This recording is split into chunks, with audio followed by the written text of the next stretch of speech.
Thank you for watching this video. Your support means a lot and motivates me to keep creating more content. If you enjoyed the video, please leave a like, share your thoughts in the comments, and subscribe so you won't miss upcoming videos. Part 4. The Black Panther opposite him was strong. Jiang Yi subconsciously held his breath, feeling his palms grow hot. Draw your weapon. A cold, deep voice came. Jiang Yi flipped his left hand, and narrow moon, with its cold, arcing blade, appeared in his palm. This blade had accompanied Jiang Yi in slaying many monsters. So, as the blade tip rose, Black Panther could feel that sharp, murderous intent. Black Panther nodded inwardly, though his expression remained calm. Chapter 241. Can this practical training course really attract customers? Almost the instant the word "come" fell, the blade's gleam pierced through space, ghost-like, thrusting toward Black Panther's neck. Completely different from his dazed image just a moment ago, Jiang Yi was now full of aggression. Jiang Yi directly stacked the Demon King title and Silent Step. Jiang Yi's figure vanished from where he stood. The next second, both he and the long blade appeared on Black Panther's right flank in the watchtower. It was with this very strike that Jiang Yi had directly severed Thunder's mechanical arm. However, slicing the Black Panther's figure in front of him into two pieces, the blade didn't hit. Jiang Yi's consciousness went blank for a second, and then his heart sank violently. No, the tactile feedback was completely wrong. In his line of sight, the black shadow gradually dissipated. That strike had just hit an afterimage. The moment he realized this, as Jiang Yi turned around, *bang*, he only felt as if two iron pincers had clamped onto his shoulder and arm. The next second, the world spun. Jiang Yi's entire body was flung away. *crash. Jiang Yi's body flew outward, knocking over to punching pillars, and finally, with a loud thud, slammed into the hard wall and slid down. At the moment of sliding across the floor, a sharp, stinging sensation flared in Jiang Yi's nasal cavity. He instinctively reached up to wipe it, and fresh blood trickled down his nose and lips. Looking at the bright red on his fingers, Jiang Yi felt his mind go blank for a moment. The massive thud also drew the attention of the other trainees. They all looked over at the same time. The first to notice was naturally Huyo. Seeing Jiang Yi looking dazed from the impact, Huyo instinctively bared his teeth. No way. And he had the nerve to glare at me for patting a guest on the shoulder. You didn't just throw the guy to miles away. Of course. Huyo only dared to say this quietly in his heart. He wouldn't dare to tug on the whiskers of the moon leopard. Jiang Yi stared at the blood on his fingertips as the various noises around him gradually faded. He blinked, only then feeling a dull, throbbing pain radiating from his back. Supporting himself against the ground, Jiang Yi tried several times before he could shakily stand up. Once upright, the blood rushed back, and a strange, itchy sensation spread through his limbs and bones. This was because the force had been too great. His internal organs had been displaced and were now gradually shifting back into place. Jiang Yi's face felt somewhat numb. That steady, precise, and ruthless strike kept replaying in his mind.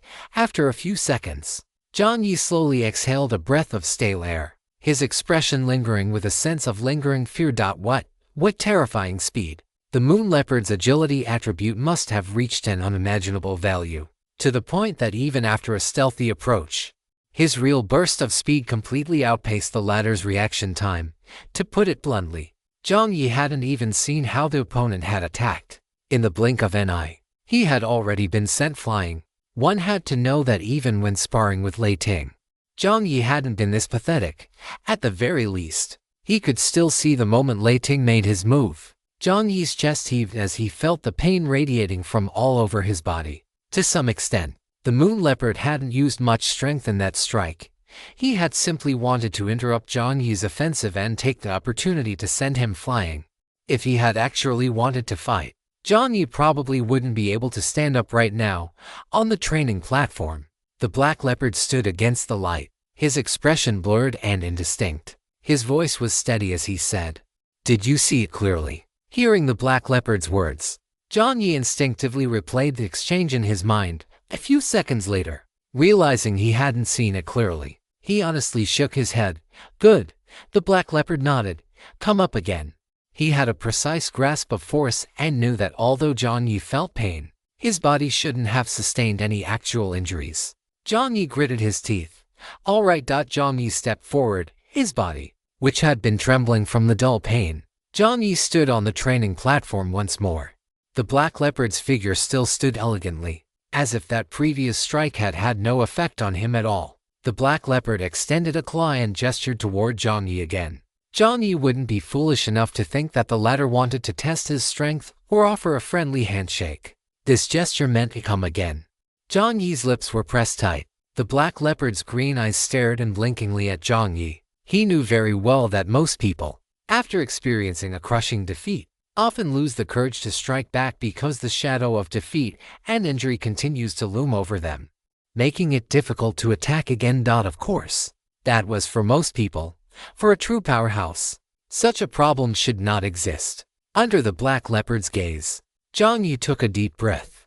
Forcing himself to calm down, he held his long, narrow blue blade horizontally across his chest, and a cold glint rose from the edge of the blade. The black leopard's mouth curled slightly. This time, Jiang Yi didn't recklessly charge head-on. Instead, he began to observe the black leopard's movement patterns. He pushed his true vision to the limit and activated his expertise domain. Even then, Jiang Yi felt it wasn't enough. So, he simply activated intimidation. Once intimidation was triggered, the atmosphere in the training ground froze for a second. The black leopard raised an eyebrow slightly, nodding inwardly with satisfaction. Not bad. Killing intent. Jiang Yi observed the black leopard's movements, adjusting the rhythm of his breathing. Seeing that Jiang Yi had settled down, the black leopard initiated the attack. Enter the white light. That black figure vanished once again, leaving only a black afterimage in its place. Gone again. Jiang Yi's pupils constricted. Under true vision, his sensory extension was pushed to the limit, trying to find the black leopard's movement path by tracking his trajectory. Left, right, bang. A light force erupted against Jiang Yi's chest.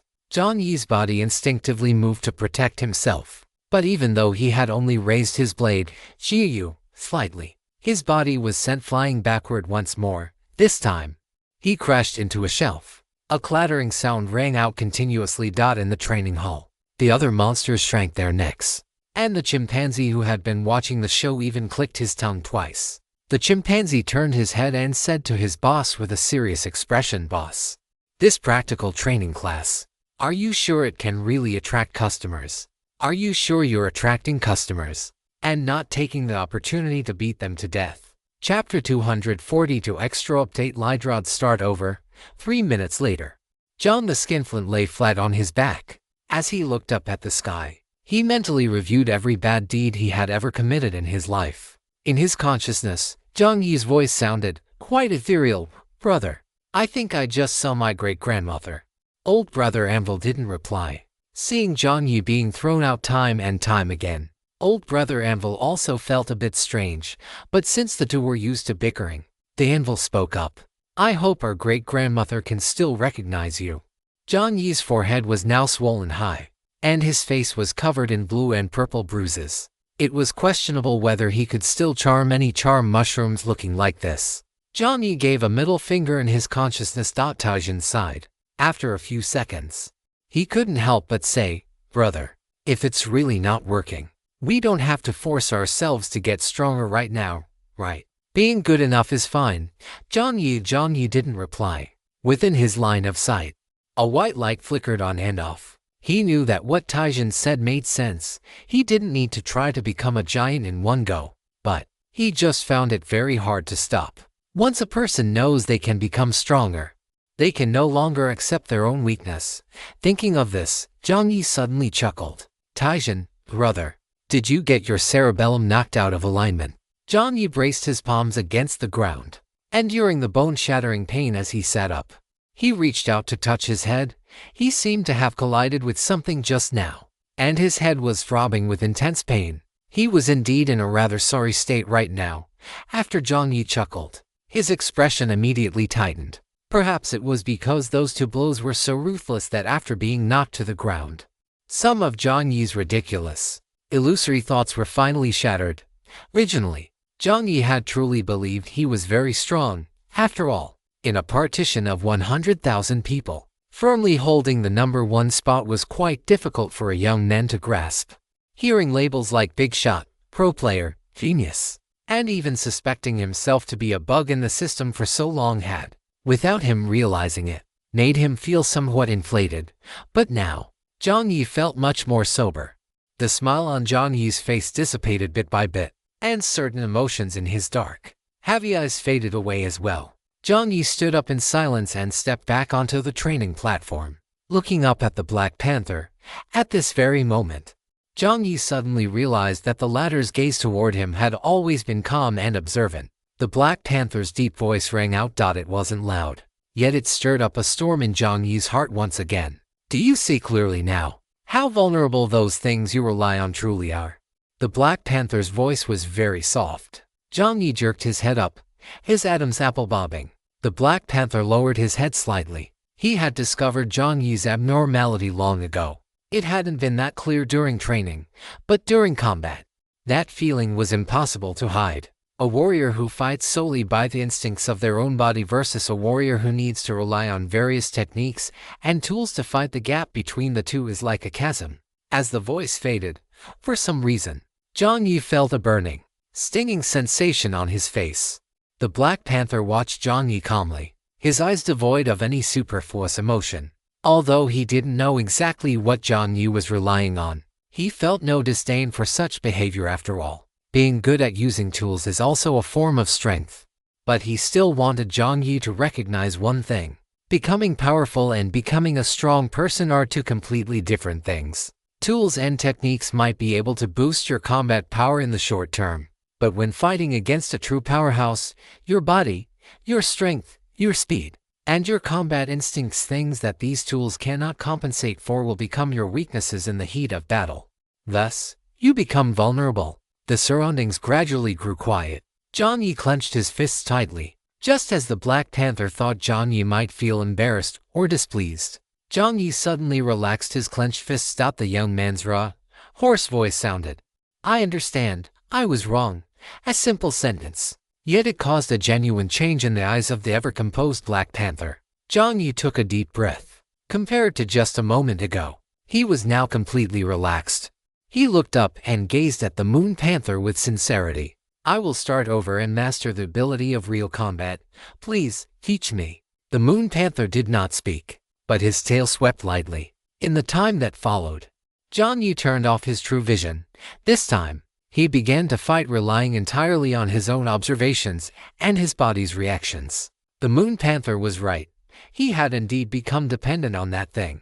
Before entering the game, Jiang Yi had absolutely nothing to do with combat. After entering the game, ever since he copied Muay Thai from Xiaowei, obtained true vision from Anan, and acquired skills like Silent Step, his fighting seemed to have become decent. But now, everything had been beaten back to its original form by the Moon Panther. In front of a true powerhouse, these things that were not integrated into his body's instincts were not worth looking at. They even appeared clumsy. Jiang Yi took a deep breath, and the Moon Panther's voice sounded once more again. Pick up your blade.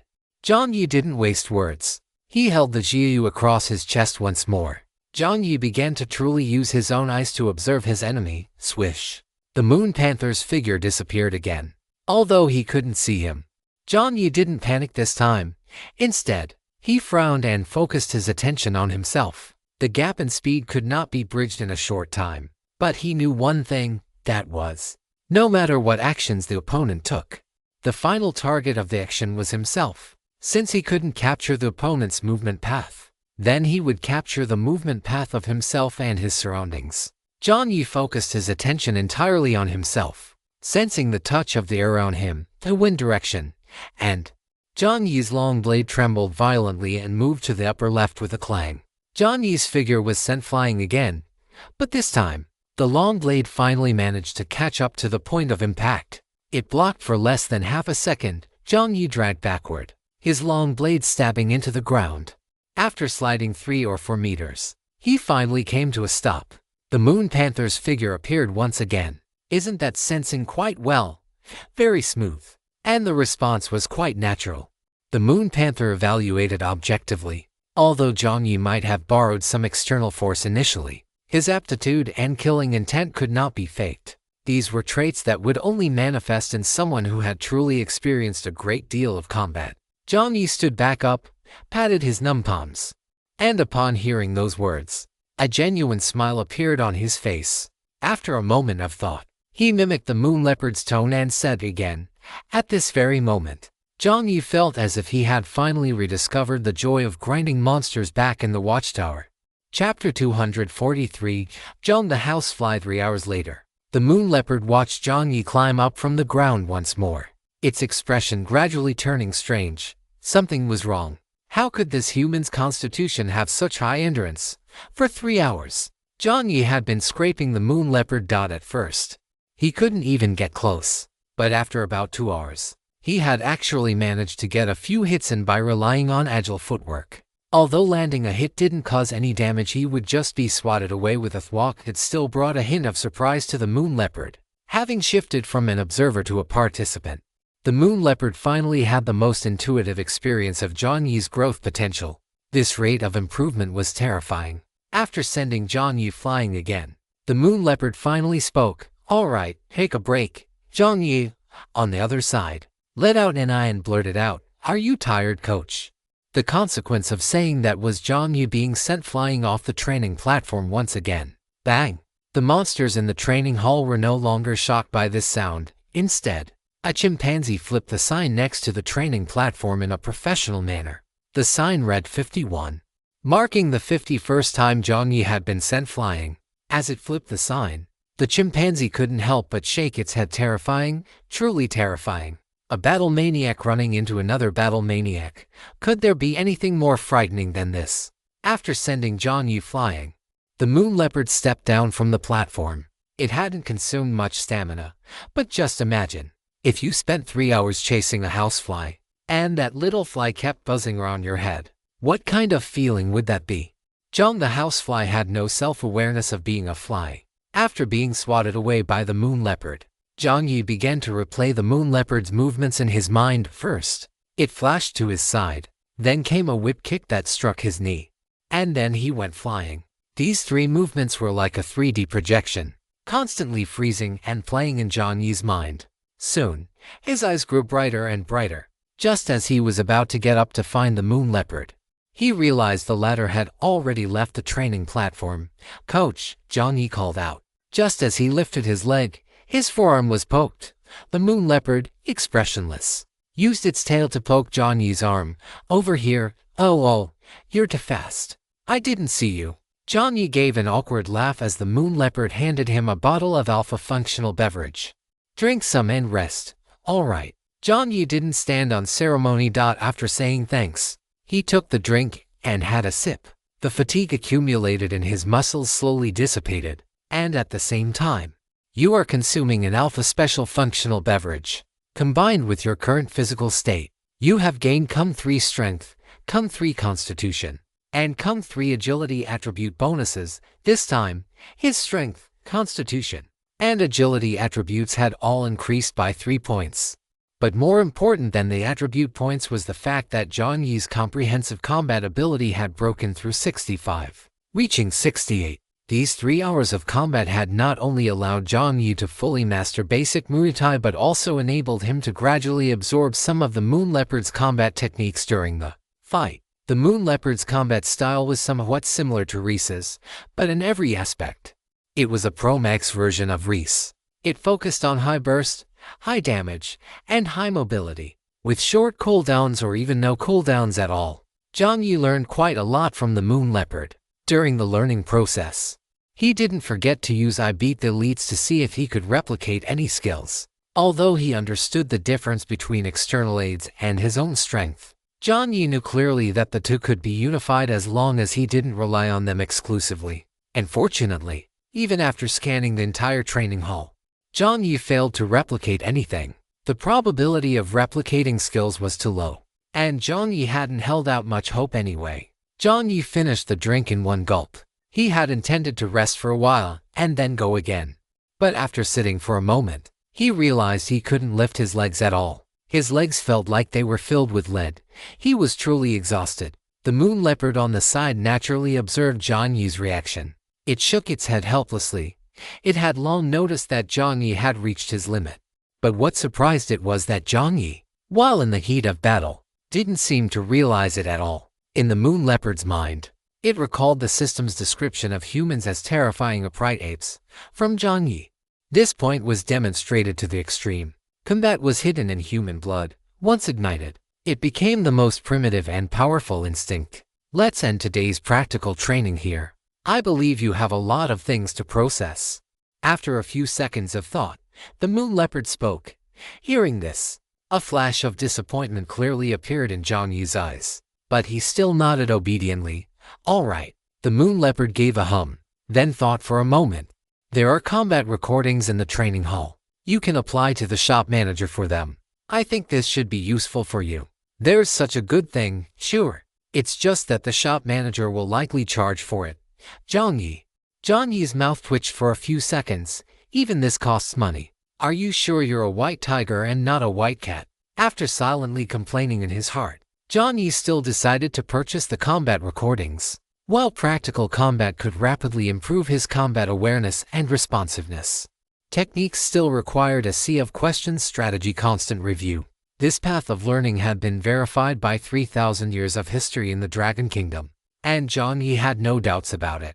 After resting in place for a while, Jiang Yi's gaze swept toward the internal shooting range. After hesitating for a few seconds, he still asked, Coach, is the shooting range inside usable? Moon leopard, do humans really never get tired? Moon leopard turned its ears with a headache, and after a few seconds, it said, yes. How is the pricing inside? Jiang Yi asked the question he cared about most. You only need to pay the venue fee there. As for auxiliary training, it is not provided directly by the training center. Jiang Yi looked at Moon Leopard in confusion. Moon Leopard explained. That is a training room the manager bought from the system. Firearms. Moon Leopard paused, looking at Jiang Yi with a meaningful expression. Should be the thing you humans are best at, right, Jiang Yi? I suspect you are insulting me, coach. Pay the venue fee for the training room. Then purchase the training duration, and you can be teleported into the training room for specialized firearms training. Teleported. Is the training room not actually inside the training center? The room he saw earlier must have been a projection of the entrance, similar to what he saw before entering a dungeon. How much is the venue fee exactly? Primary training ground is 20 chech coins per half hour. Intermediate training ground is 50 chech coins per half hour. And advanced training ground is 100 chech coins per half hour. Moon Leopard said, sounding a bit uncertain. Chapter 244. Hey brother, why is there another badge underneath this? He was in the Tiger Fang Training Center, not the Daydreaming Hall. After hearing the prices for the various training room levels, Jiang Yi couldn't help but ask a coach. Speak, Moon Leopard said while taking a sip of an alpha functional drink. Jiang Yi opened his mouth, but finally couldn't help but ask. Our training center is an intermediate service area, right? Hearing this, Moon Leopard nodded. It is indeed an intermediate service area. If it's an intermediate service area, then why is it selling at prices similar to an advanced service area?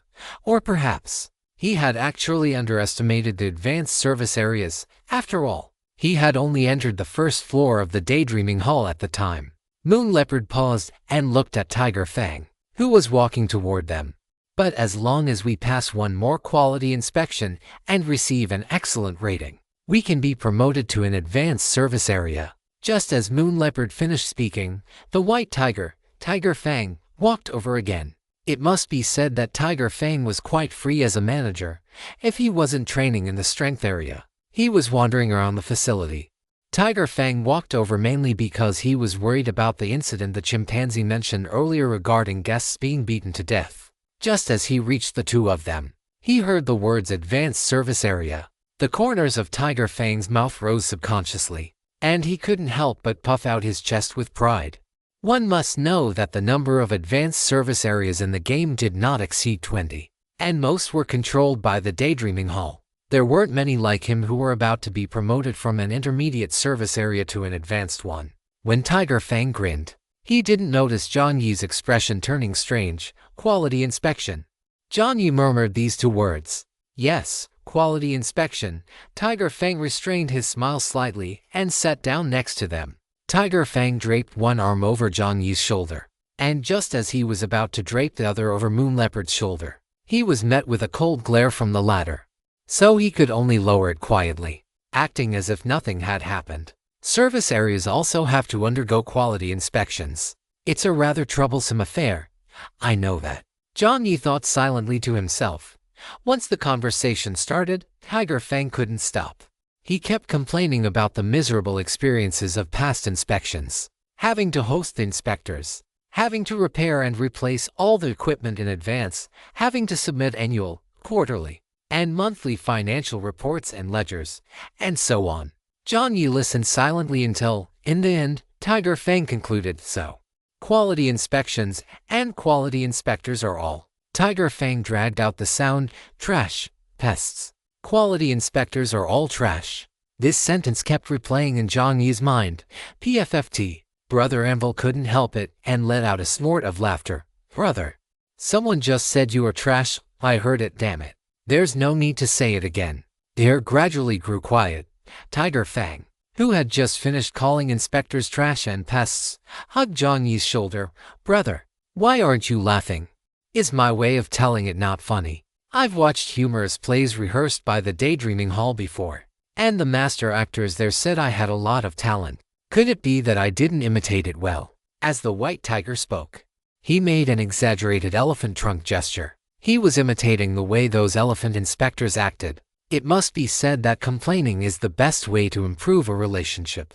In such a short time, Jiang Yi had been upgraded from guest Jiang to brother, and fortunately, after hearing these words, Quality Inspector Jiang really couldn't laugh. Brother Jiang is truly a self-disciplined fanatic. Is your ability to manage your emotions also this strong?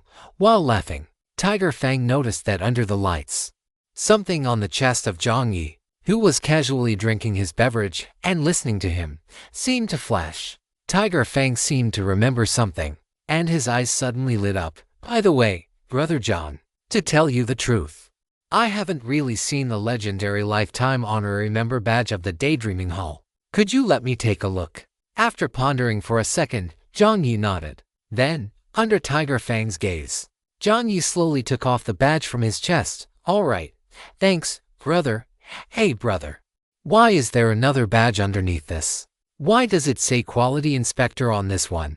As soon as Tiger Fang's words fell, the surroundings fell into a deathly silence.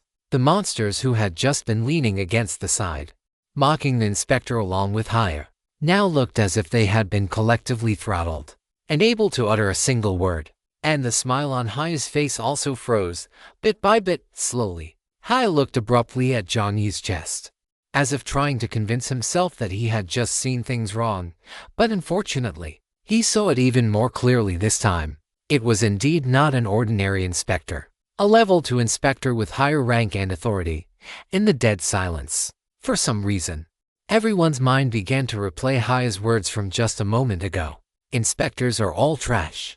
Haya subconsciously swallowed a mouthful of saliva and glanced at the moon leopard beside him. However, upon seeing the same unconcealable shock on the latter's face, he remembered that for the past 3 hours, the moon leopard had been shooing Jiang Yi away like a fly. No way. The system never told them that there were inspectors among the human players. Cold sweat broke out on Hyatt. He had just said that as long as he received one more excellent rating, his training hall could be upgraded to a high-level training hall. Now, let alone an excellent rating, he would be content if the training hall didn't get sealed entirely. Hyatt opened his mouth, wanting to explain, but found that any explanation seemed incredibly weak in light of his previous descriptions of trash and pests. In the end, Haya could only offer a sheepish laugh and said, what a coincidence, Brother Jiang. Why you are also an inspector. It is quite a coincidence.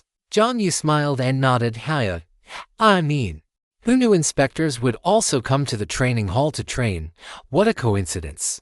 What a coincidence. Shut your mouth. Say something else. Haya had never felt as anxious and flustered as he did now. He scanned his surroundings, but the brown bear, Big Bear, just silently turned his head away. Pretending he hadn't seen anything, the chimpanzee quietly climbed up to the second floor. As for the ostrich, this guy had buried his head under the balance pad again. Chapter 245. Have a safe journey. In the Haya training hall, Jiang Yi stood up and stretched his sore body. His bones popped like exploding beans. The Haya beside him had become completely docile and didn't dare to drape his arm over Jiang Yi's shoulder anymore. Now, even if Jiang Yi wanted to take a dump on Haya's head, Haya would probably consider it before agreeing. After all, he was in the wrong first, slandering an inspector right to the inspector's face. If it were him, he would find it hard to forgive as well. Just as Haya was feeling uneasy, Jiang Yi glanced at the main screen. He had trained in the Haya training hall for a full 6 hours, although he didn't know how he had managed to survive those 6 hours. Looking at the time, it was already late, and it was time for him to leave. Thinking of this, Jiang Yi took the initiative and asked, "Where is the shower room?" His entire body had been soaked with sweat several times over. His clothes had dried and gotten wet. Dried and gotten wet again. Now, he smelled of sweat, and it was the perfect time to take a shower in the training hall. "It's over by the lounge," Haya replied hurriedly. "Good," Jiang Yi nodded, as if remembering something. "The shower room doesn't charge a fee too, does it, Haya?" Haya opened his mouth but didn't say anything. Seeing Haya's reaction, Jiang Yi knew. Great, the shower room charged the fee too. In the Haya training hall, the only thing they didn't charge for was breathing. Haya didn't explicitly say there was a fee, but Jiang Yi wasn't the type to take advantage of that. However, he was more curious now, based on his previous experience. If the shower room also charged the fee, did it have some special effect? Jiang Yi waved his hand at Haya, signaling him not to worry about it, and walked straight into the shower room. After Jiang Yi's figure disappeared, the training hall finally returned to its noisy state. Chimpanzee, damn. Is our training hall finished now? I heard that level 2 inspectors not only have the authority to rate, but also the power to seal off service areas. Don't say any more. I'm scared. The ostrich poked his head out from under the balance pad, his voice sounding timid. Boss, what should we do? The chimpanzee looked at Haya. Haya's expression shifted repeatedly. At some point, his tail had drooped down, but in front of his employees, he could only pretend to be calm. What can we do? At worst, we start over from scratch. I am indeed in the wrong on this one. Outside the door, the atmosphere was one of discussing a major future crisis. However, inside the door, Jiang Yi opened the shower room and began to curiously examine the equipment inside. The equipment here looked similar to his own washroom. A multifunctional shower head and a temperature-controlled master switch. There was nothing special about it, but when Jiang Yi came in, he had seen a sign posted at the entrance, usage fee 3 car coins a time. In other words, he had to kill 3 rotten-eyed fish corpses just to take a shower. If it was no different from a regular shower room, then Jiang Yi could truly consider conducting a thorough inspection of the Haya training hall. Closing the shower room door, Jiang Yi rubbed his chin and cautiously turned on the switch. With a splash, the shower head began to spray water. At the same time, a mechanical voice rang out, "Smart companion system activated, Jiang Yi." Before Jiang Yi could react, he saw a beam of divine light shining down from the shower head above his head. The white light quickly turned into 5 colored rays, slowly changing and rotating along with the flow of water from the shower, appearing exceptionally lively, dazzling, and damnably bizarre. Who on earth would want a beam of 7 colored light shining down on their head while taking the shower? Weren't they afraid of being electrocuted to death? And the lights weren't all. After the lighting was set up, mysterious music began to play. I love taking a shower. The turtle falls down, watch out for fleas. So many bubbles, submarine is praying. I love taking a shower. My skin feels so good. Put on your shower cap and sing and dance along, Jiang Yi. Jiang Yi reached out and tugged at the shower stall door, only to find that it wouldn't open. Damn it. So, they really did lure me in to kill me. Jiang Yi stared expressionlessly at the water jets in the air that were beginning to change formations, feeling as if 10,000 alpacas were galloping through his mind. Brother, I love this shower room. It's way cooler than ours. Taijin's tone sounded incredibly excited, and Jiang Yi nearly choked on his own breath. His chest heaved, and Jiang Yi tentatively pressed the button. But aside from making the volume even louder, it had absolutely no effect. It seemed he would just have to shower along with this nonsense. Jiang Yi completely gave up on struggling and stripped off his clothes with a blank expression. just as he intended to finish the task with the fastest speed of his life. The moment the light touched his skin, a warm sensation made Jiang Yi pause. As the water jets hit his skin, a portion of the flow turned into a fine mist that enveloped his body. Jiang Yi felt as if the skin in contact with the water had begun to breathe. It was exceptionally refreshing. Just as Jiang Yi was stunned, the system notification sound suddenly rang out. Your body is slowly absorbing the D-grade life enhancement potion. Health value is slowly rising. Seeing the words displayed on the main screen, Jiang Yi subconsciously looked up. The result of looking up was getting a face full of water. Jiang Yi wiped the water off his face, acted as if nothing had happened, lowered his head, and activated True Sight. In True Sight, these water jets were no longer transparent. They matched the colors projected by the lights. The so-called shower water was actually diluted D-grade life enhancement potion. With that, Jiang Yi stopped caring about the cringy lights and music and stood directly under the shower head to bathe. With his entire body covered in the water flow, an extreme sense of refreshment surged forth, and Jiang Yi felt more invigorated the longer he washed.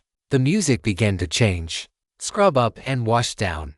Jiang Yi subconsciously followed the music. Rub the left, knead the right. Jiang Yi's body and mind were completely relaxed, and he even began to hum along with the tune. About 10 minutes later, beep.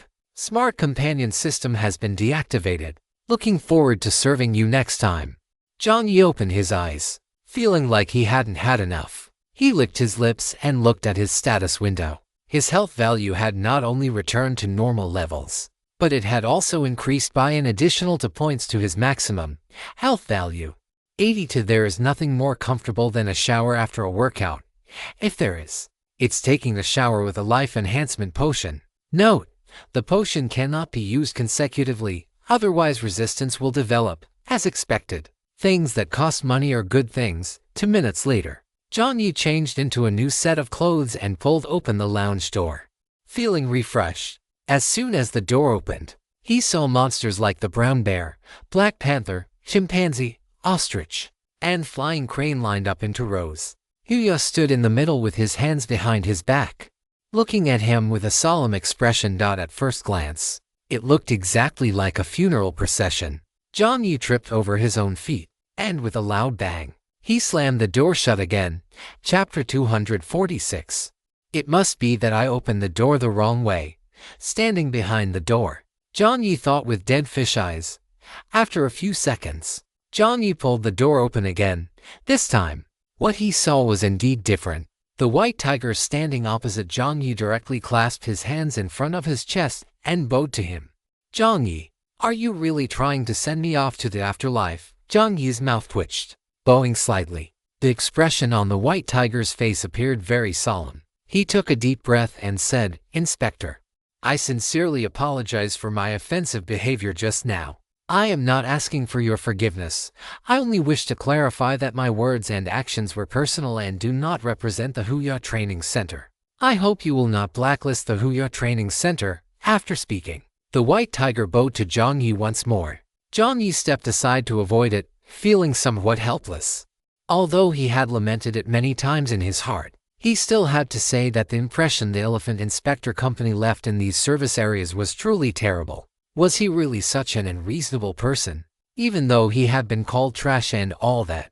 After the white tiger finished speaking, he raised his head, his gaze now calm. He accepted the punishment and accepted being expelled from the service area and no longer employed. His only wish was not to implicate the entire training center and everyone in it. In the silence, everyone in the training center couldn't help but hold their breath, looking at Jiang Yi with heavy gazes. Listening to the white tiger's words, Jiang Yi first nodded, and then finally spoke. About that. I left the Chech coins for the shower in the lounge. It's already very late today. I'm leaving. As the words fell, the white tiger's face was filled with astonishment. Seeing that the crowd didn't seem to have much of a reaction, Jiang Yi scratched his head and walked toward the main entrance of the training center, carrying the gym bag and drinks that the white tiger had given him. Just like that, he's leaving. The crowd subconsciously stepped forward, and Jiang Yi turned around and waved his hand. No need to see me off, I'm going. With that, Jiang Yi walked quickly away from the entrance. Inside the training center, the lights were bright. and the monsters' faces were filled with confusion. The first to speak was the chimpanzee. He just left. He didn't say anything about how he'd handle the situation. The white tiger's face was also a bit dazed. He had already prepared himself to be expelled from the service area, but he hadn't expected that Brother Jiang would just leave without saying anything.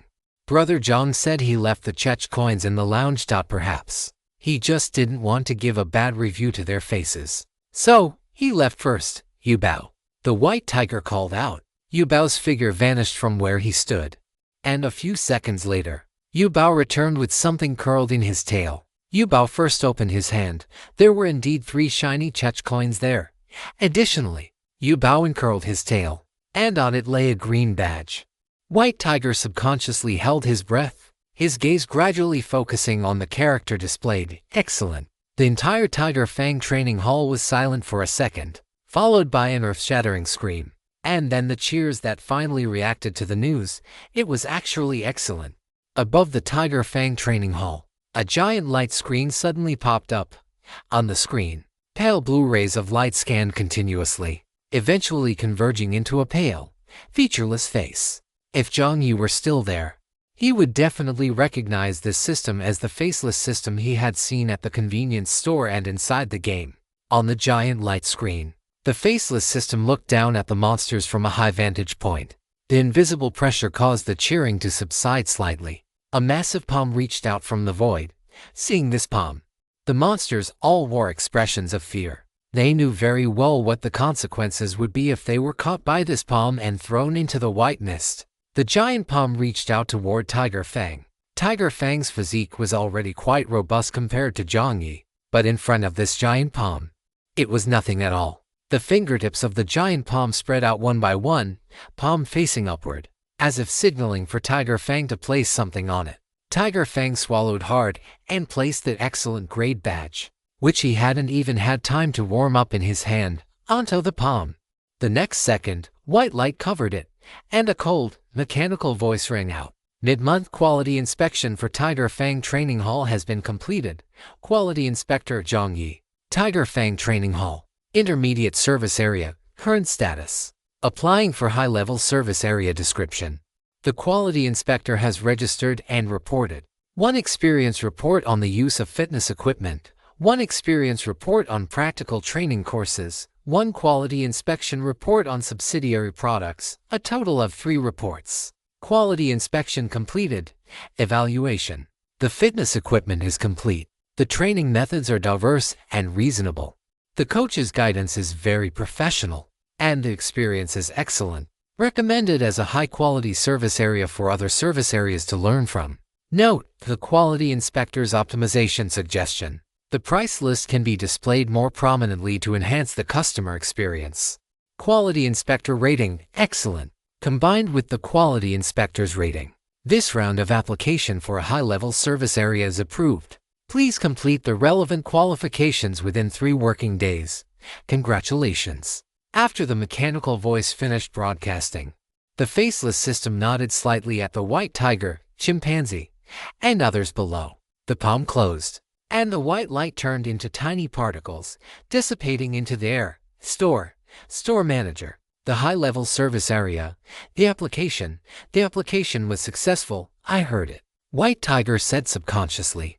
He had originally wanted to feign composure, but the corners of his mouth were already curled up completely, unable to drop back down. The previously stagnant atmosphere relaxed bit by bit. The monsters looked at each other. Although each of them was a burly man weighing 200 pounds with 800 blocks of muscle, at this moment, they were like children in a kindergarten, starting to cheer. Thump, thump, thump, thump. The chimpanzee beat his chest, the sound shaking the earth. The chimpanzee grinned and said, I knew Brother Xiaozhang was a good guy, completely different from those trash quality inspectors. Beside him, the moon leopard said coldly, You just called him human-shaped trash a moment ago, chimpanzee. The chimpanzee gave a sheepish laugh, his voice mumbling, Did I? You did, chimpanzee. Let's not talk about that. In any case, Brother Xiaozhang is awesome. He actually submitted the quality inspection report without a sound. He didn't need to be treated to a meal. Didn't need to loot a large amount of supplies. And even after being beaten for 3 hours, he didn't have any complaints. Moon Leopard, is this really a quality inspector? Are all humans this easy to get along with? The chimpanzee said, sighing with emotion. On the other side, the sky had already turned dark. At the entrance of the training hall, Jiang Yi opened the iron box and released the forklift. Across the gate, he could still hear the faint cheers from afar.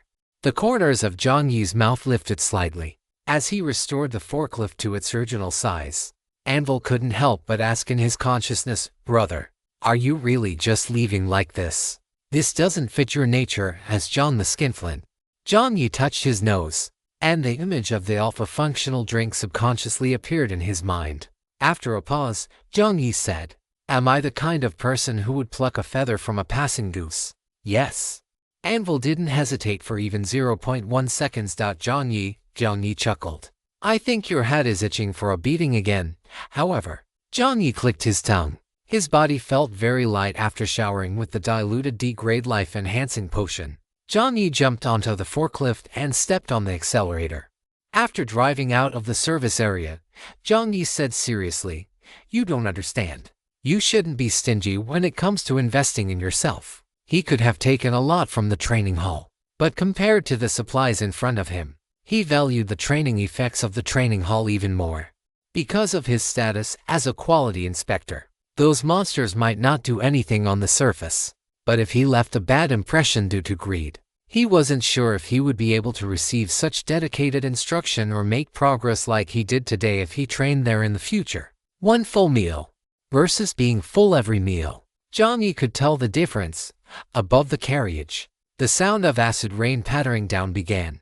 Perhaps because he was in a good mood after exercising, the sound didn't feel annoying anymore. Ding! The main screen popped up abruptly. Tiger Fang Training Hall. Tiger Fang.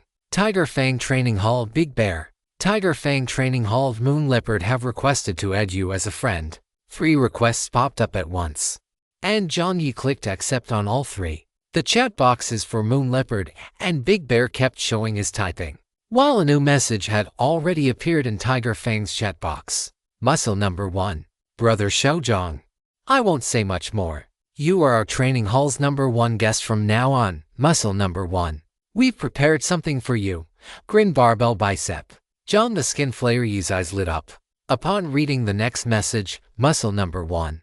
We know that Brother Zhang, your self-discipline and your character are straighter than a squat rack. You certainly wouldn't accept ordinary gifts like muscle-building chicken breasts, alpha functional beverages, or balance pads. Jiang Yi, what? Who said that? Don't go making assumptions on your own. Seeing the final sentence, Jiang Yi immediately grew anxious, his finger hovering over the input box. The next second, a new message popped up. Muscle number 1. So, we have prepared something special. We heard from Moon Leopard that you seemed very interested in the training room. This training room interface is exclusively granted by the system and consists of 3 levels. We have decided to gift one interface to Brother John. This way, even when you are outside, you can still enter the training room to train. Muscle number 1, long live self-discipline, bicep barbell. And on the other side, Shadow of the Moon chapter 247. That sounds pretty impressive. What the hell is MM? Jiang Yi glanced at the ID Shadow of the Moon. This must be Moon Leopard. Moon Leopard sent an MM. While Big Bear was still showing other parties typing, the message was taking forever to appear, and Jiang Yi's obsessive-compulsive tendencies were starting to flare up. Just then, a new message finally popped up. It was actually a voice message. Jiang Yi clicked play. Powerful voice he had imagined for Coach Big Bear. It was a rather playful and upbeat tone. Thanks, Brother John. Next time you come, Brother John, I'll teach you some mixed martial arts. Bang, bang, bang. A series of chest-thumping sounds followed. Did that sound like that chimpanzee? After a burst of chest thumping, there was another dull thud clang, like something had been thrown aside and knocked over a shelf. Only in the final 2 seconds did Big Bear's voice return. Keep up the training. I've sent you a dumbbell. No sooner had he finished speaking than a flash of white light appeared. Before Jiang Yi could even react, there was a loud bang. The roof of the driver's cabin was ripped wide open, and acid rain began pouring directly through the hole. Holy crap, Jiang Yi cursed. Springing up almost like a catapult, the dumbbell fell downward, cushioned by the car seat covered in the Daydream Museum's blanket. It missed him by only a few centimeters. He had almost been scalped himself. Looking at the dumbbell deeply embedded in the car seat, Jiang Yi swallowed hard. Thinking to himself, "Coach Big Bear, do you realize you almost single-handedly killed your own student?" Jiang Yi shook his head, focused his mind, and stored the dumbbell into his space stone. He then took out several steel plates from the space stone and placed them over the hole in the roof. That would do for now. Jiang Yi looked back at the bottom of the main screen. Sure enough, there was now an interface that Tiger Tooth had mentioned, training room. Jiang Yi tapped it to take a look. Just as Moon Leopard had said, the primary training room cost 20 vehicle coins per half hour. The intermediate was 50 vehicle coins, and the advanced was 100 vehicle coins. Seeing these prices, Jiang Yi couldn't help but click his tongue. He had no intention of entering right now. He had some money, but he wasn't a gold mine. At these prices, he would be bankrupt after just a few hours of training. Closing the instructions. Jiang Yi sent a thank you in the chat box. Jiang Yi checked the time. It was 8 p.m. There were 2 hours left until nightfall, and 2 hours left until the registration for bumper cars closed. There was still time. Jiang Yi calmed his racing thoughts and focused on driving. Over the next hour, Jiang Yi didn't encounter any new service areas, but he was quite lucky and found 2 silver treasure chests. After his strength had improved, the monsters inside the silver treasure chests no longer posed much of a hurdle. After a one-punch per monster routine, Jiang Yi opened the chests and happily received 2 cases of yogurt drinks. Jiang Yi, I suppose they're good items. Though Jiang Yi himself didn't like drinking them, he always felt they left a sticky residue in his mouth. After thinking about it, Jiang Yi took out 2 pink boxes and sent them to Pink Pearl, then took out another box and sent it to Dave, the lonely old man.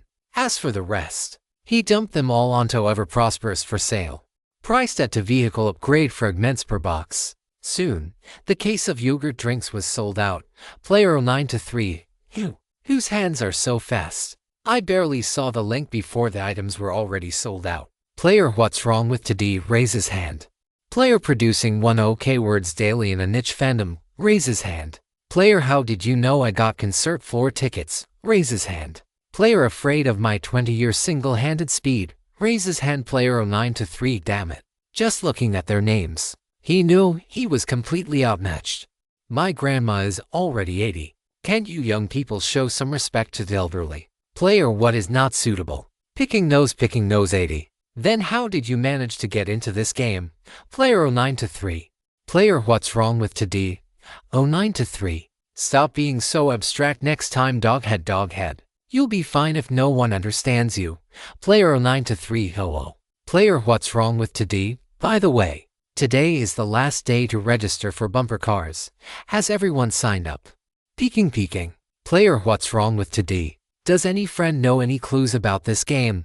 Peeking. Player What's Wrong with Today? It wouldn't really just be us bumping into each other, right? Scared to the point of biting fingers emoji. Player Ordinary Person shrugs. Who knows? Player Deng Shanren anyway, I've signed up. My 4 horsemen of the apocalypse aren't afraid of anything. Player Deng Shanren her. Player Ursuan Zenmani. Damn, the big shot is awesome. On another highway stretching endlessly forward, Cheng Zi was operating her special transport vehicle while watching the messages constantly refreshing on the main screen. As the steering wheel turned, the special transport vehicle, or to give it another name, mining truck, the massive mining truck, resembling a prehistoric beast, rolled over the small depressions on the road. The mud and water posed no obstacle at all to the truck's tires, which were over 3 meters tall, as smooth as traveling on flat ground. While watching the messages, Cheng Zi curiously muttered to herself, 4 horsemen of the apocalypse, what is that? Sounds pretty impressive, doesn't it? Chapter 248, Bumper Cars. She glanced at the sky. Darkness was gradually swallowing the road's surface. Although the mining truck had lights, it was just a single bulb with limited illumination range. She had been driving all day, so she decided to just stop here. Cheng Zi muttered to herself while rubbing her stiff neck and shoulders. She took 2 cold pieces of bread out of her inventory, tore open the packaging, and took a bite. Good grief, It was rock hard, Jiang Yi hissed.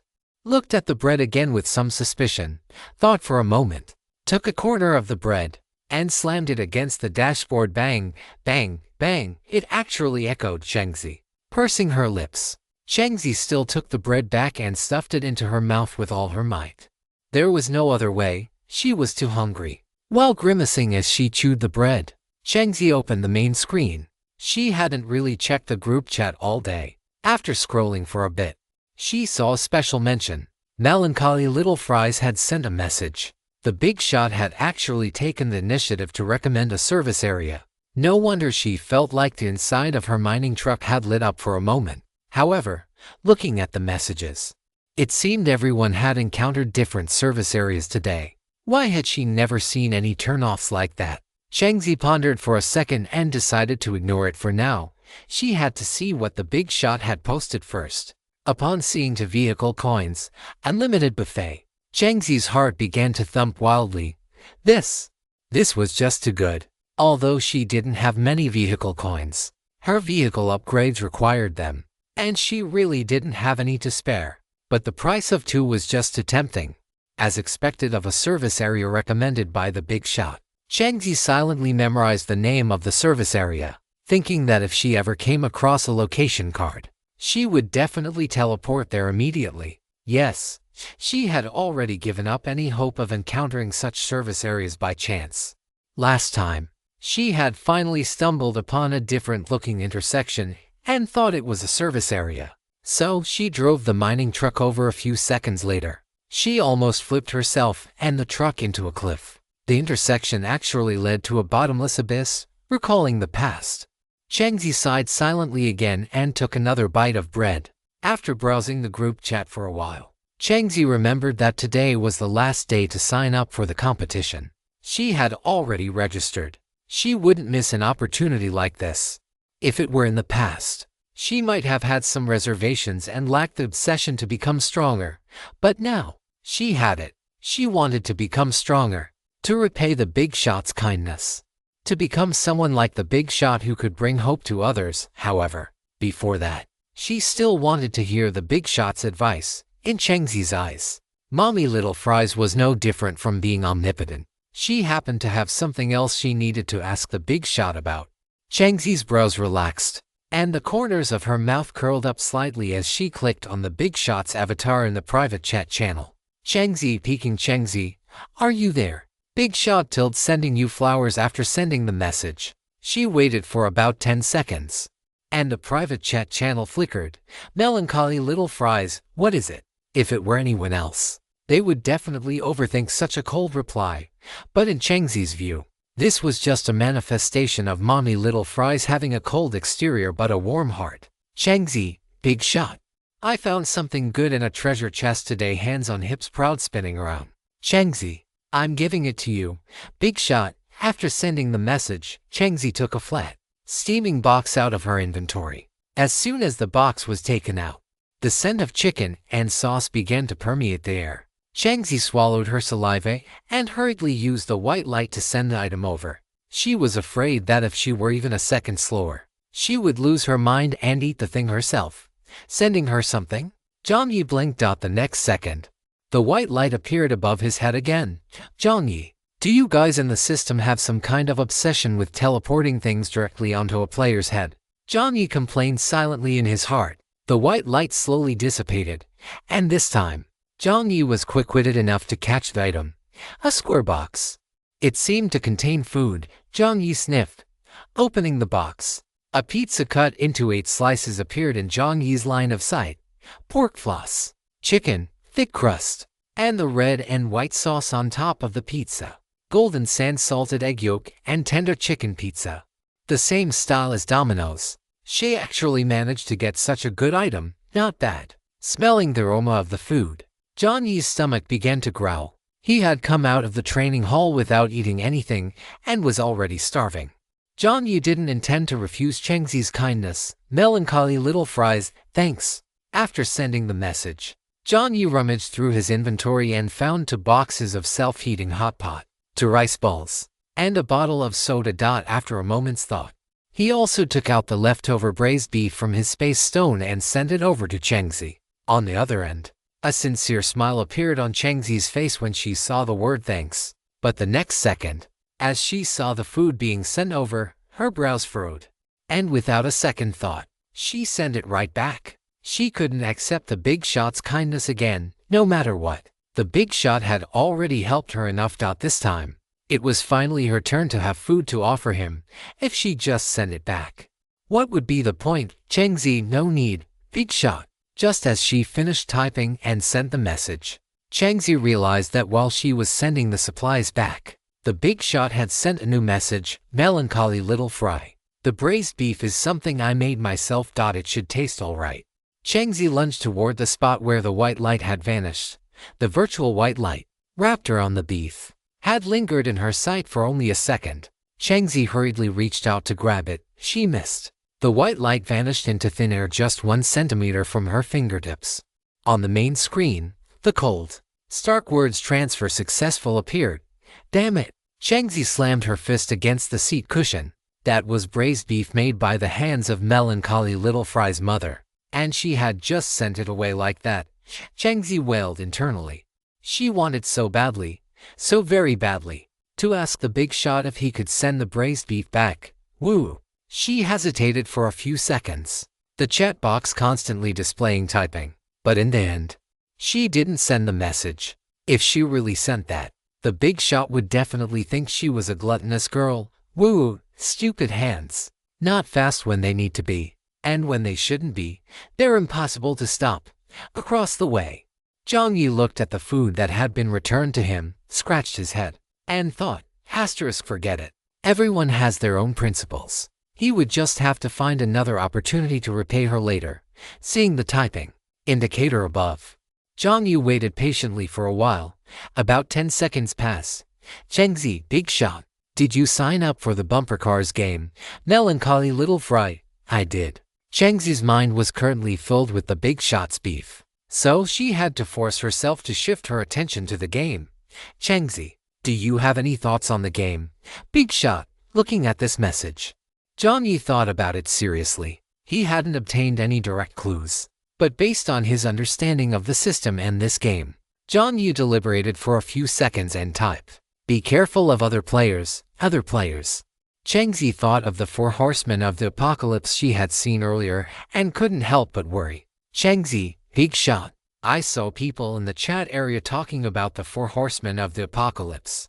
Are they very powerful? To this question, Jiang Yi answered directly, "Melancholy little fry. Not really. In front of you, they count as toys at best." He knew, after all, that Jiang was a heavy-duty transport truck. Jiang, oh, okay, Jiang, her. Thanks for the compliment, big shot.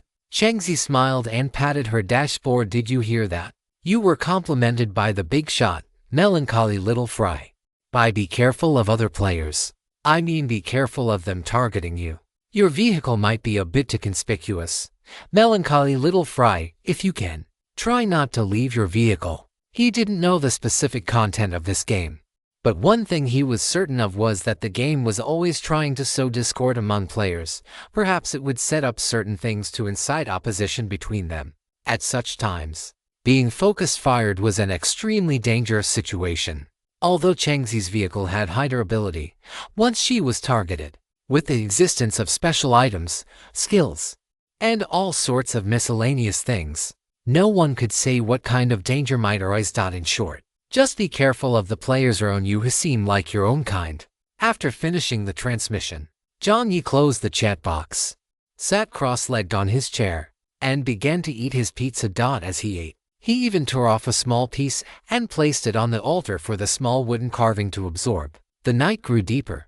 Bumper Cars registration count 32,435. Chapter 249 to 20 player match. The next day, 5 minutes past 6, on the highway, more than half of the players had already opened their eyes. Some had even finished breakfast and prepared their gear, looking with solemn faces at the main screen that was gradually lighting up.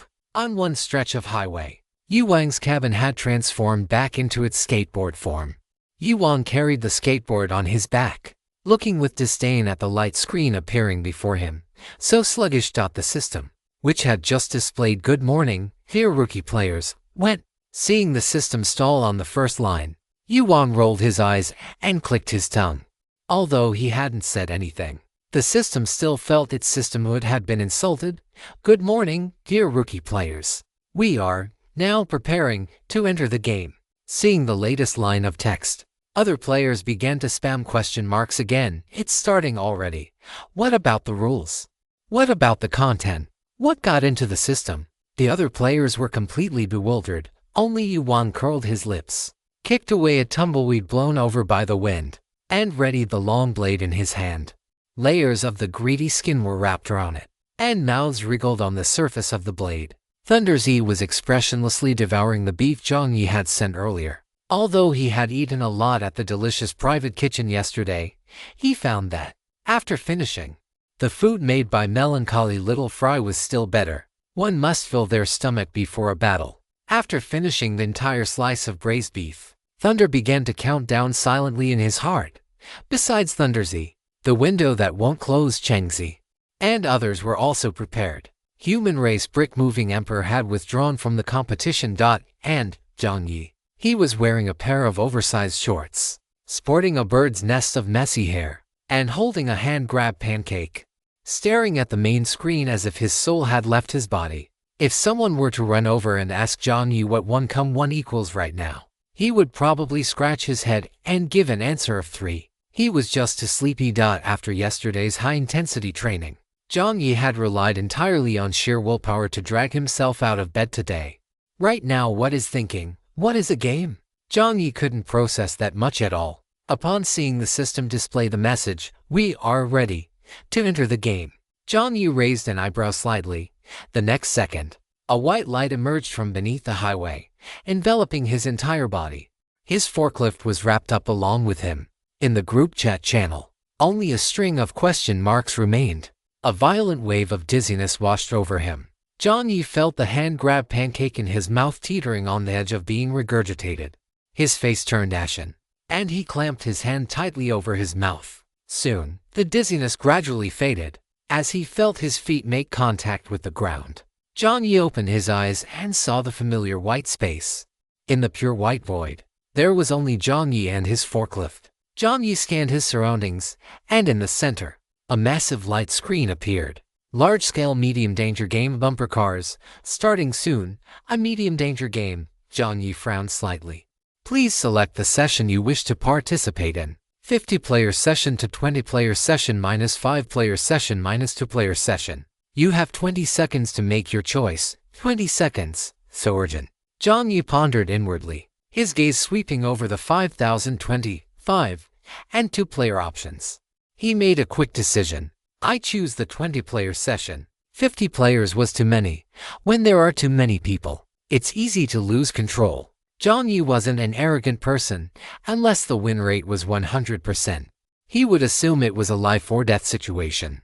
As for the 5-player and 2-player sessions, although the numbers were smaller, Jiang Yi didn't think that meant the danger level was lower. Fewer people meant fewer potential slots, which might lead to a brutal, life-or-death competition. After thinking it over, 20 players was neither too many nor too few, making it the safer bet. Jiang Yi made his decision. Selection for this round locked. 20-player session. Your participant number is 017. You will be teleported to your destination in 30 seconds. Please prepare yourself. After the reminder finished displaying, no new content appeared on the light screen. Jiang Yi opened the main screen, and to his surprise, the group chat channel was still functional. Player, what's wrong with today? Holy crap. Did you guys see the rules? Player, what's wrong with today? 50 players, 20 players, 5 players, 2 players. Which one are you picking? Hurry, hurry, hurry. Player society is simple. People are complex.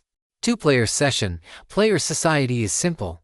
People are complex. To decide the victor. And to decide who lives or dies. Dog head emoji, helmet grimace emoji. Player, what's wrong with today? Do you have to be so ruthless? Player, what's wrong with today? Scared, chewing on fingers, trembling. Player, kinking Zijin. Better play it safe. Let's pick the 50-player session. There's safety in numbers. Player, do you think my head is made of dough? Am I the only one who picked the 5-player session, player deep planning? Do you think my head is made of dough? May I ask what your brilliant insight is? Cupped hand salute. Player, do you think my head is made of dough? Brilliant insight. What's that? I just play too much King of Glory team fights. Nose picking, nose picking, nose picking. Player deep planning.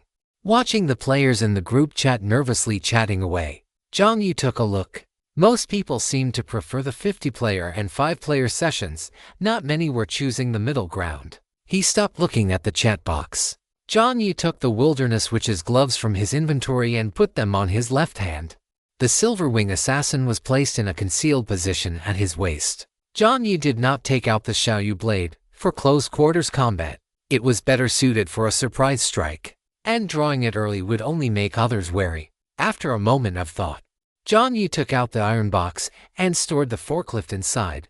Chapter 250. Kind-hearted person whoosh. A biting wind blew from somewhere unknown, ruffling the bangs on Jiang Yi's forehead. The icy sensation made him freeze for a moment. Jiang Yi looked around. The surroundings were no longer the desolate city, but had transformed into an ice field. White and blue filled this world. Through the thick fog, Jiang Yi could even see what appeared to be strange architecture deep within the mist spires. Towering statues that reached into the clouds, and in the void, one could seemingly hear faint, ethereal chanting. This isn't the acid rain border town. Just as Jiang Yi was stunned, other movements could be heard all around. It wasn't just Jiang Yi who had been teleported here. Other players had been brought along as well. The first person to appear in Jiang Yi's line of sight was a young man standing by a minivan about 10 meters away. The youth was clearly bewildered by the scenery before him, looking around blankly while hugging his body, which was clad only in a tank top and slippers. What the hell? Where is this place? Where the hell did this bring me? As the man spoke, he peered toward the perimeter. When he saw Jiang Yi, who was dressed in black clothes and pants and looked like a college student, his eyes lit up, and he waved his hand. Hey, buddy, over here, do you see me? The youth shouted while waving. Jiang Yi had already spotted the other person. Not only had he seen him, but he had also immediately performed his standard full-set scan, and fortunately, he didn't copy any skills, only confirming that the other person's mental strength was not as high as his own. Watching the youth wave at him, Jiang Yi waved back. The young man's eyes lit up. He hurriedly scrambled back into the minivan, revealing the logo on the back. It was a Wuling Hongguang. The young man started the minivan and drove toward Jiang Yi. Although Jiang Yi didn't move, the Silver Wing Assassin in his pocket was already cocked and ready. Soon, the Wuling Hongguang came stumbling across the ice toward him. After much effort, it finally pulled up beside Jiang Yi. Jiang Yi's expression remained unchanged, but his gaze swept through the car window into the interior. There were no strange colors, which meant the other party wasn't like the Wild King, who could arm himself with bizarre props down to his very shoes. The window rolled down. The young man hunched his head, arms wrapped around himself, and asked, "Buddy, where's your vehicle?" Jiang Yi didn't blink or skip a beat, pointing to what he had just pulled out from behind him, a children's kick scooter. This was something he had spent 3 tower coins on at the watchtower. The thing had originally been bought because Anvil was fussing and making a scene. "Brother, I want to play with a scooter. Buy it for me. Buy it for me. Please." "What's wrong with buying your good brother a scooter? You even bought nutrient solution for that little black egg." He had made such a racket, practically rolling on the ground as a solid block of iron, that Jiang Yi had no choice but to buy it. He hadn't expected that after getting the iron box, it would be the perfect thing to divert some attention. Although the playing the pig to eat the tiger trope was a bit old, it was undeniably effective. The young man looked through the window and saw the bright yellow children's scooter behind Jiang Yi. There was even a little horn clipped to the handlebars. The young man, his asterisk. The young man drew a sharp breath, looking at Jiang Yi in disbelief. "I have to ask, buddy, how have you been getting by all these days?" Jiang Yi gave a helpless smile. "I have a prop umbrella." Seeing the shock on the young man's face, Jiang Yi added, "Don't let its looks fool you. It's actually electric." The young man's mouth hung slightly open. After a few seconds, he gave Jiang Yi a thumbs up. "Buddy, say no more. You're the real deal." Jiang Yi gave another helpless smile. a little expression that made Brother Anvil remark in his mind, "Brother, you really are a pro at live streaming." That was some acting. Jiang Yi chuckled internally. When it comes to maintaining a persona, I'm a professional. After giving the thumbs up, the young man looked at Jiang Yi and couldn't help but say, "Buddy, in the game ahead, why don't you just hop in my car? It's freezing out here. With a little scooter like that, you're liable to get smashed to death." As he spoke, the young man's expression turned serious, as if he were genuinely worried about Jiang Yi's safety. When the words fell, Jiang Yi was taken aback. A player actually inviting someone else into their vehicle. Was he really that kind-hearted? Jiang Yi's dark eyes studied the young man. The latter's expression was quite open and honest, as if he truly couldn't bear to see Jiang Yi freezing out there. Jiang Yi took a long look at the young man. "Then I'll trouble you, brother." "No trouble at all. It's a 20-person match anyway. We should look out for each other out here." The young man waved his hand dismissively. With click asterisk, the passenger door of the minivan unlocked, and he gestured for Jiang Yi to get in.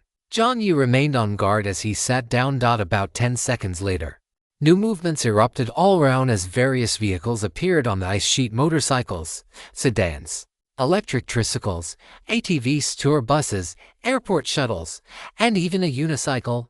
Holy crap! Buddy, how can someone be so unlucky? Upon seeing the guy looking bewildered while pedaling the unicycle, the young man laughed while looking at Jiang Yi. The moment their eyes met, the young man remembered that the other person's vehicle didn't seem much better. The young man, Jiang Yi, smiled. "It's fine." The young man rubbed his nose and stopped talking. Soon, all 20 people had gathered. A massive light screen popped up above the ice sheet. At the same time, a beam of light shot up from every player. Above each beam, a number was displayed. Jiang Yi's was 017, and the young man's was 019. Closest to the two of them, to the left and right, were an electric tricycle and a small truck, 013 and 001. The young man seemed to want to greet them, but the main screen had already begun displaying the game rules. So, he had to give up. Chapter 251, Infinite Bricks. On the giant light screen, lines of text appeared. Game, bumper cars. 20-player session match successfully. Game description. In the next 10 minutes, all players may use any method or means to collide with each other using their vehicles. When a vehicle's damage level, previous wear and tear, does not count toward the total, reaches 60%, that player is eliminated. Rewards. If vehicle damage is below 50%, unlock basic reward: 20 car coins. The amount of car coins will be related to the number of participants. 10 vehicle upgrade fragments. If vehicle damage is below 10%, random prop card *1 for every player eliminated. Unlock gold treasure chest *1. Beginner food pack *1. High defense universal material *1. This reward can be stacked multiple times. Friendly reminder: if everyone advances, the system will judge the participants as playing passively. All rewards will be cancelled, and 20% of your material reserves will be deducted. Looking at the rules appearing on the screen, everyone subconsciously held their breath. How was this any different from forcing them to slaughter each other? Compared to something uncontrollable like vehicle damage, the rewards for eliminating other players were actually even more generous. Although Jiang Yi had long known the nature of this shitty game, his gaze turned significantly colder after seeing the game instructions. Following the appearance of the rules, the atmosphere in the surroundings suddenly became eerie. The people who had originally harbored some intention of greeting one another now looked at each other with suspicion. The group chat, which had been very lively, stopped refreshing with new messages at this very moment. For every player eliminated, you can unlock golden treasure chest *1, beginner food pack *1, high defense universal material *1. These rewards can be accumulated multiple times. This sentence echoed in the players' ears like the whispers of a devil. On the ice field, all the players tacitly rushed back to their vehicles. The guy riding the unicycle already had a pail, his eyes scanning the crowd with guarded vigilance from time to time. In the passenger seat, before he could finish, the young man in the driver's seat grabbed Jiang Yi. The force was so great that Jiang Yi was pulled across, his clothes severely distorted. "You can't leave," the young man practically roared. The young man's voice echoed inside the van, and soon, he realized he had lost his composure. Jiang Yi narrowed his eyes, staring at the young man without blinking. Stared at by those dark, heavy eyes. For some reason, the young man suddenly let go of his grip on Jiang Yi. Well, you know, if you get out now, it's too dangerous. Anvil brother, do you believe him? Or do you believe I'm Qin Shi Huang? Jiang Yi thought silently to himself. I'd rather believe you're Qin Shi Huang. Good grief. There really was a conspiracy. Jiang Yi showed no expression on his face, while the young man chuckled awkwardly. He tried to make up for it. You don't need to worry about dragging me down or anything. After these shitty game rules appeared, if you get out now, you'll definitely become a target for everyone. It's better to just stay in the car. At least your safety can be guaranteed.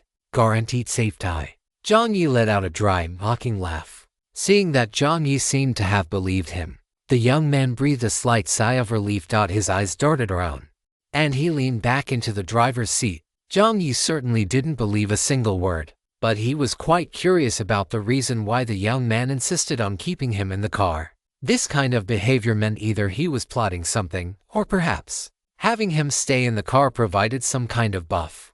A buff, perhaps some strange item card.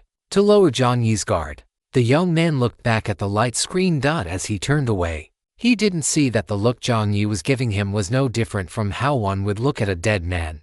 On the massive light screen, a clock appeared. The countdown had begun. The game will start into minutes. Please prepare yourselves, players. Good luck to everyone. The ticking of the countdown echoed between heaven and earth. After the young man glanced at Jiang Yi from the corner of his eye, he quickly locked his gaze onto another lone target, that unlucky guy on the unicycle. The young man's eyes rolled slightly, a sharp glint flashing in his pupils, and soon he started the vehicle. The sound of the van's engine starting drew everyone's attention. The van slid across the ice cautiously. Whether it was Jiang Yi's imagination or not, compared to when the van first drove toward him, the overall stability of the van seemed to have improved significantly. On the ice field, the guy on the unicycle saw the van driving over, his expression completely tense. He frowned, reached back, and pulled something red out of his backpack. It was a brick. Infinite brick. Description: others throw mud at me, I throw a brick at your dad. Description: a special item originating from the rotation track. This brick has the characteristic of infinite regeneration, meaning within 0.5 seconds of throwing the brick, a new one will appear in your hand. As proficiency increases, the regeneration speed of the brick will further improve. When using the brick, you will inflict a certain deterrent effect on your opponent, the specific effect depending on the comparison of both parties' mental strength. Each brick hit can cause a minimum of 1 point and a maximum of 5 points of true damage, with the specific damage value determined based on the state of different objects or creatures. For every 100 bricks thrown, you have a 50% chance of triggering the littering fine mechanism. Using the brick will automatically trigger a sanity -1 day buff. Clutching the infinite brick in his hand, the unicycle guy glared viciously at the van driving toward him. He wouldn't have dared to participate in this competition if he didn't have some cards up his sleeve. In the van, the young man saw what was in the unicycle guy's hand, and his expression changed. Holy crap, a brick? The young man had originally wanted to roll down the window to call out, but now, he only dared to open a crack, shouting outside, "Hey buddy, I have no ill intentions. I drove over because I wanted to form an alliance with you. Look, I have a brother in my car just like you. The competition is so dangerous. The three of us can form an alliance and look out for each other." The voice echoed across the ice field, but unfortunately, the guy suffering from the sanity -1 day buff couldn't hear a word the young man said. He raised his hand and a brick went flying, with a bang. The brick smashed into the van. However, the expected dent did not appear. Instead, a layer of pale blue light illuminated the outside of the van, and the brick was deflected. Seeing this, the guy on the unicycle became even more bloodthirsty. "You *King think I'd believe you? Go to hell." Brick after brick was thrown out, the impact causing the entire body of the van to vibrate. The young man in the driver's seat was dumbfounded. Is this guy *King crazy? All he did was ask someone to join. Damn it. He ran into a lunatic. If it weren't for the special requirements of his Wuling Hongguang, he wouldn't have driven over here. After the bricks started flying, it was like a starting pistol. The moment the bricks slammed into the van, Almost all the players stepped on the gas at the same time, near the van. A player driving a cargo truck rammed directly into a player riding a motorcycle who had no protection. However, the motorcyclist was no fool. Instead of staying put, he swerved behind other large vehicles. While circling, the men shrieked hysterically, "That guy is the biggest threat. Instead of staring at me, you'd be better off eliminating him first." The voice echoed across the ice field. The cargo truck driver's face turned ashen upon hearing this. And just as he was about to shout back, he saw a flash of white light ahead. The truck driver slammed the steering wheel.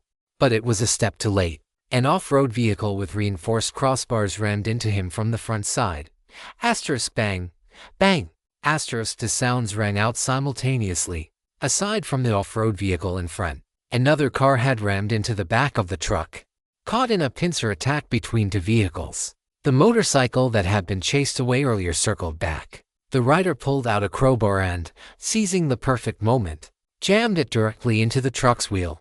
Although the cargo truck was sturdy, it couldn't withstand being focused on by several players at once. With impacts coming from both the front and rear, the truck spun 360 degrees on the ice field. The tires locked up. Black smoke billowed from beneath them, and soon, the entire truck flipped onto its side. The fuel tank ruptured, and black gasoline leaked all over the ground. Note: don't worry about what kind of oil it is. Thank you. Chapter 252. Melancholy Little French Fry. After flipping the cargo truck, the several players stopped in unison to check the broadcast on the giant screen. However, the participant count did not decrease by one. The damage to the vehicle wasn't enough. Among the several players, this thought emerged almost uncontrollably. At the same time, the van jerked its steering wheel and drove away from the madman who was frantically throwing bricks. As he drove, the young man was still cursing and swearing. When he turned around and saw the large cargo truck flipped over, the young man's eyes even lit up. The opportunity had arrived. Just as the other players were eyeing the cargo truck, waiting to land a few more hits on it, the van drifted and drove straight in simultaneously. The young man rolled down the window and shouted, "Hey, if you want to live, get out, get into my car, and I can still save your life." The young man's voice echoed across the ice field. Soon, the door of the overturned cargo truck moved violently, and a slightly slender figure crawled out from inside. The person inside the large cargo truck was actually a woman. She glanced at the vehicles circling nearby, bit her lip hard, and looked toward the van. After a moment of hesitation, the woman finally decided to abandon her vehicle and run toward the van. Just as the woman ran out from the truck, the off-road vehicle nearby rammed straight into it, and a hammer flew from the direction of the motorcycle, shattering the truck's front windshield. The vehicle damage level continued to rise. Finally, as the woman's fingers touched the van's door, the vehicle damage reached 60%. Current number of participating players. A new broadcast appeared. Seeing that the woman had been eliminated, these people stopped their assault. After exchanging glances, they drove their surrounding vehicles away, without the shadow of the cargo truck looming over them. The other vehicles seemed evenly matched and became more cautious. Asterisk click. The door opened, and the woman sat in the back seat. As soon as she sat down, she realized there were already two people in the car. The woman's gaze immediately became guarded. The young man reassured her, "It's fine, it's fine. This brother's vehicle is a child's scooter. I figured, it's just a game. No need to make it a matter of life and death. So, I just let this brother sit in." Hearing the young man's explanation, the woman's expression softened significantly.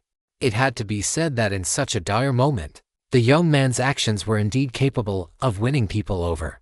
The woman was just about to force a smile when she suddenly saw a small car rushing toward them from outside the window. "Watch out!" The woman's exclamation had barely left her lips when she saw the corners of the young man's mouth curl up. The moment the small car collided with the van, 3 layers of transparent blue shields emerged, directly rebounding the small car. Because of the slippery ice, the small car even nearly flipped over itself.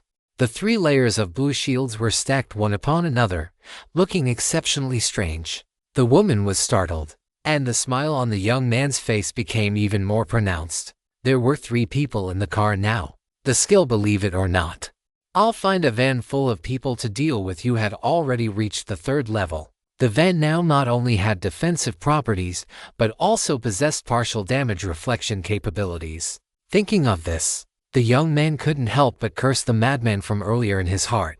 If that madman hadn't gone crazy, there would be 4 people in the van right now, and the stacked layers would be enough for him to walk sideways through this competition. What is this? The woman asked subconsciously, looking at the protective shield covering the car. My vehicle is a bit special. The young man grinned. A level 3 vehicle, right? The young man agreed without hesitation. Even though his car wasn't a level 3 vehicle, it was just because his skill was special. The woman's eyes widened slightly. In their subsector, there was only one level 3 vehicle. That was Melancholy Little French Fry. Are you the big shot Melancholy Little French Fry? The woman couldn't help but ask. Her. The young man didn't answer, just chuckled, tacitly accepting it. As their conversation ended, Jiang Yi, sitting in the passenger seat, didn't even lift an eyelid. Good grief. Impersonating the real person right in front of them. The Anvil brother was cursing quite filthily in Jiang Yi's consciousness. But Jiang Yi didn't bother to pay attention to this clown. Regardless, he didn't have much interest in this competition. He was just thinking of getting the basic reward for his vehicle not being damaged. As he had said before, in Jiang Yi's view, there were 1,000, 10,000 ways to become stronger. There was no need to use such inhumane methods to kill each other. When there are external enemies, killing each other is the most foolish behavior. The history of the Dragon Kingdom has proven this many times. Jiang Yi sat in the passenger seat, very quiet, playing the role of an invisible person. He even thought that if this guy was just recruiting other players into the van to make himself stronger, then judging by the results of his actions, it was actually a good thing. After all, he was genuinely saving people. Of course, the premise for him not caring about this was that the young man wouldn't do anything stupid. The 3-layered shield sent the colliding small car flying. The driver of the small car was a middle-aged man. He glanced at the main screen. His vehicle's damage level had already reached 30%. The van in front of him was a tough nut to crack. A desire to retreat sprouted in the middle-aged man's eyes. Just as he stepped on the gas to leave, bang, everything went black. The middle-aged man subconsciously covered his head with his hands as the airbag deployed. Without him realizing when it happened, the off-road vehicle from the side had already rammed into him. The small car was not far away, and gasoline leaked from its tank. The middle-aged man was locked into his seat by the deployed airbag and fainted due to suffocation. Current number of participating players, another player eliminated. It had only been 3 minutes since the game started. Seeing the middle-aged man sent flying, the young man's eyes lit up at first, but then, mindful of the 2 people in the car, he quickly composed his expression. The van started moving forward. The off-road vehicle glanced at the van's 3-layered shield, out for a moment, and didn't dare to approach, turning instead to hunt for motorcycles. As for that brick-throwing guy who had gone mad, he didn't dare to approach him either, lest he suffer a disaster from the sky. Right now, the area around the brick-throwing guy was the emptiest on the field. After all, no one wanted to clash with a lunatic. If their vehicles were large, they could just run him over. It was still a bit dangerous. The off-road vehicle left. The young man's van approached the overturned small car. The young man turned his head to Jiang Yi, who was dazed in the passenger seat, and said, "Go and bring that guy up." Jiang Yi glanced at the cars flying around outside. The young man's expression remained open and honest. "Although that guy wanted to ram me, as compatriots, we certainly can't let him just lie in the car and suffocate to death." Jiang Yi looked at the young man slowly and nodded in agreement. Chapter 253. Where did this car come from? About a minute later, outside the van, the sound of fingers tapping on the door knock-knock came through. The young man had been observing the battle, and the sudden sound startled him, nearly making him fall backward into the driver's seat. Seeing the surprised look of the woman in the back seat from the corner of his eye, and remembering the cool, melancholic persona he had just been putting on, he quickly adjusted his posture. The young man looked outside the door at Jiang Yi, who was holding the middle-aged man with one hand, not even realizing that anything was wrong. From getting out of the car to getting back in, Jiang Yi had taken less than a minute. The young man continued to maintain his image of being mysterious, powerful, and unfathomable, saying casually, Pretty fast. Jiang Yi ha. The young man opened the door and signaled for Jiang Yi to come in. Just like that, the unconscious middle-aged man was placed in the back seat. As soon as he entered, the van's protective shield went from 3 layers to 5.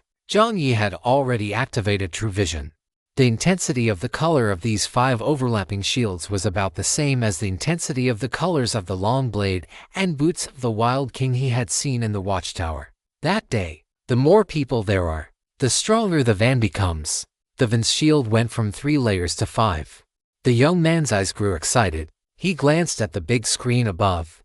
The current number of participating players had become 14, and there were only 6 minutes left until the game ended.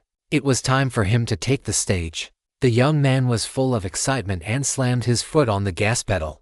The van's speed was pushed to the limit, and it charged directly at the nearest vehicle. Other vehicles were almost defenseless against the van. After quickly eliminating 3 more players, the curve of the young man's mouth became more pronounced. He glanced in the rearview mirror at the woman in the back seat, who was pale and looked terrified, and smiled after entering the competition. The thing he was most worried about was the truck. Only the truck could pose some threat to him.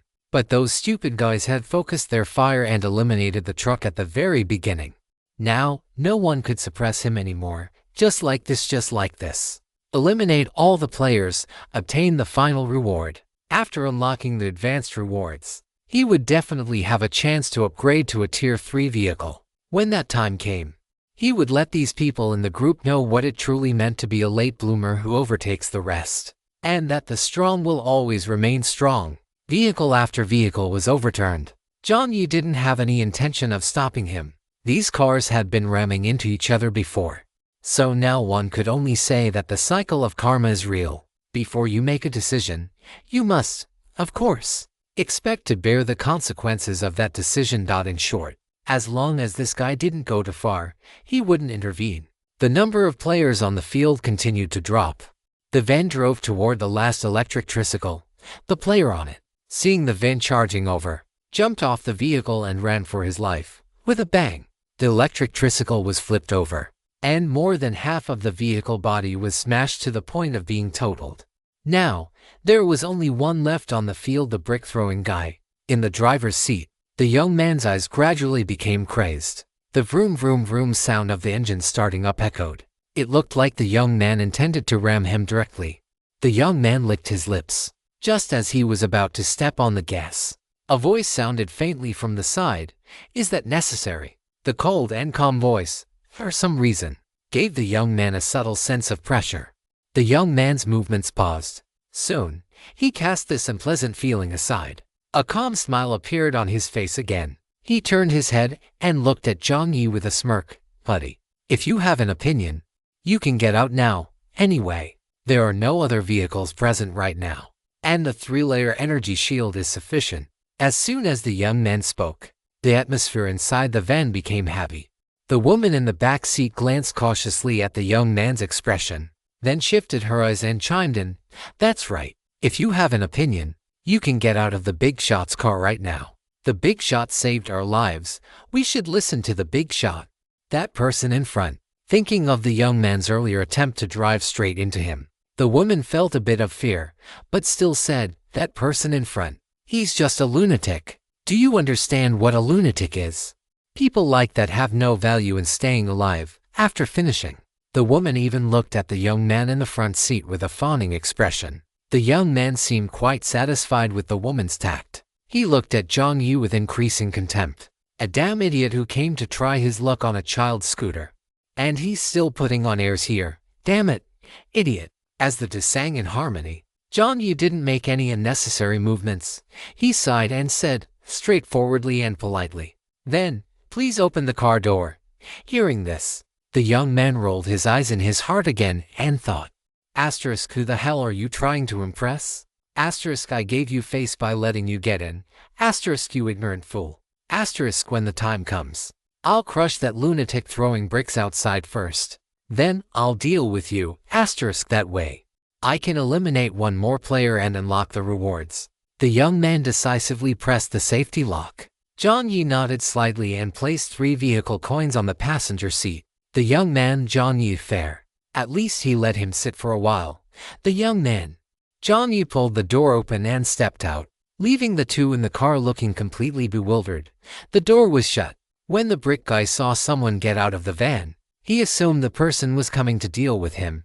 His expression shifted slightly, and he raised his hand, ready to smash a brick over. The moment the brick guy threw the brick, he saw the figure in his line of sight blur.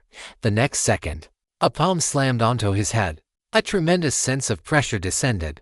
After the young man choked for a second, his body was twisted and leveraged by something, and he was slammed headfirst into the ground. Bang!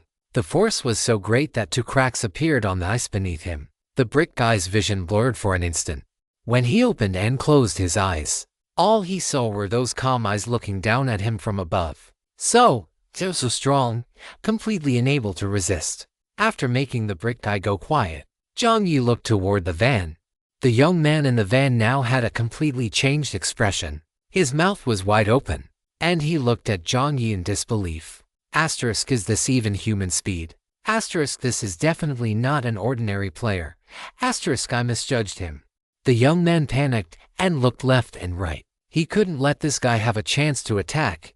He had to run him over immediately. The young man slammed his foot on the accelerator. The van let out a roar and charged toward Jiang Yi. Jiang Yi raised his hand and fired 3 shots. Bang, bang, bang, clatter. The bullets pierced directly through the energy shield and shattered the van's windshield. Glass scattered everywhere. The young man instinctively covered his head. But when he realized Jiang Yi had no intention of continuing, he actually kept his foot on the gas. Blood streaming down his face. Wanting to ram Jiang Yi directly, I have to admit, this guy's mental fortitude is decent, and fortunately it's useless. For someone like this, it's better to just eliminate him. Jiang Yi exhaled a breath of stale air and took out the iron box. The van collided forward, and soon there was the sensation of hitting something. But this sensation, it was completely wrong. The entire van shook violently, as if it had slammed into a wall. The young man inside was dazed for a moment, while the woman in the back seat, due to inertia, flew forward and rolled out through the shattered windshield. What the hell? The young man's head was spinning, and he hurriedly looked toward the point of impact. His vision slowly focused. A strange vehicle, -1 as large as the truck from before, appeared in his sight. The bright yellow forklift stood 7 or 8 meters tall, with 2 thick steel forks extending from the front. The van had just slammed directly into the steel forks and been sent flying. Where did this vehicle come from? Chapter 254. Don't you come over here. On the ice field, the bright yellow forklift reflected the sunlight, leaving the young man in the van, who was covered in glass shards and bleeding from his head, completely stunned. Where did such a huge vehicle come from? His brain, already malfunctioning from the collision, pondered for a moment before his expression finally changed. King lied to me. The young man roared in fury, completely breaking down. I didn't, though. Jiang Yi denied it righteously in his heart. I never said I only had one vehicle. But on the surface, Jiang Yi couldn't be bothered to pay attention to this guy anymore. Inside the damaged van, the young man was covered in blood, looking like a demon crawling out of hell. In front of this vehicle, his van was completely outclassed. The young man's eyes darted around. A moment later, he suddenly locked onto the woman who had been thrown out and knocked unconscious. The young man reached out, grabbed the woman by the ankle, and dragged her back with a backhand motion. The young man held a dagger against the woman's throat. Instantly, a bloody line appeared on her slender neck. Don't move. If you move again, I'll kill her, the young man roared, his bravado failing, his hand holding the dagger trembling. In his consciousness, Brother Anvil spoke up first. Brother, isn't that guy an idiot? Does he really think you care about that woman's life? Hey, it's hilarious. That guy has no idea what a ruthless person you are. You're the type who would even use a steel fork to skewer your own brother. Jiang Yi. But why does it sound so unpleasant when you say it? Brother Anvil wanted to continue, but Jiang Yi raised an eyebrow. Zip it. Brother Anvil let out a pitiful "oh," turned around in indignation, scurried into the forklift's cabin, and began brooding over his egg with a resentful expression once again. Outside the forklift, the young man was still shouting, "Don't come any closer. If you come any closer, I'll kill this puff shoe." The bullet sank into the young man's arm. The massive impact severed his arm entirely, sending it flying through the air. "Da!" The young man's shout stuck in his throat. He stared at his cleanly severed arm with a dazed expression. The other party actually fired. How could this be? Didn't that guy value human life? Otherwise, why would he have spoken up to stop him earlier? Why did it turn out like this? It wasn't just the young man who was dazed. Jiang Yi was also stunned. Wasn't that shot supposed to be aimed at the head? How did it end up hitting the arm instead? The corner of Jiang Yi's mouth twitched slightly. Thankfully, Brother Anvil had already gone to incubate his egg. Otherwise, he would be whining again. As for the questions in the young man's mind, Jiang Yi could only say that there was no need for threats or choices here. He had chosen to speak up earlier simply because he knew Brother Brick wasn't a madman, just a normal person trying to protect himself. And the young man's direct action of driving into people had annoyed him. As for this woman, if Jiang Yi remembered correctly, she was the first player to drive her vehicle into a motorcyclist after the rules appeared. There was no need to make any choices at all. Just as Brother Anvil said, Jiang Yi, certainly didn't count as a good guy. Doing the bare minimum to keep his conscience clear was enough.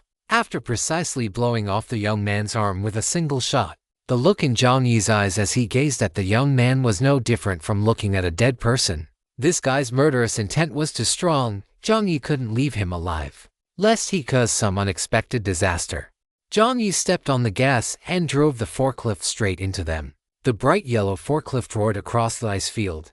Its massive tires, anti-skid chains, and reinforced wheels ensured that even driving on ice posed no significant obstacle. The moment the forklift slammed into the van, Brother Brick, who was lying on the ground and had lost his mobility, seemed to finally witness what a real bumper car was. Bang! The forklift surged forward, and the massive steel forks at its front plunged directly into the body of the van. Most of the van's body was skewered by the steel forks like a kebab. Then, the cargo rack connected to the forks began to rise. The van's sheet metal crumpled into a ball. The protective shield inside seemed to be putting up a final struggle. But Jiang Yi simply moved his mind with a crush suppression. His mental power directly blanketed the van. A second later, all three layers of the protective shield shattered completely. Crack, crack, crack. The moment the shield shattered, the forklift surged forward again, pinning the van above against a raised slope.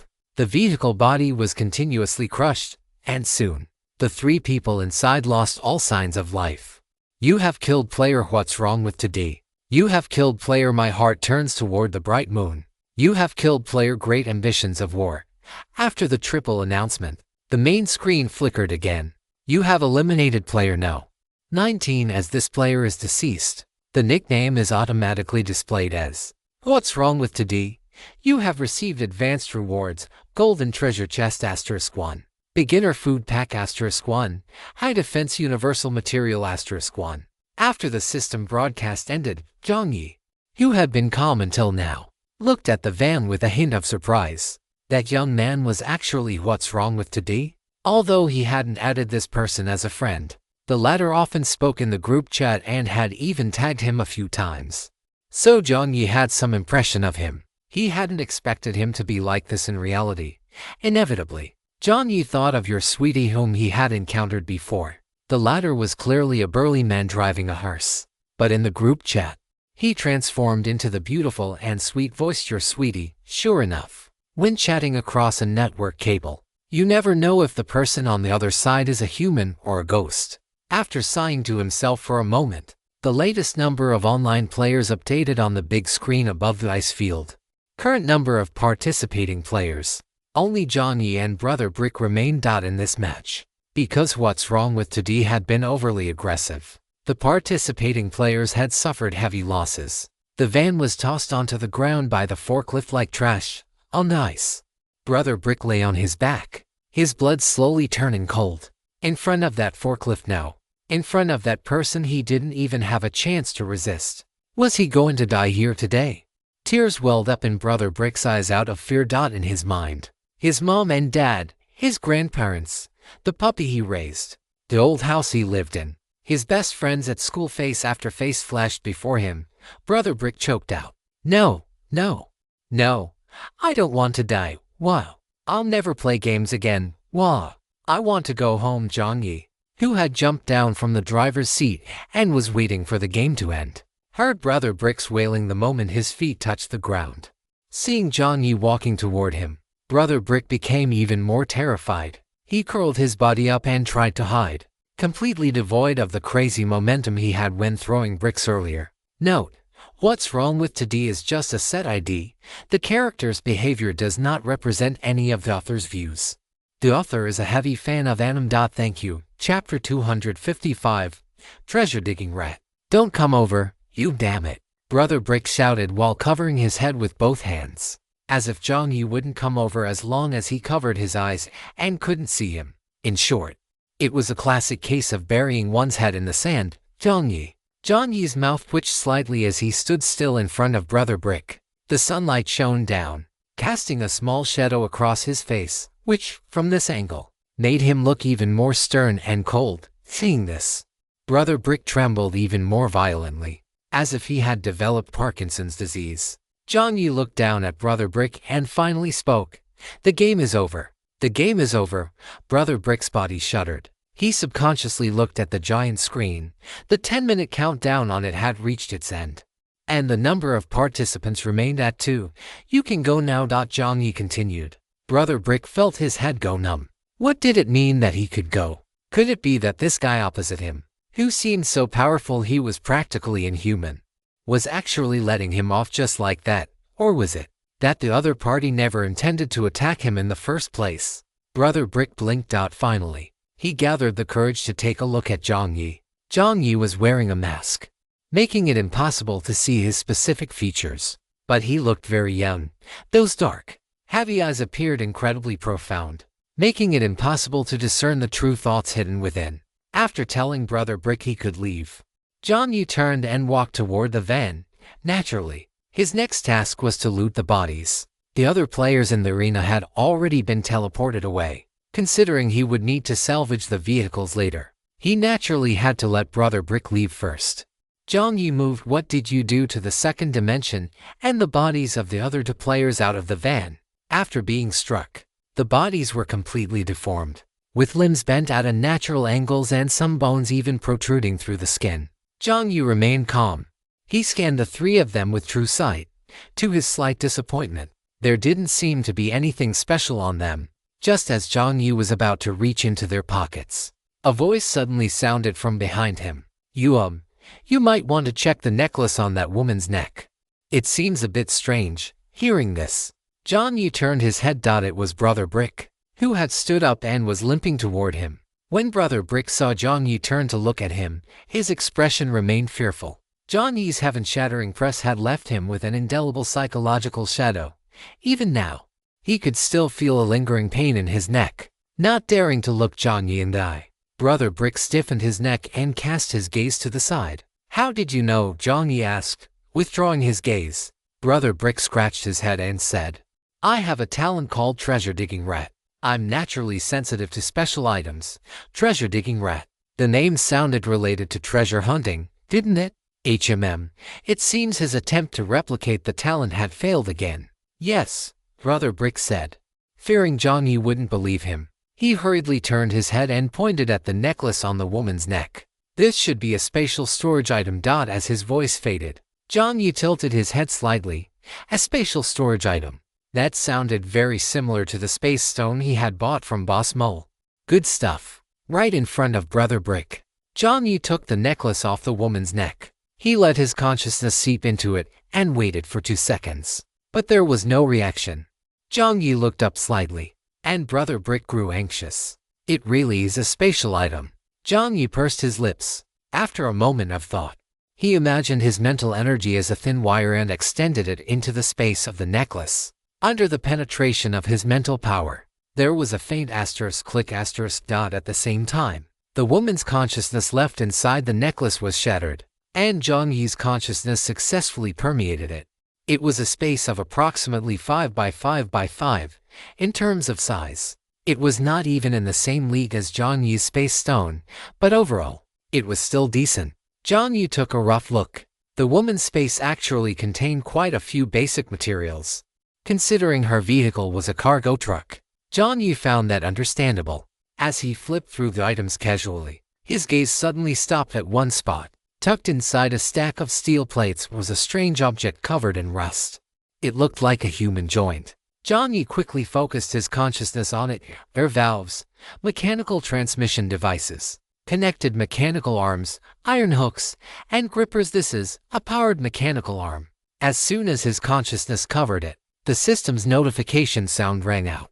You have obtained damaged powered mechanical arm X1 description, worn gears, rusted iron arms amidst the clanging of steel. Can you perceive that mechanical heart still beating? Description. A posthumous work of a mysterious alchemist from the Kingdom of Steel. It once attained every honor it could possibly achieve, only to eventually fall silent amidst time and rust. Friendly reminder. The current mechanical arm is severely damaged and cannot be used normally. It is recommended to report this item to the system. The system will provide a reasonable offer during the comprehensive evaluation. You have 10 seconds to make a choice. If no choice is made within 10 seconds, the system will default to a selection for you.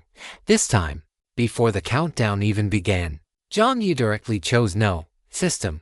The system log quickly turned blank, ignoring Jiang Yi. Jiang Yi stared at the arm with glowing eyes. He had actually obtained the mechanical-powered arm he had been wanting all this time in such a way, and judging by the system's description, this mechanical arm was far from simple. As for the severely damaged state mentioned by the system, Jiang Yi only scoffed. With the system and Aok from the daydreaming pavilion, no matter how severely damaged it was, in Jiang Yi's eyes, it could definitely be repaired. He transferred everything from the necklace into his own space stone. Since space items could not be nested within one another, he would just have to keep this thing separate for now. Stuffing the necklace into his pocket, Jiang Yi's expression toward Brother Brick softened slightly. No longer the dead fish stare from before. The spiritual energy of this necklace is very faint. I wonder if it has some special hidden effect or if it's just some other setting. If it weren't for Brother Brick, Jiang Yi really wouldn't have discovered it himself. Seeing Jiang Yi looking at him again, Brother Brick felt a bit nervous. Before Jiang Yi could speak, Brother Brick very consciously said, "That guy driving the minivan. His underwear seems a bit special too." Underwear again. Chapter 256, Big Boss, who are you? After Brother Brick finished speaking, the surrounding air fell into an eerie silence. Seeming to understand the Big Boss's thoughts, Brother Brick was very tactful. "Hey, boss, let me loot the items for you." Jiang Yi didn't decline. He paused for a moment and said politely, "I'll trouble you then." Hearing the Big Boss's words, Brother Brick actually looked a bit flattered. It must be said that the initial throw the Big Boss gave him had indeed knocked some sense into him. After the Big Boss agreed, Brother Brick knelt down directly and stripped the guy known as What Happened to You in the Second Dimension bare in a flash. His technique was so skillful that Jiang Yi couldn't help but wonder if the latter had some special identity in the real world. After filtering out the special items, Brother Brick even thoughtfully read the item description out loud to Jiang Yi. Item: Pain Pants. Description: a mental comfort type item produced from the Doomsday Rhapsody. This is a magical pair of underwear. After wearing it, the wearer can change the appearance and size of the underwear according to their fantasies. Besides that, one can also gain some insignificant functions. For example, strength come 5%, speed come 5%, physique come 5%, mental attribute increased by 10%, and a slight increase in the perception of spirits. Note: if worn for a long period, there is a chance to awaken the fantasy attribute, which will cause the wearer to frequently immerse themselves in their own fantasies, causing subtle influences on their personality and thoughts. Just after Brother Brick finished reading, he couldn't help but say, "This guy's hobby. It's actually not some magical girl, but Jutaro. I don't want to know such detailed things. Thank you." 3 black lines appeared on Jiang Yi's forehead. "Big Boss, here you go." After Brother Brick finished speaking, he gave a silly grin and was about to hand the item in his hand to Jiang Yi. Jiang Yi pondered for a moment and spoke directly in his consciousness. "System, do you accept this? System, you weren't like this when you were recycling the power manipulator arm just now." The system was silent for a second, but still couldn't help it. "Accepted, then." Jiang Yi smiled and nodded in satisfaction. Although the attribute bonuses provided by the paint pants were indeed tempting, Jiang Yi thought about it for a moment and decided he couldn't keep it. Not only could he not keep it, but he also couldn't sell it to other players. Fantasy was a rather dangerous state. After weighing the pros and cons, Jiang Yi definitely couldn't use it on himself. At the same time, he had no interest in cultivating a potential lunatic and killer in the sector. After Jiang Yi said done, the system began to evaluate the paint pants. About 5 seconds later, special item, paint pants. The comprehensive value has been evaluated. The comprehensive offer is 30 car coins. Do you wish to proceed with the transaction? You have 10 seconds to make a decision. If no decision is made after 10 seconds, the system will automatically complete the transaction. This time, Jiang Yi didn't waste any words and said directly, make it higher. When I recycle the vehicle later, I'll give you a kickback. System hissed. The system hissed. It had already prepared itself to haggle with Jiang Yi, and after so many rounds of communication being slaughtered, the system was confident that this time, it would definitely grasp its principles and firmly hold its bottom line. Jiang Yi's words made it waver again. No, why do humans have so many tricks when it comes to bargaining? The system felt its CPU was a bit overloaded.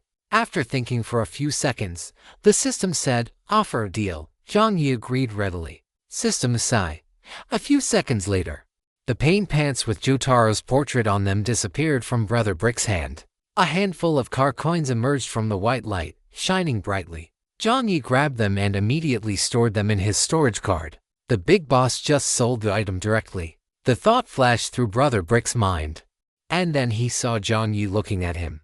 Two pork bone chashu rice balls appeared in Jiang Yi's hand. Amidst Brother Brick's stunned expression, Jiang Yi handed them over. Your reward. Since he had managed to find an extra spatial storage item, the mechanical arm he had been looking for a long time, and these paint pants. Giving the guy some reward was only right. There's a reward too. Brother Brick looked at the rice balls Jiang Yi handed over, his face full of shock. The big boss not only didn't eliminate him, but also gave him a reward. Moreover, he had figured it out now. The brutal beating the big boss gave him when he came down seemed to have been to save him. Brother Brick just wanted to decline, but Jiang Yi's dark, heavy eyes swept over him. Brother Brick stood slightly at attention and said directly, thank you, big boss, all right. You can leave now. Jiang Yi's expression relaxed slightly. Okay. Brother Brick quickly agreed. After agreeing, he let out anything else, big boss? Can I add you as a friend? I definitely won't harass you. I just thought that if there's a chance in the future, I want to repay the big boss for saving my life today. We who walk the path of the world value loyalty above all else, big boss. You saved me, so from now on, you are my benefactor. If there's anything you need, just tell me. As Brother Brick spoke, he couldn't help but grip the rice balls in his hand tightly. The big boss looked quite cold and aloof. He didn't know if he would add someone like him as a friend. Just as Brother Brick couldn't help but let his mind wander opposite him, Jiang Yi thought of Brother Brick's treasure-digging rat talent and agreed directly, sure. From a certain perspective, this talent is simply terrifyingly strong. Brother Brick is worth a long-term investment. Brick Brother's eyes lit up instantly. His legs couldn't help but tremble with excitement. But because Jiang Yi was present, he managed to restrain himself. Okay, big boss. Should I add you or? I'll add you. Jiang Yi didn't want to read his own username out loud in public. Not everyone could be like Wild King, who had absolutely no sense of shame regarding such things. Alright. My idea is society is simple. People are the complex ones. Didn't you say you were participating in a 5-player match? Jiang Yi asked directly. And if he remembered correctly, it was this guy who had answered the question about what was wrong with ACG culture back then. He hadn't expected the two of them to run into each other in the game like this. Hearing this, Brick Brother looked embarrassed. Oh, that big boss. You saw my comment in the group chat. Brick Brother never imagined that the big boss would actually pay attention to comments in the group chat.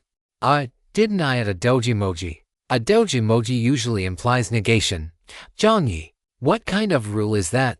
With a ding sound, a notification rang out. Brick Brother hurriedly looked at his private message channel, where a new friend request had indeed appeared.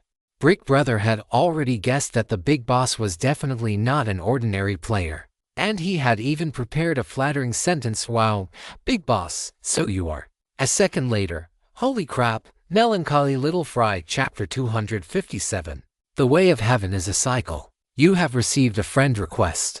Player Melancholy Little Fry has sent you a friend request. Do you accept? On the main screen, those two unremarkable lines of text almost made Brick Brother's little heart jump out of his throat. Clicking on the request, the familiar avatar of a red package of fries and an empty homepage, it was definitely Melancholy Little Fry.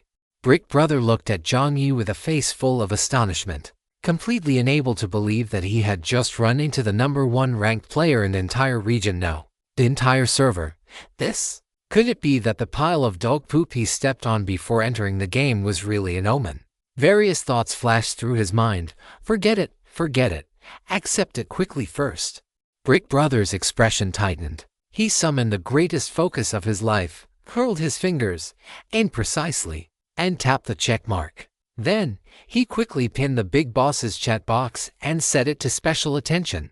Seeing this series of operations, even if Brick Brother's parents were here, they would have to say, if you had this kind of focus, you wouldn't have dropped out of junior college to drift through society. After adding the friend, people are the complex ones looked at Jiang Yi with even more admiration. He truly hadn't expected the big boss to be so young, so easy to talk to, and so, giving him food, an angel, absolutely an angel. From now on, if anyone in the group dared to say the big boss was bad, he would be the first to spray them back. After adding him as a friend, society is simple. People are the complex ones didn't waste any more time.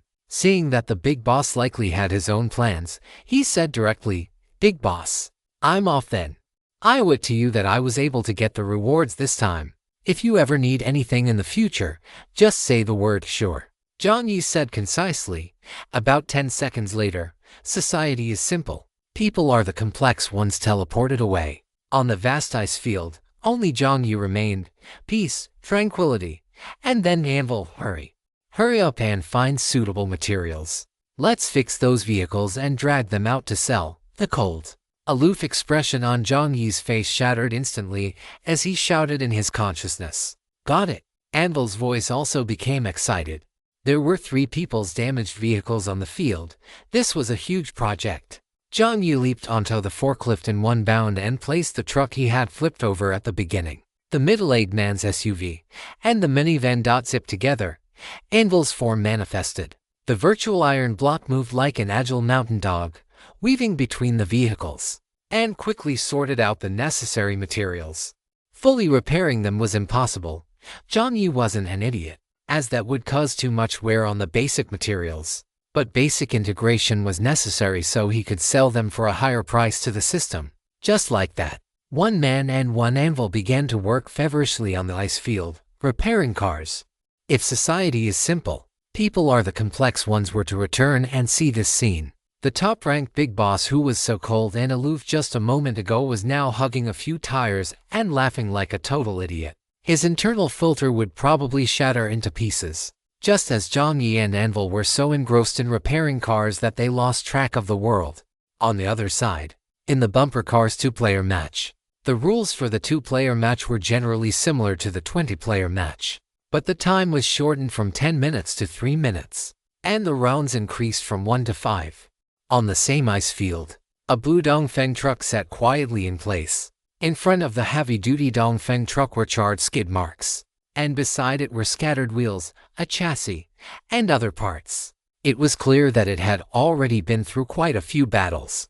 On top of the heavy truck, a balding middle-aged man was resting his feet on the dashboard, shaking them. The middle-aged man squinted his eyes, holding a Yahello cigarette in his hand, looking quite content. He had to admit, this game was practically tailor-made for him. In front of his heavy truck, other vehicles were like kittens and puppies. They couldn't resist at all and were simply crushed to death by him.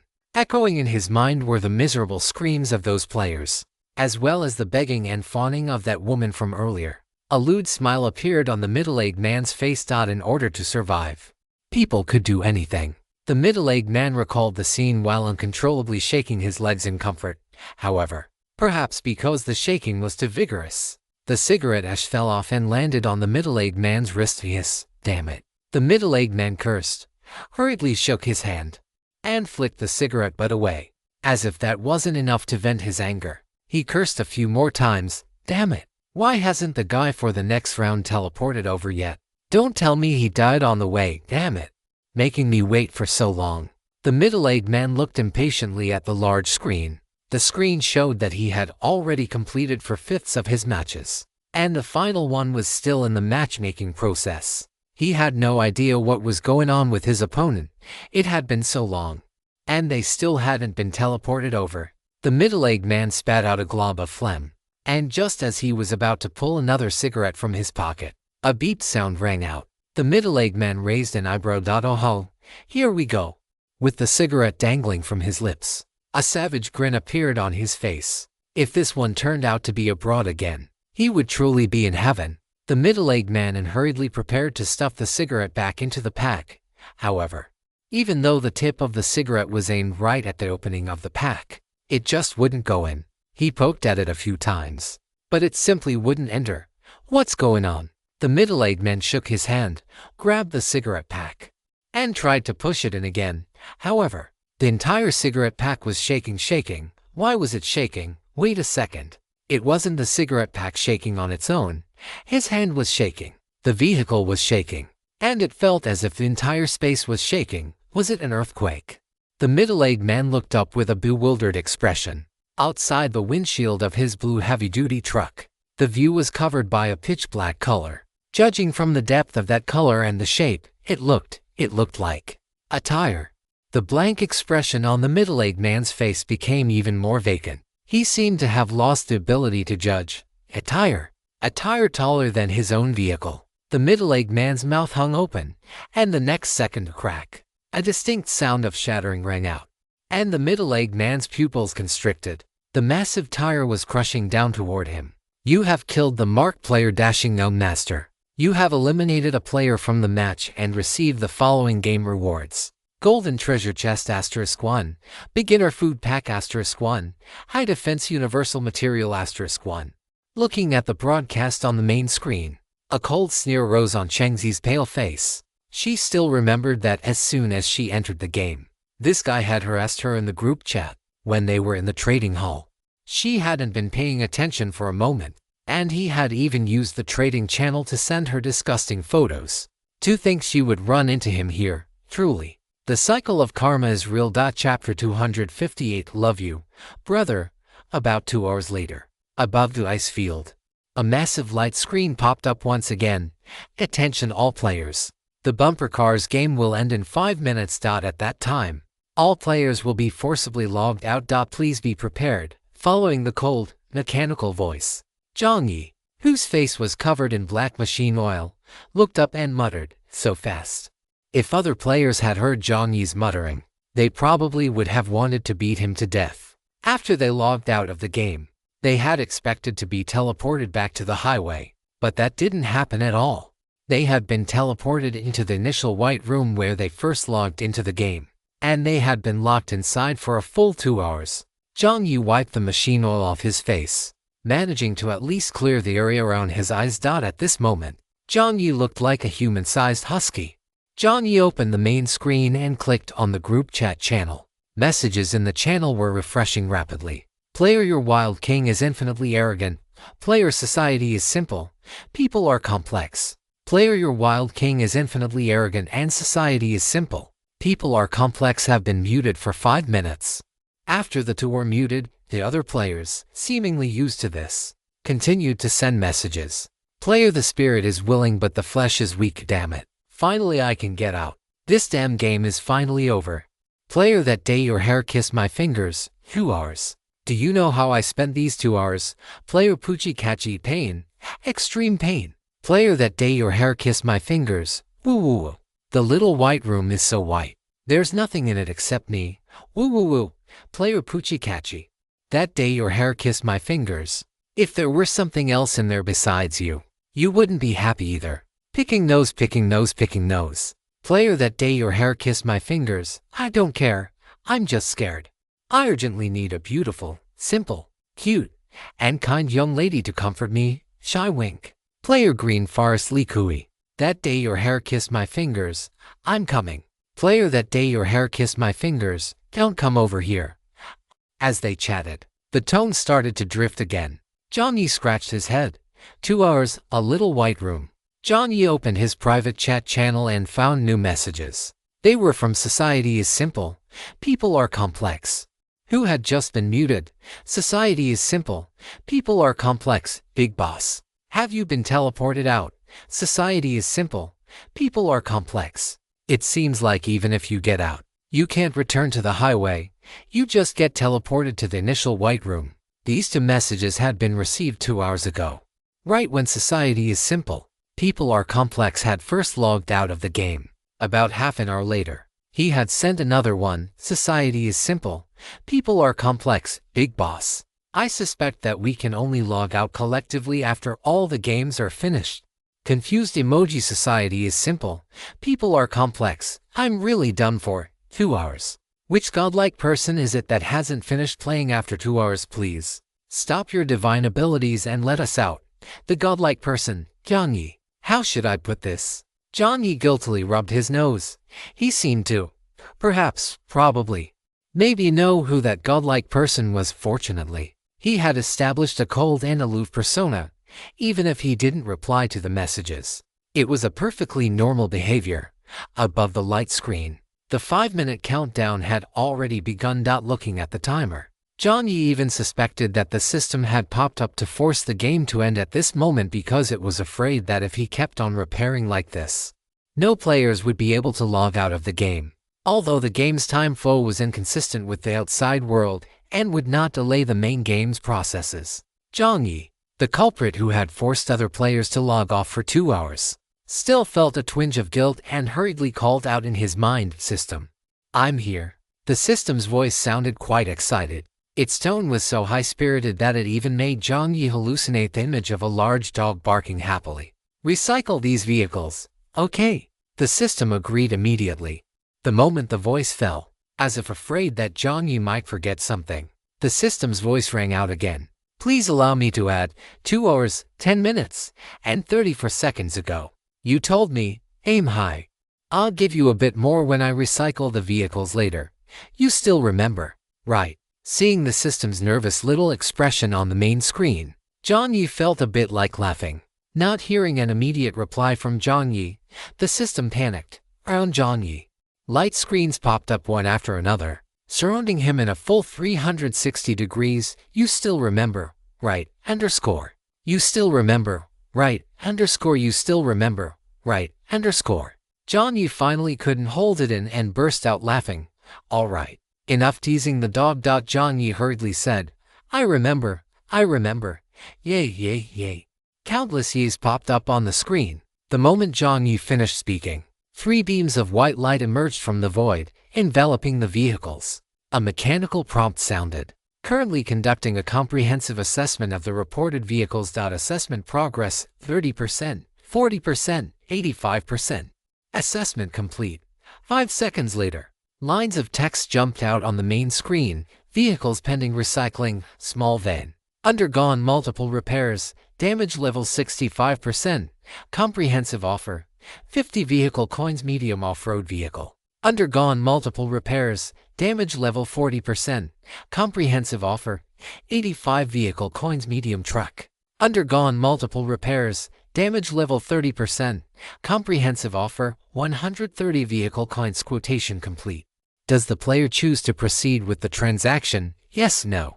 The player has 10 seconds to make a choice. If no choice is made after 10 seconds, the system will automatically make a reasonable choice for you. 10, 9. Jiang Yi chose yes. Okay. Countless OKs popped up surrounding Jiang Yi again. Seeing the system like this, Jiang Yi couldn't help but wonder how much this guy had swindled him this time to be this happy. John the Skinflint felt a faint sense of regret in his heart. But since things had reached this point, there was no way to turn back. After all, if you fleece a sheep for too long, you have to appease it at the right time, otherwise, there would be nothing left to fleece later. Jiang Yi curled his lip. The next second, after seeing the increased balance in his account, the corners of John the Skinflint's mouth lifted again. Regardless, This was 265 vehicle coins. If converted into fish carcasses, that would be 265 fish carcasses. Back then, he and the Wild King had killed for an entire day just to get around that amount. This was already quite a decent income. Jiang Yi beamed with joy, rubbed the storage card from the Daydream Museum in his hand, and said in his consciousness, "Well done, brother. I can make you an iron golem to play with tonight." "Really?" Brother Anvil's voice rang out immediately. "Then I want to make a big one, Jiang Yi." Jiang Yi's expression paused for a moment. Subconsciously, an image appeared in his mind of him waking up every day to see an iron golem staring affectionately at him next to his quality inspection bed. Jiang Yi shivered and instinctively wanted to refuse. However, just as the words of refusal were about to come out, the image in Jiang Yi's mind was replaced by the large iron block rolling on the ground, throwing a tantrum and accusing him. Thinking about it, even in the freezing cold, sweat began to bead on Jiang Yi's forehead. This was truly a difficult decision. 5 seconds later, Jiang Yi closed his eyes. "Fine, love you, brother." The countdown reached its end. On the ice field, the last glimmer of white light covered Jiang Yi's figure, and all the players were teleported out. Chapter 259, Nursing Home Pitter-Patter. The sound of acid rain falling rang out. Jiang Yi opened his eyes and found that he had returned to the familiar road. Glancing at the main screen, the messages in the group chat were still refreshing rapidly. After reading a few, Jiang Yi closed the main screen and began to rack up today's road mileage. Perhaps because he had just finished the game, no treasure chests had refreshed on either side of the road this time.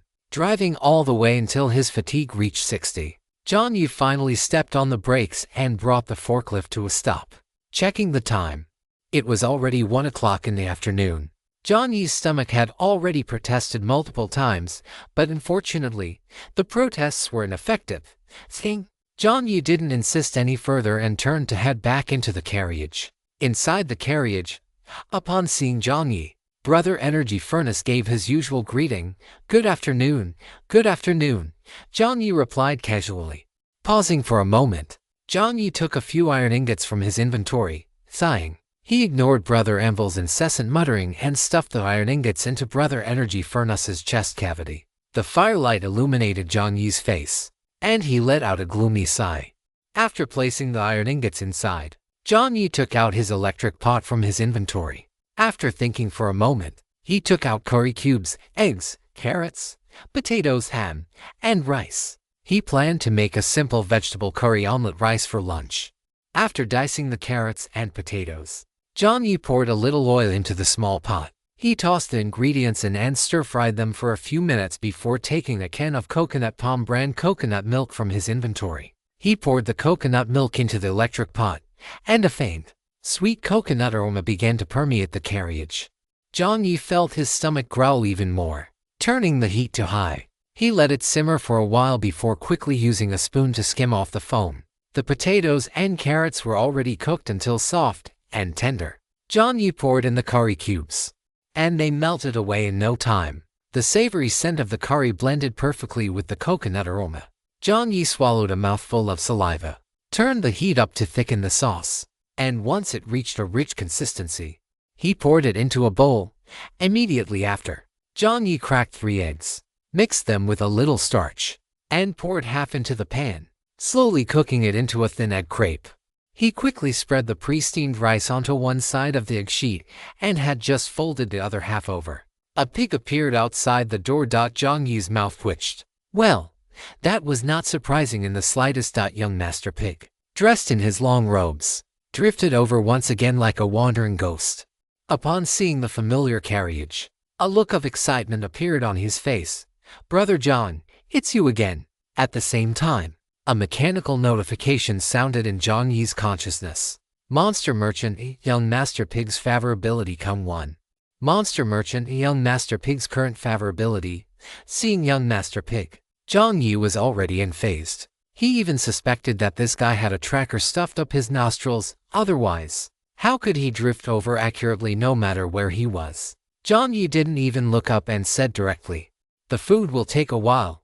"Okay," Young Master Pig agreed hurriedly, nimbly leaping onto the carriage. He was already familiar enough to find the small stool that suited him. After taking a small bag of melons and fruits from his pouch and placing it on the side of the carriage, he sat down properly.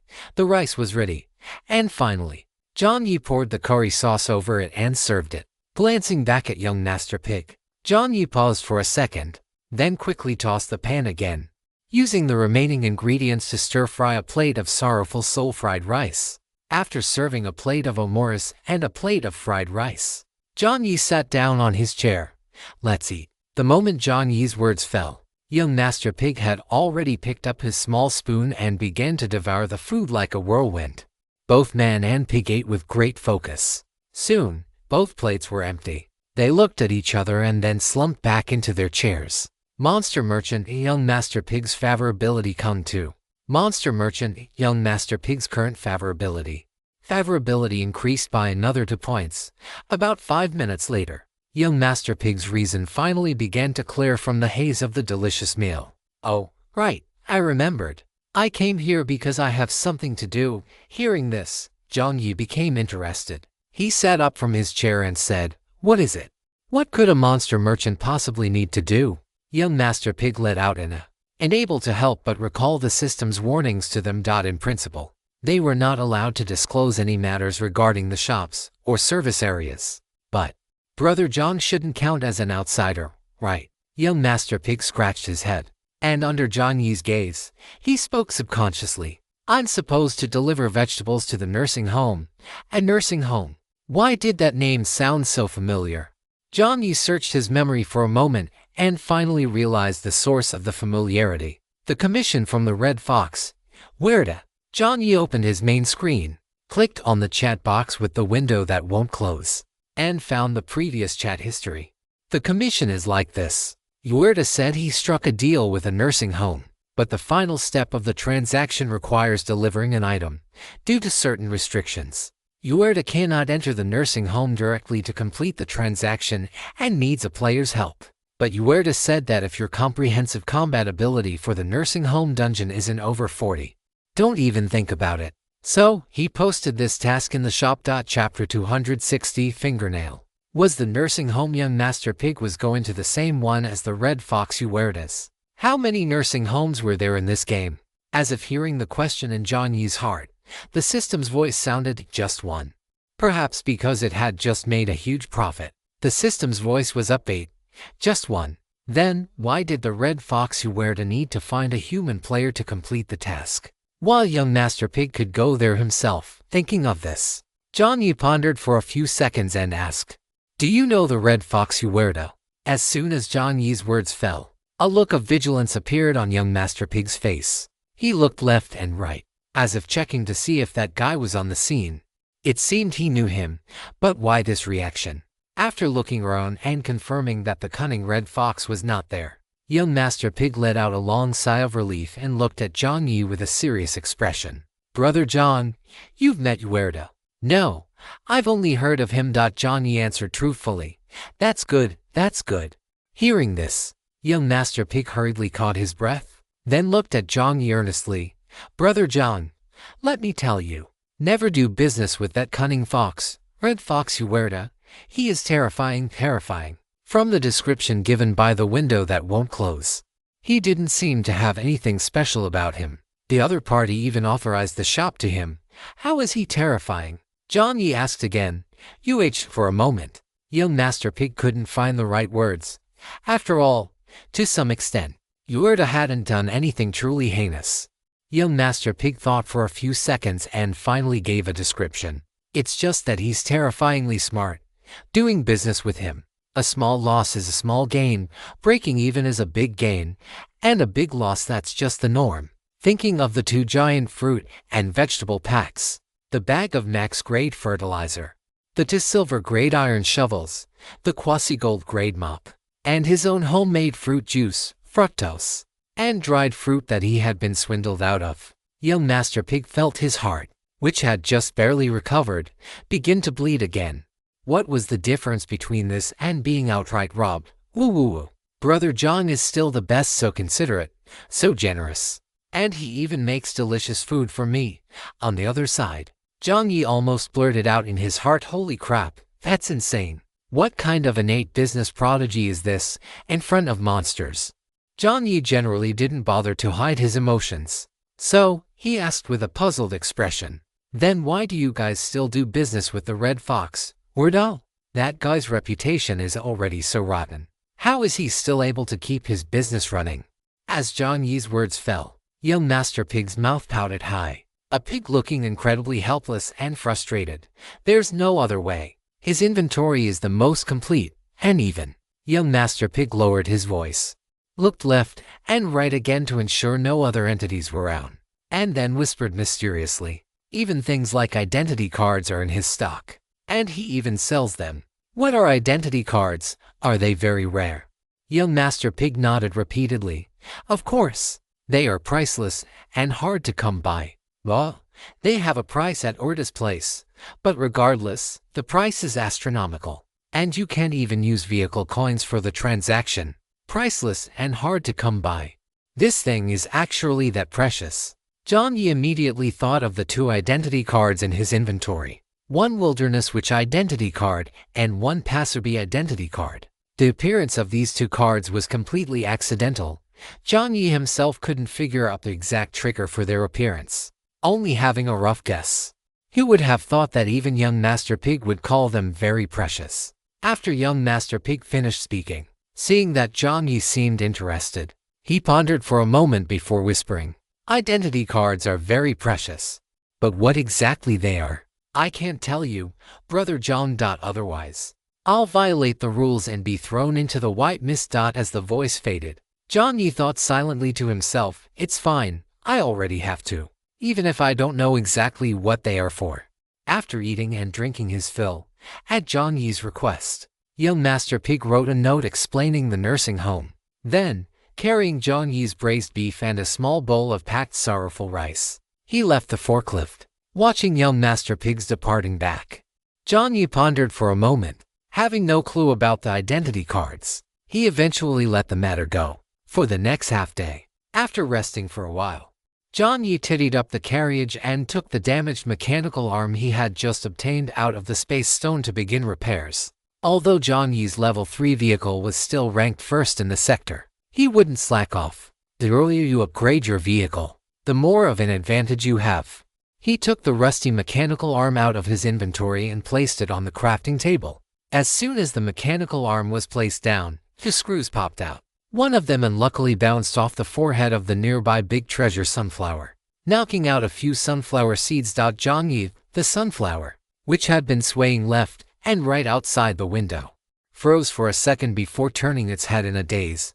Hurts. Jiang Yi silently picked up the popped-out seeds with one hand, while using the other to pat the sunflower's big head, apologizing sincerely. "Sorry. This thing is broken and it hit you." "Thing? Broken? Yeah, smart." Jiang Yi continued to pat the sunflower's big head, taking the opportunity to pluck a handful of seeds. Once pacified, the sunflower turned its head back. Jiang Yi took two seeds and cracked them open in his mouth. The seeds themselves didn't have any special taste. However, as soon as the seed kernels entered his stomach, your spirit attribute is rising slightly. Although it was a slight increase, Jiang Yi felt his mind become much clearer at this very moment. With a slight upturn of his lips, Jiang Yi began to summon the anvil, enchanting, repairing, renaming. No one knew how to fix this mechanical arm better than an anvil. The large iron block merged with the high-level crafting table. Sparks flew. The analyzer ran at high speed. And about 10 minutes later, Jiang Yi, now possessed by the anvil, rubbed his chin and said with mismatched eyes, "Brother, the damage to this thing is even more outrageous than the previous minivan." After saying that, Jiang Yi's mouth opened and closed again. "Can it still be fixed, HMM?" The anvil version of Jiang Yi rested his chin on his hand, pondering for a few seconds before muttering. "The soul of this mechanical arm lies in its precision identification and gripping ability, but the energy block in the center of the arm has been hollowed out. It can no longer perform those two functions." "The energy block, does that require redstone?" Jiang Yi subconsciously glanced at his buddy. "The energy furnace, nearby, yes, it needs redstone. Or give me some more of Aches. His hair is a bit weak in power. See if you can find a fingernail or something." "Jiang Yi, brother, are you serious?" As the words fell, The carriage fell silent for a few seconds. Jiang Yi directly pretended he hadn't heard the second method and thought seriously. The price of a redstone energy block was extremely high. The cost of repairing a broken mechanical arm was enough to add a little more and buy a new one. Perhaps he had really wronged the system. No wonder that guy said the current mechanical arm was severely damaged and could not be used normally. So what now? Go back to Mole Boss's place and scavenge to see if there are any other discarded redstone energy items. Just as Jiang Yi was pondering, suddenly, Jiang Yi's eyes lit up sharply. Brother, I've got it. Perhaps we can ask Dave for help. Chapter 261, Corn Cannon and Chomper. Could Dave's fingernail clippings actually be useful? Wouldn't I be reported for alter abuse later on? Just as Jiang Yi's thought landed, the anvil fell silent for a second. A second later, the anvil's voice rang out airily. Brother, you really are a piece of work, a total egg. Jiang Yi, he was just thinking about it. What's the harm in that? Jiang Yi rolled his eyes and said directly, then what are we looking for Dave for, brother? I saw in the World Classic game books you bought me earlier. Doesn't Dave have two plants? The cob cannon and the chomper. The cob cannon and the chomper. The appearance of the two plants flashed through Jiang Yi's mind, and he tilted his head slightly. The missing core abilities, precise identification, and grabbing. Cob cannon and chomper. Yes, it actually seems to fit.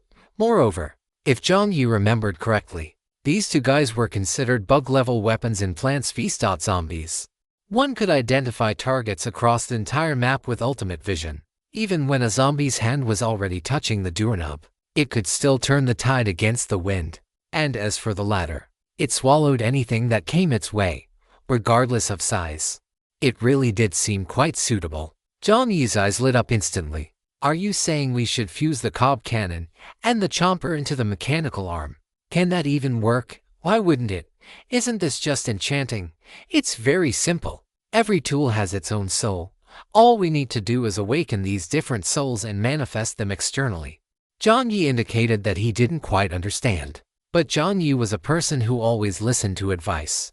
Although the anvil was usually a bit unreliable, its expertise in forging was unquestionable. This was a big chunk of iron that even the legendary craftsman Orko had to bow down to. Alright, Jiang Yi mused. Without wasting any more time, Jiang Yi opened the main screen, found Dave whose avatar had already been changed to an orange cottage, and a little zombie and sent a message over. Melancholy little fry, are you there? As soon as the message was sent, the chat box via BRATD. After 10 seconds, the message from the other side appeared. It was a 15-second video. Jiang Yi clicked on it. Dave was actually taking the zombies up to the roof to play. Moreover, various balloons were tied above the roof, and it seemed like they were holding a party. The faint sound of disco music could be heard in the background. After sending the video, Dave sent a new message. Dave, this group of zombies is so noisy. My roof is about to be flipped over. Jiang Yi, when saying that, you should probably put down the little zombie on your head first. Jiang Yi curled his lip and sent a message. It is a bit noisy. Ding. A voice message came through from the other side, and Jiang Yi clicked it. Dave, we're holding a birthday party. You're coming, right? Noisy background sounds. A second of hesitation while a meat boss. A childish voice came through. It was likely that Dave had made the little zombie say something. Melancholy little fry. Birthday, whose? Dave's birthday is October 1st. Is he that patriotic? Dave, my roofs. Jiang Yi. Melancholy little fry. Dave, are you coming? I made some banana pie. Dave's voice sounded tight, as if he wasn't expecting Jiang Yi to come at all. Melancholy little fry. I'm coming. Dave, good. Dave, message retracted. Dave, good.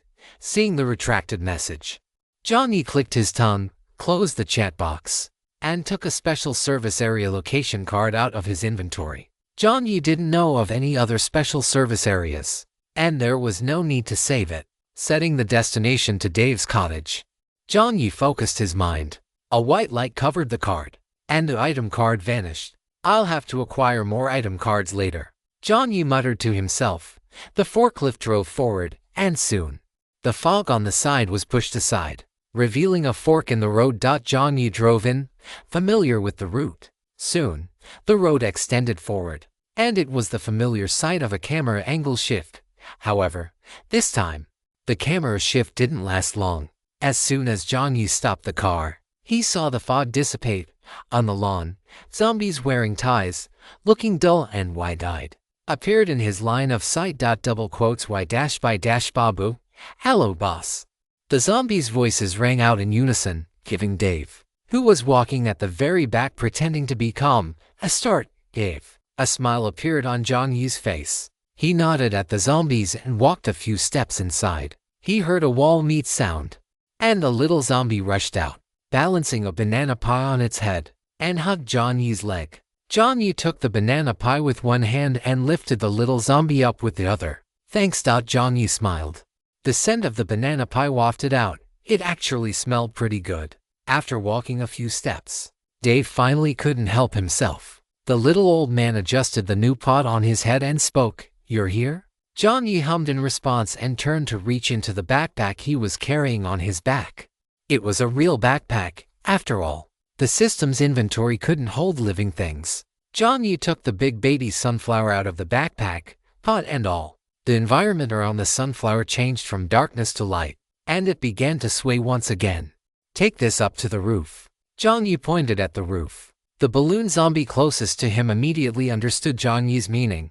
The balloon zombie nodded, blew its balloon up a bit larger, and then flew toward the roof, hugging the big baby sunflower in its arms. In the acid rain border city, the big baby often couldn't see the sun, so Jiang Yi had simply brought it along. After finishing, Jiang Yi took a bottle of vodka out of his backpack and smiled at Dave. Birthday present. Dave snorted and took the liquor. Crazy Dave's favorability come 5 Crazy Dave's current favorability. As his favorability increased once more, Dave turned around and led Jiang Yi into the small cabin. Before long, Jiang Yi, Dave, the plants, and the zombies all reappeared on the roof, with the wind blowing and eating pie. Jiang Yi squinted his eyes contentedly, perhaps due to the sunlight generated by the plants. Jiang Yi felt as if his spirit were soaking in hot water, feeling incredibly comfortable. After eating half of his food and listening to Dave complain for a while about the misdeeds of the little zombies, Jiang Yi figured it was about time and spoke up. I need to plants to conduct an experiment. Chapter 262. You're interested in hybridization too? An experiment. Dave looked at Jiang Yi with curiosity. You're interested in hybridization too? Not that kind, Jiang Yi said, waving his hands quickly upon seeing the intense gleam erupting in Dave's eyes. He certainly didn't want to end up as an old man in his twilight years talking to himself in front of plants. Then what is it for? Jiang Yi thought for a moment and described. Simply put, the experiment I want to conduct is to fuse the plants together with some special equipment. Hearing this, the pot on Dave's head tilted, and he said, Isn't that just hybridization, Jiang Yi? Jiang Yi was just about to say that there was still a significant difference from hybridization. But when he turned his head, he saw the pea shooter, the cabbage pole, the angel girl holding arrows, and the spring bean hiss. Aren't these products just the result of fusing ordinary plants with mechanical equipment? Dave nodded at Jiang Yi with an I completely understand you expression and immediately asked, Which two plants do you need? Seeing that it seemed impossible to explain clearly, Jiang Yi simply said, The cob cannon and the chomper. Hiss. Both are plants with high attack power, a hybrid of them.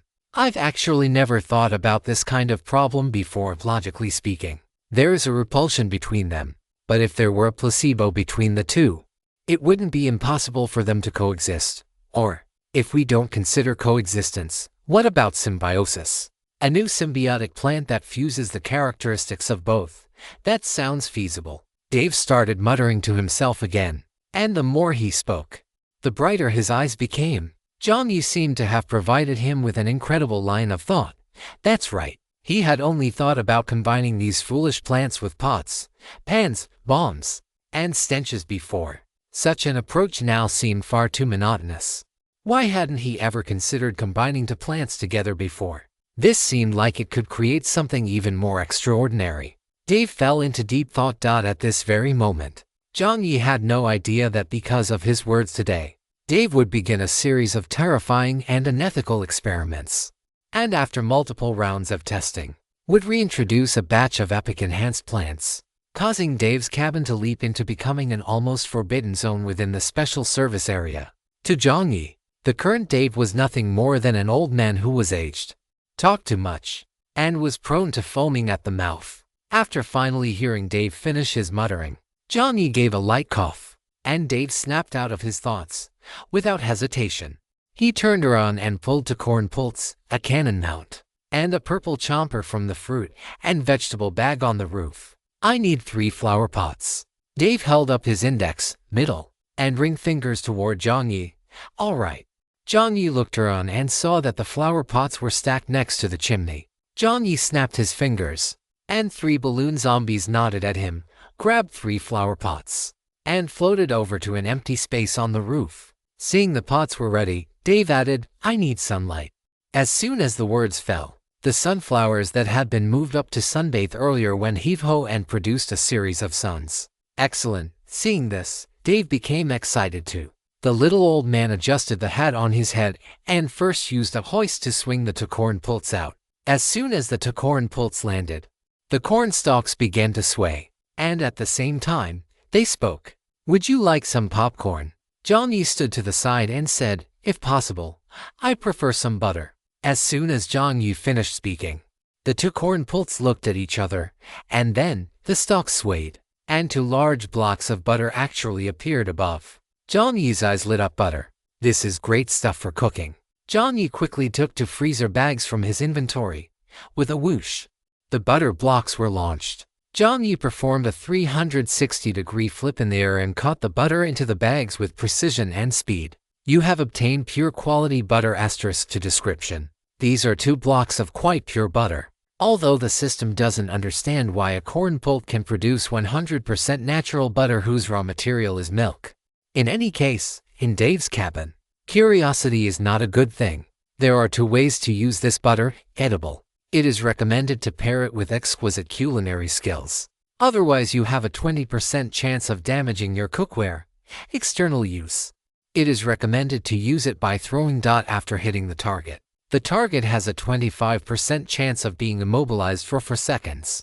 Note: butter needs to be stored in a refrigerator or freezer. Seeing the information on the main screen, Jiang Yi pondered for a second and silently swapped the freezer bags he had taken out for an iron bucket. Good stuff. Bring more. Jiang Yi didn't waste any time. He snapped his fingers and had the balloon zombies bring over to more flower pots. Jiang Yi turned to look at Dave, who clicked his tongue and pulled 2 more corn pults from his sack. Once planted, the 2 corn pults began to clatter, throwing solidified butter blocks into the iron bucket. Jiang Yi had the little zombies pick up the occasional corn kernels and place them in another iron bucket. Corn kernels are good stuff too. Before leaving, he could have Brother Energy Furnace pop some popcorn for everyone to eat. Focusing his attention back on the corn cannons, Jiang Yi saw that enough sunlight had been collected. With a loud clatter, Dave installed the cannon mounts. In an instant, the 2 petite corn pults underwent a transformation, turning into horizontal, disdainful-looking corn cannons. As soon as the corn cannons appeared, the surrounding zombies seemed to grow nervous, one after another. They widened the distance between them. The small zombie even jumped onto the back of a minor zombie, daring only to peek with one eye to secretly observe the situation ahead. With the corn cannons set up, a chomper was tossed out next. It was a strange plant, purple all over, with its mouth wide open, revealing the sharp teeth inside. The chomper looked at Jiang Yi, who was closest, and swayed excitedly from side to side, just as it was about to open its mouth to bite Jiang Yi's head off. Jiang Yi acted with lightning speed, pulling a large piece of jellyfish he had prepared earlier from his inventory and tossing it inside. Noun. The chomper swallowed the jellyfish in one gulp. Then, the thing started sliding around inside the chomper's mouth. After finally managing to snag it with its teeth, the chomper bit down, but the overly chewy texture made it let out a confused grunt. As it chewed and chewed, it felt its mouth starting to ache. The chomper stopped attacking. Both plants were ready. Now, it all depended on the performance of Brother Envil. Chapter 263 Steal Eclair. On the roof, the zombies crowded around Jiang Yi, gathering behind his right side. In front of him were flower pots and plants, while beside him, Dave, wearing his iron pot, stared at Jiang Yi's movements with great interest. Anyone unaware might have thought the zombies were about to attack the house again. Jiang Yi took a deep breath. Time for the anvil to take over. He took the advanced crafting table out of his inventory, and steel plates, iron blocks, shafts, torque components, rubber, and other parts of various sizes were laid out in order. With the parts laid out, the next step was the mechanical arm. He carefully placed the damaged mechanical arm onto the crafting table. Above the advanced crafting table, two clamps extended, firmly locking the mechanical arm in place and lifting it up. Jiang Yi first dismantled all the outer components. It must be said that it truly lived up to the system's description. This was a machine that had won every honor possible in the past. Just dismantling the surface took Jiang Yi a full hour. The zombies in the back row swapped out wave after wave. In a spot Jiang Yi hadn't noticed, one small, thin zombie had remained motionless, watching Jiang Yi's fluid, professional operations without blinking. This zombie wasn't wearing the standard three-piece suit with a tie, but what appeared to be a tattered and recognizable white robe. Another half-hour passed. The mechanical arm was now completely unrecognizable from its original state. A fist-sized hole had appeared in the middle of the arm. Although he didn't fully understand the structure of this thing, combining it with what the anvil had said earlier, Jiang Yi guessed that this must be the missing energy core. Now, he could attempt to integrate the plants into it. However, as for how to do it specifically, Jiang Yi asked in his consciousness, "What do I do now?" "Place the plants on my main body," Brother Anvil spoke up. Although Brother Anvil was usually a bit unreliable, a bit crazy, a bit long-winded, a bit fond of shouting, a bit prone to waking Jiang Yi up in the middle of the night to forge little sheep for him, a bit fond of tossing iron blocks into Brother Energy Furnace's furnace for no reason, and a bit, well, he was still reliable in his professional field. "Got it," Jiang Yi replied. He brought Brother Anvil and Brother Energy Furnace up to the roof from the forklift. The heavy anvil was placed on the ground, and then Jiang Yi looked at the two plants. The corn cannon was already squinting its eyes, fast asleep, while the chomper was still chewing, chew chew chew chew. Seeing Jiang Yi looking at it, the chomper even blinked its eyes. "Sorry about this, you two?"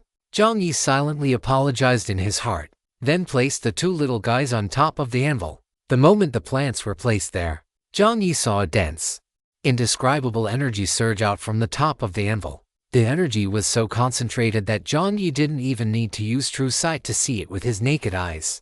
Jiang Yi held his breath slightly the next second. The swaying figures of the two plants froze simultaneously. The corn cannon's perpetually squinting eyes suddenly widened, and on the other side, plop. The jellyfish in the chomper's mouth fell to the ground. It was as if their souls had been extracted at the same time. At the same time, a mysterious background interface appeared above the anvil, and 3 boxes along with one smaller box appeared in Jiang Yi's line of sight.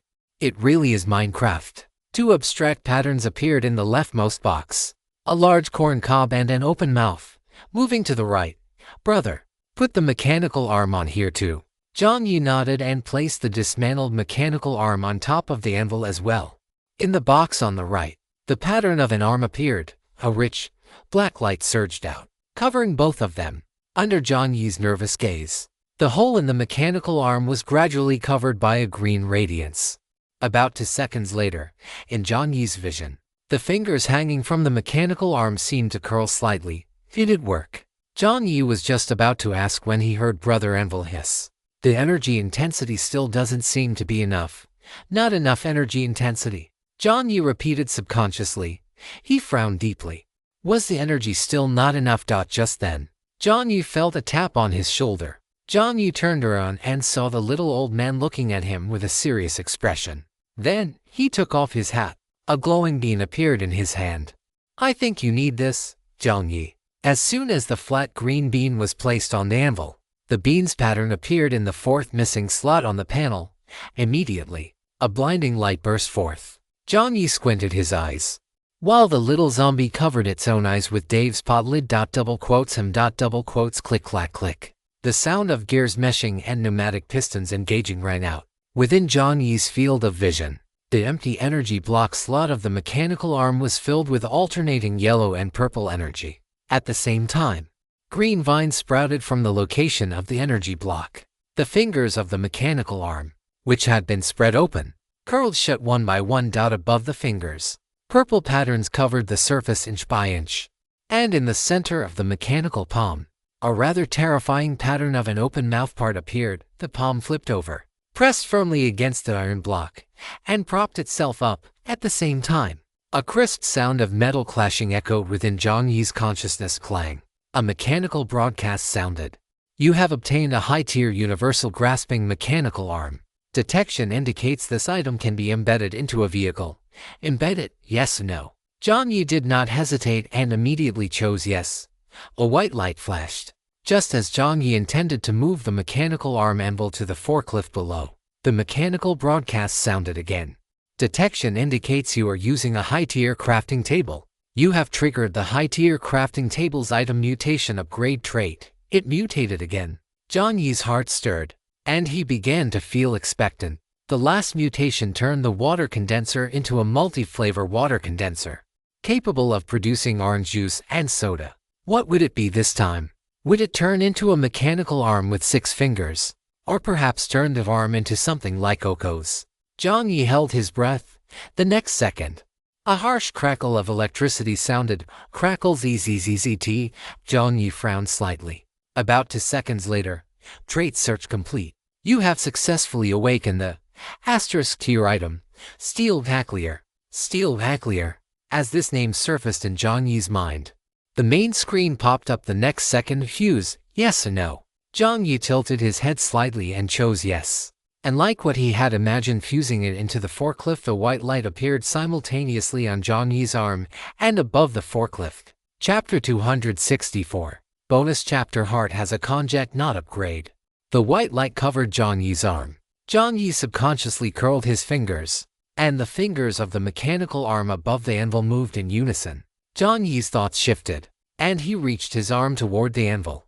The moment Jiang Yi extended his arm, the tiny iron plates of the mechanical arm opened layer by layer, revealing the section where Jiang Yi's arm could be inserted. As he reached forward, the iron plates and buckles snapped together layer by layer. Jiang Yi lifted his arm with a whoosh. Jiang Yi's arm was completely covered by the mechanical arm. You are now using Steel Hacklier. You have gained a 10% strength bonus, 10% speed bonus, and 10% constitution bonus. Note, non-uniform constitution. You have gained the basic skill Burst Kill. Burst Kill can deal a minimum of 10 points and a maximum of 50% of your own strength attribute and true damage to the enemy. You have gained the basic skill Intimidate. Detection indicates you already possess a similar skill. Basic skill Intimidate has been upgraded to intermediate skill Intimidate. You have gained an additional Kung-1 multiplier. The specific stacking state of the multiplier isn't fixed. You do not have permission to view. You have gained the special blessing, Steel's Lament. Possessing this blessing, you will gain additional favor from alchemists, warriors, adventurers, and others. At the same time, you will attract the attention of certain special existences. A long string of descriptions popped up, and Jiang Yi's eyes widened slightly. Good heavens, a prestigious percentage bonus to basic skills. 1 blessing, it's a divine artifact. It's a good thing I didn't sell it to the system. Jiang Yi opened and closed his palm, feeling the energy flowing through Steel Hacklier. After a moment of thought, Jiang Yi turned around and beckoned to a minor zombie. The minor zombie looked left and right, and upon confirming that the boss was indeed pointing at him, he ran over with a face full of excitement, looking up at the sturdy minor zombie in front of him and thinking about what was about to happen. Jiang Yi reached out and gave the minor zombie the iron fence from the iron fence zombie, the iron bucket from the buckethead zombie, and the chariot from the chariot zombie. Receiving so many things at once, the minor zombie's eyes lit up. Very good. Jiang Yi smiled, his eyes curving, and nodded with satisfaction. This should be enough to withstand it. After settling the minor zombie, Jiang Yi stood up and returned to his original spot. He moved his body slightly, feeling the synergy between himself and Hacklier. Suddenly, Jiang Yi opened his eyes. In that very second, the previously noisy zombies instantly fell silent. They seemed to have caught the scent of some kind of danger. Are you ready? Jiang Yi's voice was calm, yet carried a hint of concern. Double quotes Y-by-Babu. The minor zombie across from him roared, completely unaware of what was about to happen. Very good. As the last word fell, Jiang Yi's figure vanished from the spot in an instant. Jiang Yi was so fast he was almost reminiscent of the moon leopard on the training grounds. With the boss's figure gone, the miner zombie was stunned for a second, his large head rotating to search for Jiang Yi's location. The next second, the miner zombie's eyes crossed. Boom! In an instant, the chariot shattered. The iron fence shattered. The miner zombie's mind went blank for a second. Oh wait. He didn't have a brain. Vaguely, only one thought remained in his consciousness. Could it be that the cannon has fired again?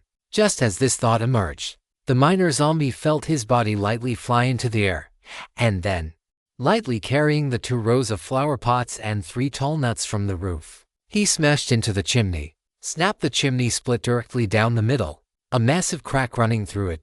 Finally, the metal bucket atop the miner zombie's head also went *bang* and burst open, settling around the zombie's neck like a dog collar, with *clatter*. The newspaper zombie's newspaper also fell to the ground. On the roof, there was silence, shock, and nothing but the sound of people gasping for air. After the punch, Jiang Yi's figure reappeared amidst the fading afterimages.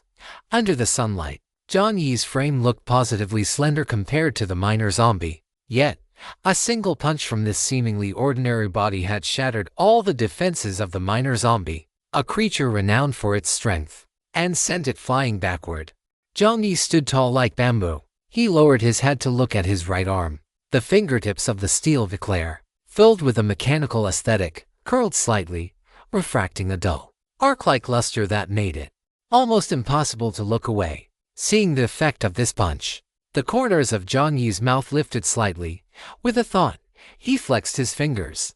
The mechanical arm unfolded in layers across his arm, eventually detaching and condensing into a small cube pattern with purple and yellow markings. If he embedded this thing into the forklift, it should be able to transform into a large mechanical arm. It could be used as a weapon and also serve as an automatic retrieval device for the forklift to use as for one item. This was a massive profit. Above the anvil, a virtual panel popped up again, and a new dialog box appeared. Please name the item. The anvil's renaming function. Jiang Yi thought for a moment, removed the steel prefix, and left only eclair. Jiang Yi called out in his mind. The purple cube flickered, seemingly in response. The smile on Jiang Yi's face grew more pronounced, just as the smile was about to turn into something more sinister. Crack sound echoed. Jiang Yi turned his head and saw the miner zombie, which had been blasted away, blinking at him. Behind the miner zombie, the poor chimney of Dave's cabin, which had held on for less than 2 seconds, collapsed with crash into fine powder. Jiang Yi, before Dave could even open his mouth, Jiang Yi hurriedly laughed sheepishly. I'll help you fix it. Don't get excited. He felt as if he could already see the black mushroom growing on the old man's back. 5:30 in the afternoon. Amidst the farewells of a crowd of zombies, plants, and Dave, Jiang Yi left the cabin. After a brief moment of visual obstruction, Jiang Yi returned to the forklift. Jiang Yi exhaled a breath of stale air and raised his palm, causing eclair to appear above it. Jiang Yi hopped into the driver's seat, focused his mind, and a light screen popped up. Use embedding slot. Jiang Yi chose yes. Covered in white light, Jiang Yi placed eclair into the slot. Please select the installation position for the mechanical arm. A virtual 3D model of the forklift appeared before Jiang Yi's eyes. He pondered for a moment and finally decided to place eclair at the front of the vehicle. The front had the best field of view and could cover both sides, although, in theory, eclair provided a full screen view and placing it on the side wouldn't affect it. Putting it in the middle was more in line with Jiang Yi's operational habits. Mechanical arm embedding complete. A mechanical broadcast voice sounded. Detected that you have met the basic requirements for vehicle upgrade. Perform vehicle upgrade, yes or no. Jiang Yi still chose yes. He didn't suffer from procrastination. Naturally, the sooner the upgrade, the better. This upgrade requires an additional payment of 500 vehicle coins. Please insert the vehicle coins. Jiang Yi, you said how much? Chapter 265. Jiang Yi, the forklift, and the collapse. Looking at the glaring 500 vehicle coins on the main screen, Jiang Yi's mind went blank for a moment, and then he gritted his back teeth. System. Jiang Yi's voice was extremely calm. I'm here, her. The system responded with a guilty tone. Jiang Yi let out a dry laugh and said, seemingly casually, "We've worked together so many times now. Hand on heart, tell me, didn't I make you a lot of money last time?" The system gave another guilty asterisk for her asterisk. "Can you explain to me what's going on with these 500 vehicle coins?" Jiang Yi revealed a kind smile. It wasn't as if he hadn't calculated it.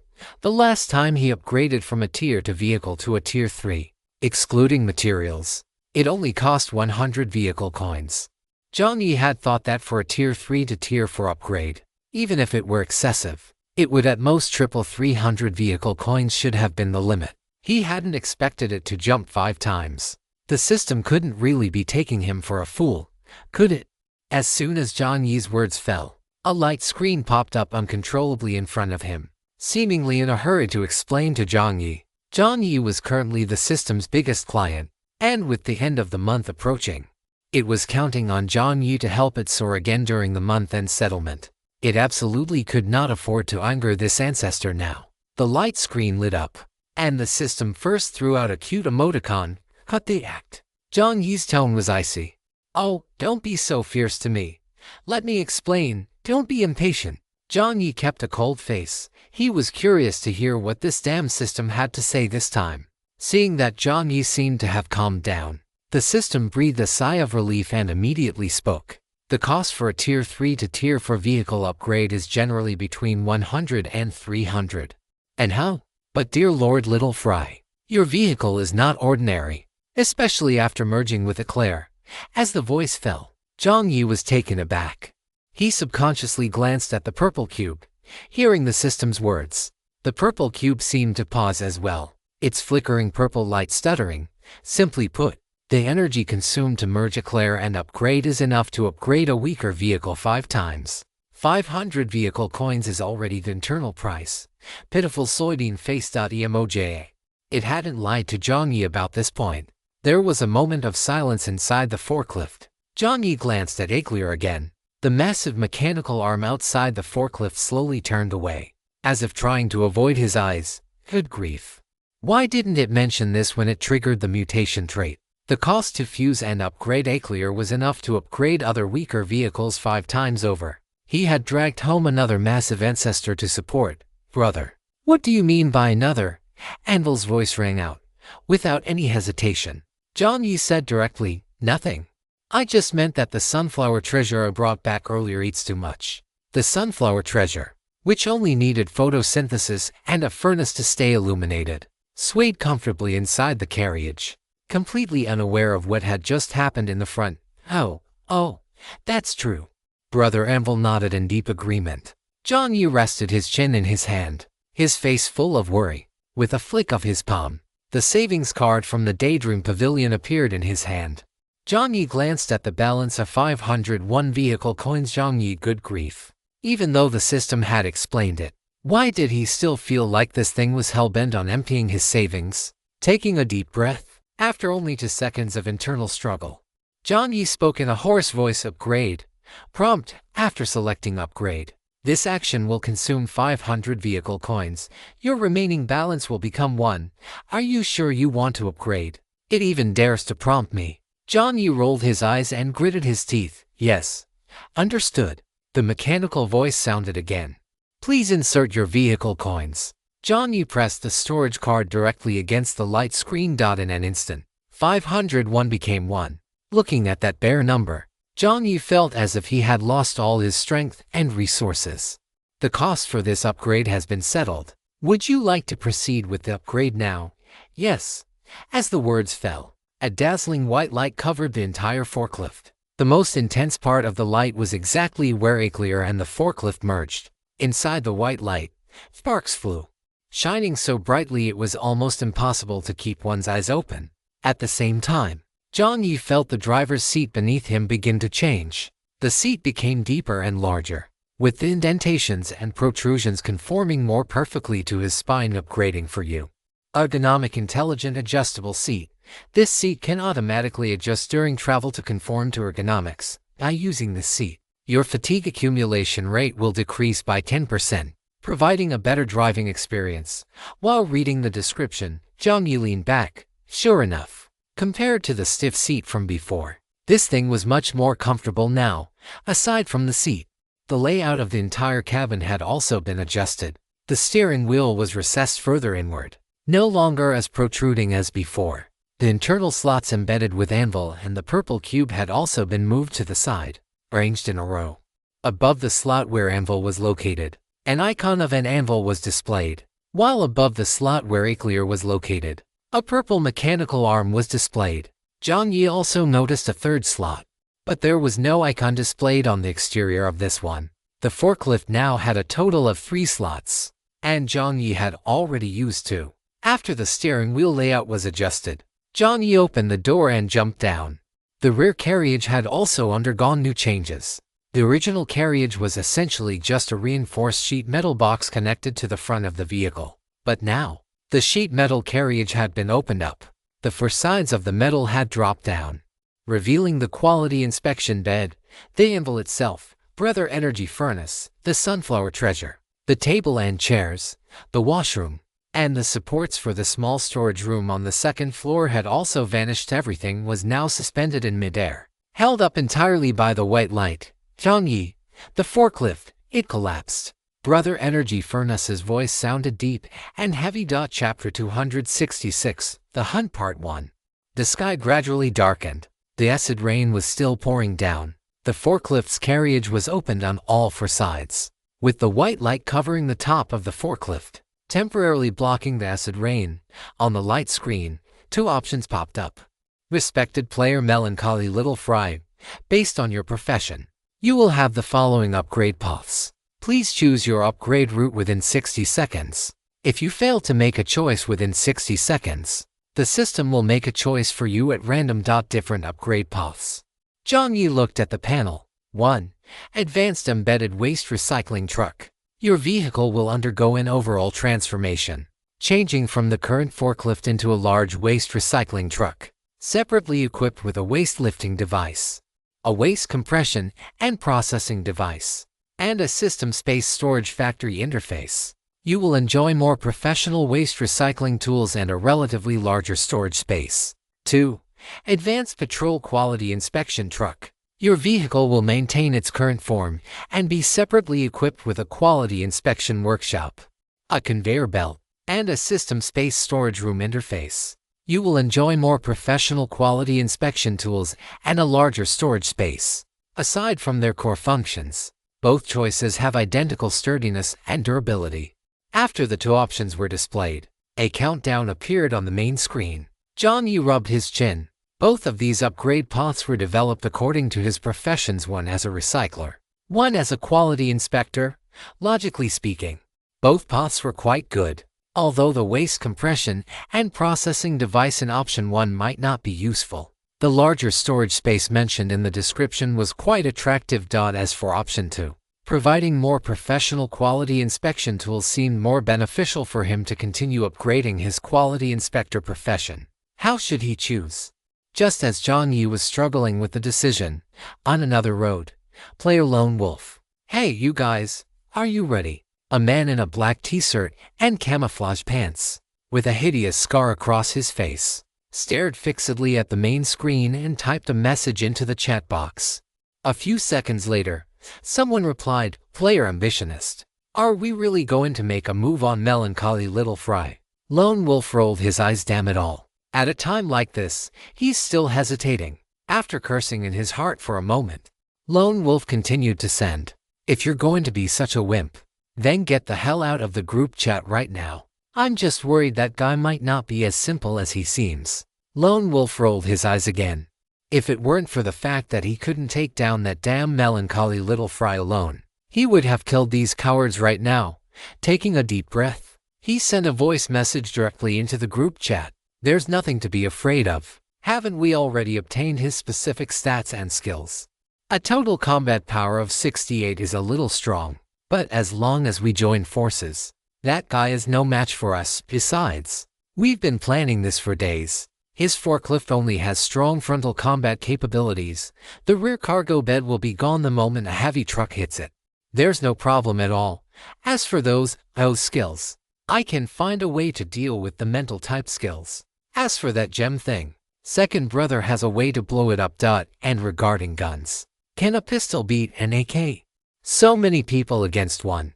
A total overwhelming advantage. What are you still afraid of? After sending the message, Lone Wolf typed in the group again, Zaylan, second brother, you tell them. Lone Wolf and Zaylan were brothers. Fortunately, after entering the game, they were assigned to the same region. They spent the early stages playing cautiously, and later relied on robbing other players to break into the top 50. In the recently concluded Bumper Cars game, they used items to enter a 50-player match. The arena had almost turned into a slaughterhouse, with the icy ground covered in blood. The two of them made a fortune in one go. Not only did they upgrade their vehicle to a Tier 3 vehicle, but they also spared a few players who showed some strength and pulled them into the group chat. Kill online count Lone Wolf Zaylan, second brother, you tell them. A second after the message was sent, the group chat went silent. The players who had just been speaking suddenly stopped. It was clear that Zaylan, this second brother, exerted a level of intimidation over them that seemed even stronger than his older brother. The group chat was quiet for a moment, and then a message popped up, carrying a chill Zaylan. When do we move? The light screen flickered. Under the night sky, the corners of Lone Wolf's mouth curled up slightly as he spat the cigarette from his mouth onto the ground. Good, worthy of being his younger brother. Lone Wolf tapped his finger and sent Lone Wolf now. Countdown 40, 39. The countdown continued. Various thoughts flashed through Jiang Yi's mind. Finally, Jiang Yi pondered and said, I choose to. The massive storage space provided by the garbage truck was tempting, but compared to an interface within the vehicle, Jiang Yi preferred an internal space that could be carried with him, like the space stone. Moreover, the biggest problem with the first option was that it would change the form of his current vehicle. After the Bumper Cars game, Jiang Yi was quite satisfied with the forklift's attack power and didn't want to change it easily. After making the selection, the light screen flickered. Player has made a choice. The forklift will finish upgrading in 5 minutes. Please wait patiently. Jiang Yi nodded slightly. While waiting for the upgrade, Jiang Yi simply extended his palm. The purple cube precipitated out, and the iron armor of Aclier began to climb onto Jiang Yi's arm inch by inch. Jiang Yi continued to familiarize himself with the operation of the mechanical arm. Just then, above the sky, boom, a peal of thunder rang out. Jiang Yi looked up, and the lightning illuminated his dark, heavy eyes. The acid rain seemed to intensify in an instant. Thunderstorm weather. Just as the thought silently crossed Jiang Yi's mind, the fog on both sides of the road suddenly seemed to be blown away by the wind, scattering outward. In the corner of Jiang Yi's vision, the road that had been extending forward began to veer, and on the left and right sides, new roads seemed to be extending outward. A fork in the road, a new service area. No. Jiang Yi's body jolted violently. 1, 2, 3. A full 7 roads were extending out. This wasn't a service area. These were parallel highways, and he seemed to have been targeted by a gang. Jiang Yi's face turned icy inch by inch. He switched his title to I beat the elites. He scanned with his mental power. You are performing a mental check. A check successful. Your mental attribute is higher than the opponent's. You have successfully reduced the opponent's strength attribute by 20%. You are performing a mental check. Your mental attribute is higher than the opponent's. You have successfully reduced the opponent's constitution attribute by 20%. Unknown interference. Check failed. Check failed. Does the opponent have a high-level item? 7 parallel highways converged. In the lead was Lone Wolf, driving a large black delivery truck. Lone Wolf had originally been speaking excitedly into the walkie-talkie. A God-given opportunity. That guy's vehicle seems to be having problems. Damn, even the heavens are helping us. Just as he finished speaking, a powerful mental force locked onto Lone Wolf. In the blink of an eye, his strength attribute was reduced by 20%. As his strength attribute drained away like flowing water, Lone Wolf's expression changed. Damn it. How is it so fast? Chapter 267. The hunt part 2 Eye of the Blue Cherry. Lightning flashed across the sky, simultaneously illuminating the faces of Jiang Yi and the players like Lone Wolf on the parallel highways. The mental check failed. This meant the opponent had a high-level item. Not only that, Being able to use 7 positioning cards at the same time also proved that the opponent had come prepared. Jiang Yi's expression was cold and stern as he looked ahead. The 7 parallel roads had converged, and at the very front was a heavy motorcycle ridden by a guy in a helmet and all black gear. Behind this person were a few scattered minivans and small trucks, while the largest vehicle of all, a blue heavy-duty truck, brought up the rear. Jiang Yi took a deep breath. Calm down. Stay calm. After inhaling deeply, Jiang Yi glanced at the main screen. It would take another 4 minutes and 40 seconds for the forklift upgrade to complete. In other words, he had to stall them for these 4 minutes and 40 seconds. Jiang Yi's heart began to pound. Even he couldn't tell if the emotion he felt at this moment was fear or excitement. After all, ever since he became the top-ranked player, he had always been wary of being hunted by others. This was why he had refused to reveal too much information until now, mostly operating under fake names and identities. The human heart is an immeasurable variable. You can never judge the motives behind others' decisions. Because of this concern, he had always acted with caution, using every means at his disposal to strengthen his power. Yet, now that this moment had arrived, he seemed calmer than he had imagined. Of course, the source of this confidence was beside the large, open-sided forklift. Jiang Yi's figure did not look imposing. In fact, he appeared somewhat small. In the acid rain, Jiang Yi's solitary figure looked lonely compared to the 7 people opposite him. However, when Jiang Yi took his first step, every player's expression shifted slightly, except for the one on the motorcycle, whose emotions remained unreadable. Even Lone Wolf, in the delivery truck, was no exception. Gaze of the ominous deep sea. The Demon King, who was working hard to learn, intimidation, explosive kill, true vision, all activated. Jiang Yi's figure instantly vanished into the acid rain. Lone Wolf's pupils constricted slightly. Where did he go? Everyone, be careful. He might be trying to pick us off one by one. No sooner had Lone Wolf spoken than a scream came over the walkie-talkie. Crack. A bone-chilling sound of bones shattering echoed out amidst the acid rain. Jiang Yi's figure reappeared.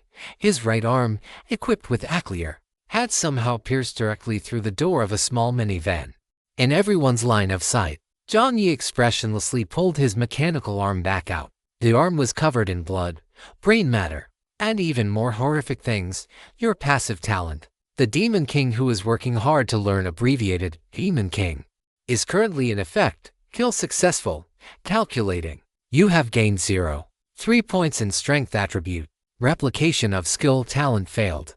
As the notification ended and his strength attribute increased, Jiang Yi felt a warm current flow through his palm. He pressed his lips together. The next second, his senses detected a violent force tearing through the air. Jiang Yi tilted his head slightly, and a bullet grazed past his goggles. Jiang Yi turned. He looked first toward the source of the bullet. It was that guy sitting on the motorcycle, exuding a cold and stern aura. Aside from him, the other players' faces were filled with terror and disbelief. In less than 5 seconds, one of their companions had just lost their life. Is this really the level of someone with a total combat power of just over 60? Lone Wolf swallowed hard, his pupils unable to stop contracting. If Jiang Yi could hear the inner thoughts of this group, he would first be astonished, as the data they possessed was comprehensive and accurate. Then, naturally, he would feel mockery. Before obtaining Aclier, his total combat capability was indeed 68. But now, on the main screen in front of Jiang Yi, thanks to the terrifying bonus from Aclier, it had become 80. Moreover, total combat power could not fully reflect one's true combat level. After all, in actual combat, battle awareness, judgment, reflexes, and equipment were entirely different matters. Although he didn't know what methods these guys had used to render most of his mental type items ineffective, certain skills like explosive kill, silent step, and intimidation were still active. After easily dodging the bullet, Jiang Yi took a deep look at the guy on the motorcycle. That guy was the most troublesome. He would save his stamina for now and eliminate the support units first. Having made his judgment, Jiang Yi leaped, bolting from the side of the minivan onto its roof, and then jumping to the other side.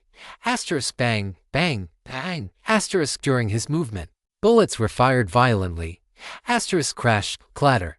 The windshield of the minivan shattered into pieces.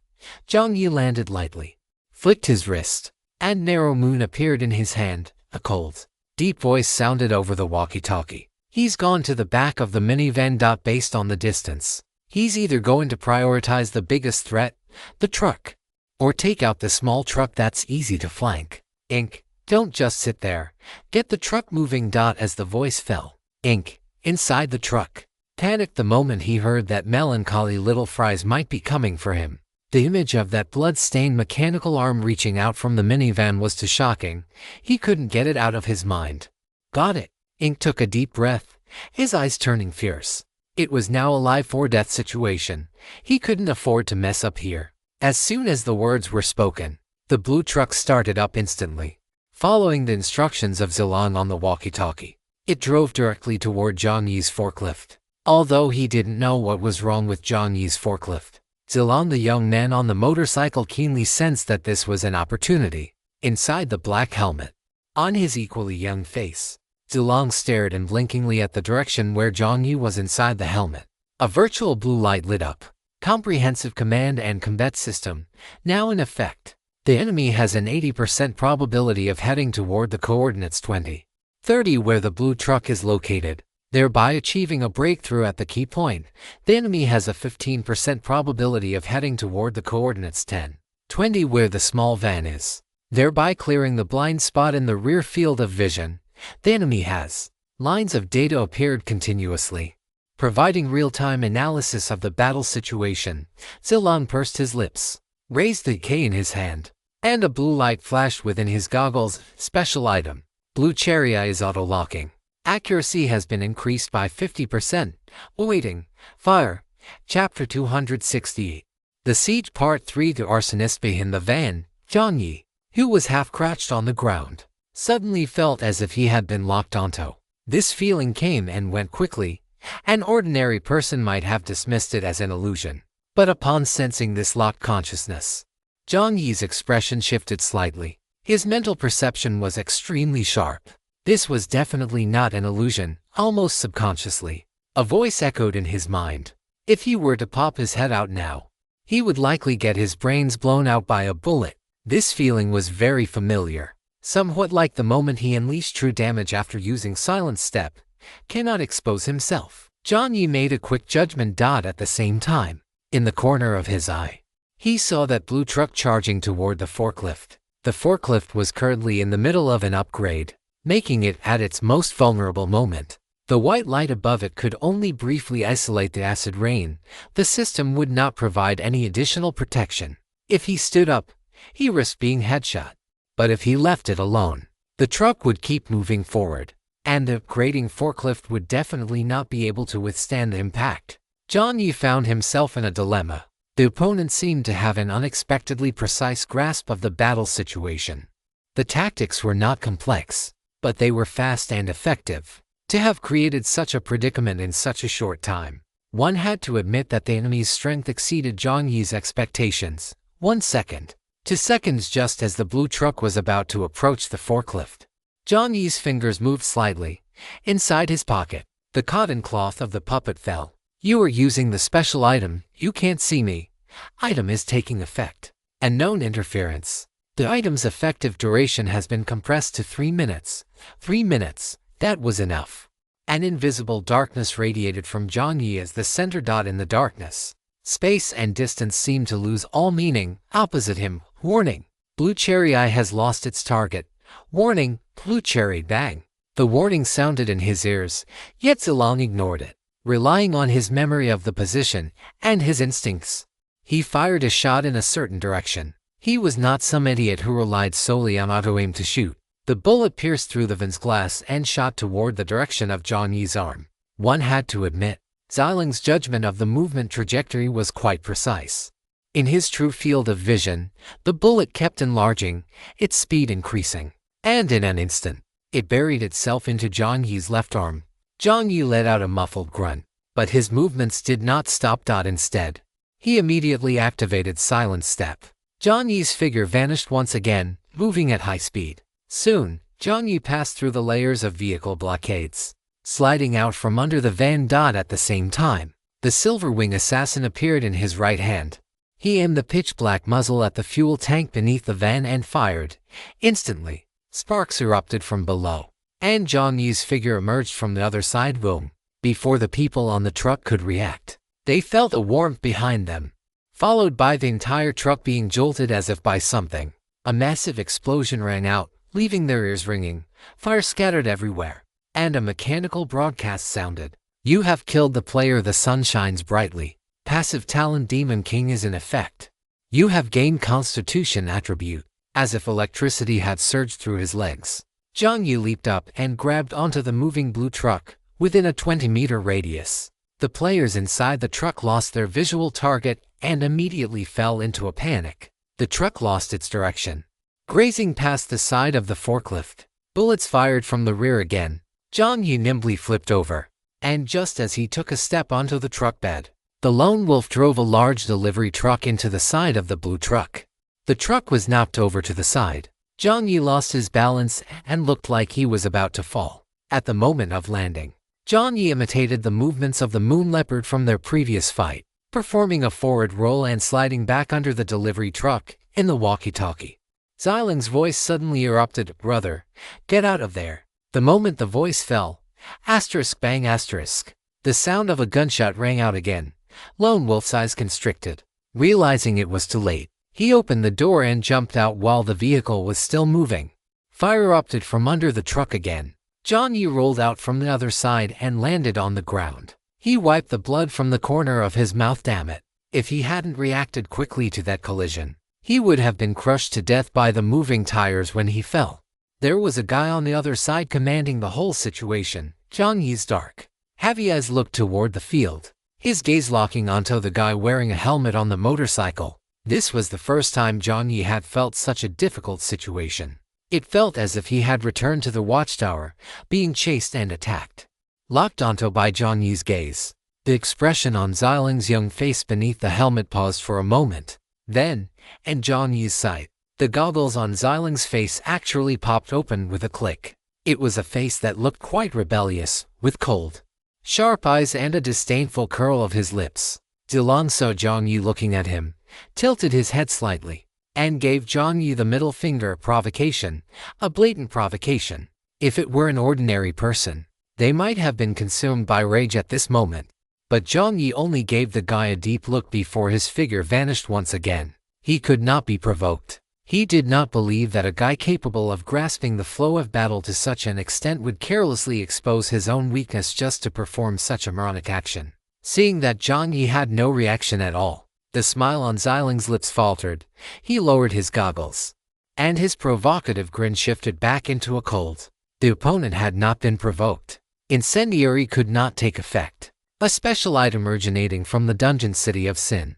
In the City of Sin, there are only two types of people: villains who excel at provocation, and dead men who were even better at it. Provocation is survival.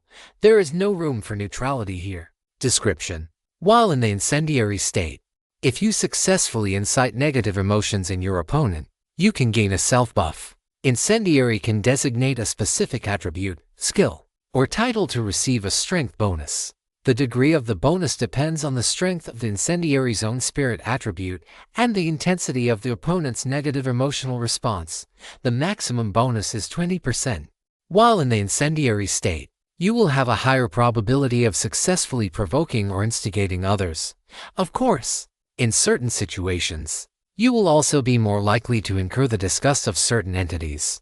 Note: those who play with fire are prone to getting burned. For every cumulative hour of use, you will enter a 3-day period of weakness.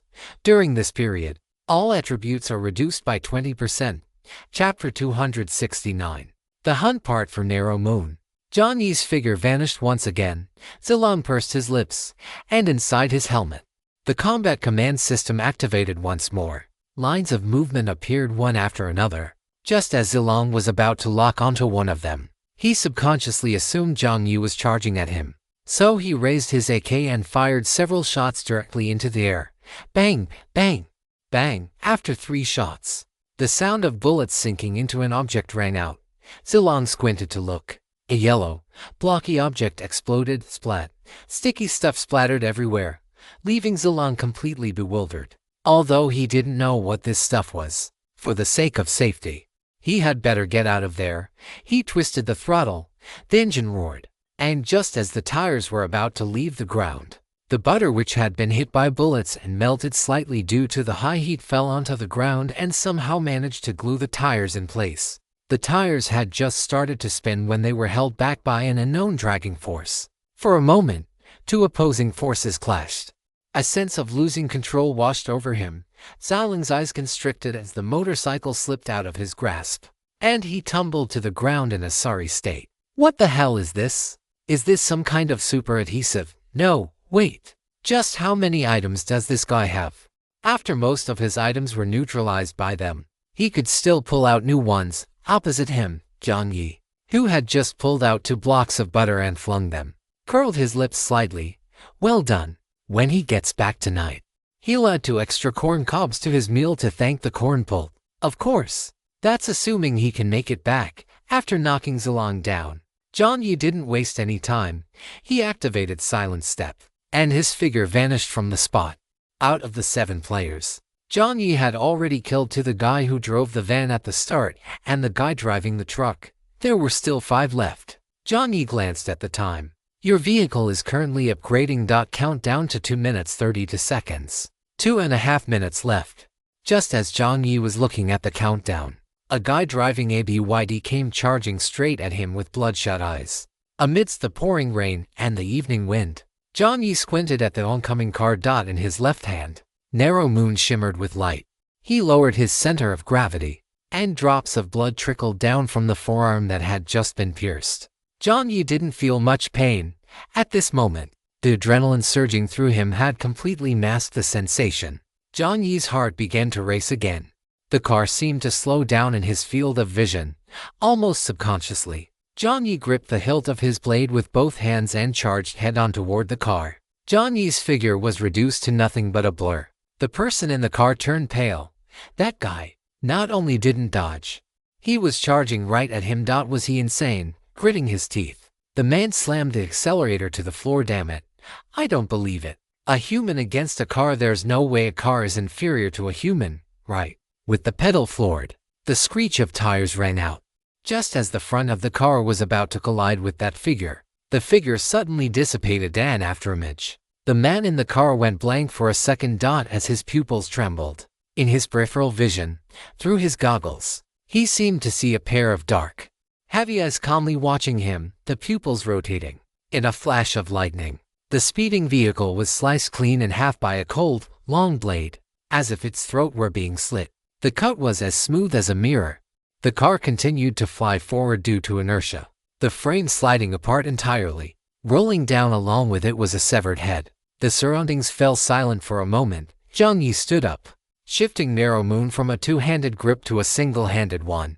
If it were the old Jiang Yi, perhaps his strength wouldn't have been enough to slice through the car frame.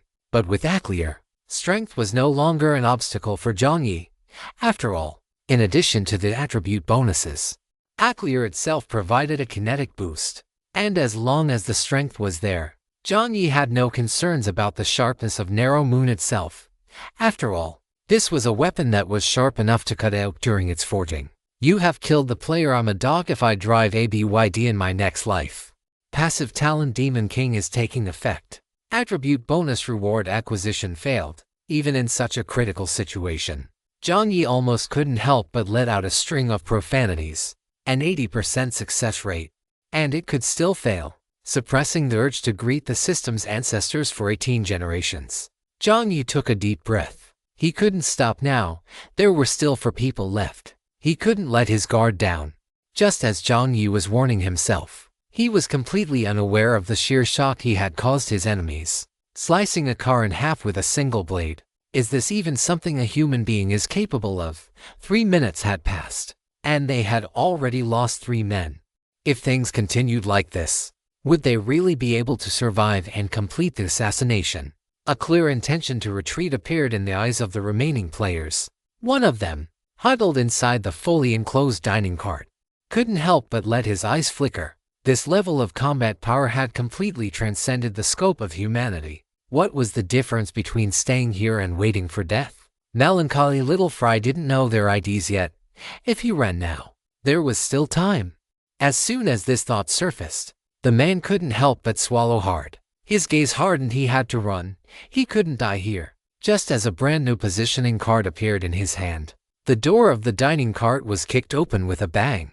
The man jumped in fright, looked up, and saw not Jiang Yi, but Lone Wolf. Lone Wolf, with a faint scar on his face, had his brows tightly locked. He looked at the man with cold, disdainful eyes and muttered, "Damn it. The moment I heard your walkie-talkie go silent, I knew you were going to run, coward." Fuff. Lone Wolf spat on the ground and threatened, "Leave the forbidden card behind, or even if you run to the ends of the earth, we two brothers will find you." Before he could finish the word "you," the voice of Zilang came through the walkie-talkie, "Brother, watch out behind you." The thought had barely crossed Lone Wolf's mind when a cold glint struck from behind. Lone Wolf immediately crouched down.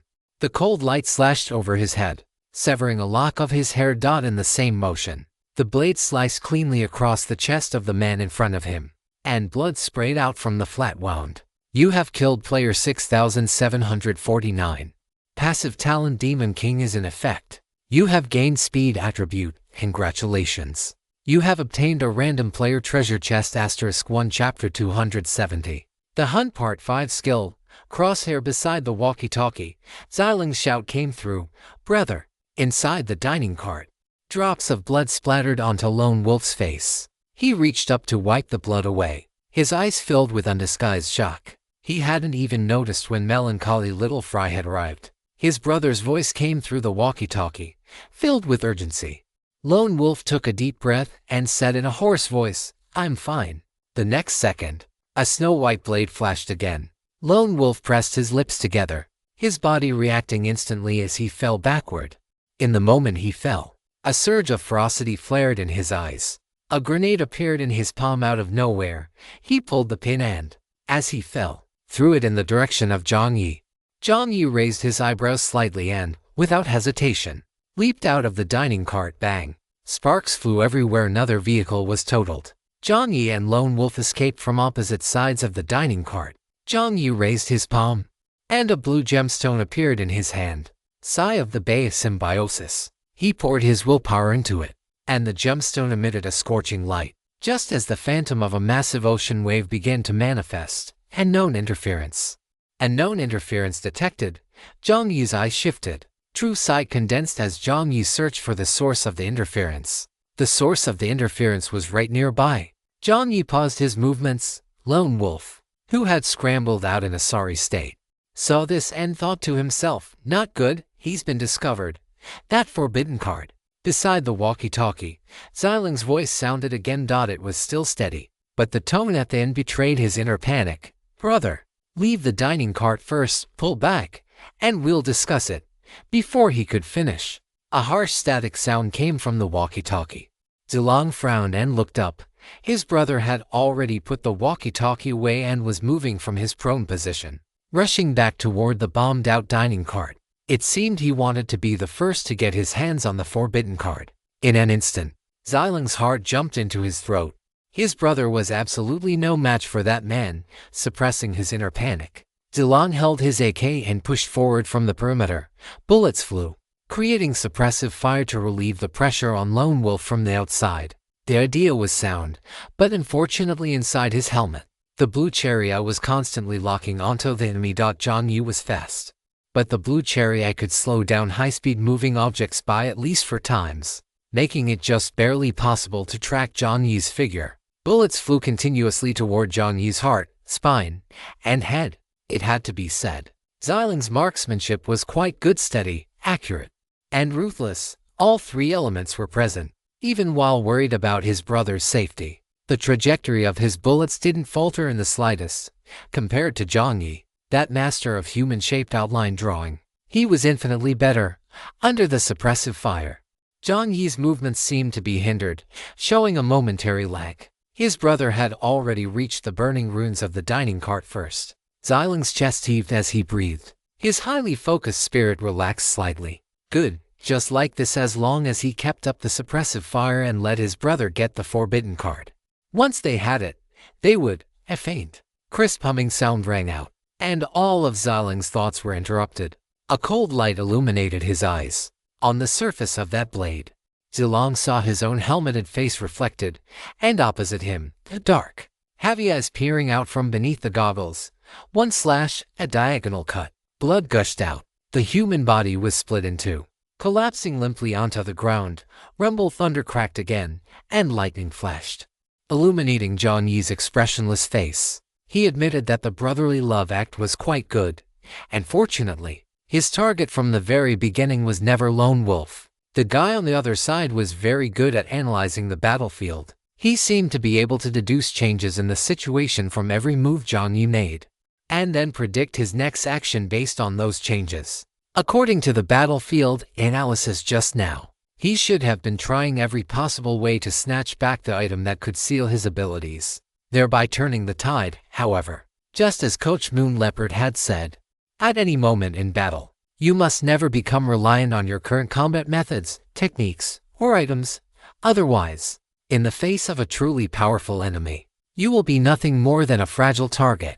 While Xiaoling was relying on his analysis of the battlefield and had all his attention focused on the brother, he did not realize that Jiang Yi's target had long since shifted. Slowed down the speed to confuse the enemy, used deterrence to paralyze the opponent's thoughts, and then silent step stacked with a Claris explosive kill. At the moment the blade was drawn, the world almost came to a standstill. Jiang Yi could only hear the sound of his own footsteps and the hum of the long blade slicing through the air. One strike. You have dealt 30 points of true damage to the enemy. You have caused intense terror to the enemy. You have killed player Xiaoling. 3 consecutive notifications. Another enemy had fallen before him. Jiang Yi retracted his long blade. Drops of blood mixed with rainwater dripped from the body of Xiaoyu. The mechanical notification sound came again. Based on your previous combat performance, you have completed the 100-Man Slayer achievement using Xiaoyu. You have obtained the title, Human Butcher. Description: unlock the Human Butcher title by completing the 100-Man Slayer achievement. Description: when equipping this title, you will receive a 5% bonus to Strength, Agility, and Constitution. When equipping this title, you will gain an additional 10 points of attribute cap. This cap can only be activated when your health drops to its lowest point after each use. This skill will enter a 15-day dormant period. Note, equipping this title will, to a certain extent, incite your negative emotions, thereby affecting your rationality and mental state. Please equip this title with caution. The notification sound paused slightly, and the Demon King passive talent activated once more. You have successfully killed player Xiaoling. The passive talent Demon King is in effect. You have gained 0 point for 5 mental attribute. Talent as skill replication in progress. Congratulations. You have successfully replicated the intermediate skill, Blue Cherry. Due to the lack of a key talent, the intermediate skill Blue Cherry has been downgraded to the primary skill, Crosshair. Description: when using this skill, your perception of firearms and aiming will increase by 50. And your operation and shooting accuracy will increase by 30%. When using this skill, you have a 10% chance to trigger a critical hit effect. A successful critical hit will deal true damage equal to a minimum of 20% and a maximum of 50% of the enemy's maximum health. Note, the critical hit trigger rate and damage intensity can increase with shooting intensity and proficiency. Note, critical hit will not take effect if there is too large a gap in life level or overall strength between the two parties. Friendly reminder: you need to practice shooting once every 7 days, with no fixed training time, otherwise, you will lose the favor of Crosshair and completely transform into a human outline artist. Chapter 271 survived. The skill was actually replicated successfully. Jiang Yi was stunned for a second. Then a faint smile appeared on his face as the information for Crosshair appeared on the main screen. Good grief. So that feeling of being instantly killed the moment he poked his head out earlier came from this skill. 20% to 50% true damage based on maximum health. That is simply absurd. Moreover, this seemed to be the effect after the skill had been downgraded. As for the reason for the downgrade, due to the lack of a key talent, Jiang Yi was not the least bit curious about what key talent was missing. Just as Jiang Yi was briefly checking the skill, behind him, Guling had just retrieved the forbidden card from the ruins of the dining car. As soon as he turned his head, he saw his younger brother's body falling. After a few seconds of blankness, Guling finally regained his senses. He opened his mouth, only to find that he couldn't utter a single word. His mouth was filled with nothing but meaningless hee sounds, as if his throat had been soaked in blood. A sound of wind breaking rang in his ears. Jiang Yi flicked his wrist, and Xiao Yu slashed out, sweeping the stabbing dagger directly to the ground. Jiang Yi looked forward and saw Guling's bloodshot eyes. Jiang Yi's lips pressed together, his eyes devoid of much emotion. Jiang Yi's figure vanished again, and a whip kick struck Guling's shoulder with speed and ferocity. And during the kick, Guling clamped his hands onto Jiang Yi's leg. Jiang Yi frowned slightly, his body twisting flexibly, turning the kick into a chokehold. In an instant, he flipped Guling's body over, slamming him heavily into the ground. By the time he landed, a silver-white pistol was already aimed at him. Guling was just about to speak, but 3 bang-bang-bang sounds rang out, and his head blossomed. His skull exploded, blood spraying out and splattering onto Jiang Yi's clothes. At this very moment, Jiang Yi was covered in dark red bloodstains, looking like a demon crawling out of hell. From your sweetie. The first lesson Jiang Yi learned was, never waste words with your enemies. Otherwise, you could never imagine how things might change. Having killed another player and seeing his strength attribute increase by another 0.5, Jiang Yi looked at the main screen. On it, the 5-minute countdown had reached its final 5 seconds. 5, 4. Jiang Yi put away the silver wing killer, and his figure vanished. The other players had long since been scared out of their wits. After the 2 brothers died, they had almost no combat capability left. The remaining 2 looked at each other, their eyes filled with intense fear. Without any hesitation, one of them drove forward at full speed. He didn't have a positioning card, so he was destined not to escape.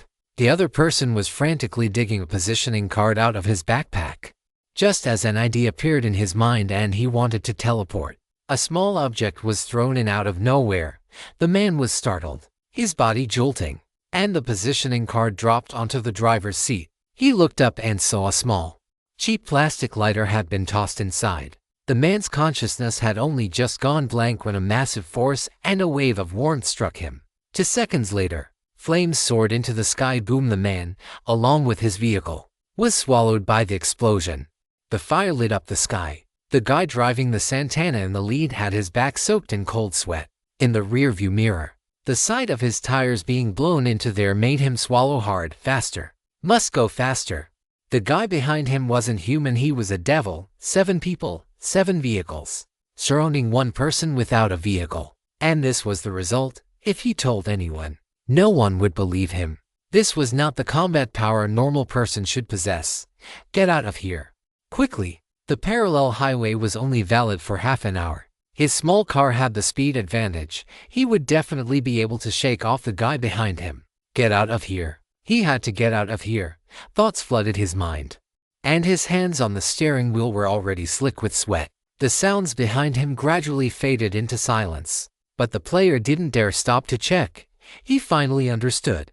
Coming to hunt down melancholy little Fry was perhaps the biggest mistake he had ever made in his life. He shouldn't have trusted the nonsense spouted by Lone Wolf and the others.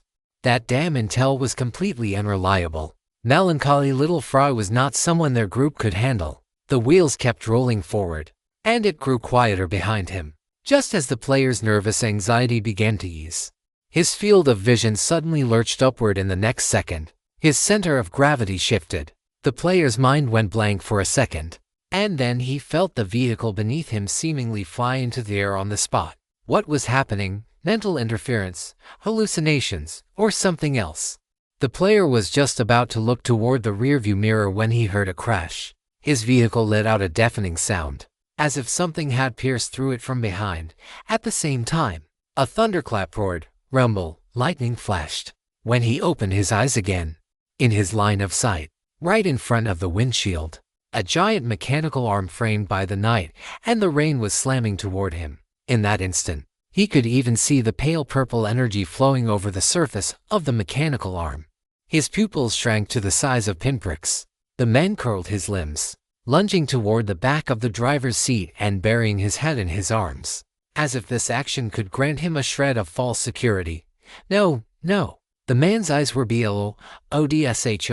The next second, the sound of shattering glass rang out, and the mechanical arm reached directly into the driver's seat. A few seconds later, on the forklift, Jiang Yi looked up, expressionless, at the small car he had lifted up. The giant mechanical arm eclair slowly withdrew from the front of the car.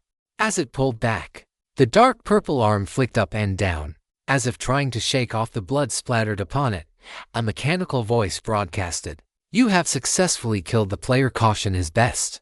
Passive talent Demon King is in effect. You have gained agility."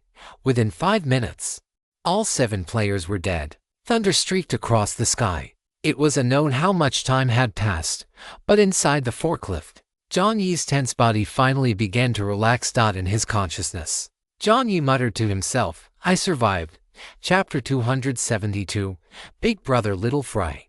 Little Fry. The sound of the rain grew louder. The rain outside the window was almost merging into a single sheet. Many players were frowning, once again begging in the trading hall for basic materials to reinforce their vehicles. Inside his truck, Window That Won't Close looked with a troubled expression at his 889 car coins and the overflowing pile of basic materials. He began to seriously struggle with whether he should upgrade to a Tier 3 vehicle first, or play the market and purchase a powerful weapon suitable for himself from Red Fox Uwerda's shop. If it were the old him, Window That Won't Close wouldn't even have considered it. He would have gone straight to upgrading to a Tier 3 vehicle. But now, Window That Won't Close sighed gloomily. His mind couldn't help but replay his encounter in the dungeon while everyone else was out there having the time of their lives. He was stuck in the factory tightening bolts. And then there was the recent event. Even someone as strong as the goddess could get hurt. The latter had a much greater impact on Window That Won't Close. He felt he couldn't just slack off like this anymore. Sighing, Window That Won't Close scratched his hair in frustration. Improving his strength sounded like a massive headache. And he didn't even know where to start. When in doubt, in the chat box, Window That Won't Close, peeking Big Brother, "Are you there?" Just after sending the message, a blinding white light flashed. And Window That Won't Close didn't notice it in time and nearly had his titanium alloy dark eyes blinded. Damn it! Someone was ambushing him. Window That Won't Close's face turned grim. The next second, the system notification sounded, "Attention. All players attention. All players, attention to what?" The thought had barely crossed Window That Won't Close's mind when a bang sounded, like the blooming of electronic fireworks. Immediately after, an even more blinding light appeared in the sky, almost turning the entire night into day. "Player, you are just a melon. What happened? What happened? Let me see. Let me see." Player, whose gaze is calling me, to the one above. "You still want to look with this brightness? Don't you want your eyes anymore?" Player, honest man who was kicked by a couple turning in circles by the flower bed. "Let me see." Sitting and waiting to eat melon. Messages refreshed at lightning speed. The players had no idea what was happening, but that didn't stop them from wanting to watch the spectacle. After the blinding white light flashed, fireworks bloomed one after another. Every player's main screen flickered for a moment, and then the screen zoomed in before their eyes, transforming into a 360-degree surround view. Player, your wild king is infinitely arrogant. Looks like the system is about to drop a giant piece of Shastra's tea on us. Player, your wild king is infinitely arrogant has been muted for 5 minutes. Following the standard procedure, the rotating main screen in every player's field of vision froze, transforming into a tri-fold display. In the center, the familiar red packaging box and the yellow French fry avatar appeared. Messages in the group chat refreshed rapidly. The big boss's avatar. Could it be Attention? All players across the server. Congratulations to player Melancholy Little French Fry from Dragon Country, District 189, Sub-District 99, for becoming the first player in the entire server to upgrade to a level 4 vehicle. Congratulations to player Melancholy Little French Fry from Dragon Country, District 189, Sub-District 99, for becoming the first player in the entire server to upgrade to a level 4 vehicle. Congratulations to player Melancholy Little French Fry from Dragon Country, District 189, Sub-District 99, for becoming the first player in the entire server to upgrade to a level 4 vehicle. After the triple broadcast, everyone saw that behind the Little French Fry avatar, a pair of exaggerated, Dazzling black wings unfurled with a flourish. Immediately, all sorts of flashy light effects played out, as if the little fry itself was ascending to godhood right on the spot. On the other side of the highway, Anbu Desu's mouth hung slightly open, his eyes reflecting the scorching glow of the light screen, and on the forklift, brother. Your name is glowing, hey brother, you've grown wings, you're flying, there are ribbons, and there's dynamic music. Oh my god, there's also a steel fork stood upright, embedded into the top of Taizhan's head. Taizhan, and my head.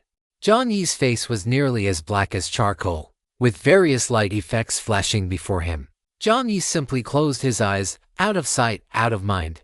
However, even if he couldn't see, he could still hear. After the triple broadcast finished, the system's voice rang out again. All you newbie players, look at the gap between you and the big boss. The big boss only exerted a little bit of effort, and you're already completely unable to resist. Asterisk. How can this be? Jiang Yi suddenly opened his eyes. In his line of sight, the system seemed to have become completely immersed in its own art. It was spouting all sorts of cringy lines, accompanied by exaggerated emoticons and ambiguous gestures, just as the damn system showed signs of getting even more carried away. A kind smile appeared on Jiang Yi's face, and his hoarse voice sounded, "The vehicle hasn't been recycled yet. You'd better watch yourself." As soon as those words fell, the system, which had been performing a 360-degree rotation and was about to execute an electronic split in front of the players, suddenly froze in place. Vehicle recycling vehicle coins, my coins. Golden coins appeared in the system's mind. The system's electronic brain instantly sobered up. A few seconds later, the system's weak, sheepish voice sounded, "Look at you, oh my. Why say such things at a time like this? Dear Lord, little French fry. I was just trying to celebrate for you. You'd better hope so." Jiang Yi muttered to himself in his heart, too lazy to deal with this treacherous thing. He silently took a sandwich out of his inventory and started munching on it. Watching his own avatar displayed prominently on the light screen, Jiang Yi couldn't help but curl his toes in embarrassment. Jiang Yi was too lazy to expose the system's little scheme. What celebration? It was clearly a blatant attempt to stir up hatred against him. But although it was meant to incite hostility, the players' reactions seemed to be slightly beyond Jiang Yi's expectations in the group chat. Player Momo, Pinru flipping hair. JPG, so it's the big boss. I thought it was a monster. Now I'm relieved. Player you with thick eyebrows actually like this. Pinru flipping hair. JPG, so it's the big boss. I thought it was a monster. Now I'm relieved. Player AA building materials brother Wang, Pinru flipping hair. JPG, so it's the big boss. I thought it was a monster. Now I'm relieved. After a string of pinrus. Player, I'm relieved now that the country has you all sent. Resist what? Confused bean face. Emoji. A second later. Player, I'm relieved now that the country has you all. Tiny system. Player, I'm relieved now that the country has you all. I'm warning you. Don't try to sow discord between me and the big boss. If you cause a misunderstanding with the big boss, I'll hold you accountable, damn it. Player, I'm relieved now that the country has you all. A smile is a courtesy, and also a warning. Player, the window that won't close. Player, the window that won't close. The person above seems to have not woken up yet. My advice is to knock yourself out and go back to sleep. Player, Bikini Bottom Smarty, level for vehicle. Player, Bikini Bottom Smarty. Tears of envy are flowing out from my bladder. Player, I'm relieved now that the country has you all. Player, the old ox silently plowing the field. Player, the honest man who was kicked by a young couple spinning around in a flower bed. This position, is this right? Don't you guys deceive an honest man. Player, Bikini Bottom Smarty has received complaints from other players, and the system has accepted them. Player, Bikini Bottom Smarty has been muted for 10 minutes. Anonymous complaint reason: obscene and vulgar. Please take this as a warning, players. Seeing the message on the main screen, the players were silent for a second. Player, I'm relieved now that the country has you all. Her. Big boss, little French fried big boss. Player, I'm relieved now that the country has you all. Pink rabbit touching window blushing dementia expression. Player, the window that won't close. Player, society is simple. People are complicated. After a few question marks, the tone finally returned to normal. Player, Thundersy. As expected of Big Boss Little French Fry. Amazing Rose Strong Arm Fist Salute. Player Orange. Scattering Flowers Scattering Flowers Scattering Flowers Chapter 273, a server-wide live broadcast. After being admonished by Jiang Yi, the system finally restrained itself. If this guy had a mouth, it would probably be able to hang a Brave the World beer bottle off it by now, and it would have to be the glass bottle version. At that. After watching the players' various and highly appetizingly deranged comments for a while, the system reluctantly continued its broadcast. Due to player Melancholy Little Fry being the first player in the entire server to successfully upgrade their vehicle to level 4. Player Melancholy Little Fry and their corresponding Dragon Country District 189, Sub-District 99, will receive generous rewards. As soon as the broadcast went out, the chat group exploded once again, messages refreshed incessantly, and words of thanks to the big boss flowed like a river. Jiang Yi himself didn't have much of a reaction, after all. The previous server-wide announcements had similar rewards. He just didn't know what the reward for upgrading from level 3 to level 4 would be. Thinking of this, Jiang Yi looked calmly at the main screen. 3 seconds later, the main screen was completely empty. No rewards waiting to be claimed appeared. Jiang Yi, HM. Jiang Yi let out a hum. The next second, a soft white light emerged from the side. Jiang Yi's body jolted, subconsciously thinking that something was being teleported over, and having the experience of being screwed over by the damn system before. Jiang Yi flicked his palm upward. The slender narrow moon appeared in his hand, and narrow moon slashed directly upward at an angle. The blade light was inspiring, and the sword chumed. The next second, narrow moon felt as if it had sliced into soft tofu, only to be bound softly by something. Jiang Yi's gaze sharpened. He focused his vision, and then saw the faceless system with narrow moon stuck in its head. There was dead silence inside the forklift. After Jiang Yi's mind went blank for a second, his mouth opened and closed, subconsciously wanting to ask, "Holy crap, why is it you?"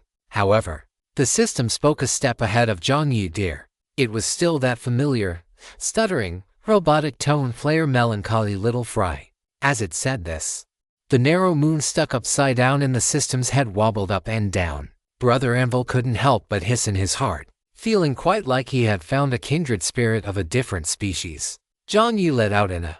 Countless thoughts flashed through his mind, and in the end, he could only say dryly, hello, we meet again." The faceless system nodded slightly, seemingly acknowledging him.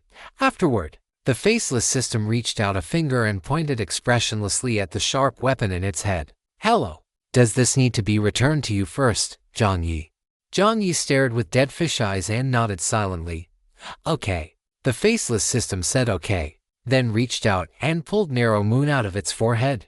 Afterward, it held it out flat toward Jiang Yi. Jiang Yi. Jiang Yi silently took narrow moon back. When he took it, he glanced at the faceless system's forehead. There was indeed a new notch there, and various mysterious symbols seemed to be flowing inside it. A faint blue light spilled out, and then, the notch slowly closed up. Inside the forklift, the faceless system sat in the passenger seat with its hands and legs folded, the notch on its head still visible, staring straight ahead. The scene was indescribably eerie. What was this thing sent here for? Just as Jiang Yi was wondering, the faceless system suddenly turned its head. Jiang Yi hurriedly turned his head away, feeling guilty. The faceless system reached out, poked Jiang Yi, and signaled for him to look ahead. Ahead, following the direction of its finger, he looked. In the open space in front of the forklift, a huge light screen popped up.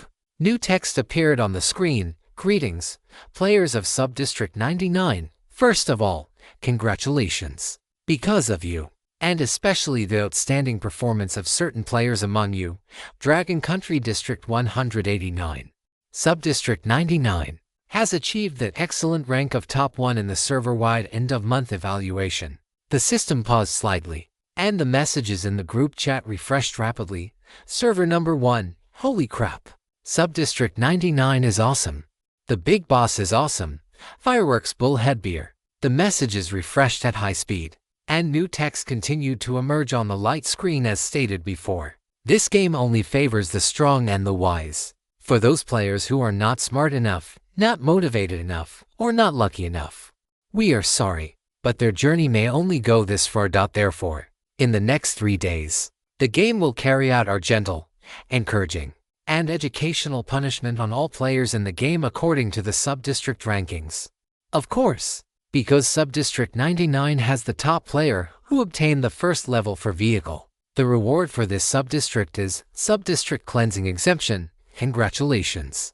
Some of the laggards among you are able to see tomorrow's sun because of the existence of certain strong individuals. Smile. The group chat messages refreshed rapidly, but Jiang Yi didn't click to look at them at all. He didn't have much feeling about everyone's gratitude.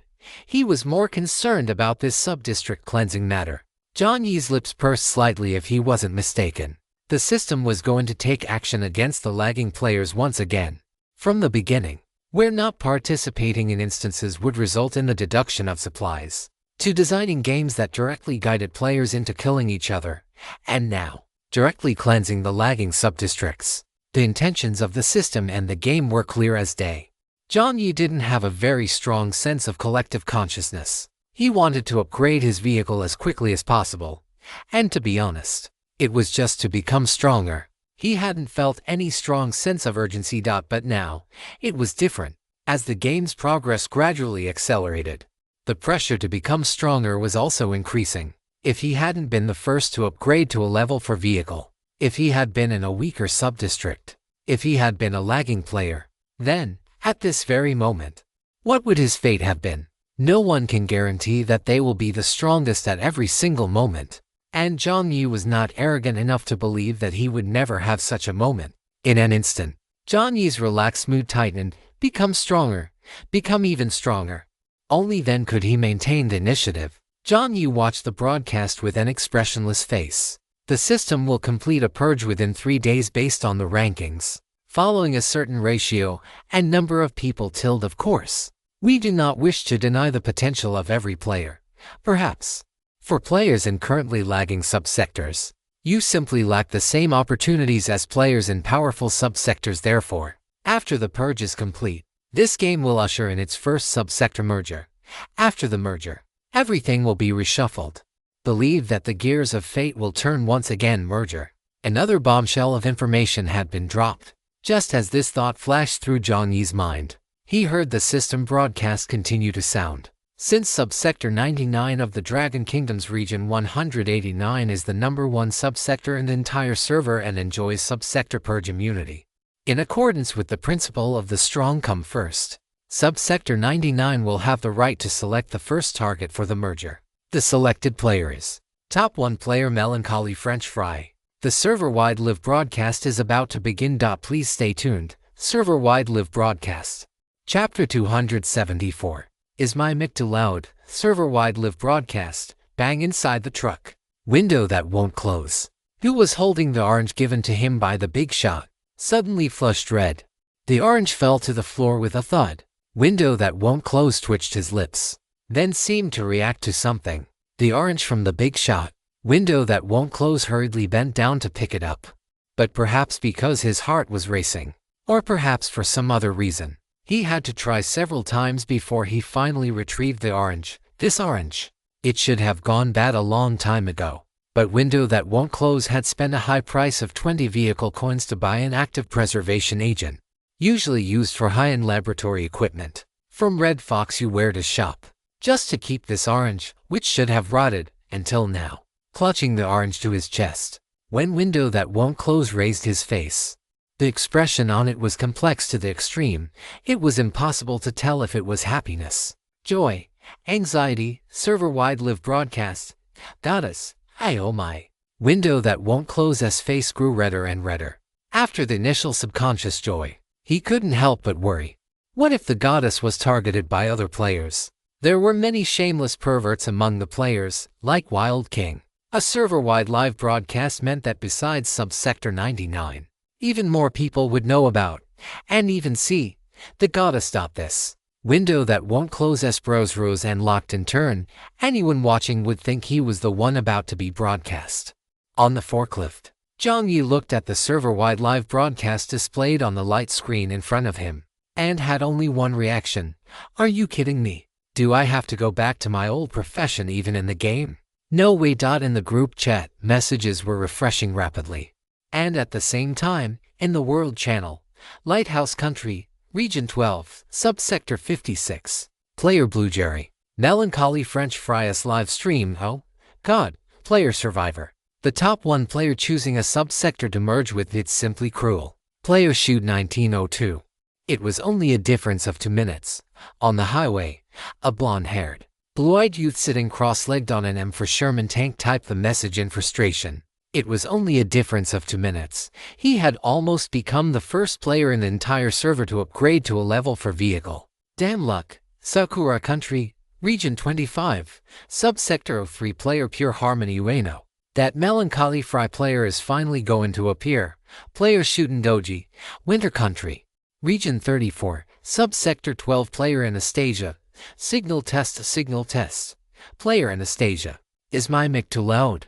The World Channel was not open to subsectors, but at this very moment, all players in every subsector could see the center of the threefold main screen in front of them turn blank. At the same time, a live icon appeared in the top right corner. A massive countdown appeared on the screen. The speed at which messages were refreshing in each subsector became faster and faster, so fast that it was almost impossible to capture with the naked eye. The countdown ended. After a blinding white light emerged, the view gradually became clear gloomy weather, dim yellow rain drifting in the air, and in the distance, there seemed to be thunder. Player Blue Jerry, rainy weather. The camera panned down, passing through layers of mist, revealing an abandoned industrial-style city. The buildings were eroded by acid rain, their exteriors peeling off, and the entire environment was filled with a decadent atmosphere. Passing through layers of white fog, a winding road appeared in everyone's field of vision.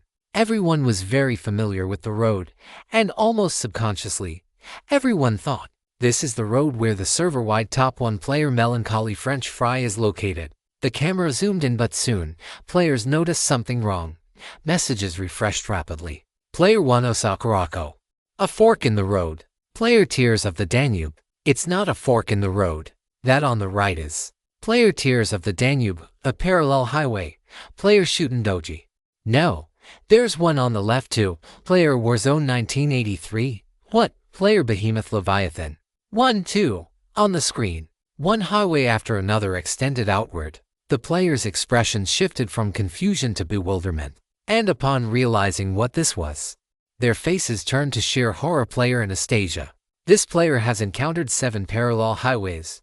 Player Anastasia, within each sub-channel. A series of incredulous question marks were typed out. They had been in the game for a month now, and many had encountered parallel highways before, some even more than once. Therefore, after the initial confusion, they quickly recognized what this was.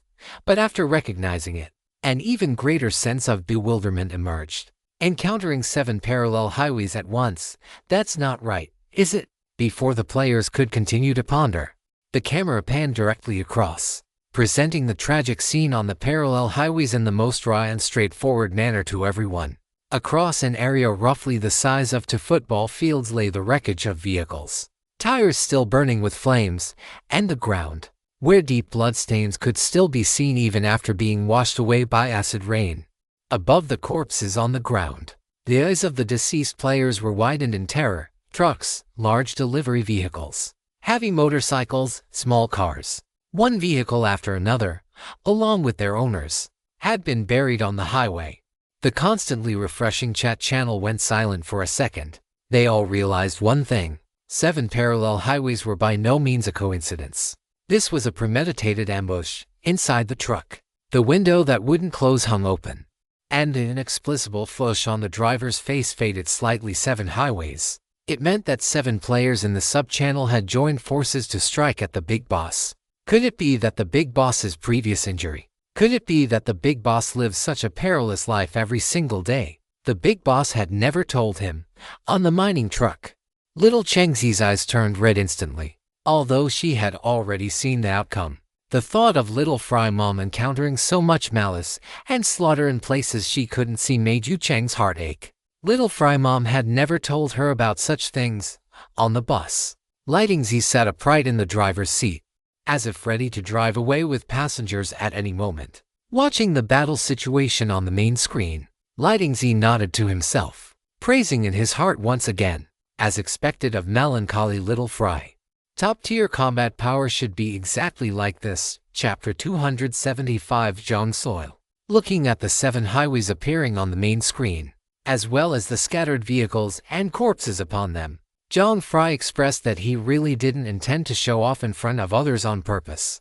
After all, he had only been on the forklift for a few seconds before triggering the server-wide announcement. However, that was no longer the point. The messages in the group chat were flying, and the players were completely plunged into madness and disbelief. A 1 versus 7. A real 1 versus 7.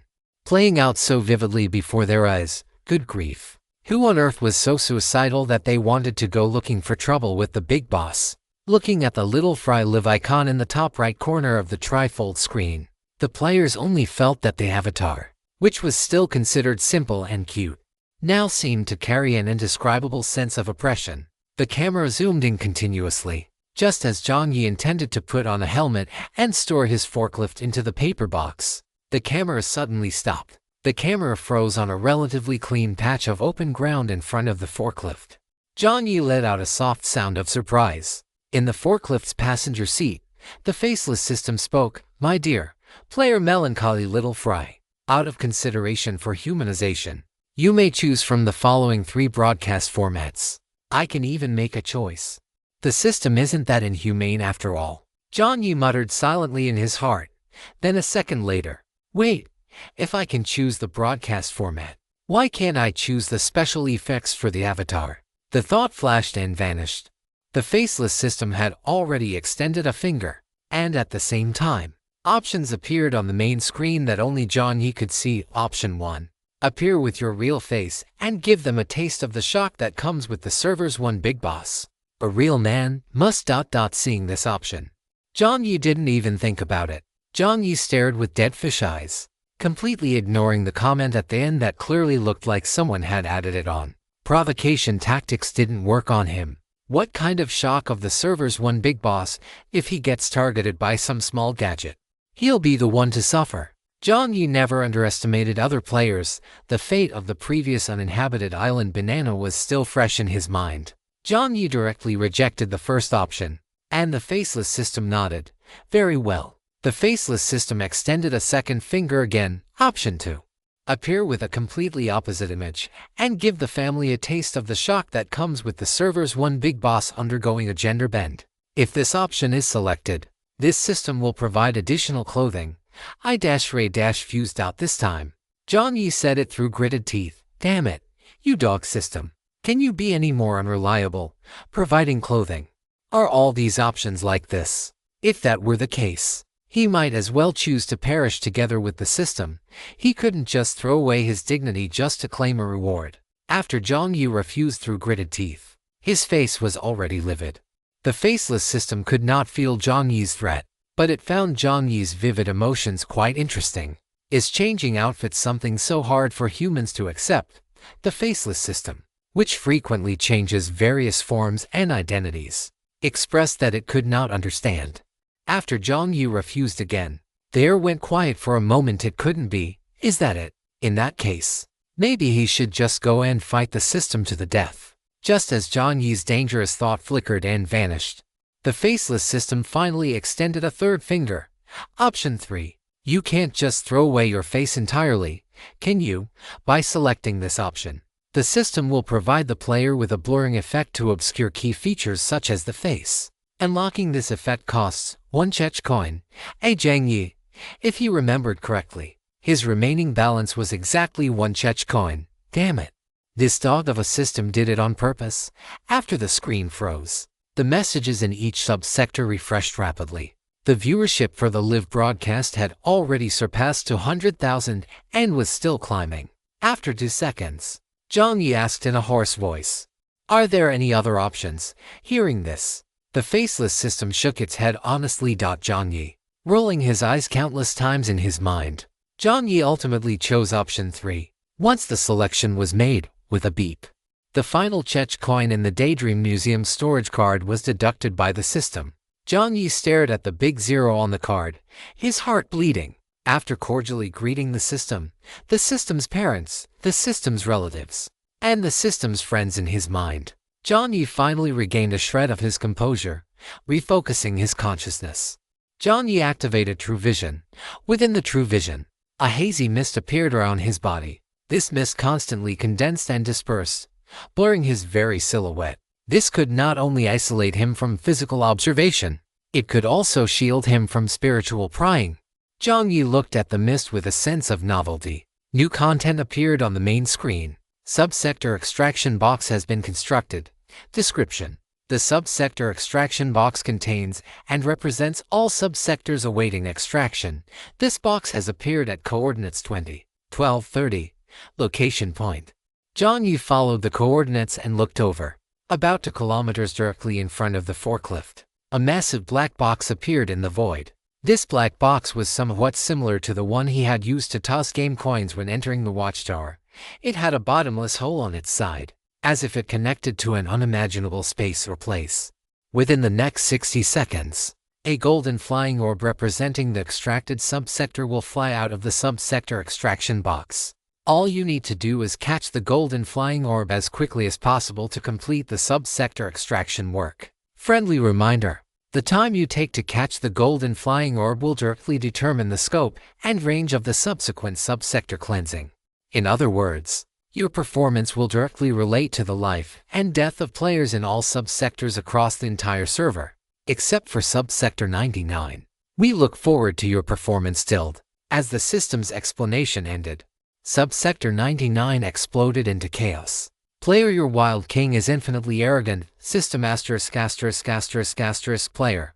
Player: Ito Tensei. Questioning bean face emoji. You aren't even pretending anymore, right? You're just going to make the big boss draw aggro from subsector 99. Questioning bean face emoji. Questioning bean face emoji. Questioning bean face emoji. Beyond subsector 99, the message refresh rate on the world channel was even faster. They weren't like subsector 99, which had long accepted the fact that the big boss dominated the rankings time and time again. How could they feel at ease handing the fate of their subsector over to an outsider, even though they had already witnessed the strength of this rank 1 player who had 1v7 the competition? It was, after all, just something they had seen. No one could clearly explain what exactly had happened. Player: River, are you serious? Player: Shuten Doji. Player: Kekuli Hyahuben, shaking head terrified. Regardless of the player's reactions, the system didn't care at all. The countdown had already begun. The camera finally zoomed in again. Hazy mist drifted out, and a tall, slender figure appeared in everyone's line of sight. Everyone subconsciously held their breath on all the highways. The players' hearts began to thump uncontrollably. Click click. Hard souls stepped onto the ground. Within the mist, everyone could only vaguely see a dark purple mechanical left arm shimmering with a metallic luster, and a small patch of white skin occasionally revealed as the mist flowed. The server's top 1 player, Melancholy Little Fry, had finally appeared. Just as all the players were staring intently at the main screen, a young man with long, narrow bangs and a gloomy temperament felt his pupils suddenly constrict. He didn't look at the mysterious mechanical arm, nor did he pay attention to the indescribable, murderous aura in the air as this person walked over. He stared fixedly at the person's neck, revealed through the shifting mist. It was a seemingly and remarkable crescent moon pendant. It was exactly the same as the pendant on the neck of Jiang Tu, whom he had encountered in the dungeon. Chapter 276, Overlap a Coincidence. As soon as this thought appeared, Chi Zhao immediately dismissed it from his mind. How could there be so many coincidences? Chi Zhao's eyes remained locked on the swaying pendant. In his mind, the image of Jiang Tu slowly began to overlap with the image of Melancholy Little Fry. In an instant, Chi Zhao's complexion turned ashen. He subconsciously wanted to reject it. After all, the image of the latter in his mind could simply be described as unbearable. But as the names of these 2 people appeared in his mind, Chi Zhao discovered more and more details that he had previously ignored, or rather, had noticed but subconsciously refused to acknowledge. Just as he had thought before, Jiang Tu's strength was absolutely far beyond that of an average player. Among all players, he could definitely rank among the very best. He had created personality profiles for all the top 100 players. analyzing their distinct temperaments and behavioral patterns. Yet none of them matched Jiang to doubt urgently. He had assumed this was because the latter was skilled at concealment, but now he felt as though he had been overlooking another conspicuous presence all along. That was the player who had consistently dominated the rankings, melancholy little French fry. In Chi Zhao's mind, the image of him peeking at Jiang Tu with the evil king's true eye for the first time surfaced. Every single attribute had been higher than his own. Wasn't that exactly what dominating the rankings meant? A leveling speed far exceeding that of ordinary players in a sense. Wasn't that just an extraordinary understanding, adaptation, and even mastery of the game's rules in an instant inside Chi Zhao's mind? The image of Jiang Tu, who wore a smile and remained composed even while surrounded and intercepted by various factions from Tree Heart Technology, completely overlapped with that of melancholy little French fry, who had shown up only to ask to see a face and attempt some sort of sordid transaction. Chi Zhao's eyes widened abruptly in his mind. Jiang Tu's face was slowly transforming into the avatar of a red packaging box with a little yellow French fry. And in his memory, that same Jiang Tu who had tossed game coins directly into the box spoke to him again. "Let me see your face. Let me hear your voice." Chi Zhao was struck with horror, feeling as if he had just had a nightmare. No way. That's impossible, right? This really isn't a joke, is it? Damn it. Chi Zhao covered his face with one hand, his eyes filled with shock and disbelief on the main screen, as Jiang Yi's figure emerged from the mist. The chat messages in the World channel and the Subsector channel began to scroll by at lightning speed. If only this weren't a real-time broadcast. These folks would probably have already started showering Jiang Yi with rockets through the mist. Players couldn't see Jiang Yi's face, and even the outline of his figure was blurry. But perhaps by the system's deliberate design. At a certain moment as the mist swirled, a segment of a dark purple mechanical arm shimmered in the dim light, making it impossible for anyone to look away. And although his silhouette was indistinct, he appeared lean and resilient overall, even without seeing his specific features. Against the backdrop of the abandoned industrial city and the acid rain, he gave off an inexplicably terrifying sense of power, just like an ultimate warrior. Outside the screen, Guanbu Shangdi Chang, clutching the light screen, had only one image left in his mind, Rei Nami. Guanbu Shangdi Chuang's face flushed bright red in an instant. The broadcast shared audio. So when Jiang Yi moved, the sound of his hard soles striking the ground asterisk clack, clack, clack asterisk made everyone's heart beat along with the rhythm. In the Sector 99 group chat channel, player Little French Fry Fanatic, step on me. Player your wild king is infinitely arrogant. Player Thunderzy, huh? Guanbu Shangdi Chang thought. Asterisk, that's not right, is it? Is that allowed? After realizing what he was thinking, Guanbu Shangdi Chang slapped himself hard across the face. And with a determined look, he went to the complaints section to report the broadcast for being erotic and vulgar. Just like the big smart person had done earlier, the chat messages refreshed rapidly. But Jiang Yi didn't see them at all. Or rather, he didn't care in the slightest. After confirming that his face and specific physique hadn't been seen, he focused only on the upcoming game. The golden snitch is going to fly out from here. Quidditch, is it? Jiang Yi's mouth twitched as expected of the system. A guy who would dig a grave for you without batting an eye. Jiang Yi stretched his body. In a place no one noticed, his left arm was still stained dark red, with a bullet still embedded inside. Jiang Yi exhaled a breath of stale air. Now that the adrenaline was fading, the wound was throbbing with a numb, itchy sensation, and he still had to participate in this damn game to draw the sectors for the merger. Mother faster skr. Jiang Yi cursed in his heart. The countdown on the main screen had already begun. 10, 9. As the numbers appeared one by one, the players stared intently at the box. At the 5-second mark, the faceless system standing next to Jiang Yi produced a mini box in its hand. The faceless system lowered its head and tipped the mini box over. High above in the void, the massive box tilted, and a strange humming sound echoed through every player's main screen. It sounded like the buzzing of some kind of flying insect. Buzz! A point of light appeared in the air, and Jiang Yi's figure flickered, instantly appearing above the light point. Player Shooten Doji, so fast, in the camera view. Jiang Yi opened his palm. A point of light emerged from his hand and burst, turning into virtual fireworks. Player Shooten Doji, what the hell? That's not the golden snitch, player Anastasia. Is there interference in the void? Jiang Yi's figure plummeted rapidly. Just before hitting the ground, he flipped his body, landed in a nimble half-crouch. And when he looked up again in the void, various points of light were flickering constantly, as if they had converged into a river. 1, 2, 3, 7, 8. By visual estimation, there were at least 100 points of light appearing in the sky simultaneously. Player Ki shit. Player Akekuli Huyahu Ben. Shakes head terrified. Player society is simple. People are complex. On the light screen, the countdown reached the 3rd second. There were still 3 seconds before the game officially began, but the player's emotions had already been completely ignited. That damn dog of a system.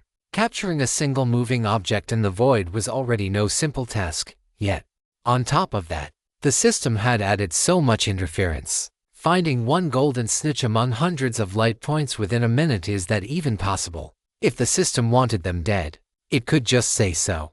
There was no need to use the hands of a top player to draw aggro. The players, especially those who knew their sectors were ranked low, were already cursing up a storm. For a moment, the system couldn't even keep up with the mutes. Chapter 277. You have unlocked the specialization domain. What would he do? Watching the tiny specks of light dancing incessantly on the main screen, Buin finally took his hands away from his face. Buin took a deep breath, constantly telling himself in his heart to calm down, just calm down. This was no big deal. The fact that Jiang Tu was melancholy little French fry was, at most, just a case of someone's disguise and personality shifts exceeding his expectations slightly. It was nothing major at all. Eyes open on the light screen. Jiang Yi's slender figure, shrouded in mist, appeared in Buin's line of sight once again. The next second, the illusory voice of Jiang Tu echoed in his ears. Look at the face. Listen to the voice. Yuan. Buin closed his eyes in despair. He had only seen the chat logs before, but now, even the voice matched up. With a blank expression, Buin abandoned all his previous thoughts regarding Jiang Tu and melancholy little French fry, forcing himself to think seriously about how he would respond if he were in Jiang Tu's shoes. On the light screen, the specks of light danced. If it were him, his first reaction might be to activate the Evil King's True Eye. The elemental vision of the Evil King's True Eye could dynamically freeze certain frames, but Jiang Tu likely didn't possess similar conditions. Moreover, Buin subconsciously rubbed his fingers together. The Evil King's True Eye was not omnipotent. Although it could perform a certain degree of dynamic capture and freezing, that was only what the eyes could see. A person's reaction time, speed, and the golden snitch's own evasive maneuvers were all things that had to be considered separately. Besides the Evil King's True Eye, should he use other tools?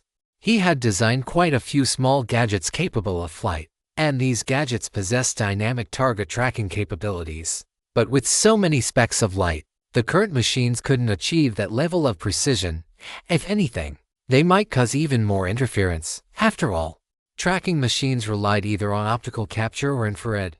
Other analytical tools were temporarily unavailable. The Evil King's True Eye and his little gadgets didn't seem quite up to the task in this situation. How would he handle it? Qizhou couldn't help but look at Jiang Tu. Under the gaze of Qizhou and all the other players, the mist on the light screen flowed slowly. New text emerged on the screen.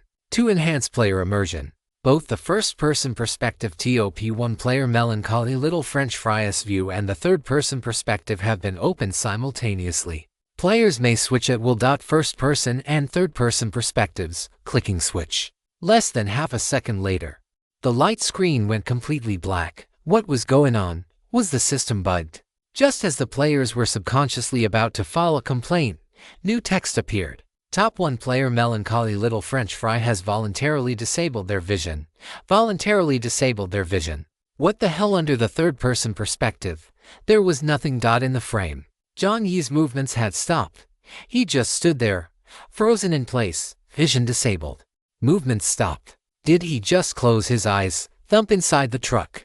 Can't close the window. Stood up in an instant, his head slamming directly into the roof of the truck with a crisp sound. Can't close the window. Winced and hissed. But he refused to tear his gaze away from the light screen. What is going on? The big shot closed his eyes. If he closes his eyes, How is he supposed to catch the golden snitch in the world channel? The reactions of other players were even more intense than that of "can't close the window." Player thinking, WTF? Player thinking, what the hell? The game hasn't even started yet. Has he just given up? Player thinking, is it because it's a different subsector? So he doesn't care at all? Shit, loser. Middle finger, middle finger, middle finger. It wasn't just this one player who was triggered, apart from subsector 99. Most players were cursing, in their eyes. Jiang Yi's actions were no different from giving up on the game entirely. The system, enjoying the chaos. Open the world channel directly on the left side, in an instant.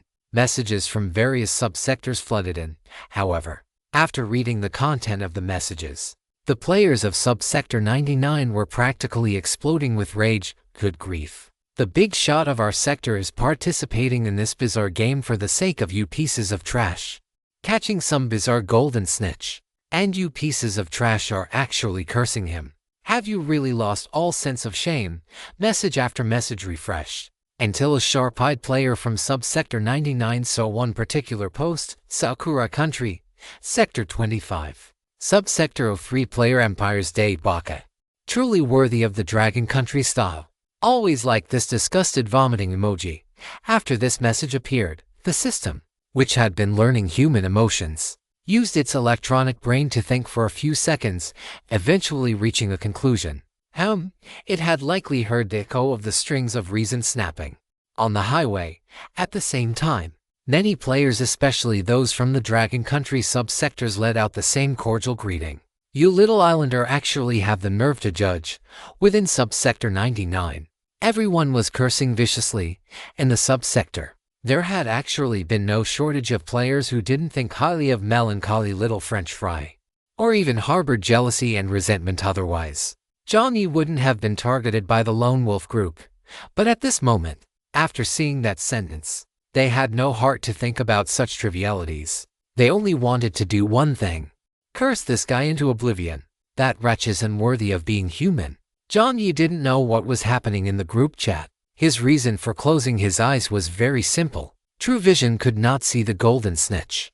These moving points of light were extremely restrictive to one's field of vision. After attempting to lock onto them for a few seconds, Jiang Yi simply chose to give up. Of course, it wasn't that he was giving up on the game. Rather, compared to the bustling chat channel, the place where Jiang Yi was located was quiet to the extreme. Although there was the echo of rain in his ears, besides the sound of the rain, Jiang Yi could hear another kind of sound. This was the sound of the golden snitch's wings vibrating. He had heard this sound the moment the golden snitch and the points of light were poured out together, thanks to the training with Coach Moon Leopard in the training hall. Compared to his vision, the level of integration between Jiang Yi's hearing and his spirit was actually much higher. The reason was simple. The Moon Leopard was too fast. Compared to the speed of the Moon Leopard, these dancing points of light were simply not worth mentioning. Under the speed of the Moon Leopard, Jiang Yi's true field of vision was of no real use at all. On the contrary, because he wanted to see clearly, he couldn't see clearly at all.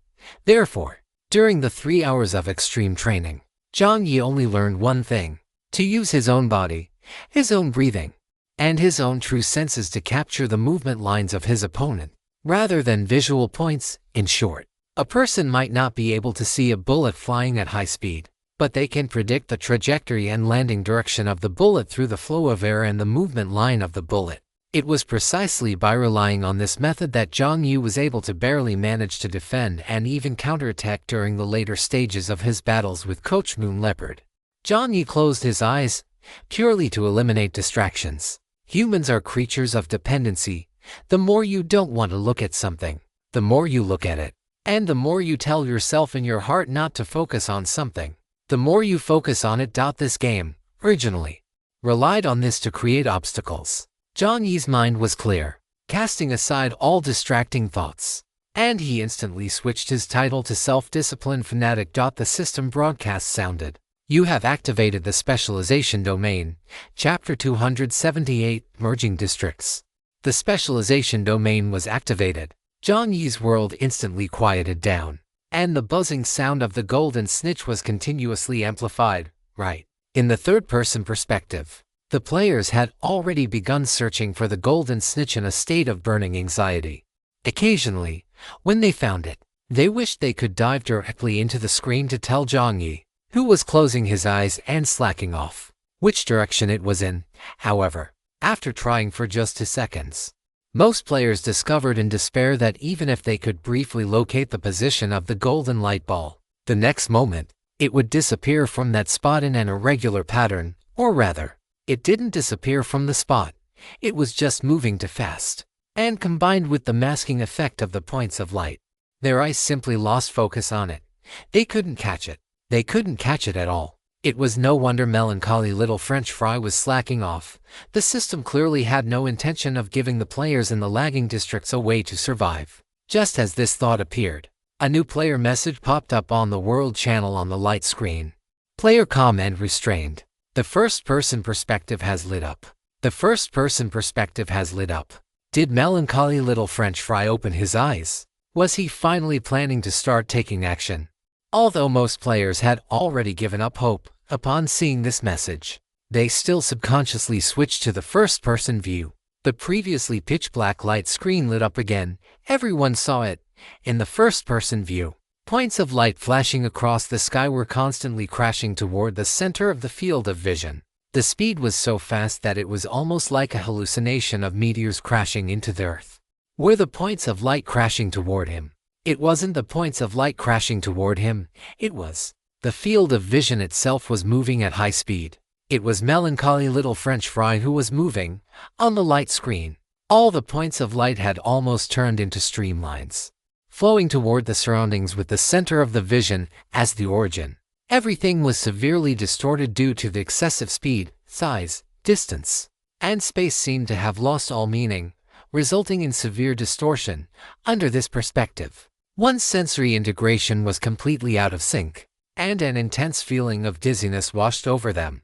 Many people's faces turned pale, or even green, involuntarily. What the hell kind of speed was this? Just as most players were barely managing to endure it, the next second, the streamlines formed by the points of light froze everything, stopped.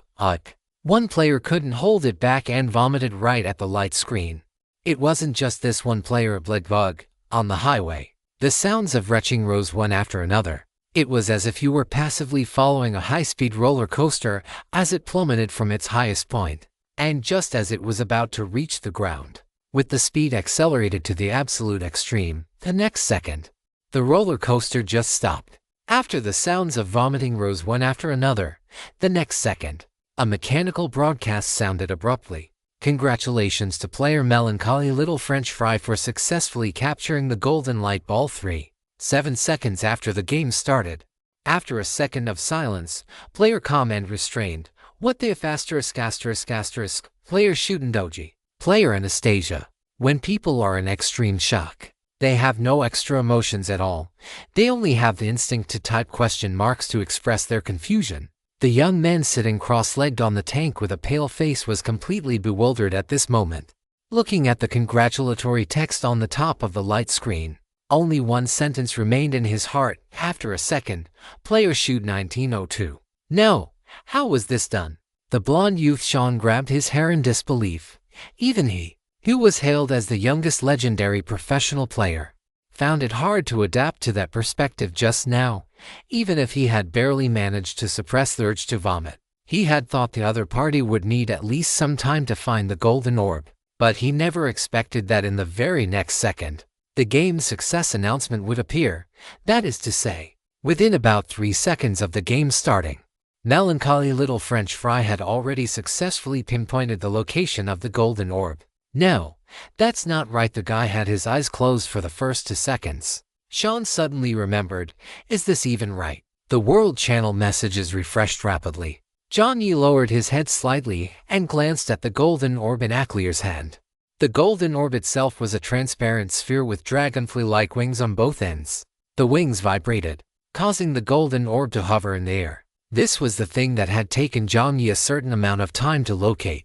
In the game just now, Jiang Yi had only done 2 things. First, he did not try to lock onto the exact point where the golden orb was located. He had already learned his lesson from Coach Moon Leopard in battle. Never try to lock onto a single point. Instead, lock onto one or several movement trajectories, otherwise, you will easily lose your judgment. Second, he used the Witch of the Wild's gloves to perform a teleport. The Witch of the Wild's gloves came with 3 skills. Inside the watchtower, Jiang Yi had only used flame, but here, he finally tested the power of teleport once again. I have to say, this kind of speed beneath the mist. Jiang Yi's face was deathly pale. If it weren't for the fact that there was a camera broadcasting this live, Jiang Yi estimated he would have already thrown up. As the mist swirled, Jiang Yi's hand, wearing the Witch of the Wild's glove, pinched his own thigh tightly. The intense pain allowed him to barely maintain his composure. Going from extreme motion to extreme stillness, other players couldn't even stand watching it through a screen. Let alone Jiang Yi, who was doing it for real. His stomach churned violently, and Jiang Yi summoned the greatest patience of his life to suppress that urge. Damn it, this was a live broadcast. You wouldn't want to be edited into a meme or a chaotic video and posted in the chat box, would you? As soon as this thought appeared, Jiang Yi instantly felt much calmer. Holding the golden flying orb in his right palm, Jiang Yi raised it expressionlessly. The camera zoomed in, and the image froze. The sector number for the 99th sector to merge with had appeared. Lighthouse Nation, 12th Grand Region, 56th Sector. Sean, sitting on the tank, widened his eyes abruptly and looked at the very top of the group chat channel. The sector number displayed there was exactly the 12th Grand Region, 56th Sector of the Lighthouse Nation. Good grief. He had actually drawn his own sector. Sector merging was random. Logically speaking, the Lighthouse Nation's 12th Grand Region, 56th Sector was not weak, but unfortunately, in front of the number 1 ranked Dragon Nation's 189th Grand Region, 99th Sector, it was still not enough. It could only be merged. To be honest, Sean didn't care about that. What he cared about was, Sean stared intensely at the center of the light screen, at the player melancholy little French fry, whose figure was shrouded in mist while holding the golden orb. The story is about to enter the next volume, King of the Five Seas. Please look forward to it. Chapters 276 and 277 have minor revisions.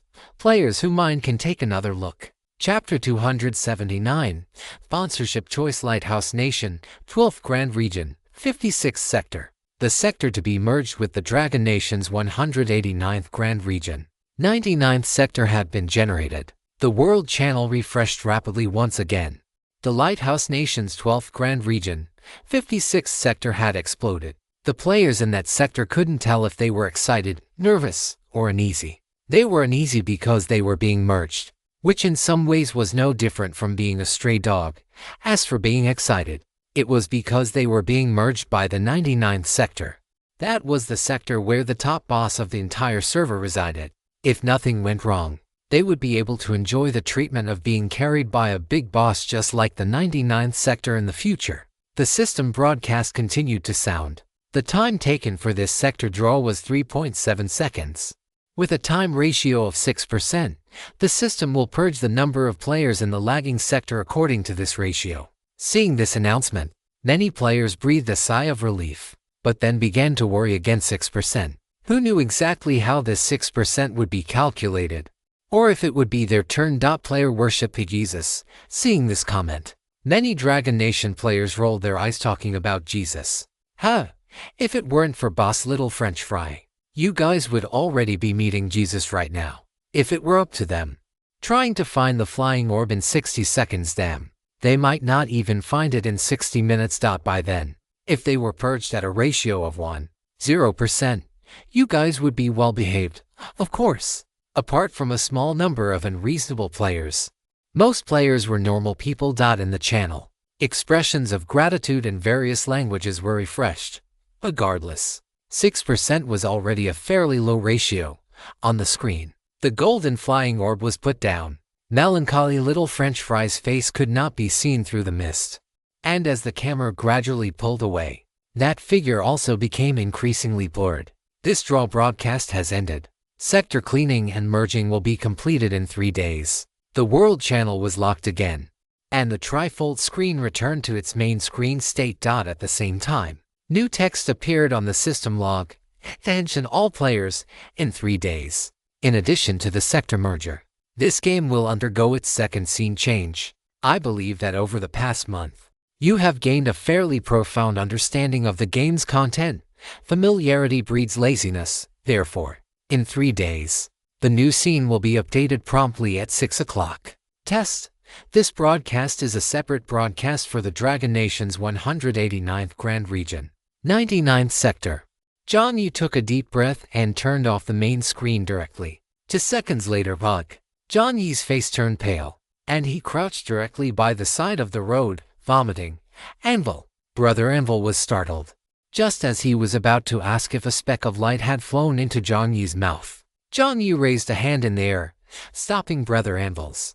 After retching for half a minute and emptying his stomach, Jiang Yi finally lifted his head with a sickly complexion. Good grief. If there's no training later, he must never easily activate teleport, otherwise, he wouldn't even touch the enemy before he'd be half dead from vomiting halfway there. With his physical sensations gradually returning, Jiang Yi finally had time to check his rewards. A new light screen popped up. The reward details appeared. You have completed the sector extraction game. After a comprehensive evaluation, your performance in this game is S rank. Combined with the previous announcement rewards, you may choose your reward from the following options. 1. 150 vehicle coins, 20 vehicle upgrade cards, intermediate survival supply pack, random intermediate item card *1, random positioning card *1 2, silver grade weapon *1, intermediate skill scroll *1, 3. A spin of the crazy wheel of fate *1. You have 120 seconds to make your choice. If no choice is made after 120 seconds, the system will randomly select a reward for you. The countdown begins. As the last line of text appeared, the corner of Jiang Yi's mouth twitched. What the hell was that last option?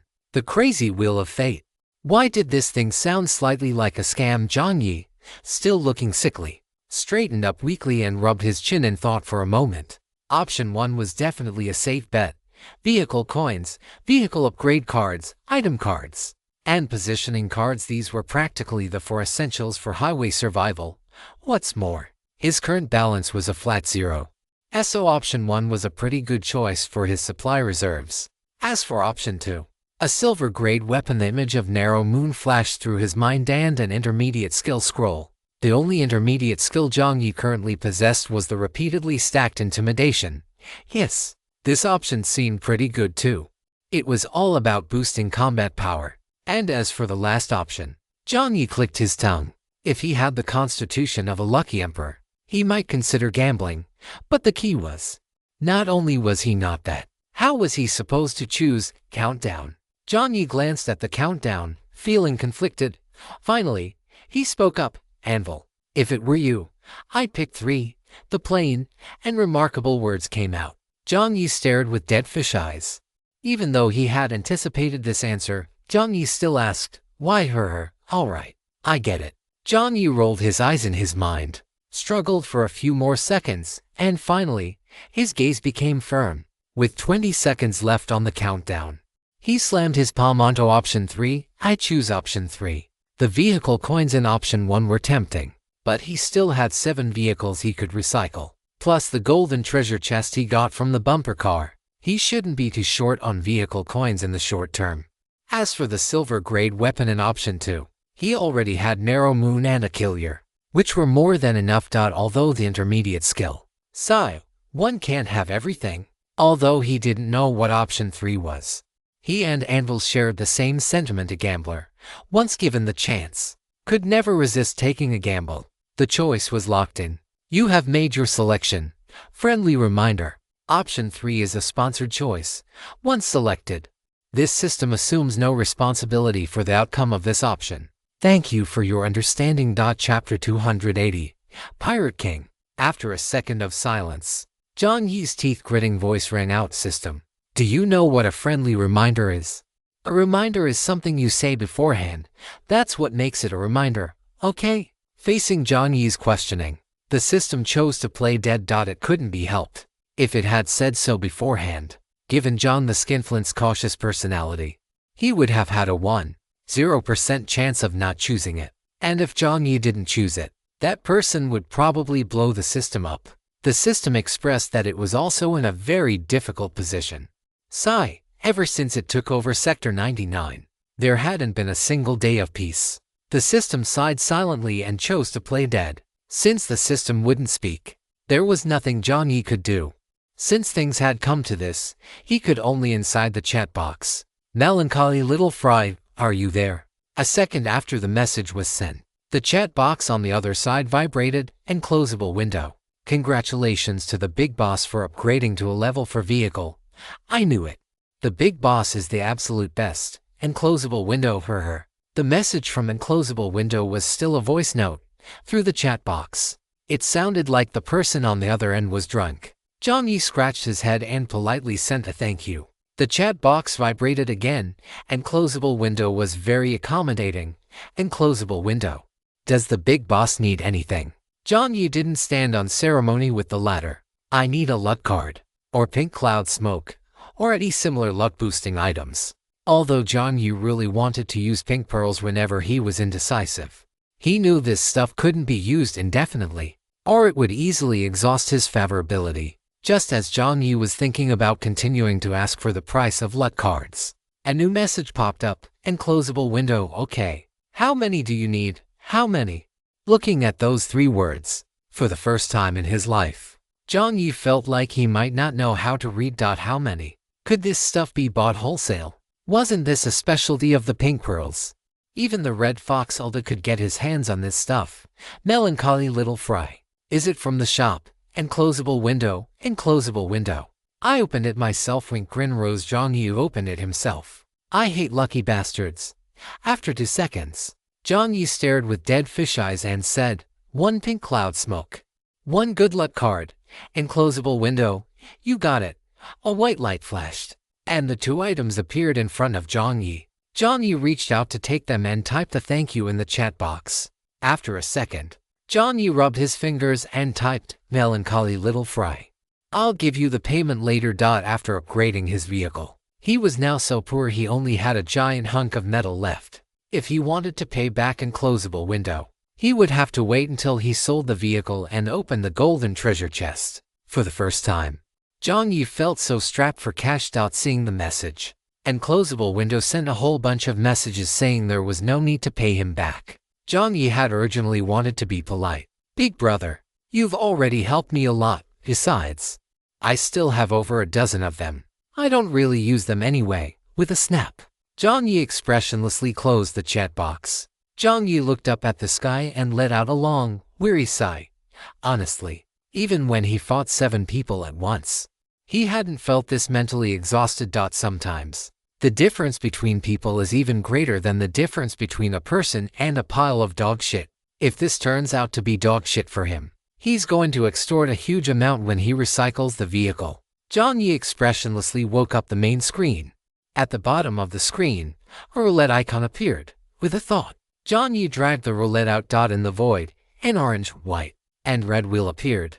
On the wheel, there were strips of various sizes, corresponding to different colors, though it wasn't clear what they represented. Jiang Yi examined it for a while, and after confirming there were no hidden dangers, he took out both the good luck card and the pink cloud smoke. White light covered the good luck card. You have used good luck card *1. Due to the special care of the mascot, Pink Pearl, the effect of this good luck card is increased by 20%. Jiang Yi took out a cheap plastic lighter again, held it to the pink cigarette, and with a snap, the cigarette was lit. Pink, dream-like smoke drifted out slowly.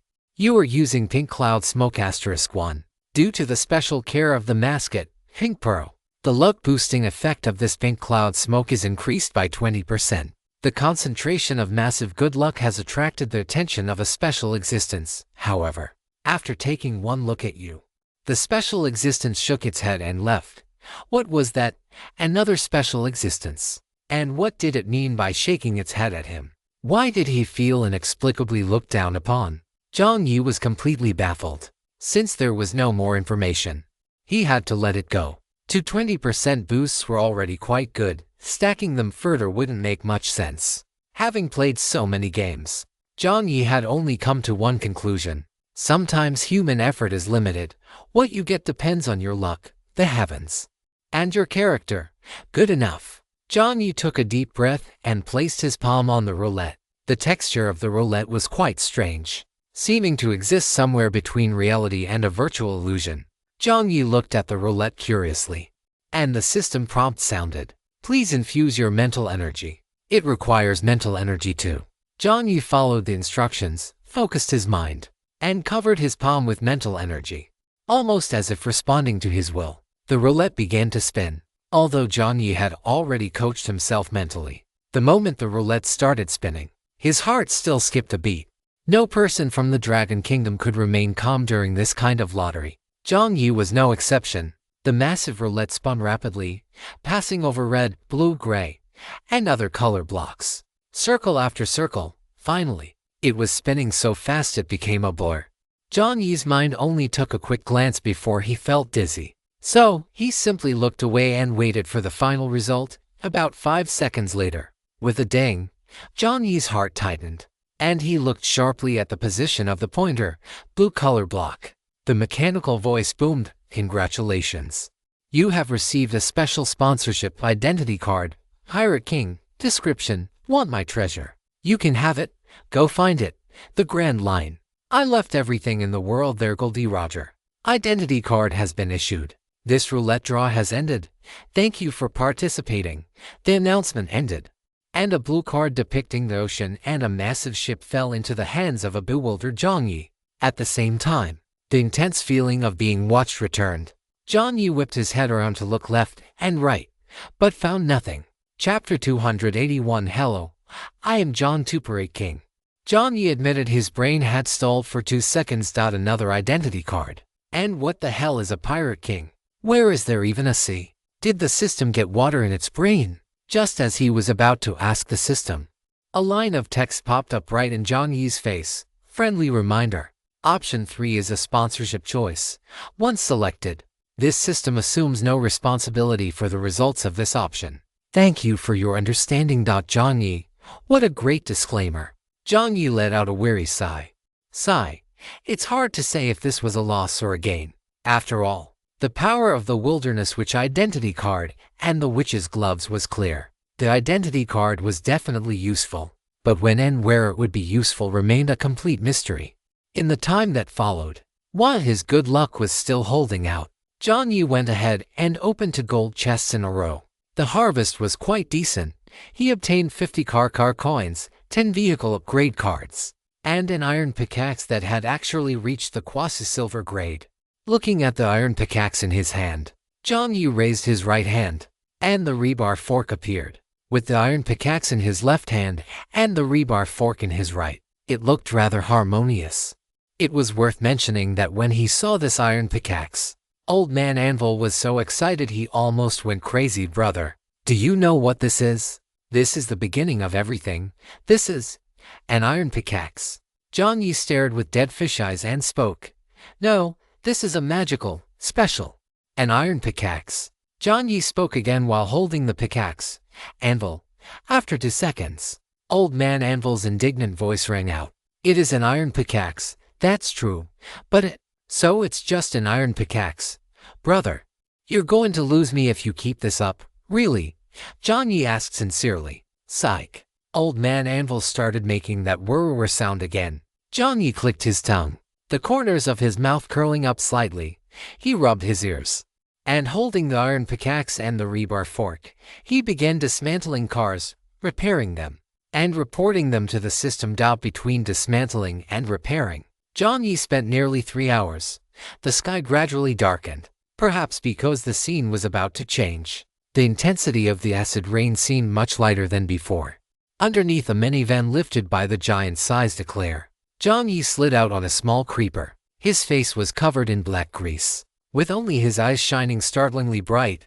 All done, Jiang Yi murmured. He reported the last car to the system. This time, Jiang Yi refused to accept any haggling. For 7 cars that were nearly scrap, he managed to fleece the system for a full 550 car coins before he finally stopped, satisfied, looking at the balance on his savings card, which had skyrocketed once again. A smile finally appeared on Jiang Yi's face. He had coins again. John the Skinner grinned, but as he left, he couldn't help but suck into sharp breaths of cold air. The wound on his forearm had already turned cold before repairing the cars.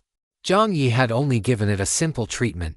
After repairing the cars, the wound had gradually lost all sensation. It wasn't that Jiang Yi was an idiot who didn't know to heal himself first, but rather that after being in this dog of a game for so long, he was truly worried about further complications. He only felt at ease after converting those vehicles into actual car coins. Secondly, Jiang Yi took out a tube of life recovery potion from his inventory. According to Jiang Yi's previous experience, this stuff could only exert its maximum potential when the body's condition was at its lowest. His main philosophy was, no breaking, no making, with a pop. He opened the tube. Jiang Yi gulped down the life recovery potion like a cow drinking water. As the cool liquid moistened his throat, Jiang Yi instantly felt a surge of energy explode within his body. A numb, itchy sensation came from his forearm. Jiang Yi flexed his arm, feeling every inch of the cells inside stretching out. His muscles pulled and extended, becoming more vibrant. You are using a low-grade life recovery potion. Your health value is slowly rising. Your strength attribute and constitution attribute are slowly rising. As the restoration continued, Jiang Yi took out another length of bandage from his inventory and finished wrapping the wound. He returned to the forklift and stepped on the gas. Today's exercise quota had been met, but he still had to grind the mileage. Thus, at 9:00 p.m., after most other vehicles had basically stopped, Jiang Yi's vehicle began moving once again. The road continued to stretch out. Jiang Yi's spirits were quite good. Old Man Anvil was still buzzing in his ear about the greatness of the iron pickaxe.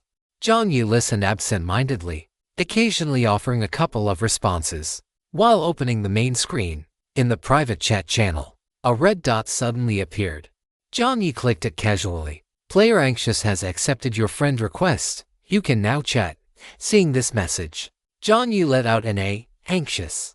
This guy was fine again. He remembered that last time, for some unknown reason, the guy had blacklisted him right after their trade.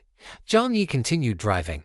Just as he opened the chat box, the dutiful Eclair snatched up a bronze chest from the roadside. With a thud, Eclair placed the chest on the second floor of the forklift. Jiang Yi shifted his gaze.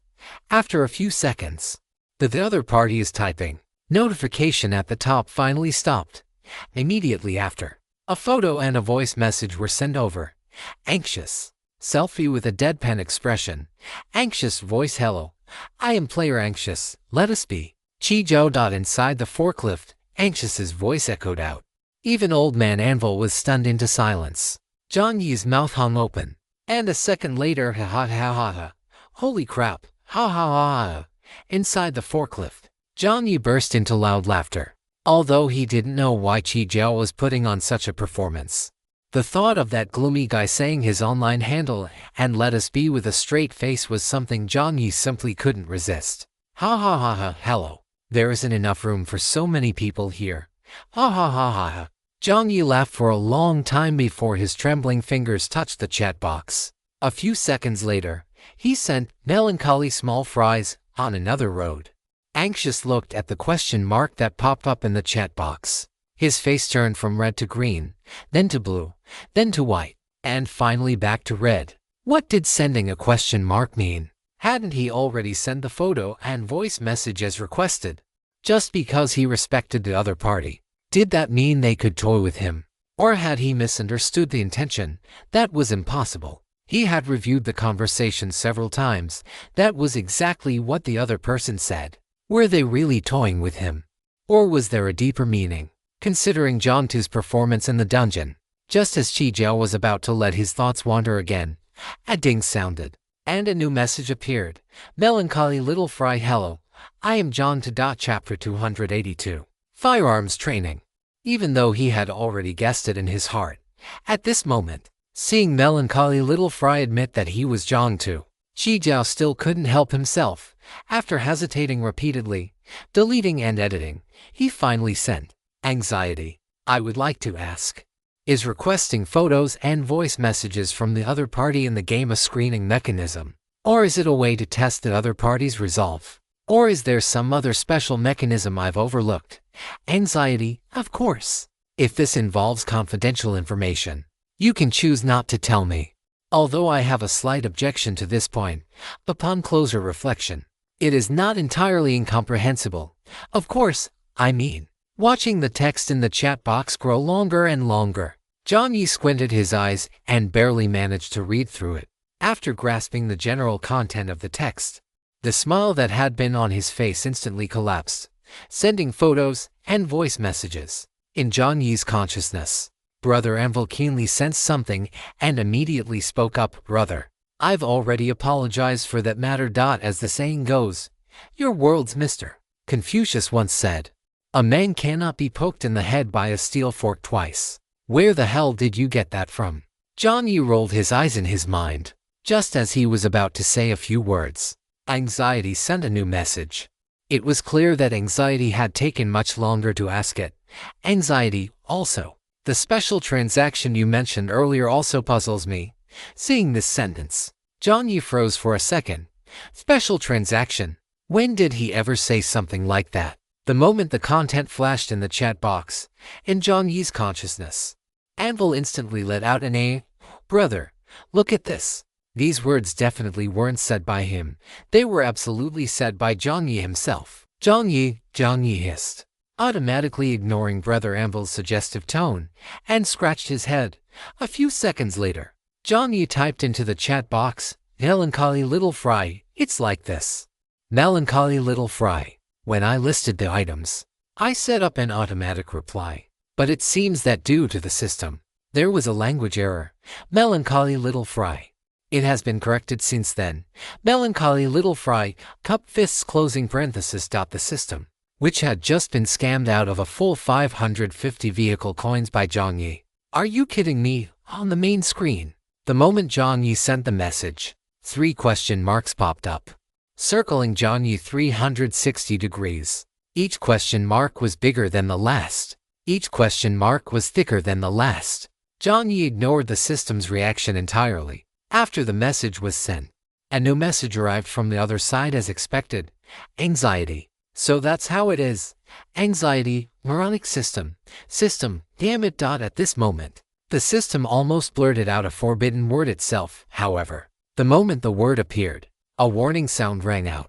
Remembering that a single forbidden word would result in a penalty of 100 vehicle coins deducted by the main system, the system held it back. Even so, the main screen in front of Jiang Yi became somewhat unstable, with blue symbols constantly appearing and disappearing. Through the symbols, Jiang Yi could feel that the system was so angry its lungs were about to explode. Jiang Yi gave a cold scoff, ignored the system completely, and continued to send. Melancholy little fry shrugs shakes head helplessly. System. The system's current mood was even worse than having eaten dog excrement. After clearing up the misunderstanding and confirming it was the moronic system's fault, Chi Zhao's mood was significantly brighter. He knew it. Jiang Tu was definitely not that kind of boring person. In the time that followed, Chi Zhao asked Jiang Yi about a few details regarding the watchtower and traded some parts. After which he closed the chat box with satisfaction. 10 o'clock at night. The night was deep. Jiang Yi finally stopped the forklift, feeling like he hadn't had enough. After a simple wash, Jiang Yi took out the small wooden carving, played a little game of 12-3, red light, green light, and finally couldn't help himself, flopping onto the inspection bed and falling into a deep sleep. Over the next 3 days, apart from his daily mileage grinding, Jiang Yi spent his time after resting by entering the interface provided by the Tiger Fang Training Hall to conduct firearms training. Jiang Yi's biggest regret was not being able to keep Xiling's AK during this skirmish.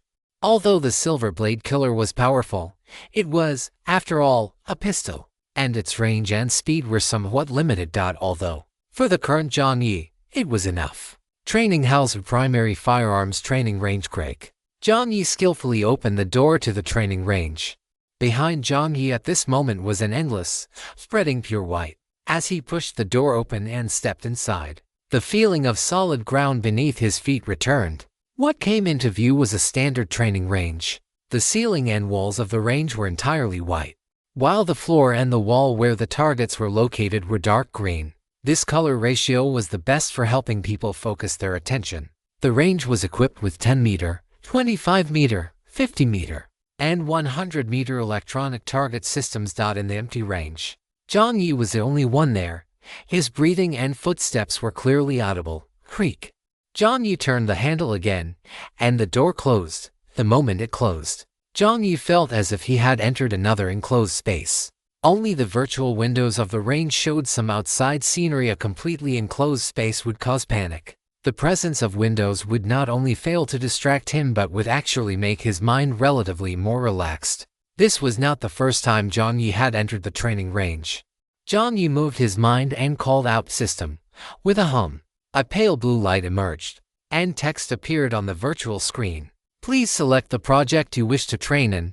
Beginner Training Firearms Theory Crash Course. Firearm Disassembly and Reassembly Training. Aiming and Breathing Coordination Training. Rhythm Shooting and Recoil Control. Movement Accuracy Maintenance Training. Multi-Target Priority Shooting Training. Special Environment Shooting Training. Low Light Sandstorm Cover. Intermediate Training. Sniper-Specific Submo Precision Shooting. Close Quarters Battle CQB Indoor Combat. Advanced Training. Requires unlocking the above training courses. One by one, the training modules appeared. As each virtual block representing a project emerged, a faceless mannequin would appear below it to demonstrate the general content of that specific module to Jiang Yi. Among them, the first block for the beginner training, Firearms Theory Crash Course, and the second block, Firearm Disassembly and Reassembly, had already been lit up by Jiang Yi. The faceless mannequin below was jumping up and down, waving at Jiang Yi. Clearly, Jiang Yi's learning results in these two modules were quite good indeed. A confident smile appeared on Jiang Yi's face. He had said it himself. He couldn't possibly be a firearms idiot. People aren't born knowing how to shoot. There has to be a learning process. As long as he could grind through the exercises and had a syllabus to follow, it wouldn't be a problem. Jiang the Skin Flayer Yi felt his confidence inflating. He manifested the Blade Runner pistol in his hand and, with full confidence, chose to enter the Aiming and Breathing Coordination Training, Chapter 283. Things have come to this 3 hours later. Detected that your assets will soon fail to meet the conditions for the next seasonal settlement. The training room will automatically close in 3 seconds. Thank you for your understanding. With a thud, Jiang Yi landed on his backside, looking ashen as he was kicked out of the training room. So there really are people who are naturally bad at this kind of thing. Jiang Yi turned around sullenly, pressed his face against the window, and looked into the training room. Inside, the mannequins under each training block were still dutifully demonstrating their respective tasks, except for the first 3 blocks. The first mannequin was currently sitting on its block, clutching its head in its hands, looking utterly bewildered and lost, as if it couldn't believe what it had witnessed over the past 3 hours. The second block had curled itself into a ball, as if to say, "It has nothing to do with me. It has nothing to do with me." Only the third block had its back turned to Jiang Yi, radiating a sense of absolute determination to never see him again. Jiang Yi. Jiang Yi took a deep breath, recalling his struggles over the past 3 hours. He had used the most precise theoretical knowledge and the most standard shooting posture, calculating wind force, wind speed, and wind direction, and fired a shot within 50 meters. It hit the bullseye of the target 3 lanes over. After that shot, not only was the training mannequin stunned, but Jiang Yi himself was also dumbfounded. The third mannequin looked back and forth between Jiang Yi and the target it had set up with dotted lines, wondering if it had mislabeled the target. Moreover, Jiang Yi's posture had been incredibly confident, as if he had drawn his gun thousands of times. The third mannequin scratched its head and tentatively reset the target to the diagonal front, the very target Jiang Yi had hit the bullseye on. However, the next second, with a bang, Jiang Yi hit the bullseye of the original straight-line target again. Jiang Yi fired a shot, looked left and right, couldn't find where the bullet hit, and then, as if his brain had short-circuited, he even looked up. The third mannequin, which had just flown over from the target to check on Jiang Yi, saw this scene, and countless question marks appeared in its mind. It instinctively looked at the first 2 mannequins, but by then, those 2 had already chosen to play dead, acting as if they didn't know Jiang Yi at all. The third mannequin. Within 3 days, Jiang Yi had spent over 10 hours in the beginner training ground. In reality, With the automatic calibration of the Blade Runner and the operational precision assistance of the Wilderness Witch gloves, Jiang Yi hadn't felt his shooting was this disastrous. However, now, seeing the third mannequin's gradually collapsing expression, and apparently conclude that his talent for shooting was, perhaps, outrageously terrible. It was, damn it, a despairing fact. Jiang Yi knelt on the ground. Brother Envel was silent for a moment before finally unable to help but ask with concern, "Brother, have you been playing with that little wooden carving too much and broken your eyes? Jiang Yi, or are you actually intermittently blind?" Jiang Yi, brother of the Envel, paused, then asked cautiously, "When you drive, can you actually see the road?" Jiang Yi with a crack, for some reason.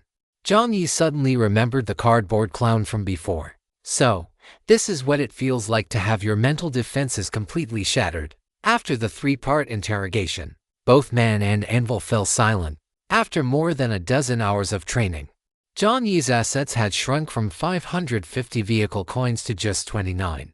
Although it wasn't without gains, after a long period of collapse, Jiang Yi's shooting assessment had at least risen from 10% to 15%. Even though most normal people were expected to reach 20% accuracy after their first training session. Sigh. Jiang Yi let out a long sigh. He didn't even know where the problem lay. Things have come to this, better eat something first. Jiang Yi rubbed his stomach, clicked his tongue, and logged out from the training room interface. Today was the final day of the server merge and the scene change. The group chat had fallen into a long-lost silence. New changes always made people panic. However, thanks to the shooting training, Jiang Yi had absolutely no heart to think about these things. He wasn't very worried about the new scene, honestly. If someone with a level 4 vehicle like him had to worry about not surviving a new scene, then most players might as well just choose to end it all right now. Not dwelling on his frustration for too long, Jiang Yi knew very well that as a human, one always has strengths and weaknesses. If someone were strong in every aspect, would they even be human? Moreover, the training in the training room was indeed effective, although the progress was a bit slow. There was always hope for improvement. It seemed that he would have to find a way to earn more car coins later, otherwise, at this rate of burning money, he would be begging on the highway before he had even trained many times. Throwing those messy thoughts to the back of his mind, a sullen-faced Jiang Yi finally decided to treat himself to a good meal tonight. Jiang Yi rummaged through his inventory for a while and finally found the giant shrimp that Thunder Z had traded for him a day ago. Calling it a giant shrimp wasn't entirely accurate, though. With a swish, Jiang Yi pulled the giant shrimp out of his inventory. It was a massive lobster, and when he took it out, it was almost as tall as half of Jiang Yi. The two enormous claws had already been detached by Thunder Z and placed to the side. Jiang Yi took a brief look at the claws and tapped on them. A dull, heavy sound rang out. Jiang Yi pondered for a few seconds, then switched to a kitchen knife and tapped again. But the claw didn't budge at all. The durability of this thing was even stronger than ordinary steel. It was hard to imagine how Thunder Z had managed to snap this thing off. He said snap because, judging by the current state of the corpse, the fracture point of the claw was quite rough. It hadn't been sliced off with any kind of blade.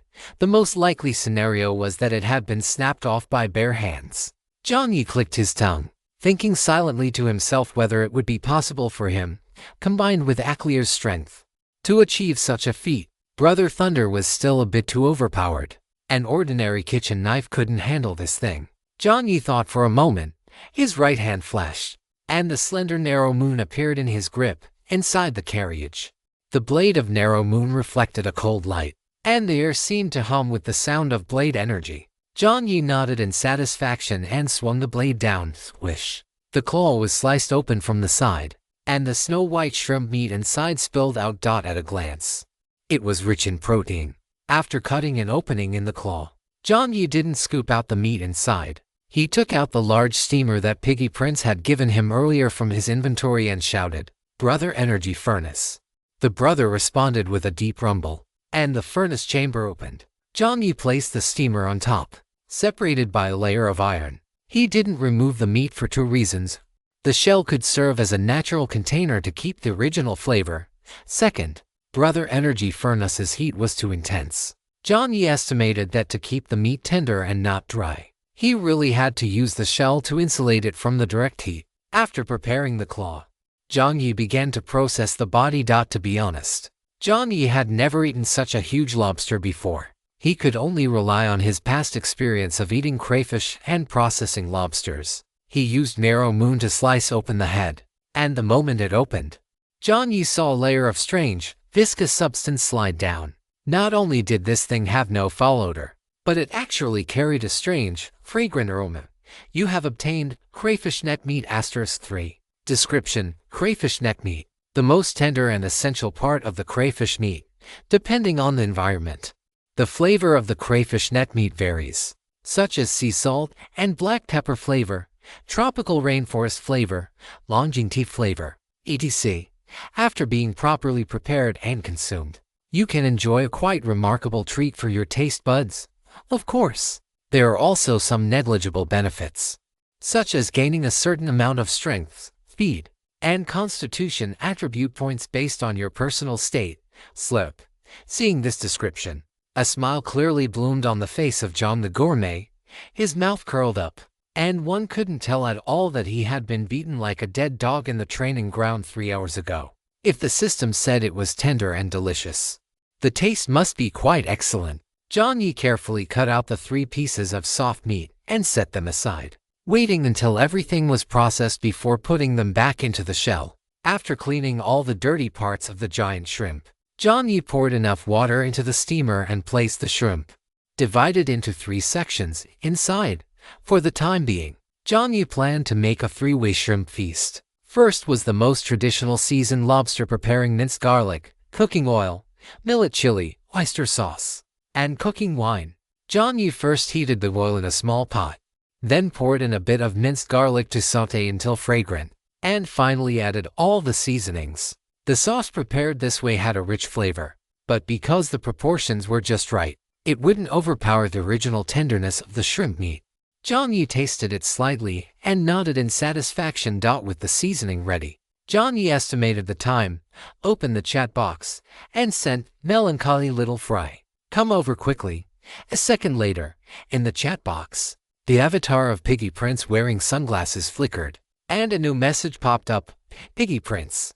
Okay, Piggy Prince didn't even ask what Jiang Yi wanted him for. This was only possible with Jiang Yi on the highway. Besides Jiang Yi, any monster merchant would react with annoyance upon receiving a message from an inspector. But as for Jiang Yi, 10 seconds later, knock, knock, knock. The sound of someone tapping on the carriage echoed. "Come in." Jiang Yi's voice sounded casually.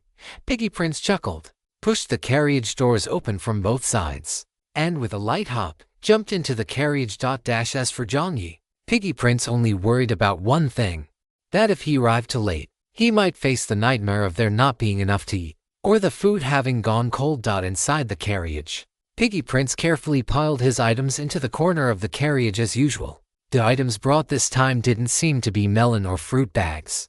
Jiang Yi wiped his hands with a Hello Kitty apron and asked casually, "What did you bring?"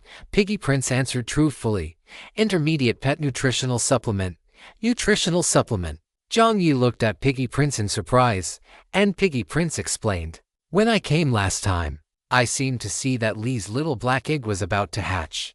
Jiang Yi was startled and instinctively looked toward the little black egg inside the pet box. The little black egg didn't seem to have changed much. Its patterns were the same, and its size remained identical. How on earth did Master Pig tell that the little black egg was about to hatch? You even know how to? Jiang Yi searched for the right word, which had been observing the scene, fell silent after hearing those words. "You call this delivering a baby?" "Delivering a baby," Master Pig repeated Jiang Yi's words, pausing slightly. Just as the system turned its attention back to Master Pig, the pig's eyes suddenly lit up. "Yes, delivering a baby, welcoming the birth of life. Brother John is truly a man of culture." A mechanical notification sound rang out. Monster Merchant Master Pig's favorability come 1. Monster Merchant Master Pig's current favorability system. Where is the culture? Where is it? "Oh, done, it's nothing, really." Jiang Yi chuckled, then asked sincerely, "Is there anything else I need to pay attention to before the little black egg hatches?" Although he didn't have much of a hobby for raising pets, He believed that since he was raising it, he had to be responsible. If he had the ability to look after it, he should do so. Not really. Just feed it more nutrient solution and keep it company. And that should be about it. Got it. Jiang Yi agreed and turned his attention back to the ingredients. Inside the vehicle, Master Pig sat obediently to one side. Because of the vehicle upgrade, the space inside was much more spacious. And it wasn't as cramped as it had been last time. Master Pig watched with glowing eyes as Jiang Yi took the crimson crayfish, which was large enough to be half the size of a human body, out of the energy furnace. The unique aroma of the shrimp meat spread through the air. He placed the pre-prepared seasonings on the cutting board and heated them with the shrimp meat to lock in the freshness. In addition to the seasoned shrimp, Jiang Yi took out another third of the meat, cut it into chunks, and brought out another pot. He poured butter into the pot and heated it over medium-low heat. Once the butter melted, he added onions and minced garlic, followed by mushrooms and white wine. Finally, he poured in heavy cream. Once the sauce thickened, Jiang Yi poured it directly over the shrimp meat, replaced the shrimp shells, and put it back into the pot to let the flavors meld in the air.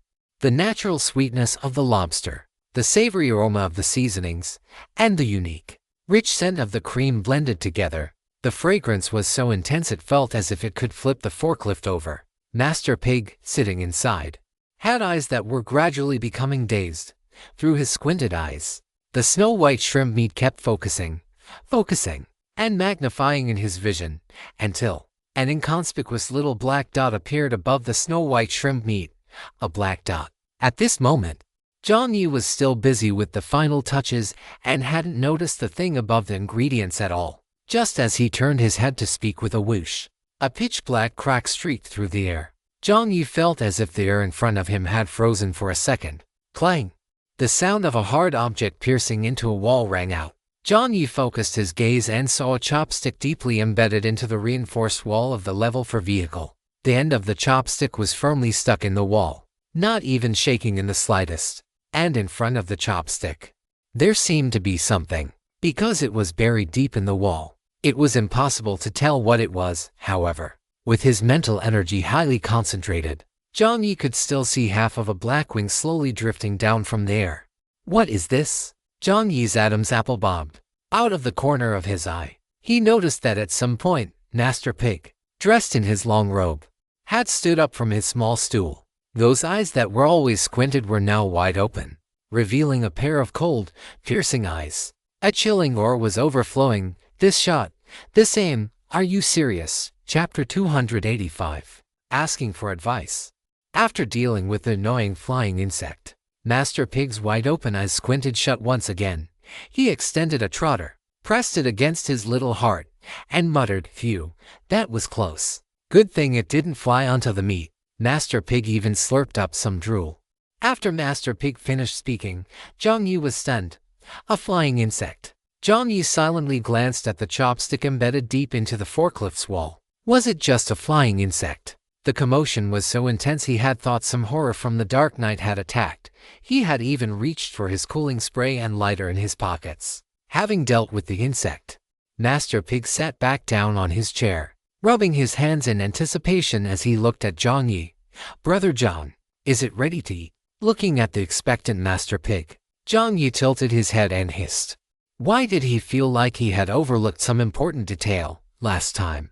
Because of the braised beef, Master Pig had floated over to where Thunder Z was. After being punched by Thunder Z, Master Pig was still able to float back to his vehicle like nothing had happened.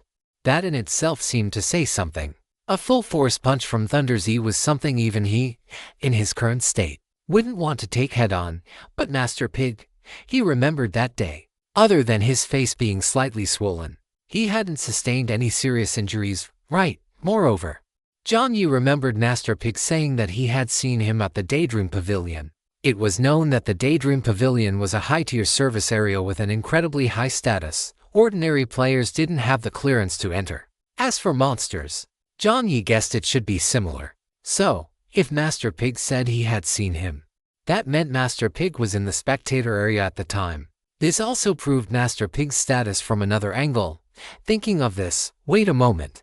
Jiang Yi said, wait a moment. Master Pig's eyes flashed with anxiety. He had wanted to say that not eating such a delicacy right now would be a waste of heaven's gifts. But seeing the chef's expression, Master Pig swallowed his saliva and forced himself to calm down, sitting back down with a sheepish smile. "What is it, Brother John?" Master Pig asked with a flattering smile. "Master Pig, do you know how to use weapons?" Jiang Yi asked directly. "A little bit." Master Pig held up his trotter, pinching his fingers together to show how much. "A little bit. How about firearms?" Young Master Pig extended his other trotter, gesturing a slightly larger space. "A little bit." Jiang Yi was skeptical about this "a little bit," but didn't dwell on it. His eyes lit up, and he said straightforwardly, "Fine. I'd like to ask a few questions about that, but the shrimp, eat it later." Jiang Yi issued the final order. Sigh. Young Master Pig let out a long, drawn-out sigh. Jiang Yi, without further ado, placed the shrimp meat into the inventory's stasis slot. This would ensure the flavor and texture remained unchanged. Master Spray and Pray John saw a new glimmer of hope. His hunger vanished, his lethargy disappeared, and he was suddenly full of energy. "The problem I'm encountering right now is that I can't aim." Jiang Yi pulled the Silverwing assassin from his pocket and said with a serious expression, "That's not really a special problem." Young Master Pig scratched his head. Most people suffered from the same issue. Jiang Yi didn't speak. Without a demonstration, he figured the other party wouldn't understand just how bizarre this situation was. Jiang Yi thought for a moment. Come. With the gourmet food taken away early, young Master Pig, however reluctant, had no choice but to follow Jiang Yi off the forklift. Outside the forklift, the acid rain had dwindled to the point of being negligible. Jiang Yi snapped his fingers. Bang. The light strips instantly understood Jiang Yi's intent, cranking the intensity to the maximum and illuminating the area around the forklift. Rustling sounds emerged from the darkness. With a 10-meter radius around the forklift as the safe zone, Jiang Yi chose a relatively suitable distance and set up a wooden board about 13 or 14 meters away. Jiang Yi held the cap of a marker pen in his mouth and drew several circles on the board. Once the makeshift target was set, Jiang Yi stepped back a few paces. Young Master Pig stood with his hands behind his back, still wearing that squinting, ingratiating smile. Jiang Yi flicked his wrist, and the Silverwing assassin appeared in his hand. Young Master Pig spared a glance at the gun, but it was only a glance before his mind returned to the shrimp meat he would soon be eating. Switching the Silverwing assassin to his ungloved right hand and disabling all bonuses, Jiang Yi took a deep breath and brought the weapon to his chest. A fairly standard stance, and a fairly decent level of focus, young Master Pig thought to himself. The next second, Jiang Yi's finger squeezed the trigger. Bang! The sound of the firing pin striking metal rang out. Under the moonlight, a faint spark emerged from the muzzle of the Silverwing assassin, and the bullet flew. Young Master Pig looked at the target casually. If the aiming was off, it was either a mismatch between the baseline and the axis, or a deviation in the trajectory. Jiang Yi's posture was fine, so it had to be the latter. Young Master Pig's gaze shifted to the 3-ring and 4-ring areas. There were no bullet holes there. Better than I thought. 5-ring or 6-ring, still nothing. Young Master Pig slowly straightened up from his leaning position against the forklift. Just in case, he checked inside the 8-ring area. Yep, still nothing. After confirming that Jiang Yi truly wasn't being humble, it wasn't entirely young Master Pig's fault for thinking that. After all, Jiang Yi had a track record in the Daydream Pavilion. What did they call it again? Playing the pig to eat the tiger. Young Master Pig was quite satisfied with the precision of that idiom. But at this very moment, the corners of his mouth twitched. His gaze was no longer limited to one area of the target. Taking in the whole picture, young Master Pig finally reached a conclusion. Jiang Yi had missed the target entirely, with a shot missing the target. Jiang Yi's face darkened a bit. After hesitating for a few seconds, Jiang Yi turned his head and added sincerely to young Master Pig, "This gun of mine also has a 15% accuracy calibration boost." Young Master Pig choked. Under the moonlight, both man and pig fell silent. Chapter 286. Are you following the moon leopard for training? Young Master Pig glanced at the pristine wooden board. His perpetually squinted pig eyes finally couldn't help but snap wide open. A 15% accuracy calibration boost, at a distance of less than 20 meters. And he still missed the target. That's not right, is it? Young Master Pig's voice began to tremble. "Brother John, was the feel of the first shot off? Want to try again?" As the words fell, Jiang Yi nodded sure, thinking that one board wasn't enough to demonstrate his prowess. Jiang Yi replicated the process, setting up several identical boards to the left and right of the original. Picking up the Silverwing Assassin again, 3 shots rang out bang, bang, unlike the crisp sound from before. This time the sounds were much duller, which meant the bullets had hit the wood. For anyone else, this might have been good news, however. After 3 shots, young Master Pig didn't feel relieved. Instead, his eyes widened even further. The first shot was aimed at the left, but after the shot, a hole appeared right in the center of the right target. The second shot was aimed at the right, and after the shot, the same hole appeared, dead center, but it hit the bullseye of the left target he had originally aimed at. And the third shot was even more outrageous, with a bang. Young Master Pig felt the air above his head collapse for a few seconds. Then, his head felt heavy as a silver-white bullet dropped from above, clattered onto his nose, rolled off, and hit the ground with a thud. Young Master Pig. The third shot had actually hit the carriage of the forklift behind him. It was less than 10 centimeters away from young Master Pig's head. Young Master Pig swallowed hard. Now, this level of skill. Just as young Master Pig's trotter moved a step away, intending to leave quietly, a shadow suddenly loomed over him. Jiang Yi's figure lunged out like a ghost, and his hoarse voice rang out, "Young Master Pig, are you looking at my... I can't look, I can't look." Young Master Pig waved his 2 trotters like a rattle drum. Just as he was about to turn his head, slap asterisk. Jiang Yi slammed a hand against the side of young Master Pig's head, forcing him to stay put. Piggy leaned his head against the forklift and chuckled dryly. "Brother John, your level is just too high. It's already beyond my limits, damn it." Every shot was further off than the last. They might miss by a mile. But Brother Jiang's level wasn't just missing by a mile. It felt like it had completely transcended the human level. It was far from human. And yet, it was close to divine. In short, it was the level of a god-man. Piggy's brain had been wiped blank by those 3 shots. This was already at a conceptual level. This wouldn't do. This couldn't be taught. If he taught someone, and they ended up at this level, would his own reputation even survive?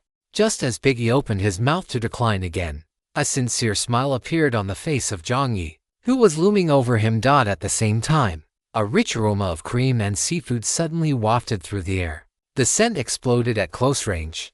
Piggy's eyes instantly glazed over. His snout twitched as he sniffed the air, saliva secreting wildly in his mouth. Unable to help himself, Piggy reached out a trotter. The next second, the fragrance vanished. When he opened his eyes again, Piggy found that his trotter was already pressed against Jiang Yi's shoulder. Jiang Yi tilted his head slightly and said with emotion, "I knew it, coach. You wouldn't give up on me. Coach. I really want to learn how to shoot." Mitsui. Jiang Yi blinked his eyes. "Oh no." Piggy hurriedly tried to pull his trotter back, but at that moment, Jiang Yi's hand was already gripping it tightly. That large hand was like an iron clamp. There was no breaking free. Jiang Yi even maintained his smile. "It's over. There's no running away now." A minute later, Jiang Yi smilingly grabbed Piggy by the collar and returned to the target practice area. Thoughtfully placing him down, Jiang Yi adjusted his breathing and heart rate, then brought out the Silverwing Assassin once more. "Coach, take a look." "Don't call me coach." Piggy let out a long sigh in his heart and looked at Jiang Yi again. He had to admit, Jiang Yi's mentality was actually quite good.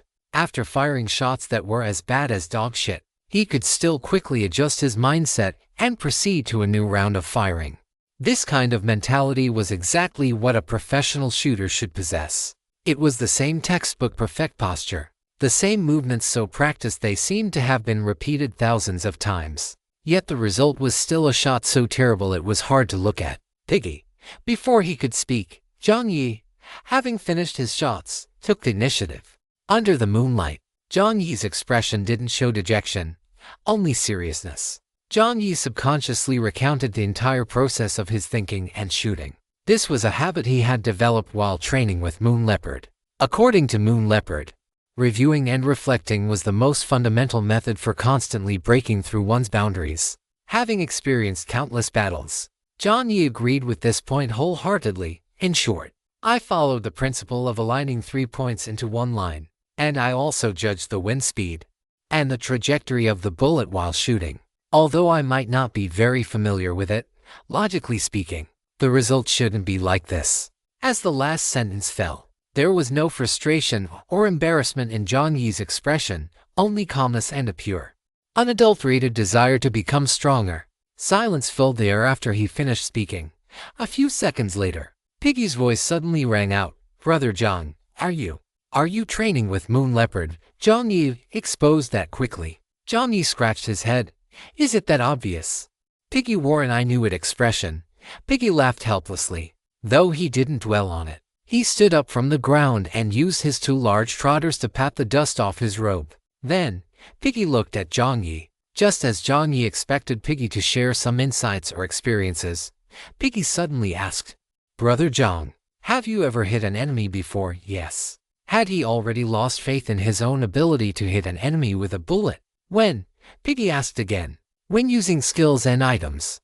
Jiang Yi answered honestly. That's not what I meant. Piggy sighed. I mean the scenario. The scenario. Jiang Yi recalled scenes of killing fish corpses and the lone wolf and his men, then said uncertainly, I suppose it was mostly when I was being hunted. If he were to take the initiative, he preferred using narrow moon or the threaded steel fork. The second after he nodded, 5 or 6 black shadows flew toward him. Jiang Yi's pupils constricted, and without any hesitation, he drew his gun and fired. This time, in his urgency, Jiang Yi still missed. Ouch! An orange slammed into the top of Jiang Yi's head, and the remaining ones rolled away. Jiang Yi held his head and looked at Piggy. Was he training his dynamic shooting ability? He couldn't even hit a target while standing still, and now he was jumping straight to dynamic targets. Wasn't this exactly what Coach Moon Leopard said about trying to fly before learning how to walk?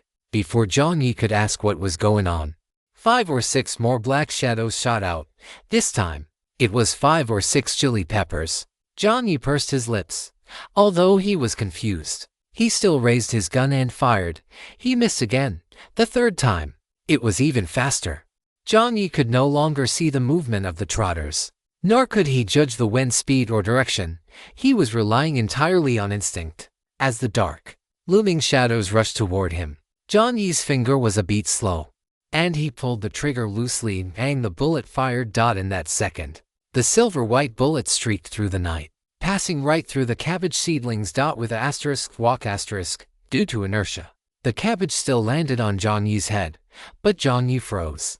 That shot of his, it seemed to have hit something. Chapter 287. Damn monster, did he hit it? This time, it was Jiang Yi's turn to be shocked, his eyes widening, removing the cabbage from his forehead. Jiang Yi looked at Master Pig. Master Pig had his 2 hooves clasped behind his back. Although Jiang Yi hadn't said a word, the why emotion plastered all over his face was far too easy to read. Master Pig let out a sound and said meaningfully, "You Bao is a good master, but his methods are not suitable for firearms." Jiang Yi's eyes showed a look of contemplation. Simply put, firearms emphasize conscious aiming and unconscious firing. Conscious aiming, unconscious firing. Jiang Yi muttered the phrase to himself, feeling as though he had grasped something. Yet the essence still seemed to be missing. Yes, your posture and movements are fine, Jiang, and your analysis of wind direction and speed is also fine. The trajectory of the bullet is fine, too. The problem lies in the moment of firing. Your consciousness is too focused. He paused for a second. Also, if I'm not mistaken, Yu Bao taught you the method of moving lines, but shooting is different. Shooting is point killing. Unconscious firing, point killing. Jiang Yi's eyes grew brighter and brighter. After finishing his sentence, Master Pig hesitated for a moment before finally pulling an object from his small pouch.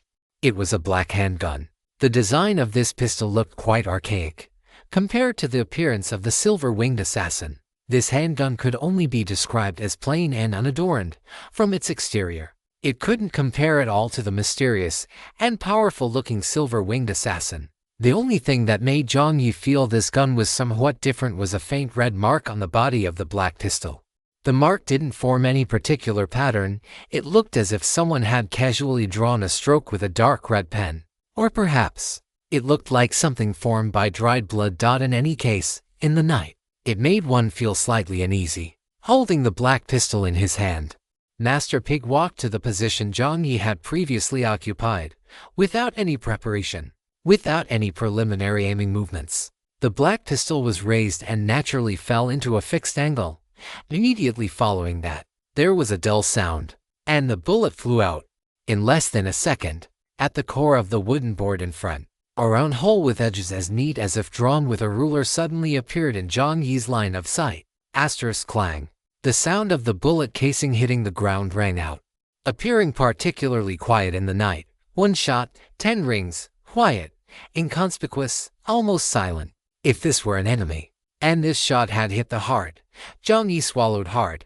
After the shot, Master Pig lowered the gun, his slightly opened eyes narrowing once more.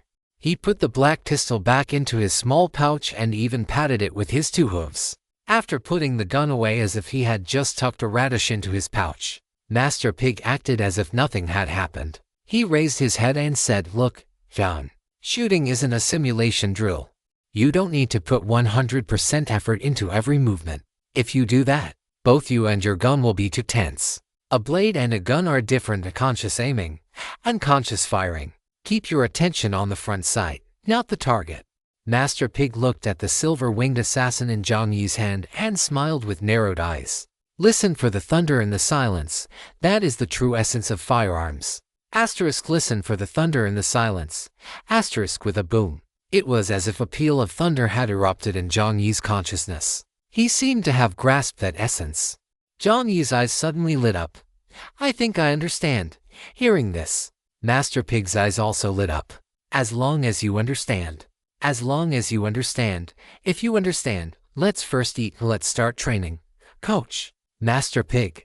"Let's start by changing from the moving lines you mentioned to point killing." Master Pig. "Down." Master Pig's mouth opened, but before he could get the words out, Jiang Yi's voice had already preempted him. "Roasted duck and braised goose tomorrow. And this? Spicy braised chicken wings the day after." "John, I'm not." Buddha jumps over the wall the day after that, with an extra dessert every day. After a long silence, Master Pig's hooves covered his pouch once again. Above his hooves, -1 or 7 small potatoes floated in a white light. "John, are you ready?" "Ready," Jiang Yi said, his fighting spirit soaring. Following that, on the outskirts of the forklift, the man and the pig began an intense shooting drill. Jiang Yi was responsible for shooting, and Master Pig was responsible for being nervous. After all, you could never guess where Jiang Yi's bullets would fly from in the next second. 3 hours later, if it weren't for the fact that he was starting to feel nauseous from hunger, Jiang Yi wouldn't have wanted to stop. The feeling of becoming stronger bit by bit was truly addictive, I have to say. The effect of human-taught enlightenment is indeed better than the AI version, although the latter could provide ammunition venues and the most scientific training guidance without needing to refresh time. The teaching without discrimination and the meticulous feedback were things the latter could not provide. Of course, this might also be related to the fact that he had only been training in the beginner training ground. Both his fatigue and health levels had reached the point where he needed to rest. So Jiang Yi had no choice but to stop. Under Master Pig's gradually dazed gaze, he flipped his right hand and brought out the lobster again. 2:15 in the morning. Everyone on the highway was basically asleep. Only Jiang Yi and Master Pig were still stuffing their faces at this time. Just as he was thinking about whether to send the lobster meat from Thunderzy tomorrow, Jiang Yi unconsciously opened the private chat channel with Thunderzy, and then he saw the other party's status bar displaying typing. "Hey, this guy hasn't rested yet." After thinking about it, Jiang Yi took the initiative to send a message. "Melancholy little fry. Are you eating the crayfish now or tomorrow?"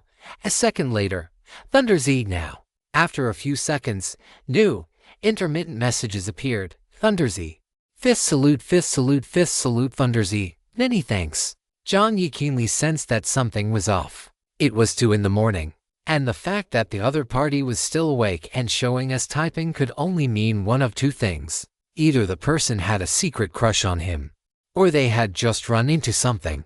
According to Thunderzy's habits, it was likely that he had encountered a monster, and after dealing with it, He had subconsciously thought about trading the monster's flesh with him. Thinking of this, Jiang Yi wiped the grease from his mouth and sent a message, "Melancholy little fry. Did something happen?" A few seconds passed, and there was no new message from the other side. Just as Jiang Yi let out and prepared to leave the chat window as it was, a notification popped up. Thunder's voice message, "Sorry. My vehicle is having some temporary issues. If it's alright with you, could I teleport over to you? I'm in a bit of a bind over here." Although he felt embarrassed to disturb someone in the middle of the night, he really didn't want to miss out on a delicious meal because of these damn monsters. Chapter 288, Politeness. Thunder's wants to come over. Jiang Yi frowned slightly, but his brow smoothed out a few seconds later. That's fine, too, given how this game works. The opportunities for players to meet will only increase in the future. Even though Thunder's had made a fairly good impression on Jiang Yi so far, one must always be on guard. Without having had any real-life contact, Jiang Yi would still maintain his vigilance. This time, he could take advantage of the presence of young Master Pig to have some actual interaction. If he were alone, Jiang Yi would most likely follow his gut and refuse outright. Thinking of this, Jiang Yi typed into the chat box, "Melancholy little fry, sure, just come on over." After sending the message, Jiang Yi rose from the table. Young Master Pig lifted his own greasy mouth and mumbled indistinctly, "Brother John, are you full already?" Just as Jiang Yi was about to say no, young Master Pig already looked expectant. Then, "Brother John, if you're not finishing that, can I consider it as feeding the pig?" Jiang Yi, "Yeah." Jiang Yi gave a helpless nod. "Thanks, Brother John." Having said that, young Master Pig dumped all the meat from Jiang Yi's plate directly into his own large bowl. Monster Merchant, young Master Pig's favorability, come 1. Monster Merchant, young Master Pig's current favorability. Favorability had broken past 40. Jiang Yi shook his head and walked toward the driver's cabin. Before Thunder's arrived, he still needed to make some preparations. Jiang Yi entered the cabin and extended his arm over the purple cube. He whispered softly, "Eclair," with a hum. The purple cube flickered as if responding to Jiang Yi. Iron plates emerged from the purple cube, firmly wrapping around Jiang Yi's arm. Jiang Yi moved his fingertips slightly, and a surge of power flowed through them. Once Eclair was fully equipped, Jiang Yi looked into the forklift's rearview mirror. The fog parted, and a new road appeared behind the one Jiang Yi was on. But unlike the road Jiang Yi was on, the blackness on this road seemed even more intense. Jiang Yi narrowed his eyes. Was this blackness moving? What was going on? In the night, anomalies descended and players were forbidden from traveling. Therefore, Jiang Yi could only see the black substance seemingly covering the vehicle that was still emitting a faint glow in the center. Had the rules failed? How could that be possible? Under Jiang Yi's gaze, the black airflow was split down the middle. Because the two roads were merging, the black substance seemed to retreat on its own. The bus in the center was revealed.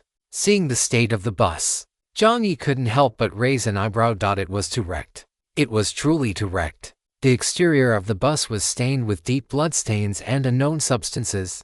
The bus door looked as if it were only hanging on by a thread, ready to fall off at any moment. The bus's rearview mirror had been snapped off, leaving only a jagged remnant behind. The 4 tires, they didn't match at all. The wheel hubs looked as if they had been scavenged from different vehicles. Or perhaps whatever had been opened from a treasure chest had just been slapped on. This was actually the vehicle of the server's top to Big Shot. If he told anyone, they probably wouldn't believe him. The two roads converged within the safety zone of his vehicle. Jiang Yi moved his mind, and a spotlight from his light strip shone over their dot at first glance. It looked just like a male contestant making his entrance on a dating show. Just as that chaotic thought flashed through his mind, a bombastic BGM started playing.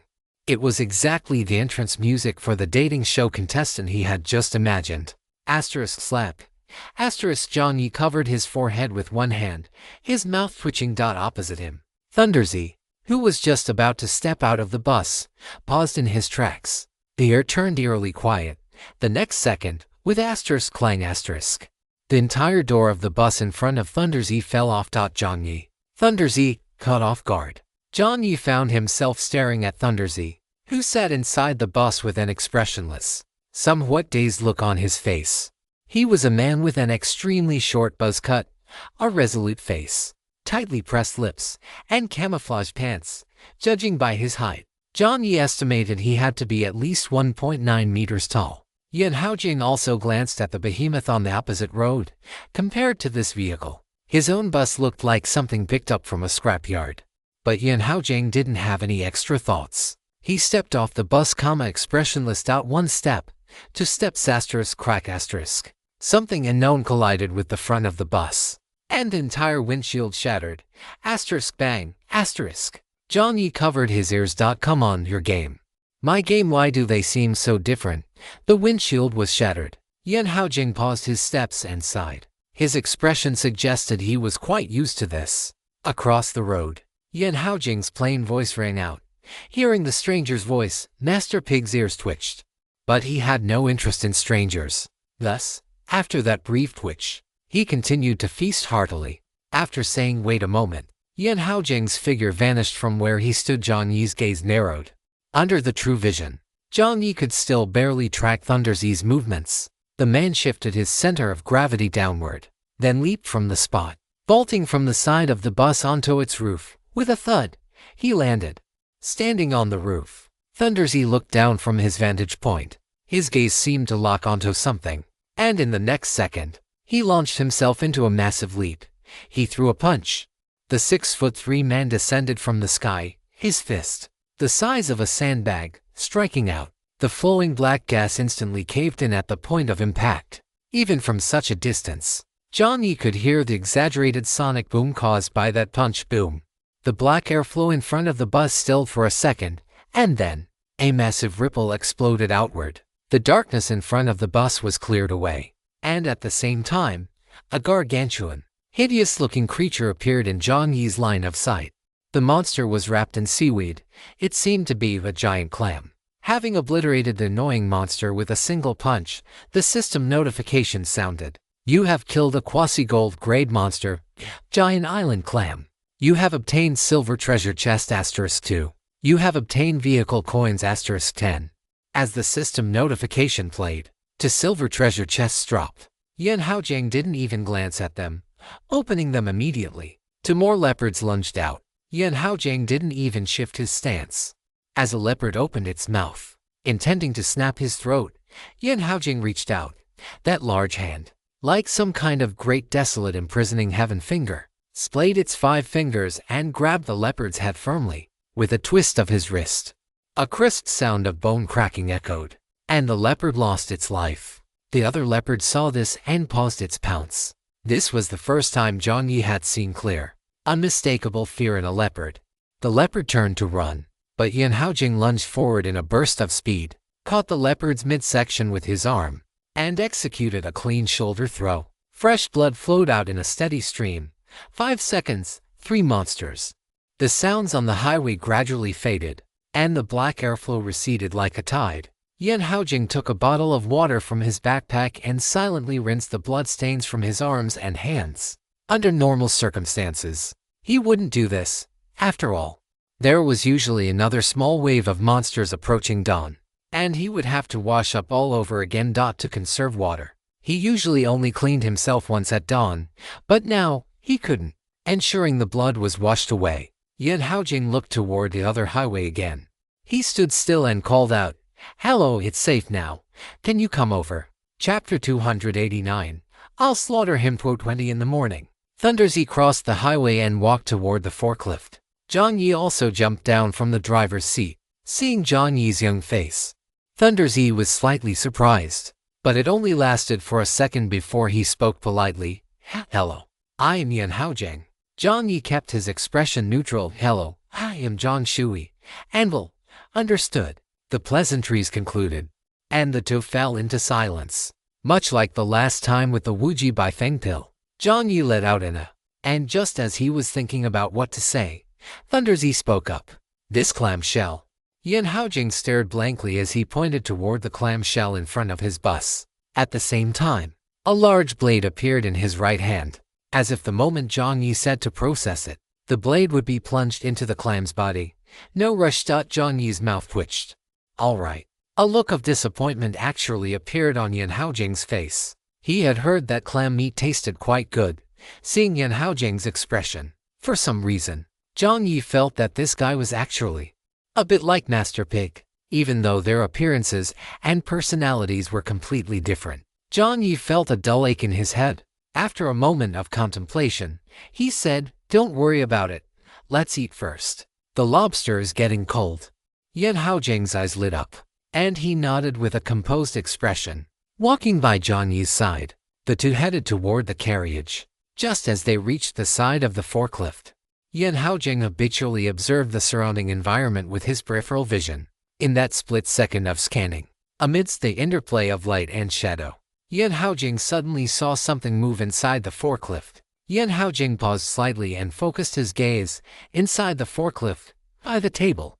With its back to him, there appeared to be a third presence besides himself and Zhang Shui. That large head, those two twitching ears, and that thick, fleshy waist. By the way, why does your vehicle still have monsters at night? Jiang Yi had just turned around when Thunder Z, who was beside him, had already vanished. Jiang Yi's pupils constricted, and the Xiaoyu blade appeared in his hand. What heaven-defying speed! He had disappeared from right beside him without Jiang Yi even noticing. If he had attacked him, had he been careless again? Just as these thoughts flashed through Jiang Yi's mind, a pig-like shriek suddenly erupted from inside the carriage. Why are you here, Brother Jiang? Master Pig's voice rang out abruptly from inside the carriage. Jiang Yi was stunned for a second before realizing what had happened. A vein throbbed on his forehead, and he leaped, vaulting through the window. As soon as he landed inside, Jiang Yi saw Thunder Z standing with his back to him, seemingly in a standoff with someone. On the other side, Master Pig had hidden his entire body behind the energy furnace Big Brother. His right cheek already swollen high, compared to last time. Yan Haojing seemed to have used even more force. Piggy's eyes, already small to begin with, were now completely buried within his swollen flesh. Seeing Jiang Yi arrive, Piggy subtly moved his trotter away from his small pouch and opened his mouth to shout, "Brother Jiang, look at him, he hit me." Jiang Yi's temple twitched, and the energy furnace, the old Big Brother, also spoke up. They started fighting. The sunflower, the big treasure, swayed left and right, clapping its two leaves together. Fight, fight. Then, the voice of Thunder Z rang out. "This pig was stealing your food. I'm going to slaughter him right now." Thunder Z's tone was incredibly calm. Jiang Yi spoke instinctively. "Wait a second. This pig is a monster merchant. I'm going to slaughter him." Jiang Yi, with a asterisk slap asterisk. Jiang Yi covered his forehead with his hand for the second time. Damn it. The entire forklift was in complete chaos. "Brother, shut up. Anvil, HMPH. He had only said one word, blocking Yan Haojing with one hand and reaching out in front of the energy furnace. Jiang Yi paused and said, "It's a misunderstanding, all a misunderstanding. Isn't he eating your lobster?" Well, that was true. I'm going to slaughter him. Can we please not be so bloodthirsty?" Jiang Yi took a deep breath, his eyes dead and fish-like, and spoke rapidly. "Piggy is my friend. I'm the one who invited him to eat. The last time he went to your carriage, it was an accident. He smelled the braised beef I made, which is why he went over. In short, you are all my friends. Stop fighting. If you want to fight, go to the dance studio to fight." Ha ha. Jiang Yi laughed twice, only to realize no one was laughing along with him. Not only was there no laughter, but the inside of the forklift was deathly silent. Jiang Yi curled his toes in embarrassment and closed his eyes. If he couldn't control this mouth of his next time, he was a dog. The forklift finally quieted down on Thunder Z's expressionless face. His brows furrowed bit by bit. "Your friend, this pig that steals food." "I didn't steal it. Brother Jiang told me to eat it," Piggy corrected him righteously. Thunder Z's tone was peaceful. "Then did I tell you to come and eat last time?" Whoosh somehow. Jiang Yi felt like he heard the phantom sound of an arrow piercing a heart. Piggy choked. This. After struggling with this for a long time, Piggy finally mumbled, "Sorry. Under normal circumstances, players should be welcoming, right?" He wasn't eating and drinking for free. He usually left behind some supplies. But looking at Thunder Z's terrifying expression, Piggy swallowed his defense. What a scary human. Woo. Brother John is much easier to talk to. At this moment, Piggy had already forgotten that at the very beginning, Jiang Yi had also pointed a gun right at his forehead. If he hadn't revealed his identity as a monster merchant, making John the Skinner, the inspector, very happy, John the Skinner would certainly have attacked him as well. After the apology, Thunderzy's expression didn't change much. It seemed he was still holding a grudge about almost having his food snatched from his mouth by a pig. Jiang Yi looked back and forth between the man and the pig, then let out an awkward laugh for 2 seconds and said, all right. The misunderstanding is cleared up. Since things have come to this, let's eat." Hearing the word eat, the expressions of both of them shifted slightly. Thunderzy nodded silently, picked up the chair that had been knocked over, tidied up the mess Piggy had made on the table, and, under Piggy's resentful gaze, sat down in Piggy's seat with a straight face before saying, "Thank you for the hospitality. You've worked hard." "It's nothing," Jiang Yi replied, then quickly took out the other 2 portions of shrimp meat from the stasis grid.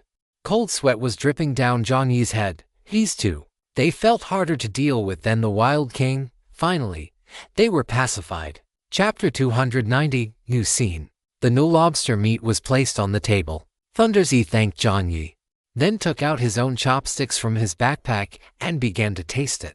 Thunderzy first tried the steamed shrimp. The steamed shrimp had no seasoning, but the texture of the shrimp meat itself was quite refreshing. The meat was tender and smooth without being mushy. With one bite, it was full of elasticity, and Thunderzy couldn't help but eat a few more. How could this thing be made to taste so good? He had tried boiling lobster himself, but the stuff he made was completely inedible, fishy and foul-smelling. Nothing like the taste now. After a moment of regret in his heart for wasting the ingredients, Thunderzy turned to the other shrimp meat. The mixed flavor of oyster sauce and millet vinegar wafted over. He soaked the shrimp meat in the sauce, and with slow movements and a serious expression, placed it into his mouth. The next second, a rich explosion of fresh, sweet, salty, and sour flavors burst forth in his mouth, and Thunderzy's eyes widened slightly. Finally, there was the cream shrimp. Cream is something that varies from person to person. For people from the Dragon Kingdom, those who love it to death, and those who don't can't stand the taste no matter how it's prepared. At first, looking at the milky white sauce, Thunderzy was slightly worried, but after one bite, he fell silent for 2 seconds. Suddenly, he stood up. Jiang Yi, who was sitting to the side, propping his chin and daydreaming, asked instinctively, "Where are you going?" "I'm going to slaughter that clamshell." Jiang Yi, come back. Jiang Yi supported his forehead with his hand. "Finish eating this first. There's still half of that crayfish left." "Fine," Thunderzy agreed reluctantly. He pursed his lips and glanced at the clamshell outside. Just as he was about to sit down, he saw Piggy's body slowly shifting, moving out from behind the energy furnace. Thunderzy looked at Piggy expressionlessly. Piggy curled his lip, avoiding the knife-like gaze of the former, and sat down right next to Jiang Yi. "Brother John, I want some more too. Finish what's in your bowl first." Jiang Yi said bluntly. Hearing this, Piggy hugged his own sea bowl and sat down quietly. Seeing the man and the pig finally settle down, Jiang Yi finally asked the question he was most interested in. "Lighting your vehicle. Why does it attract monsters even in the dead of night? According to the rules, shouldn't the 10-meter radius around a vehicle be a safe zone?" LitRPG put down his bowl and answered truthfully, "It seems to be related to my talent. It always attracts some monsters, whether I'm in a dungeon or on the highway, under normal circumstances. There are 2 waves of monsters, one half an hour after nightfall, and another half an hour before dawn. The numbers aren't huge, usually around 10 or so. Around 10, that's not huge. Many players don't even encounter that many monsters in 3 days combined. What kind of talent is this? It's even more of a monster magnet than Demon King. Then what about tonight?" Jiang Yi silently suppressed the shock in his heart. He glanced at the main screen. It was already nearing 2:40 am. This was far beyond the half-hour window after nightfall that LitRPG had just mentioned. Hearing this, LitRPG's expression turned puzzled as well. After pondering for a few seconds, he said uncertainly, "Could it be related to the changing of the scene?" A thought struck Jiang Yi. "Changing the scene? That's right. Tomorrow, no, after 6:00 am today. the scene would change to a new one. If it wasn't influenced by other factors, did this mean that the number of monsters in the next scene would increase significantly? Furthermore, judging by the abnormal duration, could it be that in the new scene, the safe zone around vehicles during the night would no longer be safe? Jiang Yi's expression turned serious. If this were true, it meant that in the next stage, besides upgrading their vehicles, players would also have to improve their own strength. Inside the forklift, the two men and one pig ate in silence. Jiang Yi asked a few questions about training. He had originally wanted to ask for advice on firearms, but considering it might expose his own weaknesses, he decided against it. When it came to matters of life and death, one could never be too cautious. At 3:00 a.m., Jiang Yi bid farewell to Litingzi. He even helped Litingzi repair his bus on the way out. Otherwise, Jiang Yi doubted the vehicle could even last until the next morning. After all, according to Litingzi, there would be another wave of monsters in the morning. The parallel highways separated once more.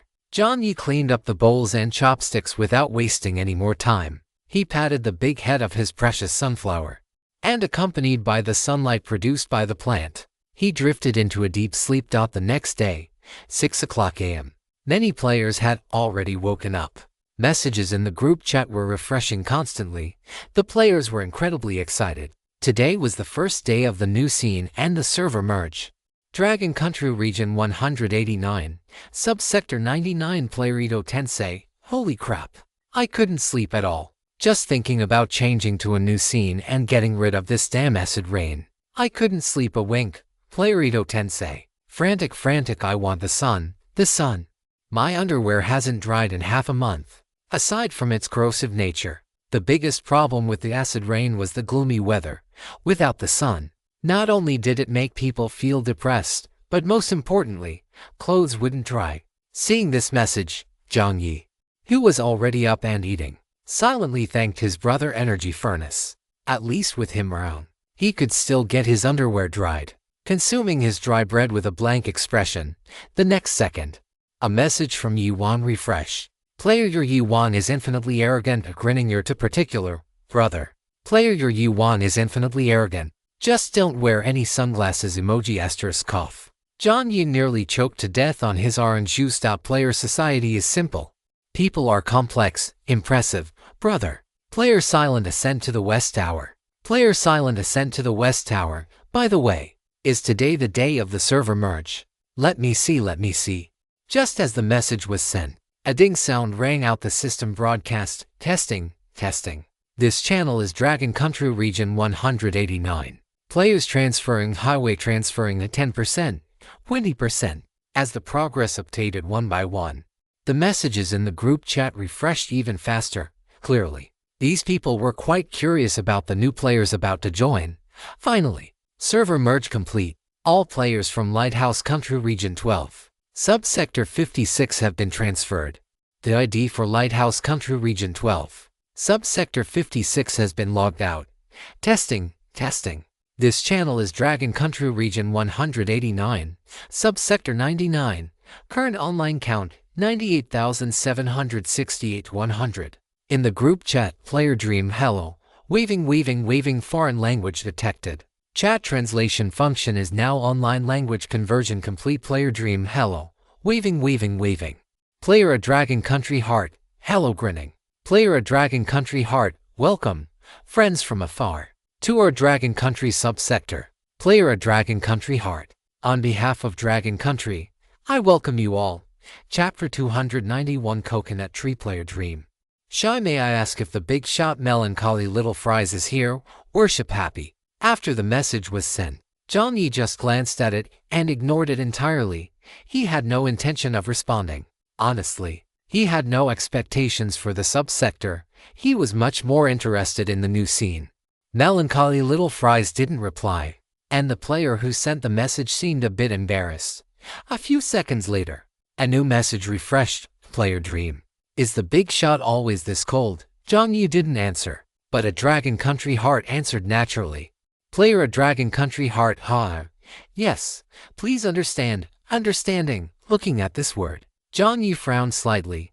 Without wasting any breath, Jiang Yi directly added Heart of the Dragon Kingdom to his blacklist. Player dream. So that's how it is, alright. Disappointed. One new ID after another appeared in the group chat, and everyone began chatting heatedly. Jiang Yi picked out the useful information to read.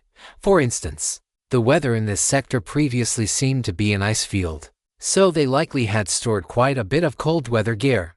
Furthermore, using the process of elimination, it was unlikely for the system to launch the same scenario again, so the next scenario probably wouldn't involve a drop in temperature for the time being. He could take this opportunity to acquire some cold weather supplies and prepare for a rainy day. After finishing his mental calculations, the time finally reached 6.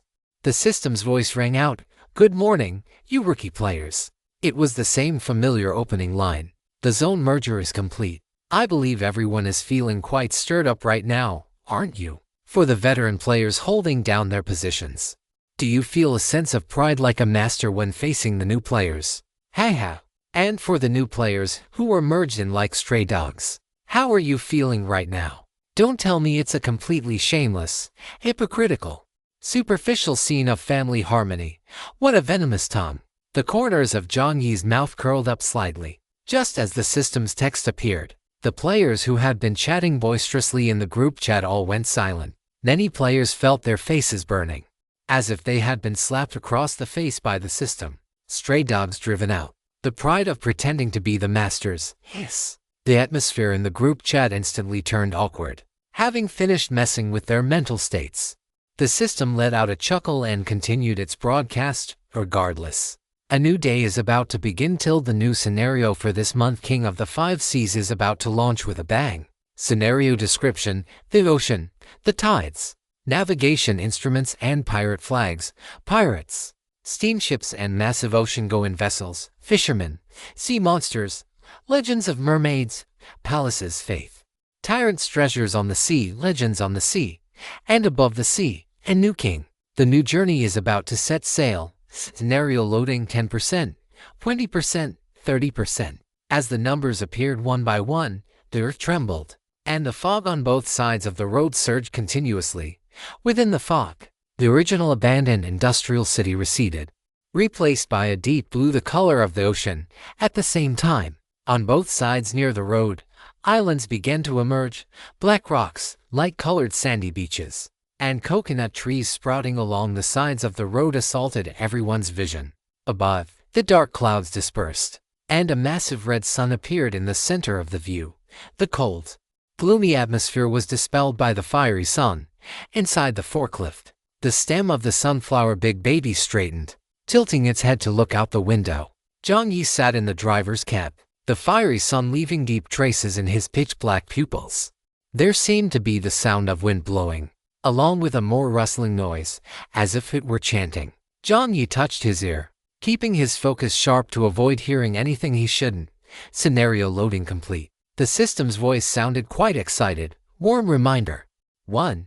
In the new scenario, King of the Five Seas, the spawn rate of treasure chests on both sides of the road will decrease by 50%. As soon as the scenario appeared, the group chat exploded. Player 09-3. What? Player Ito Tensei. Bomb bomb bomb. The system ignored these players entirely and continued excitedly. 2. At the same time, the world portal on both sides of the road will open. The world portal is a new channel to enter dungeon worlds. Within the dungeon worlds, players can fully explore various resources and obtain corresponding supplies and system rewards. 3. The black fog erosion mechanism remains effective long-term. The current black fog erosion speed is to 5 km/h. Please balance your dungeon participation time with the main game progress. New scenario description complete. Today's weather forecast: sunny, temperature 21 to 25 degrees centigrade, wind for gentle breeze, humidity moderately humid. Weather forecast complete. Players, please hit the road. As the last line of text froze in place, Jiang Yi's face reappeared on the transparent main screen. Without looking at the frantically refreshing group chat channel, Jiang Yi rubbed his chin. The biggest change in the new scenario was undoubtedly the opening of the world portal. Combining the first and second rules, the system's intention was quite obvious. The resources provided by the system were further reduced. For most players, if they wanted to survive, they had to enter the dungeon worlds. Only then could they obtain sufficient supplies, although for Jiang Yi, if he rationed his current supplies, he could likely last for a month. He was absolutely not the type to be content with a corner and guard the road to death. After all, only by entering the dungeons could one truly become strong. Judging from the content of the dungeon, the world background this time seemed a bit like the Age of Discovery. However, pirates, sea monsters, and mermaids, that seemed a bit off. Supernatural elements, extraordinary existences. The new scenario had finished loading. Jiang Yi swallowed the last bite of his bread and, without wasting time, stepped on the accelerator. The dungeon world and the game world progressed in parallel, and the black fog would not stop, which meant he had to cover the kilometers as quickly as possible. Beyond the upgrade to a level 4 vehicle, Jiang Yi's forklift had more powerful kinetic energy, and its speed had reached 800 million h, which was a qualitative leap compared to before. On the highway, the forklift moved forward. Jiang Yi's gaze swept across the newly appeared coconut trees on both sides. He had just been thinking about whether he could find a coconut or two after all. Coconut water and coconut meat were quite excellent resources, and if they were available, there was no reason to miss out. Just as Jiang Yi's gaze was darting about, with asterisk bang asterisk, a coconut fell from the sky and landed on the road. Jiang Yi raised an eyebrow. Just as he was about to use the giant-sized ecchi to pick it up, suddenly, something slammed into the front of the forklift with a loud asterisk bang asterisk. Chapter 292. The Three Coconut Brothers. The forklift swayed from the impact. Jiang Yi's brows twitched slightly, and he immediately operated ecchi to grab toward the front. Soon, ecchi had caught something and lifted it up. Outside the forklift, strange shouts rang out, "Let me go! Let me go! Big brother, save me! Big brother!" Jiang Yi tilted his head slightly. There was more than one.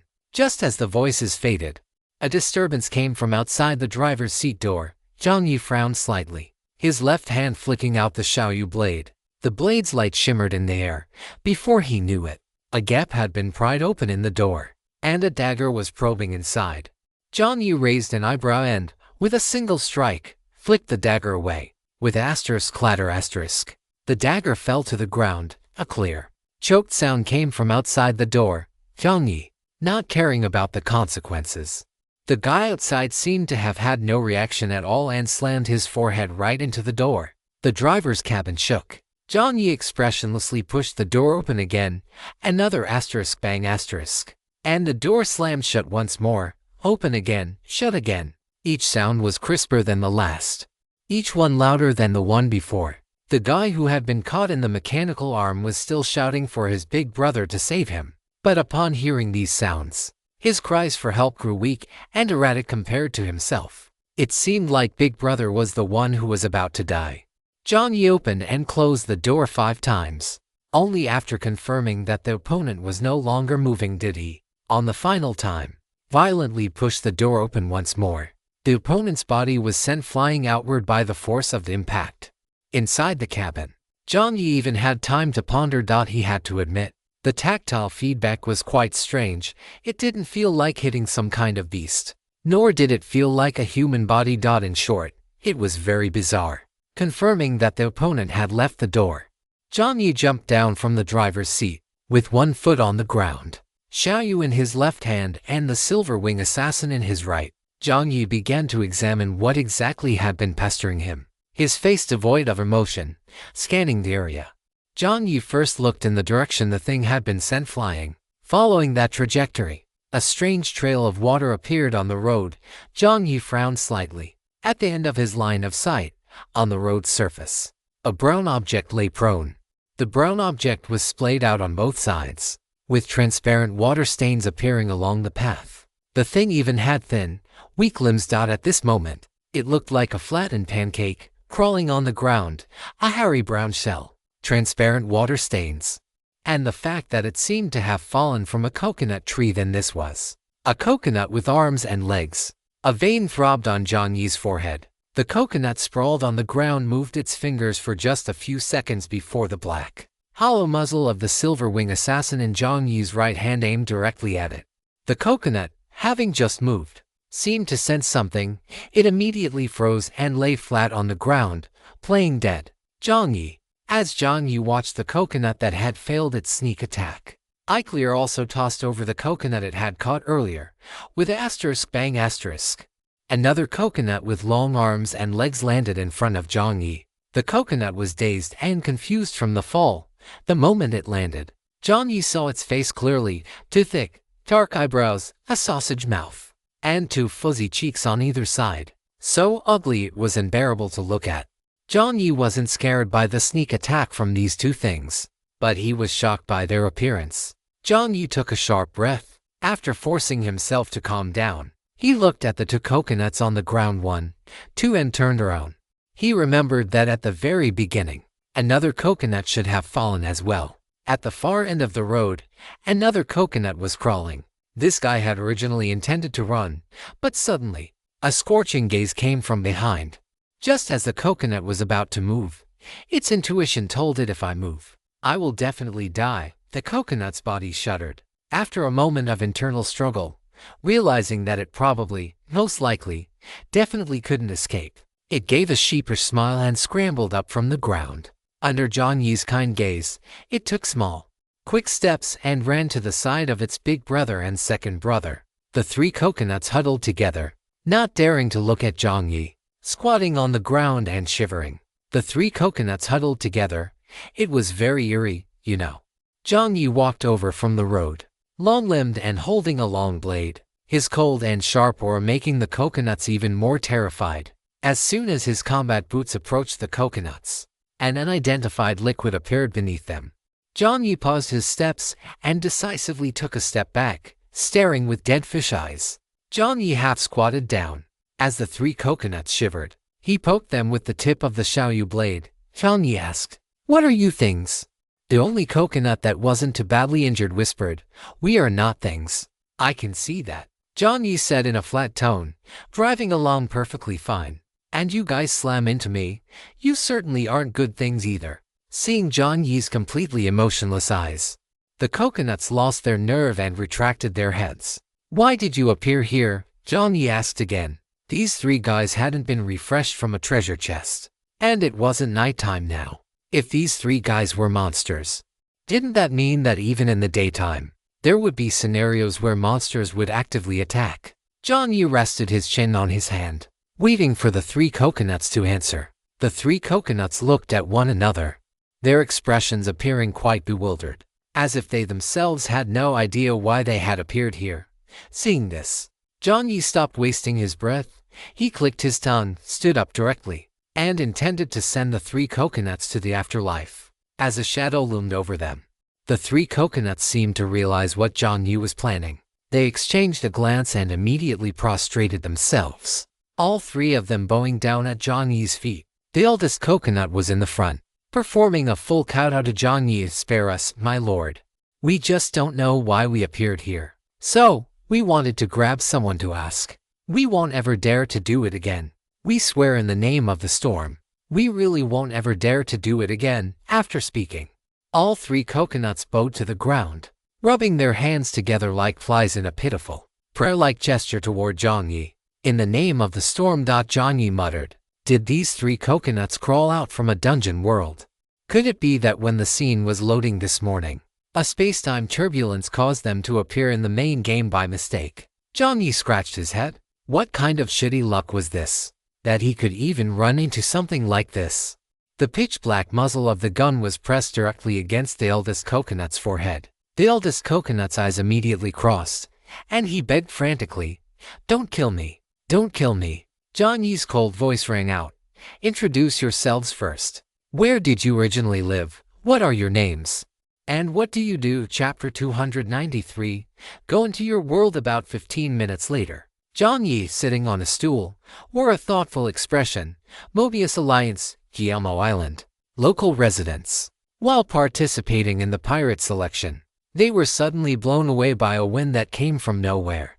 The moment they opened their eyes, they were already on a tree by the highway. The eldest coconut was still chattering away, trembling, but Jiang Yi had already started to zone out. This couldn't be blamed on Jiang Yi, because as they spoke, The three brothers began to recount the various hardships of their journey to participate in the selection tournament.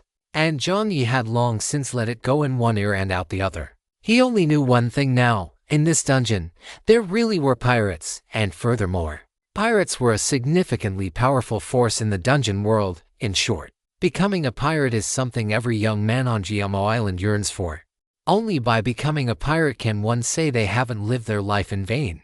As he spoke, the eldest coconut revealed a look of determination. Just as he raised his fist to his chest, Jiang Yi shot him a look. The eldest coconut's expression shrank, and he prostrated himself on the ground again. Jiang Yi pondered for a moment and asked again, what are the requirements to become a pirate? Pass the pirate selection. Must you pass the selection? Yes. Only in this way can one declare their determination to become a pirate to everyone. Jiang Yi nodded, then asked, the world you are from. How is everyone's strength? What is the strongest person like? Jiang Yi asked the question he cared about most. It couldn't be that there were celestial dragons like in One Piece, right? If that were the case, how were the players supposed to play? The strongest. The eldest coconut scratched his head, his sausage-like lips twitching. He was just an islander who had never left Jiamo Island.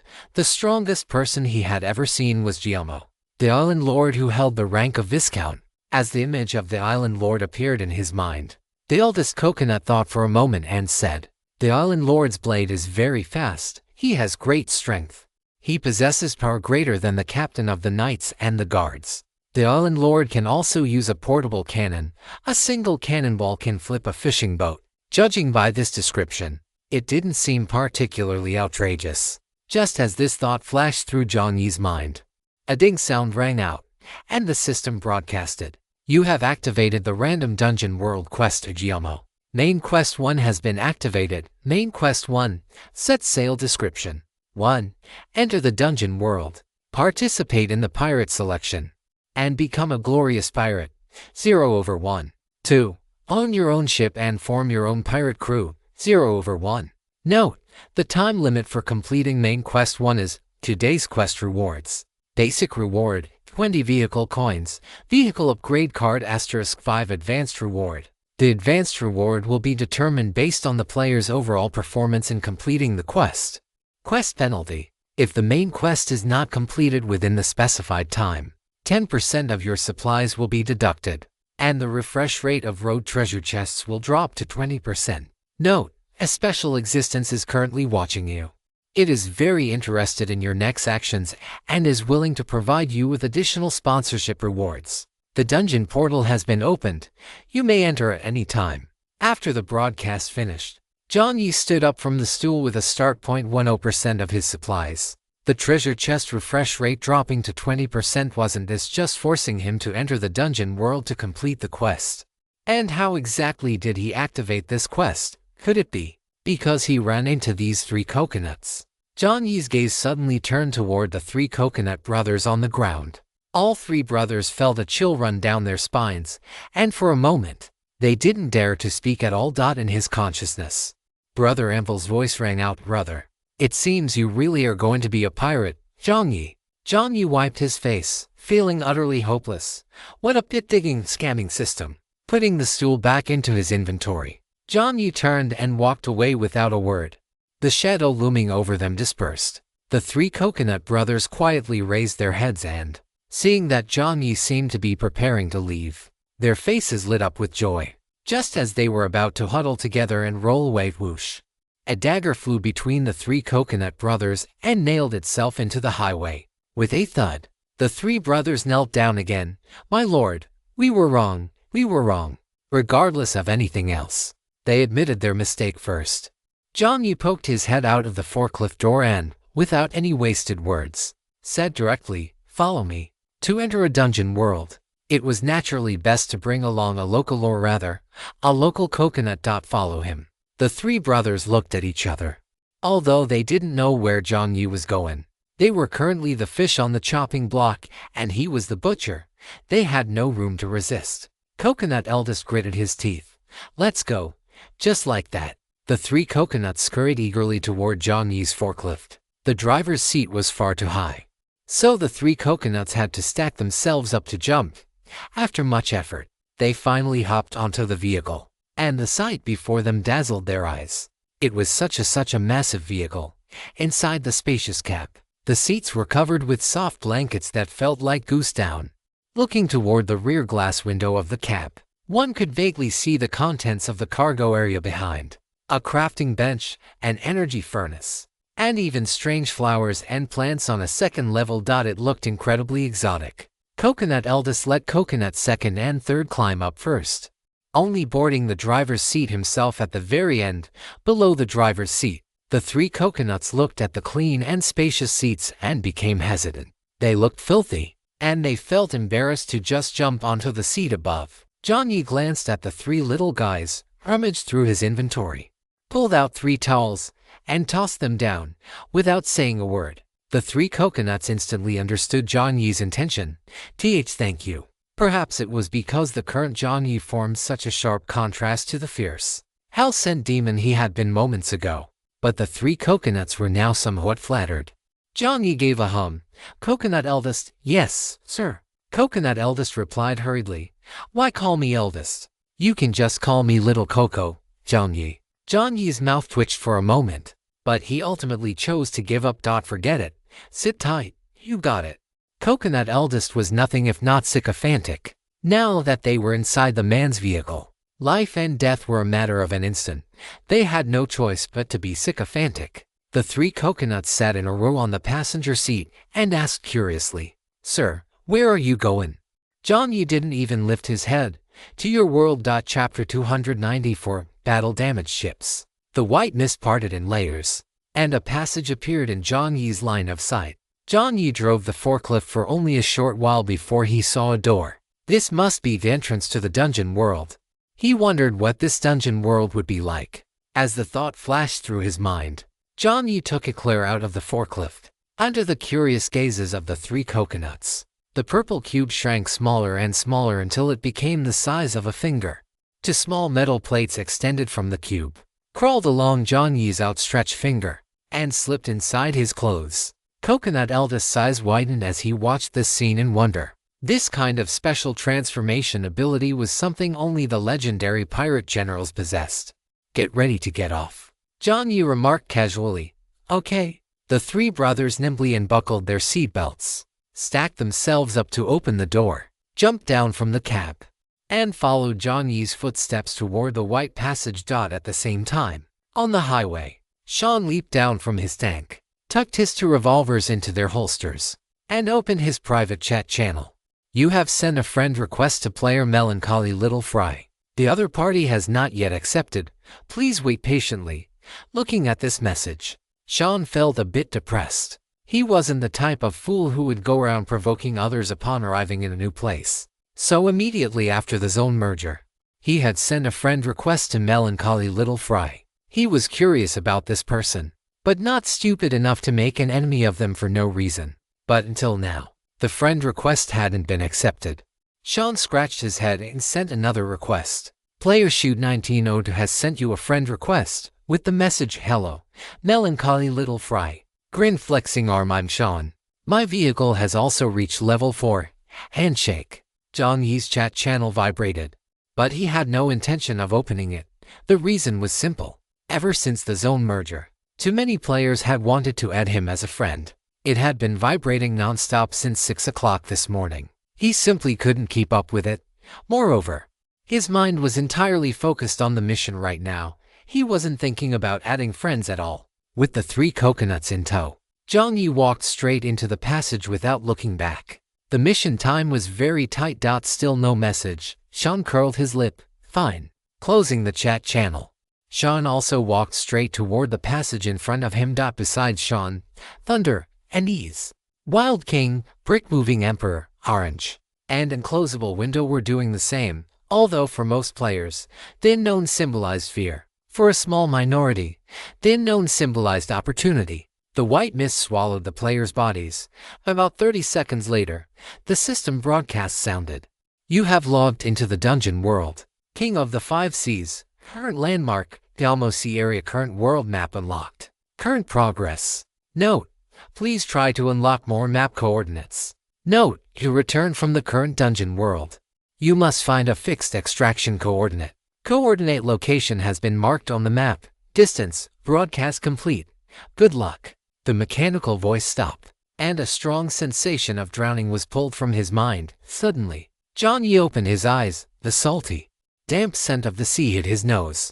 As soon as Jiang Yi opened his eyes, he found himself on the vast, boundless ocean. Where had this brought him? A wave crashed over, causing Jiang Yi's center of gravity to shift. He instinctively grabbed the edge of the ship, and there was seawater everywhere. Furthermore, the color of the seawater was not blue, but a deep, ink-like black. Jiang Yi pursed his lips and looked at his current location. It appeared to be a dilapidated three-masted sailing ship, so small that the cabin only took up half the space. Jiang Yi tilted his head and looked at the rusted anchor on the deck, suspecting that if this thing were to hit him, he would immediately die at the age of 21 from tetanus. The system broadcast sounded. You have obtained one old, damaged, and twice refitted fishing boat. Detected that the current warship may have recycling value. It is recommended that the player register the warship with the system for recycling. The system will provide a reasonable quote for the warship. If the player does not make a decision within 5 seconds, the system will automatically make a reasonable decision for the player. Jiang Yi habitually pressed his finger on no. System. A pale ellipsis appeared, and the system stopped making noise. The moment I open my eyes, it tries to get me to report it. Jiang Yi muttered silently in his heart. After so many times, the only thing he had learned from the system was that anything the system proactively offers to buy is a good thing. Although, up to this point, he hadn't discovered anything special about this dilapidated boat. Jiang Yi took a deep breath. Fortunately, he had previously worked as a guide on a luxury cruise ship, so he was no stranger to life at sea and didn't suffer from seasickness. As the sea breeze blew, Jiang Yi opened the map. The map was still shrouded in mist, with only the area around his fishing boat illuminated. He had to find a place to dock first. Drifting on the sea without information or direction was an extremely dangerous endeavor. Right, those 3 coconuts. Coconut boss. Jiang Yi called out. He hears you. A weak response sounded. Jiang Yi looked down and saw all 3 coconuts lying on the side of the small boat. Their sausage-like lips pointed toward the sea, vomiting. A question mark slowly appeared on Jiang Yi's face. Are you kidding me? You 3 want to be pirates, but you get seasick. Is this right? Seeing Jiang Yi's suspicious expression, Coconut Boss reached out a hand, seemingly wanting to explain something. The juice in his stomach churned. Coconut Boss's face turned green, and he began to lean over the gunwale and vomit again. You! Jiang Yi's mouth twitched. Forget it. Let's get the sails up first. Jiang Yi turned and walked toward the sails. He checked the ropes and buckles used to hoist them and gave them a tentative pull. Above the mast, the black waterproof canvas rose up. This antique could actually still be raised. The canvas spread out. There were no markings on it. After getting closer, Jiang Yi could even smell a faint scent of blood, but the smell dissipated in an instant, as if it had just been Jiang Yi's imagination. Jiang Yi clicked his tongue and kept his guard up. It was much easier now that there was a sail. The sea breeze blew, and the boat began to move. Jiang Yi left the sail area, ducked into the cabin, and began to search for the helm. Chapter 295, Bonus Chapter Libalalaba. The arrival of the strictest father in the inside the pitch-black cabin. The space was so cramped that Jiang Yi could only enter while half-bent. He clicked his tongue, his gaze scanning the area, and finally found a dark, blob-like object that looked like a ship's helm. He didn't use his left hand, which was wearing the witch's glove, to approach it. Instead, he switched to his right hand. The surroundings suddenly became quiet. In the darkness, in Jiang Yi's blind spot, a black shadow suddenly appeared. It was a pair of emotionless, hollow eyes. His fingers slowly approached. The second his fingertips were about to touch the helm, suddenly, a bone-white palm reached out from the darkness. The air collapsed rapidly, and it looked as if Jiang Yi's hand was about to be grabbed by this thing. In the darkness, the corners of that thing's mouth split open, revealing bone-white teeth and eyes that were nothing but empty sockets burning with flames. With a clang, the expected sound of bones shattering did not come. Instead, it was a clang. It sounded like metal colliding. The entity in the darkness was stunned. When it looked down with its flaming eyes, it saw that the previously bare forearm was now covered in a strange purple substance. At the same time, its eyes met a pair of black pupils in Jiang Yi's ear. The system broadcast sounded. You have been attacked by the ghost captain. You have received 1 point of true damage. Jiang Yi's gaze turned cold. Demon King. Gaze of the ominous deep sea. Intimidation and explosive kill were activated simultaneously. With a bang, Jiang Yi's arm swung around and punched out, right into the slightly stunned expression of the strange entity in the darkness. Outside the cabin, after the 3 coconuts had vomited quite a bit of coconut juice, they finally felt the discomfort from the depths of their souls dissipate a little. Just as they were about to crawl into the cabin to lick Jiang Yi, a loud bang exploded in their ears. Coconut Boss scrambled and gestured for a long time. What happened? The boat shook violently. Then, Coconut Boss, second coconut, and third coconut felt their vision blur as a white, bony thing suddenly flew out of the cabin with lightning speed. It crashed directly into the bow of the boat. A thick black rope suddenly flew up on its own, binding the guy's legs. Half of the guy's body had almost flown off, but it was forcibly dragged back. You have dealt 30 points of true damage to the monster ghost captain. What an astonishing output, ignoring the system's flattery. Jiang Yi walked out of the cabin and squinted at the outside, finally seeing clearly what had attacked him. Under the sunlight, in the center of Jiang Yi's vision, appeared 2 ghastly white bones: the human hip bone, tailbone, thigh bone, kneecap, fibula, and heel bone, on the bone-white surface. The black rope was operating without anyone controlling it, binding itself to the bones and firmly dragging them back. The head straightened, and a skull burning with black-red flames appeared in Jiang Yi's line of sight. This skeleton was even wearing a rather medieval-style tricorn hat, with a skull emblem right in the center of it. Having taken 30 points of true damage from Jiang Yi head-on, the flames in the creature's eye sockets had dimmed significantly. The skeleton captain's jawbone dropped open, as if it wanted to say something, but Jiang Yi didn't give it the slightest chance. With a hum, narrow moon sprang forth. The biting blade light illuminated Jiang Yi's eyes. With the power of eclair in his right hand pushed to its limit, Jiang Yi swung his blade directly at the creature. The moment Jiang Yi struck, the ghost captain also drew a long blade from its waist. It was a brass-hilted bayonet, and it met the tip of narrow moon with surprising precision. Jiang Yi raised an eyebrow, instantly shifting his strike from a slash to an upward flick, sliding along the bayonet's blade before cutting diagonally downward. At that moment, the mechanical arm erupted with unimaginable strength. The feeling of resistance lasted only an instant before Jiang Yi's eyes turned ruthless, and he cut down without a second thought. With a snap, a bone was cleanly severed by Jiang Yi. You have dealt 10 points of true damage to the ghost captain. The ghost captain's face was filled with horror. In its desperation, it managed to force a sound out of its completely shattered throat. Don't hurt me. The ship, it's yours. I don't want it anymore. However, Jiang Yi had no intention of listening to its negotiations. How laughable. You were already able to manipulate the ship's rigging.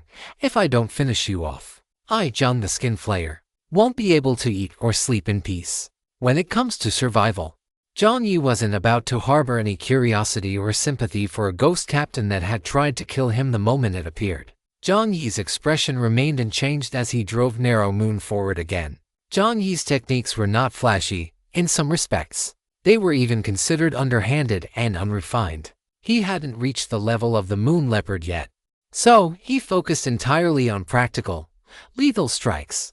Jiang Yi aimed his long blade directly at the skeleton's face. The creature had no blood vessels or flesh, and his intuition told him that the flames within its eye sockets were likely the key weak point. Seeing Jiang Yi strike without hesitation, the skull's expression shifted. Damn it.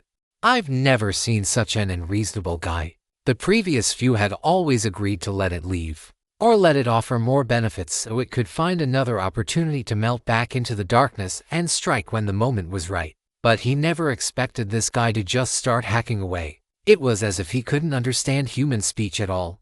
Since negotiation failed, it could only fight to the death. The black-red flames burning in the skull's eyes flared intensely. The bayonet held fast against Jiang Yi's long blade, even though it was creaking under the pressure, as if it were about to shatter at any second.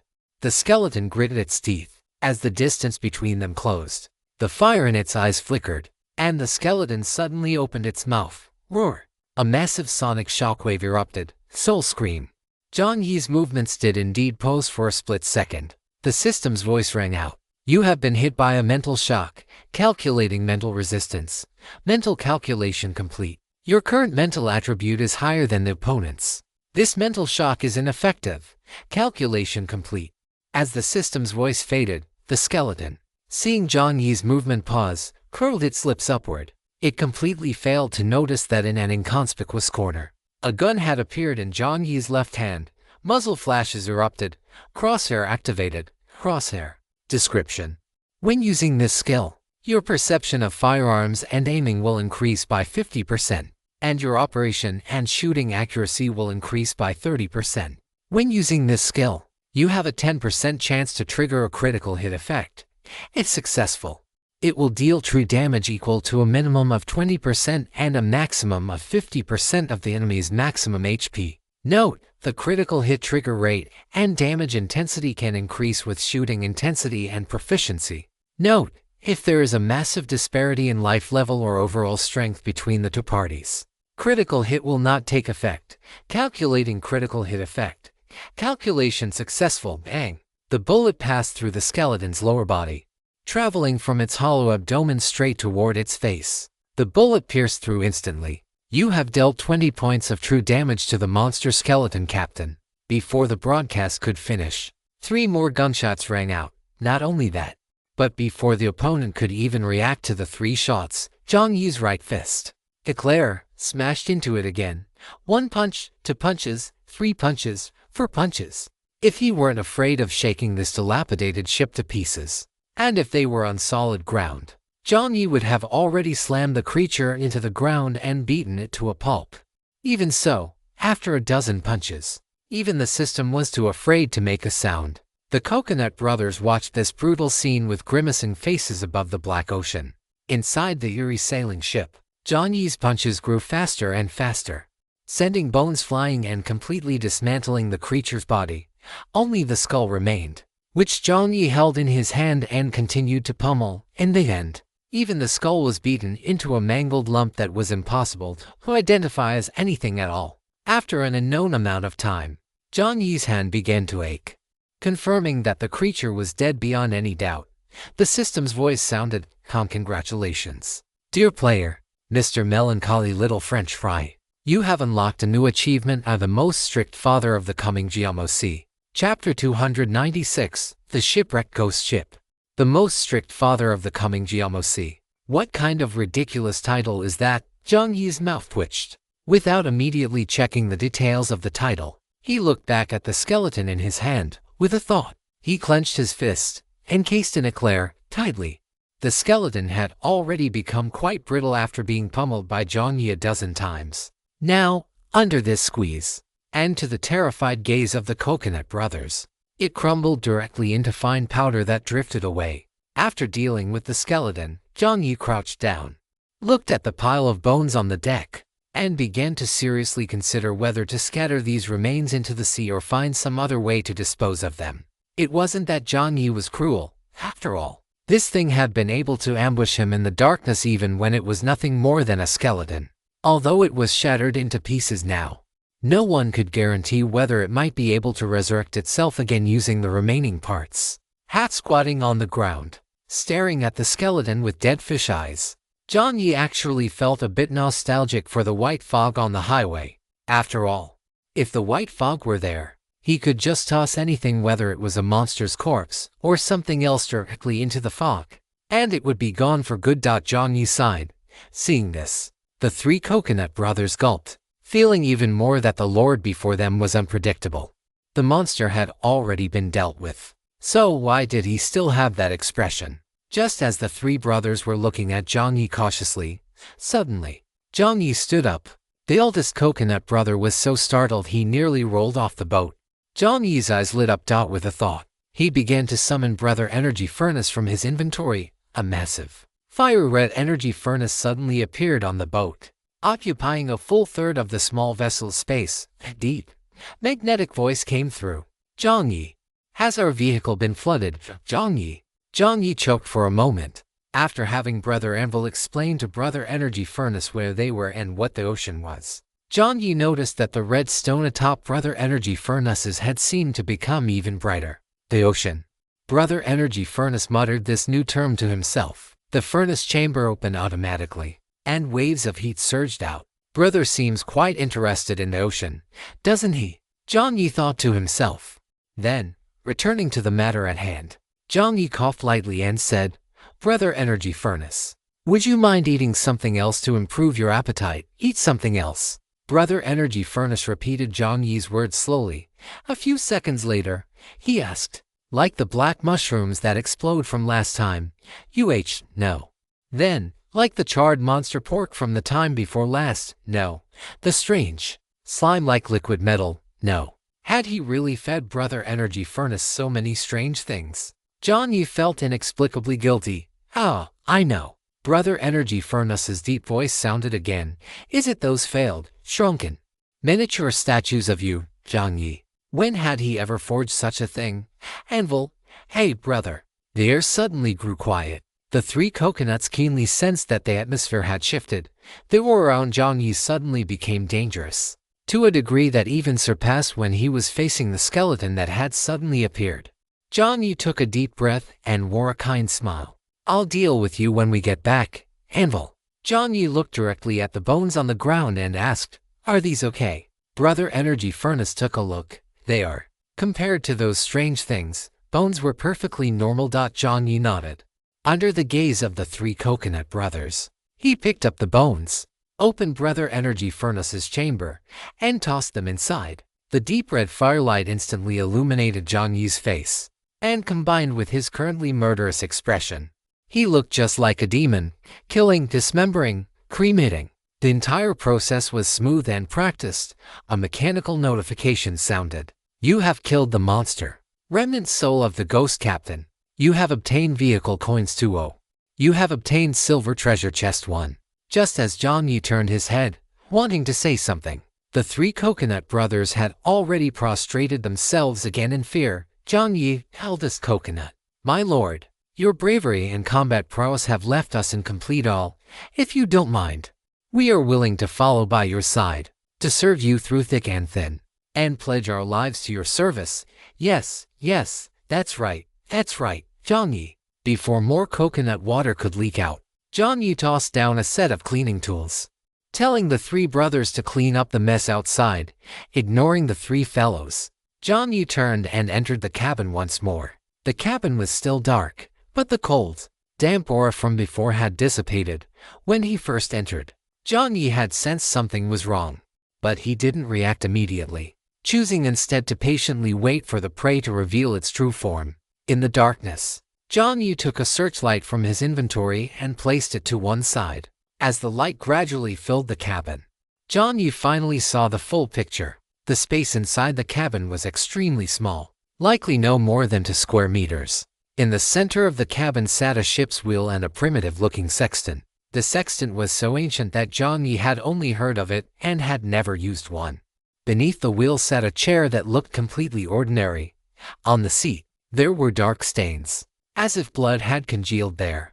Jiang Yi only glanced at the chair, and then with lightning speed, before even the anvil could react, he threw the chair out and tossed it directly into Brother Energy Furnace's chamber. With a bang, sparks flew everywhere.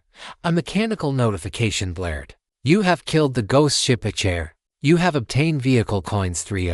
You have obtained golden treasure chest 1. You have obtained special item card, trap chair. The notifications rang out one after another. The anvil was dumbfounded.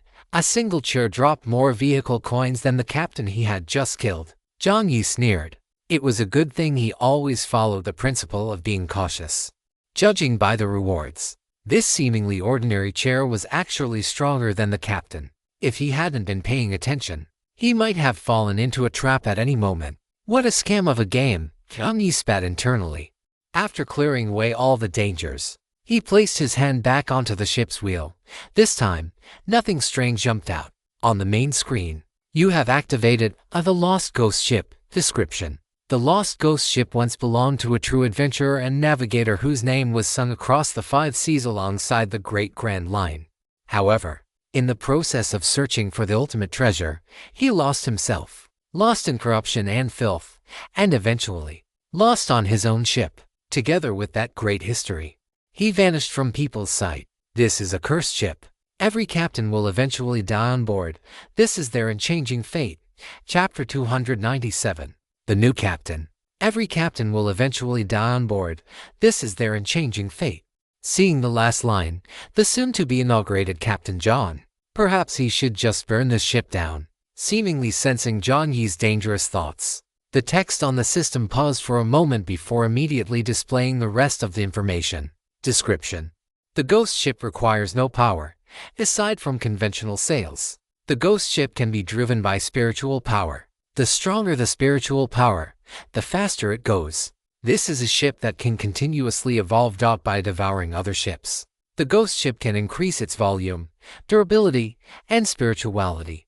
Due to its unique attributes, the ghost ship is more likely to resonate with certain peculiar places, peculiar creatures, and peculiar treasures. Note: to become the captain of the ghost ship, one must sacrifice a portion of their soul. A great captain's soul should be one with his ship. The final text froze in place. Jiang Yi pondered internally. No wonder the system wanted to trade this ship. No need for power, the ability to evolve, and a higher chance of encountering wonders for those adventurers or navigators. This held unimaginable temptation. However, while its power was a fact, its danger was also a fact. That last part about sacrificing one's soul just didn't seem reliable. The fate of the skeleton captain was still fresh in his mind. Just as Jiang Yi was thinking, Brother Anvil suddenly chimed in. "Brother, how did you know I've always wanted a ship of my own, Jiang Yi? Since when? How come I didn't know I knew about this?" Brother Anvil's voice was filled with excitement. "Controlling a ship with one's soul, this is clearly designed for me, for the great Anvil. Brother, I love you, Jiang Yi." Jiang Yi was bewildered. Jiang Yi was shocked. Jiang Yi pondered. It actually didn't seem impossible. He didn't necessarily have to be the captain himself. If a soul had to be sacrificed, why not let the anvil do it? When it came to enchanting, you could outplay the anvil. Moreover, how could a ship murder a giant block of iron? Theoretically and realistically, that made no sense. From this perspective, it didn't seem like a bad idea, did it? A strange expression appeared on Jiang Yi's face. "Quick, brother, hurry and let me out." The anvil's voice paused slightly. "I can already sense materials for enchanting," although he struggled internally. After ruling out the possible dangers one by one, Jiang Yi truly discovered that letting Brother Anvil take over the ghost ship was the most suitable method, even if the idea of a giant block of iron serving as a captain was, to most people, an utterly absurd notion. Jiang Yi even imagined the anvil wearing a tricorn hat and holding a bayonet. Jiang Yi couldn't help but shiver, suppressing the bizarre imagery. Jiang Yi took the anvil's physical form out of his inventory and placed it beside the ship's wheel. Soon, the anvil's soul drifted out and overlapped with the wheel. As soon as the virtual soul merged with the wheel, the anvil let out a strange cry, "Woohoo!" The anvil's soul lay across the wheel. Just as something black began to condense on the wheel, the anvil sat right on top of it. At the same time, the familiar interface popped up. A new symbol appeared in the box. It was the icon of a ship's wheel. On the other side, the anvil drew its own symbol. It was a colorful block of iron painted with a puppy, a lamb, a little person. Soon, a mechanical broadcast sounded. "The great anvil requests to establish a deep-level connection with the ghost ship. Do you permit it?" Jiang Yi hesitated for a moment before clicking. The progress bar kept refreshing, and suddenly, the ghost ship is sending out a faint sense of resistance. Just as Jiang Yi was about to ask if the anvil was okay, the next second, this line of text was covered by new content. "The ghost ship has lost consciousness. Soul connection complete. The ghost ship has been taken over by the new captain, a great anvil." "Jiang Yi, brother, it's done." The anvil's excited voice rang out. Jiang Yi's mouth twitched. For a moment, he didn't know what to say. In the end, he could only silently give the anvil a thumbs up. "Not bad," Brother Anvil chuckled. But before he could continue fishing for praise, he was ruthlessly interrupted by Jiang Yi. "One thing at a time, Anvil." The air was silent for a second. Brother Anvil acted as if nothing had happened and continued happily. "Brother, let's give this ship a new name. I feel like the name Ghost Ship, while imposing, isn't sunny enough. It doesn't fit our personality. Not sunny enough, could it be? Sunny Mary. The thought flashed through his mind. And then Jiang Yi stared with dead fish eyes and said, whatever. He had no interest in this. And to some extent, Jiang Yi was a hopeless case when it came to naming things. Otherwise, the anvil wouldn't still be called anvil even now. Anvil pondered seriously for a few seconds. Then, the arm above the large iron block raised. Brother, how about we call it the Wither? How's that? No, compared to a ghost. Where is the sunshine in a wither? Jiang Yi silently slandered in his heart. A few seconds later, fine, love you, brother. Renaming complete. The sound of the dark, heavy ocean and the mechanical broadcast sounded once more. For some reason, the cold voice sounded inexplicably solemn. The Wither has set sail. Emerging from the cabin, the exterior had already been cleaned up by the three coconut brothers. Seeing Jiang Yi come out, the eldest coconut asked obsequiously, my lord, you've come out. Are you thirsty or tired? Would you like to drink some coconut? As soon as the words fell, Jiang Yi frowned and rejected the eldest coconut. After politely declining, Jiang Yi glanced at the sea surface. He had originally wanted to use his remaining meager geographical knowledge to determine his current location. But the voice of Brother Anvil rang out from inside the cabin. Brother, I think I've grown a brain. Was it that sudden? Jiang Yi turned back. Inside the cabin, the ship's wheel had begun to move. And at the same time, that ancient sextant began to operate on its own. Above the mast, the sails rotated. The ghost, no, it should be called the Wither now, began to sail in a certain direction. As the ship moved, the map on the main screen in front of Jiang Yi began to update slowly. At the same time, Jiang Yi felt as if his mental energy was slowly draining away. Although Brother Anvil had a soul, he did not have mental energy. The source of mental energy naturally came from the mental energy of Jiang Yi, who was deeply bound to him. Fortunately, the speed of this extraction was not particularly fast. Jiang Yi pursed his lips. It seemed that if he came in again next time, he would have to bring the sunflower along as well. Chapter 298, Simple Folk Customs. The Jiamo Sea. On the pitch-black ocean, the speed of the waves was not particularly turbulent, but for some navigators or pirates who used sails as their source of power, this was not good news. Jiamo Island originally belonged to the Mobus Alliance and was one of the three major islands within the capital. However, compared to the other two islands which were developed political and economic centers, Jiamo Island could simply be described as impoverished. The residents on the island basically made a living by selling Jiamo Island's specialty coconuts and coconut-related products. Compared to other islands, the folk customs of Jiamo Island could be considered quite simple and honest. Above the Jiamo Sea area, a three-masted sailing ship, 3 times larger than the Wither, was traveling across the surface. Along the ship's rail, several guys wearing vests, shirts, and linen trousers were leaning, holding bayonets, broadswords, and telescopes in their hands. One of the men, who had a long scar on his face, looked up at the sky. A few seconds later, a hoarse voice sounded at Jiamo. You son of a b*tch. Upon hearing these words, the other men smiled at each other, all expressing their respect for Viscount Jiamo. He really is a son of a b*. Starred. After the cursing, the smiles on the three men's faces did not last long before being replaced by a deeper sense of fatigue and numbness. Because of this shitty mission, they had been drifting on the sea for far too long.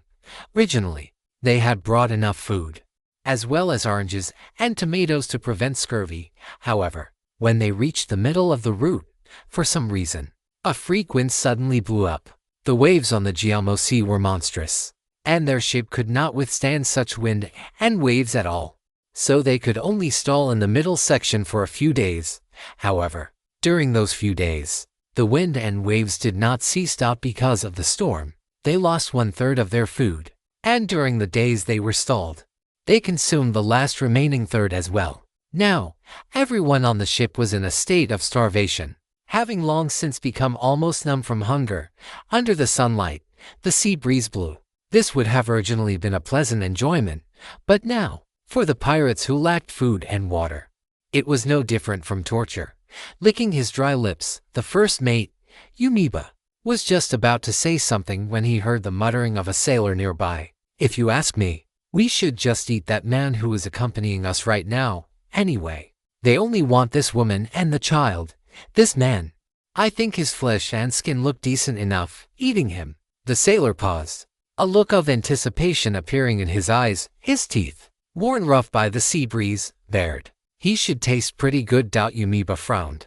This was naturally not because he opposed it or felt sympathy for the guy who was about to suffer such a fate. On the ocean, in the absence of food and water, cannibalism was not something unacceptable. As he said this, another companion with a bandaged arm walked past the sailor. He had been injured while fighting the storm, but on a ship where food was scarce, medical resources were even scarcer. Now, due to the lack of care for a long time, the pirate's arm had begun to rot. The stench of rotting flesh wafted across the ship. The pirate who had been speaking swallowed a mouthful of saliva, and the other pirates looked at each other, their eyes becoming shifty. Noticing the gazes of his companions, the expression of that pirate also turned terrified. He looked toward the first mate as if seeking help, but Yumiba's expression remained indifferent. Just as a riot was about to break out, a voice from the other side of the ship's rail rang out, "You ship spotted." The voice ignited the ship like a bomb. "What?" Yumiba was the first to react, his scarred face becoming excited again. Like a shark that had smelled blood. "What kind of ship? Is it flying a flag? Does it have a cargo hold? How many people are on it, men or women?" If it was flying a flag, that proved the other party was a pirate just like them. Then, a fierce encounter was destined to follow. Even so, Yumiba would feel excited. Compared to starving to death on this ocean, dying in battle against an enemy was clearly a much better enjoyment. If it were a cargo ship, then it would truly be a blessing from the sea god. They would plunder the cargo clean, lock up everyone guarding the warehouse, kill the men and keep those with good flesh as emergency rations. And as for the women, they would naturally toy with them for a while before keeping them as emergency rations to be savored slowly. Hearing no reply from his subordinate, Yumiba's expression grew impatient.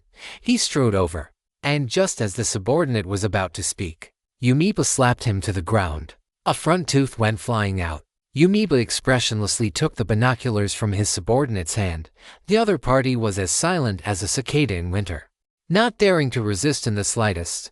"Useless trash." Yumiba spat, refocused the binoculars on the sea, scanned left and right, and finally found a new trail. It was a pitch-black three-masted sailing ship. Seeing it was a three-masted ship, Yumiba raised an eyebrow. But upon seeing the pitifully small size of the vessel, his expression relaxed once again. A ship like that couldn't possibly hold many people. It seemed to be another newcomer who had set out to sea seeking opportunities.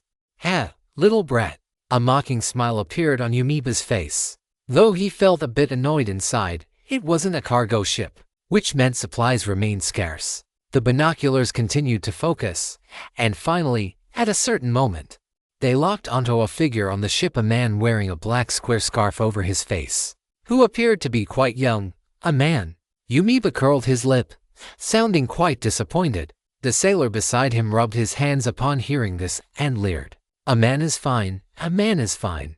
Yumiba ignored his subordinate and took one last look around to confirm there were no other signs of danger on the ship's hull before shoving the binoculars back into the hands of the sailor who had lost a tooth.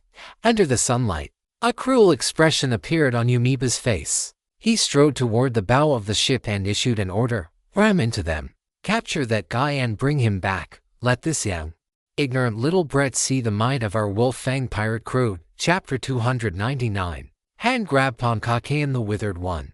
Jiang Yi was preparing to open a treasure chest when, at that very moment, Brother Anvil's voice suddenly rang out. "Brother, didn't I devour the consciousness of that ghost ship?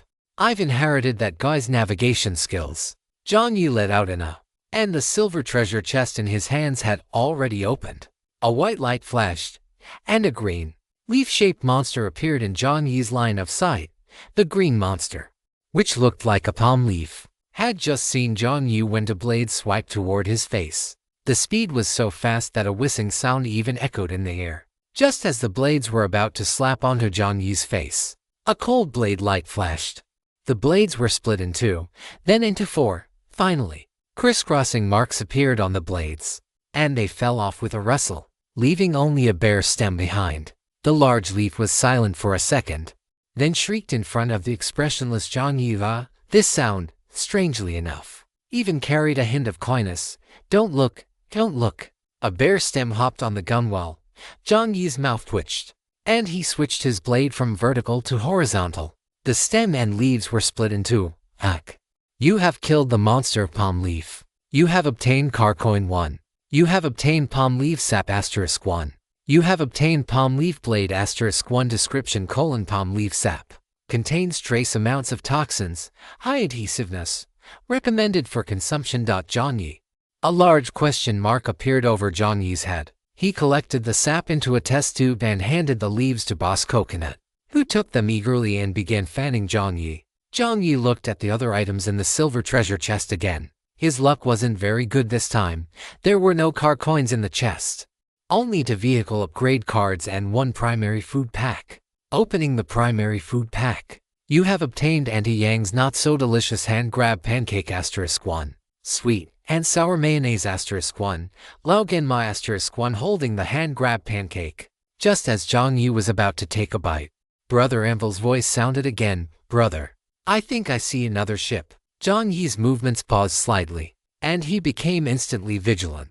In a world with pirates, discovering another ship was not good news. Although Jiang Yi was much stronger now than he had been before, he always adhered to a cautious principle and would not be arrogant. How big is the ship? How many people are on it? Can you see any weapons? Brother Anvil squinted at the open sea. A 3-masted sailing ship, a bit bigger than ours. There are 12. 3. It looks like there are 6 people. I don't know if there are more inside the cabin. As for weapons, those people are holding blades. At least 6 people, armed with blades, and they hadn't sent any signals beforehand. It seemed the visitors were not coming with good intentions. Jiang Yi took a deep breath. Got it. Aclear, Silverwing Assassin, and Narrow Moon were all in position. Jiang Yi pretended he hadn't noticed anything, stood by the gunwale, and began to chew on his hand-grab pancake with an expressionless face. About 10 minutes later, a 3-masted sailing ship appeared in Jiang Yi's line of sight. They were here. Jiang Yi's mind stirred. It wasn't that he hadn't thought about running, but in the vast ocean, he had no sense of direction. If he ran too far, it wouldn't be conducive to completing his mission. He might as well make contact and see if he could get some information. If he couldn't beat them, it wouldn't be too late to run then.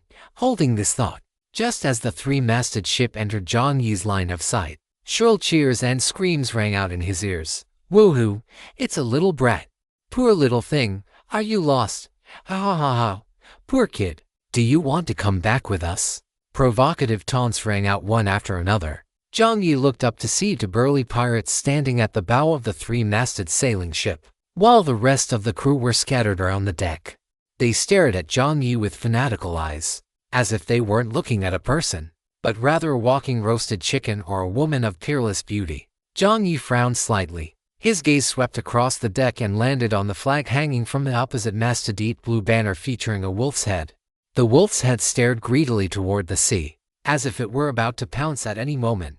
Jiang Yi remained silent, which, in the eyes of these men, meant he had been scared out of his wits. This only confirmed their suspicion that he was nothing more than a naive lamb who didn't know the immensity of heaven and earth. Having just set sail in search of opportunities on the sea, Yumiba licked his lips. He was calmer than the other pirates, waiting for his crew to finish their friendly greetings. Yumiba was just about to speak when he saw the person opposite him take something out from under his face mask. Just as he was about to grow wary, a fragrance wafted over. The scent of flour and deep-fried oil. Yumiba's nose twitched. It wasn't just him. The other pirates seemed to have caught the scent as well. What is that? It smells so good. Kid, what are you eating? Hand it over. A sailor shouted at Jiang Yi with a ferocious expression. Fragrance. Jiang Yi's expression shifted, and he immediately began his performance. What fragrance? Are you talking about this? Jiang Yi held up the half-eaten hand-grabbed pancake in his hand. This thing was truly terrible, but adhering to the principle of not wasting food, Jiang Yi had only managed to eat half of it. Seeing the food in Jiang Yi's hand, The eyes of the Wolf-Fang pirate crew turned green. "That's it. Throw it over. Did you hear us? If you dare to resist, you're a dead man." In the face of delicious food, these pirates had lost their reason. One pirate pulled out an iron hook. The long hook was barbed. If they hooked it onto the ship, they could drag it over. Or, if they hooked it into a person, the victim would lose a layer of skin even if they didn't die. Seeing the practiced movements of these guys, Jiang Yi realized that they were likely experienced pirates. Moreover, judging by the decisiveness of their actions, they were quite vicious. His internal alarm bells rang louder. The iron hook flew through the air, and just as it was about to snag Jiang Yi, he inadvertently took a few steps back as if in fear. The hook missed, and Jiang Yi spoke up. "You want me to just throw it over, then catch?" As the words fell, Jiang Yi tossed the half-eaten pancake across, above the pitch-black sea, between the two three-masted ships. The half-pancake flew in a parabolic arc. The piece of dough, wrapped around a bit of lettuce and sausage, didn't fall due to its momentum. It sailed over the gunwale and flew toward the Wolf-Fang pirate crew. Dozens of hands reached out. Mine. The pancake was about to fall into the hands of one pirate, but a nearby sailor, his eyes narrowing, threw a punch directly into his companion's abdomen. Thud. The guy who had caught the pancake was struck by the punch and staggered. His fingers lost their grip, and as the pancake fell, it was snatched up by the one who had thrown the punch. Just as that man was about to shove the pancake into his mouth, a cold glint flashed beside him. With a groan, a trident pierced his abdomen, and blood began to seep out. The man's eyes constricted, and the pancake in his hand was snatched away once more. With the aroma still lingering on his fingers, the pirate hesitated for a moment before actually sticking out his tongue to lick his own fingers. Chapter 300 McKinser. For the sake of this half-eaten pancake, the Wolf-Fang pirate crew fell into complete madness. The pirates on the ship fought frantically for the pancake, and in an instant, blood began to flow. The madness of the pirates exceeded Jiang Yi's imagination. He raised his internal alert level for this world once again, and activated his title. "I beat the elites. Mental check in progress." The mental check successful. Skill replication in progress. The familiar notification sound echoed. Jiang Yi hadn't held much hope, but a few seconds later, skill replication successful. Jiang Yi hummed internally and quickly checked the replicated skill. Steel armor successfully replicated. Due to a lack of core talent, the skill steel armor has degraded into hardening description. As the name suggests, it allows you to harden a specific part of your body to gain better defensive effects. Of course, the other effects are not bad either. After using this skill, in addition to the partial body hardening effect, you will gain a stat bonus of Strength ×10, Constitution ×10, and Speed -5. After using this skill, your thinking speed will slow down to a certain extent, commonly known as lowering intelligence. The degree of reduction is related to your mental power. Based on your current mental attribute strength, the reduction is 5%. After the notification finished, Jiang Yi hissed internally. It seemed to be a pretty good skill, which meant, in the middle of this group of pirates, there was an ability user, someone who possessed the steel armor skill. Jiang Yi's eyes swept across the fighting pirates, his heart growing even more guarded. The pirates scrambled for a while, and eventually, the squint-eyed pirate holding the trident managed to grab the pancake. Just as he was about to stuff it into his mouth, a heavy grunt sounded. The pirate's hand trembled, and his face instantly stiffened. A few seconds later, the expression on the pirate's face shifted. He bent down and turned toward the other side. "Boss, I've snatched it for you. These idiots were blinded by food. This rightfully belongs to you." As he spoke, the pirate hunched over and handed the half-pancake to Yumiba. Yumiba lowered his head, looking at the pirate through his nostrils. He took the pancake without ceremony, sniffed it to ensure there was no scent of poison or toxic gas, and shoved the entire thing into his mouth. His lips moved as he chewed, his yellowed teeth opening and closing repeatedly. Scraps of grease fell away, and the aroma of the food made the pirates on the ship swallow their saliva uncontrollably. Their eyes began to turn bloodshot one by one. So hungry, boss, let us." The words stuck in his throat. A thin red line suddenly appeared across Yumiba's forehead. Yumiba's lips were still chewing. Finish eating before you speak. The word speak was on his lips.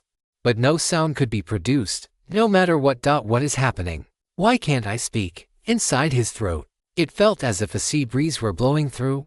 A sea breeze. Yumiba reached up to touch his neck in a daze, and the next moment, his entire upper body split in two. His head and torso tumbled down, revealing a young man standing behind him, wearing a black square scarf over his face. The young man's slightly hoarse voice rang out. It seems it wasn't you. Silence. A second later, shouts erupted. Yet, these shouts did not last long.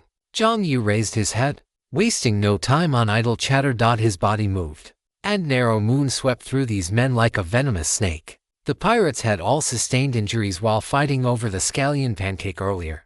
And now that Jiang Yi had suddenly boarded the ship, they had neither the awareness nor the strength to resist. The long blade wove between the pirates' bodies, and in a flash, all four pirates fell simultaneously. The remaining two pirates began to flee toward the ship's cabin in opposite directions. Jiang Yi glanced at them, pulled out his blade runner, and aimed the silver-white muzzle at one of them. Without caring whether he would hit or not, he fired, then immediately sprinted toward the pirate in the other direction. The blade flashed and vanished. The pirate's body was split into once more. Blood sprayed out, and Jiang Yi tilted his body slightly, letting the blood splatter against the ship's railing. You have killed the pirate Meyer. Your passive talent Demon King is activating. Talent check successful. You have gained Strength Kung 0. A warm sensation rippled through his limbs and bones. In a way, the saying killing and arson lead to golden belts wasn't wrong. In such a short time, Jiang Yi's strength attribute had increased by 1 point, and his speed attribute had increased by 0.5. On the highway, this would have cost a massive amount of vehicle coins to achieve. The kill notifications continued to sound 1, 2, 3, just when Jiang Yi thought he wouldn't hear a sixth. The sixth notification rang out. You have killed the pirate Dogtooth. Your passive talent Demon King is activating. Talent check successful. You have gained Strength Kung 0. 2. And you have obtained Bronze Treasure Chest *cone. My shot actually hit. Jiang Yi almost had tears in his eyes. Yes, great, I hit it. In less than 2 minutes, all 6 pirates had been dealt with. But Jiang Yi did not lower his guard. Through true sight, he could see that there were still quite a few life forms inside the cabin, especially the one in the center of the cabin. A dense aura of blood and vitality flowed continuously. Jiang Yi's eyes narrowed. He had just utilized Silent Step stacked with burst skill and launched a surprise boarding, which was why he had achieved such effective results. But now, it was time for a head-on confrontation. Is that the pirate with the iron armor skill? As the thought flashed through his mind, a low voice sounded. Who are you? The voice sounded quite hoarse, with the discomfort of blood sticking to the throat. Jiang Shui. Jiang Yi stated his name directly. Jiang Shui. The voice murmured the name, then sounded somewhat puzzled a moment later. Which pirate crew are you from? Withered Ship. Jiang Yi answered again. Withered Ship. Never heard of it. The voice seemed to sigh. On Jiang Yi's right hand, the fingertips of Aclear twitched. He could feel that the opponent was about to come out. A heavy metallic sound rang out. On the pitch-black ocean, the sea breeze picked up. Clang clang. Clang. Hard boots landed on the deck, causing it to sway. Jiang Yi did not try to stand rigidly. He let the deck sway his body while adjusting his center of gravity to adapt. As the sea winds and waves rose, a figure standing at least 2 meters 60 or 70 centimeters tall appeared in Jiang Yi's line of sight from within the cabin. He had graying hair, a neck as thick as his face, and wore a set of black steel gauntlets on his hands. The skin exposed to there also shimmered with the luster of steel. 2 small mustaches were braided into tiny pigtails that hung down over his chest. There were 2 shocking, crisscrossing long scars on the man's face, running directly across his eyes, leaving one of them seemingly blind, revealing only the white of the eye. The hoarse voice spoke. The eyesores have been cleared away. Bounty 2,000 pounds.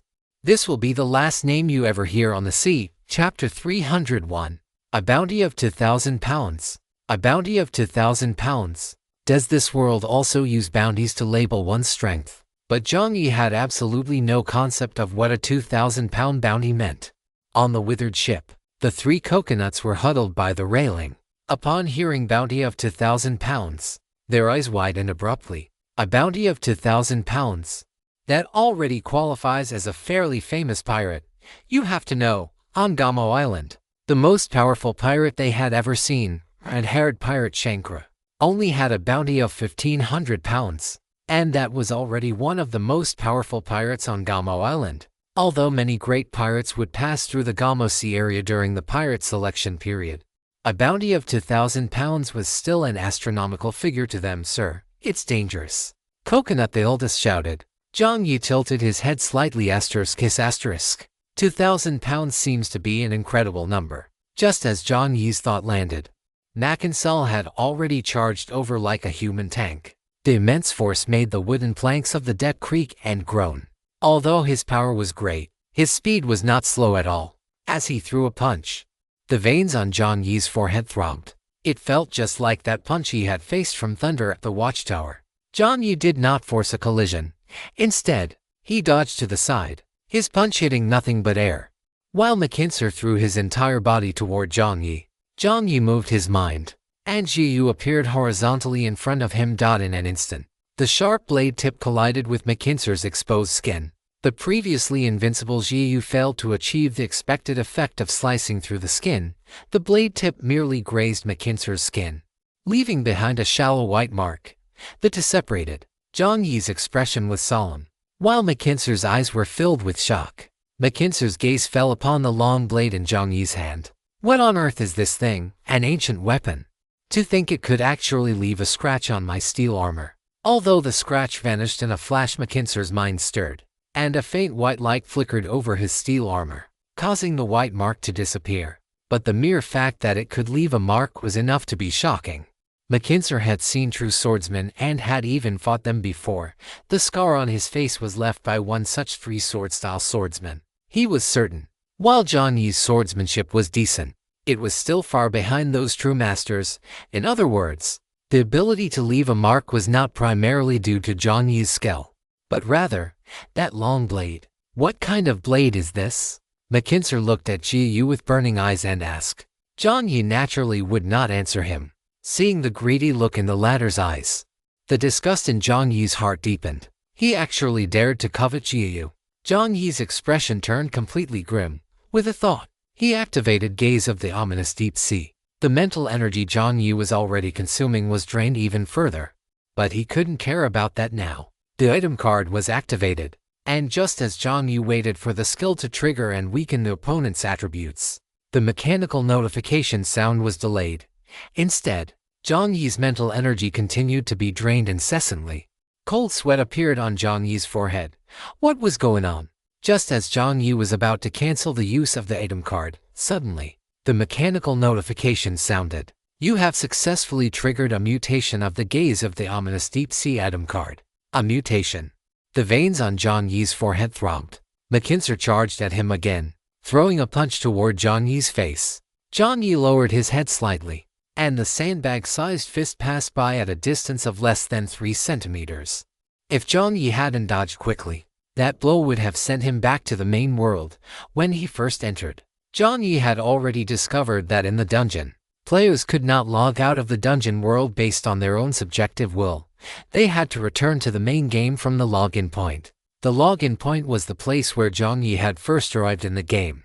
Apart from that, once the game reached a certain stage, the system would issue a login flag. Only after planting the login flag could that location become a new login point. Jiang Yi suspected that what he had completed during the 5-person dungeon was the task of planting a login flag. Returning to the matter at hand, Jiang Yi dodged McKinser's punch, and just as he was about to create distance again, he suddenly let out a muffled groan. Beneath Jiang Yi's arm, sharp steel spikes had pierced into his flesh. It could utilize the body's flesh and blood to form protrusions. Rows of steel spikes pierced into Jiang Yi's arm. McKinser's mouth curled slightly, and a cruel smile appeared on his scarred face. McKinser swung his arm, throwing a punch toward Jiang Yi's neck. The sound of wind being torn echoed. Enduring the excruciating pain, Jiang Yi tore his arm away from the steel spikes, leaving his arm a mangled mess of flesh and blood. As the fist barreled toward his neck, Jiang Yi concentrated all his strength into a clear, explosive kill condensed. and the purple armor plates on his arm erupted with a dazzling radiance. Jiang Yi threw a punch back with equal force. The two fists collided. The massive impact sent Jiang Yi stumbling back several steps. Seeing that Jiang Yi could withstand his punch, the shock on McKinser's face grew even greater. This ant-like fellow in front of him could actually block his punch. With this kind of strength, he shouldn't be a nobody, right? The Wither. Could it be that they weren't from Mobius's pirate group, but from somewhere else? As these thoughts flashed through his mind, McKinser's vision blurred. Jiang Yi moved, his body as agile as a leopard as he followed the momentum of the clashing fists and performed a flip in the air. Due to inertia, McKinser's body continued to move forward. Jiang Yi rotated his body to 170 degrees in the air, then kicked McKinser in the neck. If it were an ordinary enemy, this kick would have been enough to end their life. However, as his sturdy boot struck the neck, it produced the sound of hard metal colliding with metal. McKinser's neck could actually be armored as well. Jiang Yi frowned and activated his own skill of hardening. His thighs, calves, and feet simultaneously became rock-hard. After the first strike, Jiang Yi flipped again and kicked the side of McKinser's head. This time, McKinser was no longer indifferent. The side of the head was a place dense with nerves. That wasn't the point. The point was that McKinser vaguely sensed that this strike was significantly more dangerous than the previous one. Moreover, it gave him a strangely familiar feeling. Chapter 300 to Papa? The sound of wind being torn arrived. McKinser's eyes shifted slightly. Just as he was about to step back, he stepped on something. A sticky sensation traveled up, and in the corner of his eye, he saw a clump of yellow matter stuck between the sole of his foot and the deck. McKinser tried to pull his leg away, but the tenacity of this stuff far exceeded his expectations. With his own strength, he actually couldn't break free from this thing. Is this some kind of special material, or some kind of special ability? Jiang Yi's mouth curled slightly, silently praising the corn pult in his heart once more. He kicked McKinser's head with all his might. Bang! With a sound like a plane colliding with a rocket, an invisible shockwave erupted at the point of impact. McKinser's two mustaches were blown upward, and Jiang Yi's expression was no better. He felt as if he had kicked a solid wall. Gritting his teeth, the Silverwing assassin suddenly appeared in his hand, and he fired at point-blank range. The bullet struck the chest and abdomen area, but it only produced blinding sparks without forming a penetrating wound. Jiang Yi's eyes darted, and he made a split-second decision. He aimed the Silverwing assassin downward, crosshair activated. After the crosshair locks on, there is a 10% chance to trigger a critical hit effect. Jiang Yi wasn't banking on that. He just wanted to use the crosshair to improve his accuracy, aiming at the dangerous spot below.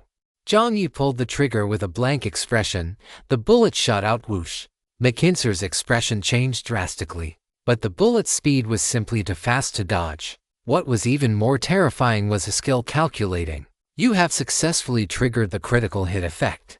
The moment the bullet struck, Jiang Yi saw the expression on McKinser's steel-plated face turn pale, then flush red, and finally, it turned a sickly shade of blue. You have dealt 50% of the enemy's maximum HP in true damage. As the notification sounded, McKinser screamed in agony. He swung his fists wildly, and Jiang Yi, caught off guard, was struck in the lower abdomen by a punch and sent flying backward. His heels scraped against the deck, carving out to deep furrows, while drops of blood dripped from McKinser's lower body. The butter immobilization effect wore off, and McKinser fell into a state of complete madness. I'm going to kill you, kill you. McKinser no longer possessed his previous relaxed and leisurely demeanor. He had descended into insanity. With fists clenched, McKinser charged toward Jiang Yi without a care for anything else. Jiang Yi's expression was equally fierce. Just as the two were about to clash again, suddenly, the deck trembled violently. McKinser was about to charge forward, but he saw Jiang Yi's face change, his expression turning into one of terror. Is this fear of him? No, this kid just hurt him. So to be terrified now, that didn't make sense. The injury to his lower body and his steel armor made McKinser's already sluggish mind even slower. After thinking for a few seconds, McKinser interpreted the terror on Jiang Yi's face as lingering fear. Just as a cruel smile began to form on McKinser's face, he felt his body fly into the air. A sense of weightlessness washed over him. A few seconds later, McKinser's body was forced to turn, and as his vision focused, McKinser saw an eye, a dim, yellow, gigantic eye without a pupil, in Jiang Yi's consciousness. The system's warning sounds kept blaring. You have stared directly at an unspeakable entity. You have suffered a certain degree of mental shock and corruption. Your health is slowly decreasing. Your spirit attribute is decreasing at a low rate. You are continuously suffering from mental corruption. Jiang Yi swallowed hard, wanting to look away. But he found it impossible. Outside the three-masted sailing ship, on the pitch-black sea, something over 10 meters long had emerged from the water. The main body of this thing looked like an eyeball. A fish's eyeball. The thin surface of the eye was connected to fins and long, constantly writhing tentacles. On the tentacles, there were actually human arms and palms growing. The massive eyeball rose from the sea. The eye opened and looked toward the pirate ship.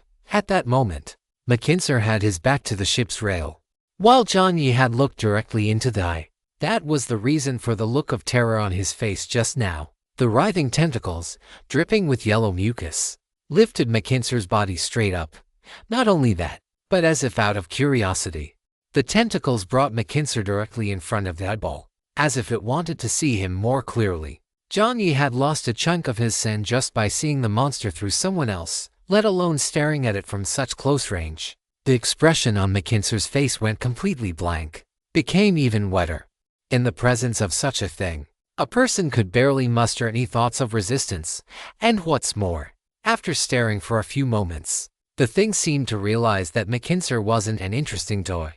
After a second, the eyeball blinked, and its long, sticky eyelashes swept across McKinser's face. McKinser touched his face with trembling hands. As the yellow-green liquid touched his steel exterior, a massive corrosive effect erupted, causing the skin to peel away layer by layer. The eyeball shook from side to side, seemingly disgusted by the sight. Without any hesitation, the massive tentacle coiled around McKinser's body and slammed him violently into the ocean. Waves splashed, and seawater sprayed onto Jiang Yi's face. Jiang Yi's Adam's apple bobbed, his entire body frozen as if paralyzed.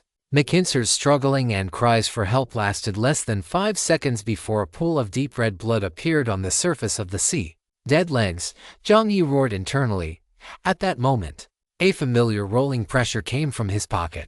The intense pain made Jiang Yi curse. Having just snapped out of his sand-depleted state, Jiang Yi turned and leaped toward the bow of the three-masted ship. At this moment, the withered one was already waiting ahead, in his consciousness. The Anvil brothers panicked, and terrified voice rang out, "Brother, there's a monster." "I can see that, you idiot," Jiang Yi roared in his mind. "Just start the ship, damn it, otherwise, both of us are going to die here today." Jiang Yi's expression was ferocious. The Anvil brother didn't dare to look at the thing behind them with his consciousness. Linking to the helm, the Anvil brother, with a savage look on his face, used the fastest speed of his life to connect the three-masted ship behind them with the ship's steel cables. "Jiang Yi." After a second of silence, Jiang Yi roared, "Brother, let's not be greedy at a time like this, okay? Is this ship absolutely necessary?" Seeming to hear the angry cry within Jiang Yi's heart, Brother Anvil replied in a panicked yet greedy and determined tone, "Yes." As soon as he finished speaking, Jiang Yi took a leap and flew directly onto the wither head. The moment Jiang Yi landed, pitch-black light erupted from the wither, traveling along the steel cable to the wolf fang. In less than half a second, Brother Anvil completed the assimilation. Black flames rose from both ships. If the previous captain were still alive, if, hypothetically, he were still alive, he would likely have been dumbfounded, completely unable to believe what he was seeing. The assimilation of a ghost ship could actually be completed in less than a second. With the initial assimilation complete, Jiang Yi's mental energy poured into the ship like a flowing stream, and the wither, carrying the partially assimilated wolf fang, took off at full speed. At this moment, the dilapidated three-masted ship erupted with unimaginable speed. Jiang Yi stood straight against the side of the cabin, not daring to look back even for a second. Even so, he could feel the sound of air being torn apart coming from behind. Were those tentacles reaching out, chasing after him? About 5 minutes later, the wither vanished from the original stretch of sea, and the sensation of being pursued from behind disappeared. In a place Jiang Yi could not see, The giant eyeball tilted its head slightly. The extended tentacles retracted in a somewhat aggrieved manner. Two of them stirring uneasily in front of it at the same time, beneath the sea surface. A childish yet deep voice resonated. Papa, Chapter 303. Has the pirate from ancient legends been resurrected? A quarter of an hour later, on the main screen, the sea chart continued to unfold. Only after the feeling of being watched from behind had vanished for about 5 minutes did Jiang Yi's tense spine relax slightly. Even then, he did not look back. Instead, he took a small mirror from his inventory and used his peripheral vision to check the situation behind him via the reflection. The eyeball monster had disappeared. Jiang Yi let out a long sigh, only then realizing that his back was completely drenched in sweat. Leaning against the edge of the cabin, the voice of the anvil sounded in Jiang Yi's consciousness. Brother, why does it sound like that monster called you Papa? Jiang Yi. After a second of hesitation, Jiang Yi asked directly. Iron golem or iron sheep? Brother Anvil let out an owl, then became anxious. I want both. I want both. You promised. Identification complete. It was still that same anvil. Jiang Yi exhaled a breath of foul air, deciding to ignore the anvil's crazy talk. He would never accept being called Papa by a giant eyeball that had tentacles and human arms. After adjusting himself for a while, Jiang Yi took a vial of life recovery potion directly from his inventory. At this point, he couldn't afford to feel stingy. The dungeon world was even more dangerous than he had imagined. If any random pirate he encountered had this kind of strength, there was no need to even mention the great pirates similar to those in One Piece that Jiang Yi had envisioned. As his mental energy slowly recovered, Jiang Yi had Brother Anvil maintain a steady speed, continuing to move away from the sea area where they had encountered the sea monster.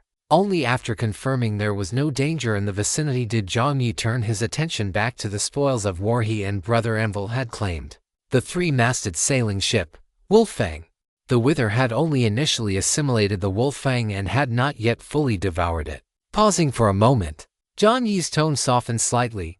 Great Captain Anvil, it is time to complete the first annexation. As the words fell, the anvil became completely excited. Above the mast, the black sails unfurled with a bang. Although on these nearly windless waves, the sails should have served only as a decoration, Brother Anvil's spiritual essence spread out completely, and in less than 3 seconds, it achieved full coverage of the ship's hull. Black flames ignited on both the Wolfang and the Wither. Yet they did not burn the decks or cabins. The flames themselves seemed more like a form of spiritual marking and consumption. While observing the devouring process, Jiang Yi tossed the 3 coconut-headed creatures, who had been scared unconscious, back into the cabin. These 3 were diligent enough, just a bit too cowardly. At this moment, Jiang Yi seemed to have completely forgotten how his own body had been shaking like a sieve just a moment ago. After dealing with the coconuts, Jiang Yi felt a throbbing pain in his forehead. He began to ponder in his mind whether he could use the memories inherited by Brother Anvil to return to a safe shipping lane and find a direction toward Jiamo Island. Before leaning against the cabin and beginning to zone out, the intelligence reduction debuff from hardening seemed to have begun. His mental energy had already been heavily drained, and with the addition of the debuff, Jiang Yi's current ability to think was perhaps not even as good as that of a ribbonfish. The black flames rose higher and higher. From Jiang Yi's perspective, he could only see the black flames permeating the 2 ships. However, for a certain captive who was currently pressing his face against the glass in the gap of the upper cabin, a fellow with short, curly red hair, reddish-brown eyebrows, and blue eyes had his face completely pressed against the glass. At this moment, his pupils were constantly contracting. In his field of vision, black flames covering the sky had descended upon the entire ocean, the entire sky, and the entire world. In the center of the black flames, a cold, green warship, hanging with giant skulls, tombstones, and crosses, was quietly hovering in the middle of the sea. Below the flames, tombstones, and crosses, one could vaguely see a giant, cube-like object resembling Pandora's box. And beneath that Pandora's box, Sally Lunn, with his short, curly reddish-brown hair, swallowed hard. Within his line of sight, beneath the cube, things were constantly evolving. Giant dragons that seemed to carry the aura of the apocalypse flying in the sky. Deep green-skinned walkers with stiff, airy movements walking upon the earth, and clusters of flickering, ethereal things that looked like souls. On this ship, there had gathered so many indescribable, terrifying, and dangerous things. What kind of ship was this, exactly? To which pirate did it belong? Had the pirates from ancient legends been resurrected? On one hand, Salin felt terror. He knew that according to the past experiences of sailors encountering great horrors on the high seas, he should close his eyes right now and maintain absolute silence and peace within his heart. But he simply couldn't do it. If it were possible, there wouldn't be so many sailors and ships in maritime legends that looked foolish and died so easily. The human instinct to court death was truly hard to control. Please, don't look anymore. Once his mind was bewitched by an evil spirit, he would never be able to return. He would only become a wandering soul of the sea. 2 seconds later, Lun opened his eyes again. Furthermore, he opened them very wide, swallowing a mouthful of saliva, his face pressed against the glass. Lun felt a deep hatred for his own desperate lack of self-control.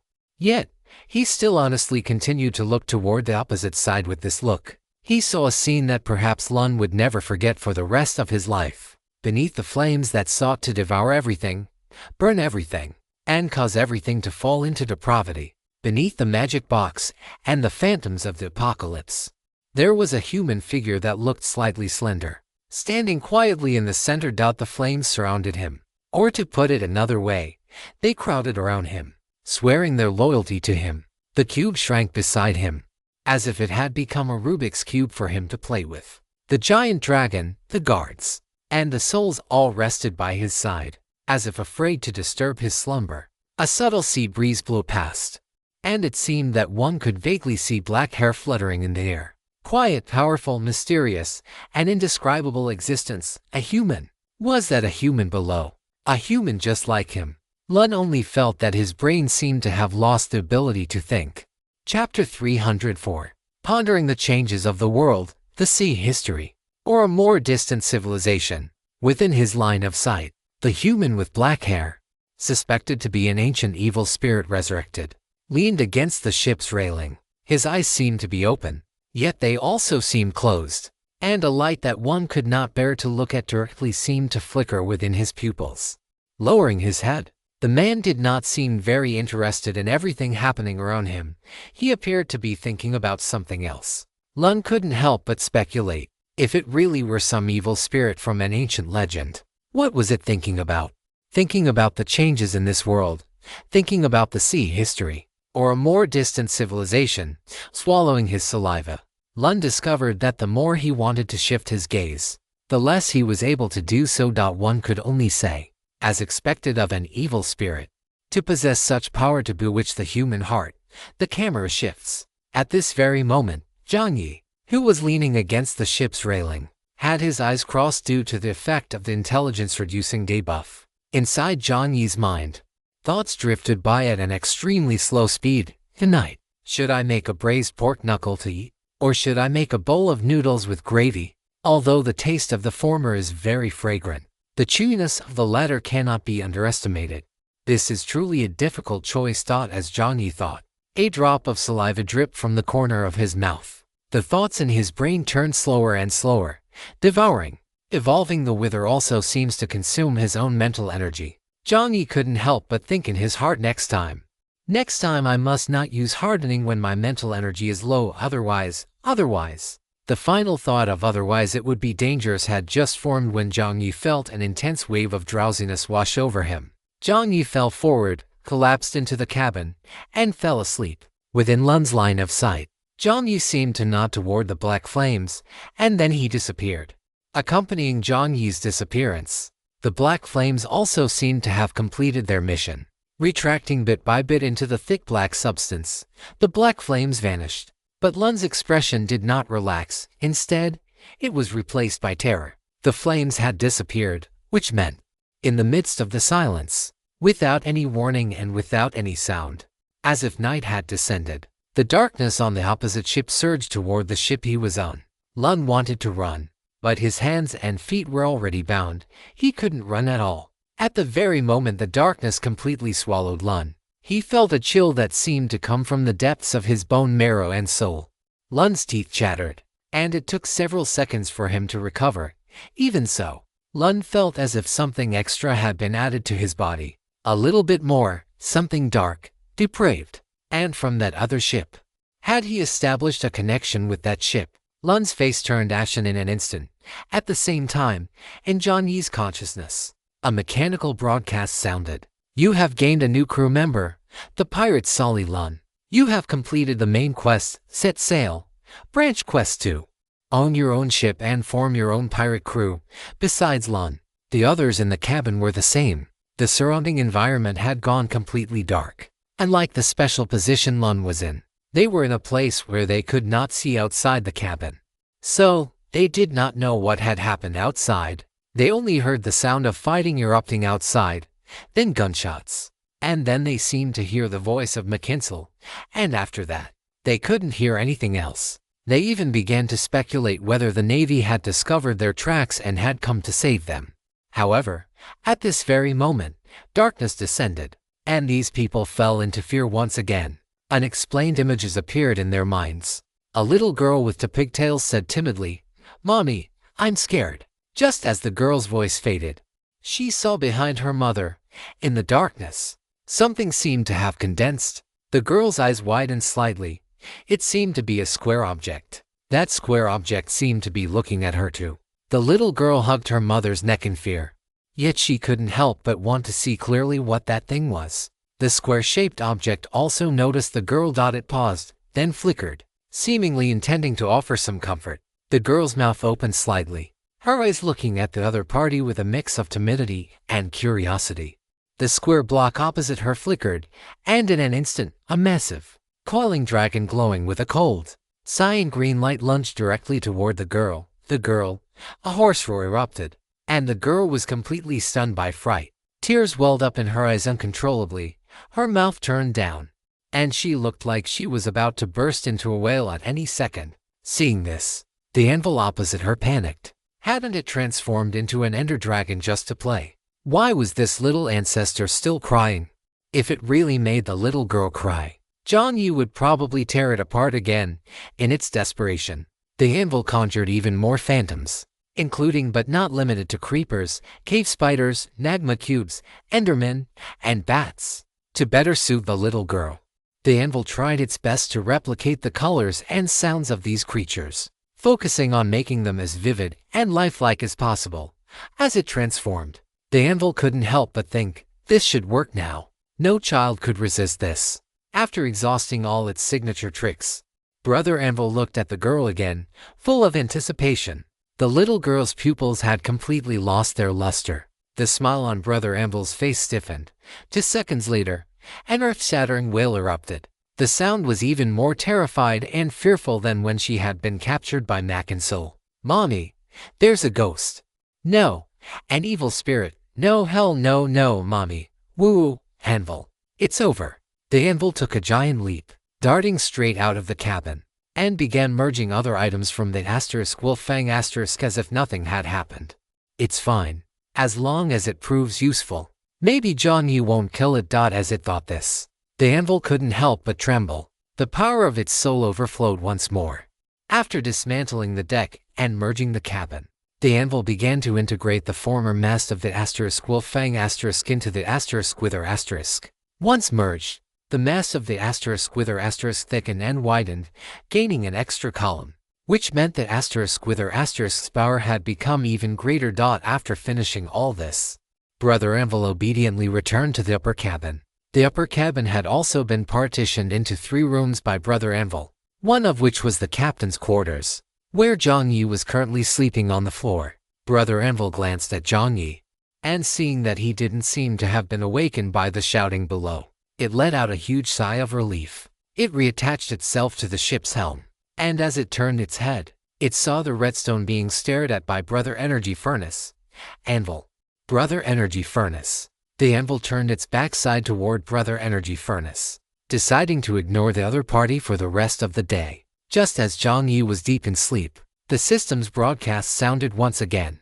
"Respected player Melancholy Little Fry, you have unlocked the extra 5 C's King Dungeon quest, Reputation. Description: Reputation is composed of 4 dimensions: fame, awe, disgust, and loyalty. As the saying goes, on the 5 C's, A pirate without reputation is no better than a stinking dog. Gaining enough reputation and boasting a high enough bounty is the only way to become a king of the seas. Your current reputation quest reward basic reward. Upon reaching 50 reputation, you unlock the basic reward, 50 vehicle coins and 10 vehicle upgrade cards. You have obtained the basic reward. It has been issued. Advanced reward. For every 100 points of reputation gained, you can obtain an advanced reward. The specific reward is randomized, and this system reserves the right of final interpretation. Following the broadcast, lines of text appeared on the main screen. It was clear the system was quite excited, but unfortunately, Jiang Yi, who had turned into a puddle of hairtail fish, was unable to make any response. Your outstanding performance has won the applause of a special existence. He is willing to provide you with more sponsorship rewards. Your ship, the asterisk with her asterisk, will receive a blessing. The reward has been issued. After the triple broadcast, it wasn't over yet. Virtual fireworks exploded violently in the air. At the same time, all players in the 99th subsector were invigorated. The veteran players of the 99th subsector were no strangers to this kind of broadcast. Player Ito Tensei, could it be? Player I am the son of heaven, I'll say one word. Player 07 to 1. Following the one above. Player little girl carrying a dynamite pack. Me too, me too. Player shoot 1902. Following what? Curious. Sean asked curiously while pulling his dagger out of the neck of a pirate below. Although there was a translation in the group chat, this fry was translated very strangely, and for a moment, Sean didn't know what they were talking about. Player I am the son of heaven. Of course it's a. Sean raised an eyebrow. The next second, a region-wide announcement popped up. Congratulations to player Melancholy Little Fry for being the first player in the dungeon to complete the reputation quest. Congratulations to player Melancholy Little Fry for being the first player in the dungeon to achieve a total wipeout. Congratulations to player Melancholy Little Fry for unlocking extra sponsorship reward opportunities for all players in the region. Three big congratulations appeared, and the familiar Little Fry avatar stretched across the screen. The group chat paused for a second. Then countless holy asterisk team messages flooded in. Chapter 305. The asterisk Sunsetisters does not keep idlers. Player 07 to 1. No way. The big boss has already entered the dungeon. Player Ito Tensei. To the one above. It would be abnormal if a big boss with that kind of strength didn't enter the dungeon. But, player Ito Tensei. Although I've said it many times, I still want to say a player Ito Tensei poet. Hold on. Player Ito Tensei. Are you seriously telling me there aren't any hacks involved? Player Ito Tensei. Are we even playing the same game? Player Ito Tensei. A selfie with a peace sign, featuring a background of ocean waves. Player Ito Tensei. I entered the dungeon too, and so far, I've spent half the day just harvesting oysters. Quests. Reputation. What even are those? Confused bean emoji. Player your wild king is infinitely arrogant. Good grief. While everyone else is doing quests, you're out there cosplaying as Uncle Jules, aren't you? Player Ito Tensei. Ooh. After sending the message, Wild King walked out of the tavern. The noisy sounds gradually faded away. As he walked, he couldn't help but open his private messages, find Little Freeze's avatar, and send a message over. Your Wild King is infinitely arrogant. Big boss. Are you in the dungeon world too? There was no response from the top of the chat box. He felt a bit disappointed. But Wild King figured that since the system had made 3 consecutive announcements, it was normal for the big boss to be busy with their own affairs and have no time to reply. However, Wild King couldn't help but smack his lips. As expected of the big boss. Truly as expected of the big boss. He was still here fumbling around, while the big boss had already unlocked so many tasks and achievements. Aside from Wild King, inside a massive warship above the blue ocean, a guy wearing a bandana was quietly crouching in the corner of a wine barrel. Messages popped up one after another on his main screen, and the guy typed rapidly. Enclosable window. Puppy peeking. Enclosable window. Big boss. Are you in the dungeon too? What a coincidence. While typing, Enclosable window couldn't help but curl his lips upward.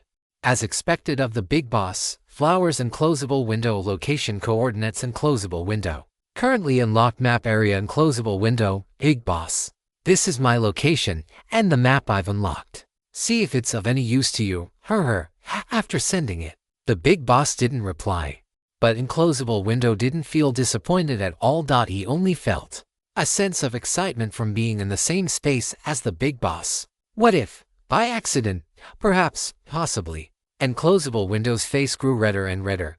Just at this moment, on the deck, a pirate with a thick beard and breath smelling of alcohol appeared silently beside Enclosable Window and slapped a hand onto his shoulder. Holy crap! Enclosable Window was startled and nearly face-planted into the wine barrel. The bearded pirate laughed heartily at the sight. Gee, you're too weak, Enclosable Window. Enclosable Window wiped his face and put on a sheepish smile. The bearded man continued to pat Enclosable Window's shoulder and winked at him. Why are you hiding in the corner, thinking about women? Enclosable Window's face turned bright red instantly. No. The bearded man laughed toward the sky and patted Enclosable Window's shoulder again. After a few pats, his expression calmed down slightly and became serious again. All right. Gee, I've come to find you for something. The flush on his face faded a little, and Enclosable Window nodded. Seeing this, the bearded man became playful again. Amidst Enclosable Window's bewildered expression, the bearded man laughed. Don't be so serious. It's not a big deal. Although you were accidentally saved and brought onto the ship, you know that those without strength have no right to board this vessel. Therefore, starting today, the captain will have the third mate take you for training. Don't let the captain's expectations of you go to waste. The bearded man paused slightly and patted Enclosable Window's shoulder with a smile. Remember, the sunset does not keep idlers. The sunset does not keep idlers. Jiang Yi took the newspaper off his face and sat up. The text behind the newspaper caught his eye. The light of reason above the 5 seas. The sunset. The great pirate Kinjin's with a bounty of 30,000 pounds. In the captain's quarters. Jiang Yi finally woke up. Chapter 306 1, 2, 3. A bounty of 30,000 pounds. 1, 2, 3. After counting for zeros in a row, a clear number finally appeared in Jiang Yi's mind. 30,000 pounds. A look of astonishment appeared on Jiang Yi's face. Mackinsall was only worth 2,000 pounds. This great pirate Kinjin's was more than 10 times that. If one Mackinsall had nearly driven him to dementia, then a pirate with 10 times the bounty was she a Super Saiyan. Jiang Yi bared his teeth. A pirate of this level was far beyond what current players could handle. In any case, Jiang Yi had a very clear understanding of his own strength. After putting the newspaper down, Jiang Yi continued to look at this light of reason on the sea for a while. What was somewhat surprising was that this great pirate with a bounty as high as 30,000 pounds was actually a woman. The newspaper seemed to have made certain speculations about this lady's identity. On the side of the newspaper, small print indicated, this Ms. Kinjin's had received a proper aristocratic education and was one of the rare neutral pirates on the sea. Furthermore, this lady seemed to have certain connections with someone in the upper echelons of the world government. After flipping through it briefly, Jiang Yi set the newspaper aside. With a thought, he summoned the main screen. The log on the main screen had been updated. The side quest for main quest 2 has been completed. Seeing this line of text, Jiang Yi was completely bewildered.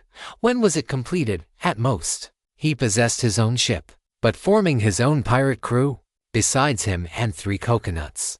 Was there anyone else on this ship? Thinking of this, Jiang Yi looked around and happened to see Coconut Boss walking in. Seeing that Jiang Yi had woken up, Coconut Boss's eyes lit up. My lord, you're awake, Jiang Yi grunted, and at the same time, casually refused the coconut juice handed over by Coconut Boss. From today on, even if he, Jiang the Skinflint, were to die of thirst or hunger, he would never drink another drop of coconut juice. Jiang Yi thought to himself with a wooden expression. Silently taking a bottle of orange soda out of his inventory, Jiang Yi had just taken a sip when he heard Coconut Boss say respectfully, My lord, I have already had the second and third in command lock up the hostages. You can rest easy, PFFT. Jiang Yi spat out a mouthful of soda. Coconut Boss wiped the soda off his face. The drink had a citrusy fragrance, and after wiping it off, he couldn't help but lick a bit of it. Jiang Yi didn't notice Coconut Boss's actions. He was filled with utter bewilderment. Hostages? What on earth? Where did they come from? When did he ever do something like this? Was the debuff from that intelligence-lowering effect really this severe? As the voice faded, Coconut Boss scratched his head. These are your spoils of war, boss. Spoils of war. Jiang Yi muttered the 3 words. He had only fought one battle since entering this world, and that was against the Wolf Fang from just a moment ago. Could it be that these were captives from the Wolf Fang? Jiang Yi felt his head starting to ache again. He hissed and asked, "How many people are there?" "About a dozen or so," Coconut Boss answered immediately. After a pause, he asked cautiously, "My lord, how should we deal with these hostages? Should we just—" Coconut Boss made a throat-slitting gesture with a tense expression. Just as he was about to say, "Should we kill them all?" Jiang Yi reached out and pinched Coconut Boss's sausage-like lips shut. "MPH, don't say such terrifying things. He was only here to complete a mission, not to be a real pirate. Prosperity, democracy, civility, harmony, freedom, equality, justice, rule of law, patriotism, dedication, integrity, and friendliness." After silently reciting the core socialist values in his heart, Jiang Yi said, "Release these people once we return to the island." As the words fell, the cabin went silent for a second. Coconut Boss's tense expression involuntarily relaxed, and the smile on his face became much more sincere, though he still instinctively fond. "Are you really just going to let them go, my lord? If Mackenser was able to kidnap them, perhaps these people aren't ordinary. Maybe we could obtain a significant amount of gold pounds from them. It doesn't matter." Jiang Yi stood up with dead fish eyes under Coconut Boss's look of worship and awe. Just as he was about to observe the new, changed environment around him, the system's voice suddenly rang out. "Respected player Little French Fry, a friendly reminder. The gold pounds obtained within this dungeon world can be exchanged for car coins at a ratio of 100. A second later, Jiang Yi's eyebrows shot up. Coconut Boss was startled by Jiang Yi's voice. John the Skinflint remained in his outstretched posture, deep in thought. He licked his lips and confirmed once more, "You're saying a 100-to-1 exchange ratio. Gold pounds can actually be converted directly into car coins?" "Yes, respected Little French Fry. This is also the full district sponsorship reward you won for yourself and other players." The system's voice sounded quite excited. It was truly satisfied with Jiang Yi's performance, so it waved its hand and deposited a massive sum directly to him. The system now possessed more points and car coins than any other system of the same period. Now, it looked at Jiang Yi with even more sycophancy. Is this what it feels like to be carried to victory by a big shot? Although the big shot was occasionally a little mischievous, these were minor issues in the face of points and car coins. Hearing the system confirm it again, Jiang Yi really wanted to control his mouth, but the corners of his lips still couldn't help but curl up into a tiny arc.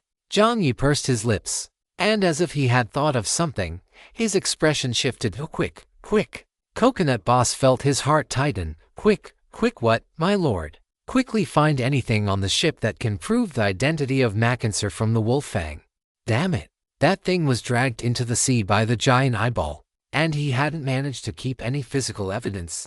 That was a 2,000 bounty. That was 20 car coins. Moreover, Jiang Yi suspected that since the captain was worth 2,000 pounds, the crew members shouldn't be nobodies either. Added together, that was all money. Chapter 307. Sleight of hand. All right. Although he didn't know exactly what his lord wanted to do, Coconut Boss scurried out, ordering his 2 underlings to search for whatever was left behind from the Wolf Fang. After Coconut Boss left, Jiang Yi began to survey his surroundings. He seemed to be in a captain's cabin. A captain's cabin. The previous withered ship had a cabin not even the size of an outhouse. There was no such thing as a captain's cabin. It seemed this was the product of the 2 ships merging. A smile appeared on Jiang Yi's face. It seemed Brother Anvil had succeeded. He had said that although this guy was a bit flighty, he was quite reliable when it mattered most. Just as the smile appeared on Jiang Yi's face, he turned to look at the ship's wheel. The wheel shifted slightly, and Brother Anvil's voice rang out, "Brother, you're awake, brother. Look at this big captain's cabin. Look at this big washroom. Look at this big floor-to-ceiling window, brother. Look, I arranged all this so well while you were gone. Brother, speak. Did you pull some stunt again just now?" Jiang Yi stared with dead fish eyes, cutting Anvil off. "Anvil, seeing Anvil's reaction. Jiang Yi rolled his eyes. He knew it. When Anvil is quiet, he's definitely up to no good. Coconut Boss hadn't come in to claim credit earlier, but now that he had started looking at the environment, he was suddenly claiming credit. There was definitely something wrong. It had to be said that after all this time, Jiang Yi and Brother Anvil had developed enough of a rapport that they knew what the other was thinking before they even acted. Brother Anvil let out "I won't scold you," Jiang Yi said calmly. "I scared the little girl into crying." Jiang Yi. A row of ellipses appeared over Jiang Yi's head. He took a deep breath. It wasn't a big deal. Just as he was about to speak, Anvil, while devouring the wolf fang, "I seem to have accidentally contracted a crew member as well. Jiang Yi, brother. No personal attacks allowed." Knowing he was in the wrong, Brother Anvil didn't dare to make a sound. After Jiang Yi finished cursing, he said with an incredulous expression, "Is that person a dog? You just contract them whenever you feel like it. Who contracts a native of a dungeon world like that?" After his experiences with the Watchtower and Reese and the others, Jiang Yi no longer simply viewed the characters within dungeon worlds as NPCs. To these natives living in the dungeons, they had their own lives, their own thoughts, and their own life trajectories. Jiang Yi did not want to, nor did he feel it was necessary to, deprive others of their life trajectories. But now, this matter of the contract gave Jiang Yi a massive headache. He had originally thought the newly added crew member might just be a system miscalculation, but now, the problem seemed even more complicated than he had imagined. Seeing Jiang Yi's expression, Brother Anvil didn't dare to talk back. To be honest, it didn't know what happened either. When that black light spread out, it had simply planted a mark on that person. If it had known, it wouldn't have set the soul on that ship to death. Otherwise, it could have asked that guy what exactly was going on. Now, it was about to be scolded to death by Jiang Yi. Jiang Yi pinched the bridge of his nose and said in a hoarse voice, "Where is the person?" "On the first basement level," Anvil replied hurriedly. "Fine." Jiang Yi didn't waste any more words. He walked straight out of the captain's cabin. The new floor plan of the Wither appeared on Jiang Yi's main screen, and he followed the route to the first basement level. First basement level. In the slightly dim space, both the men and women appeared extremely nervous at this moment. In the pin-drop silence, footsteps suddenly echoed. Tap, tap. The footsteps were very light, but to everyone listening, they sounded like thunder. The girl hugged her mother's neck tightly, her body trembling uneasily. Under the dim, yellowish light, the shadow on the stairs was stretched long. Lun, who had turned around, saw this shadow and felt the blood in his entire body running cold. It was that man. In everyone's line of sight, Jiang Yi, dressed in a black tactical suit with a black square scarf covering his face, walked down with a calm expression. To everyone's surprise, this figure looked quite young, and the feeling his eyes gave them was completely different from the pirates. Compared to the pirates' fierce, unruly, or greedy gazes, this young man's eyes were unbelievably calm.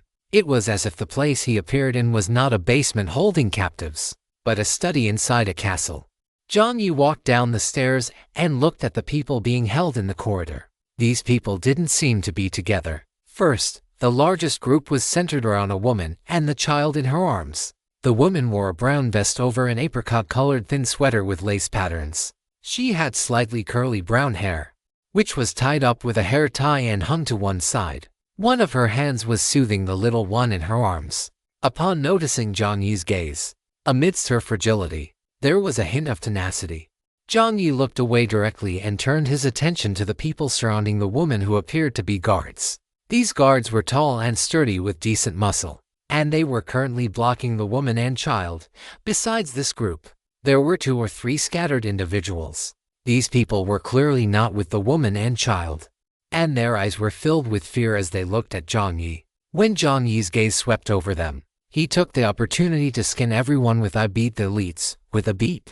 Jiang Yi's movements paused. It worked again.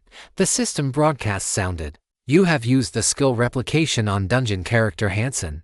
Spirit check in progress. Your spirit is higher than the target's.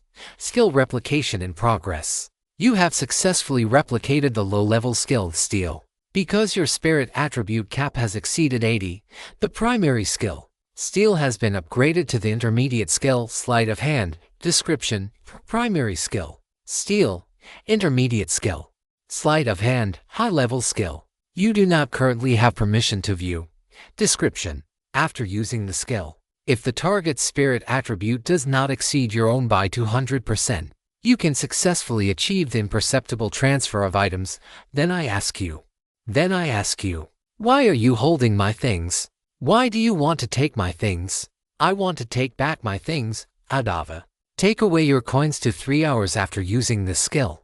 Your desire for money will be further strengthened. Therefore, after 3 hours, you must perform a brilliant coin transfer magic. Let those golden, silver, and copper little guys find their way into your pockets, regardless of quantity, regardless of currency, judged by actions, not by intent. Practice makes perfect. To maintain the effectiveness of the skill, you must perform a theft every 7 days.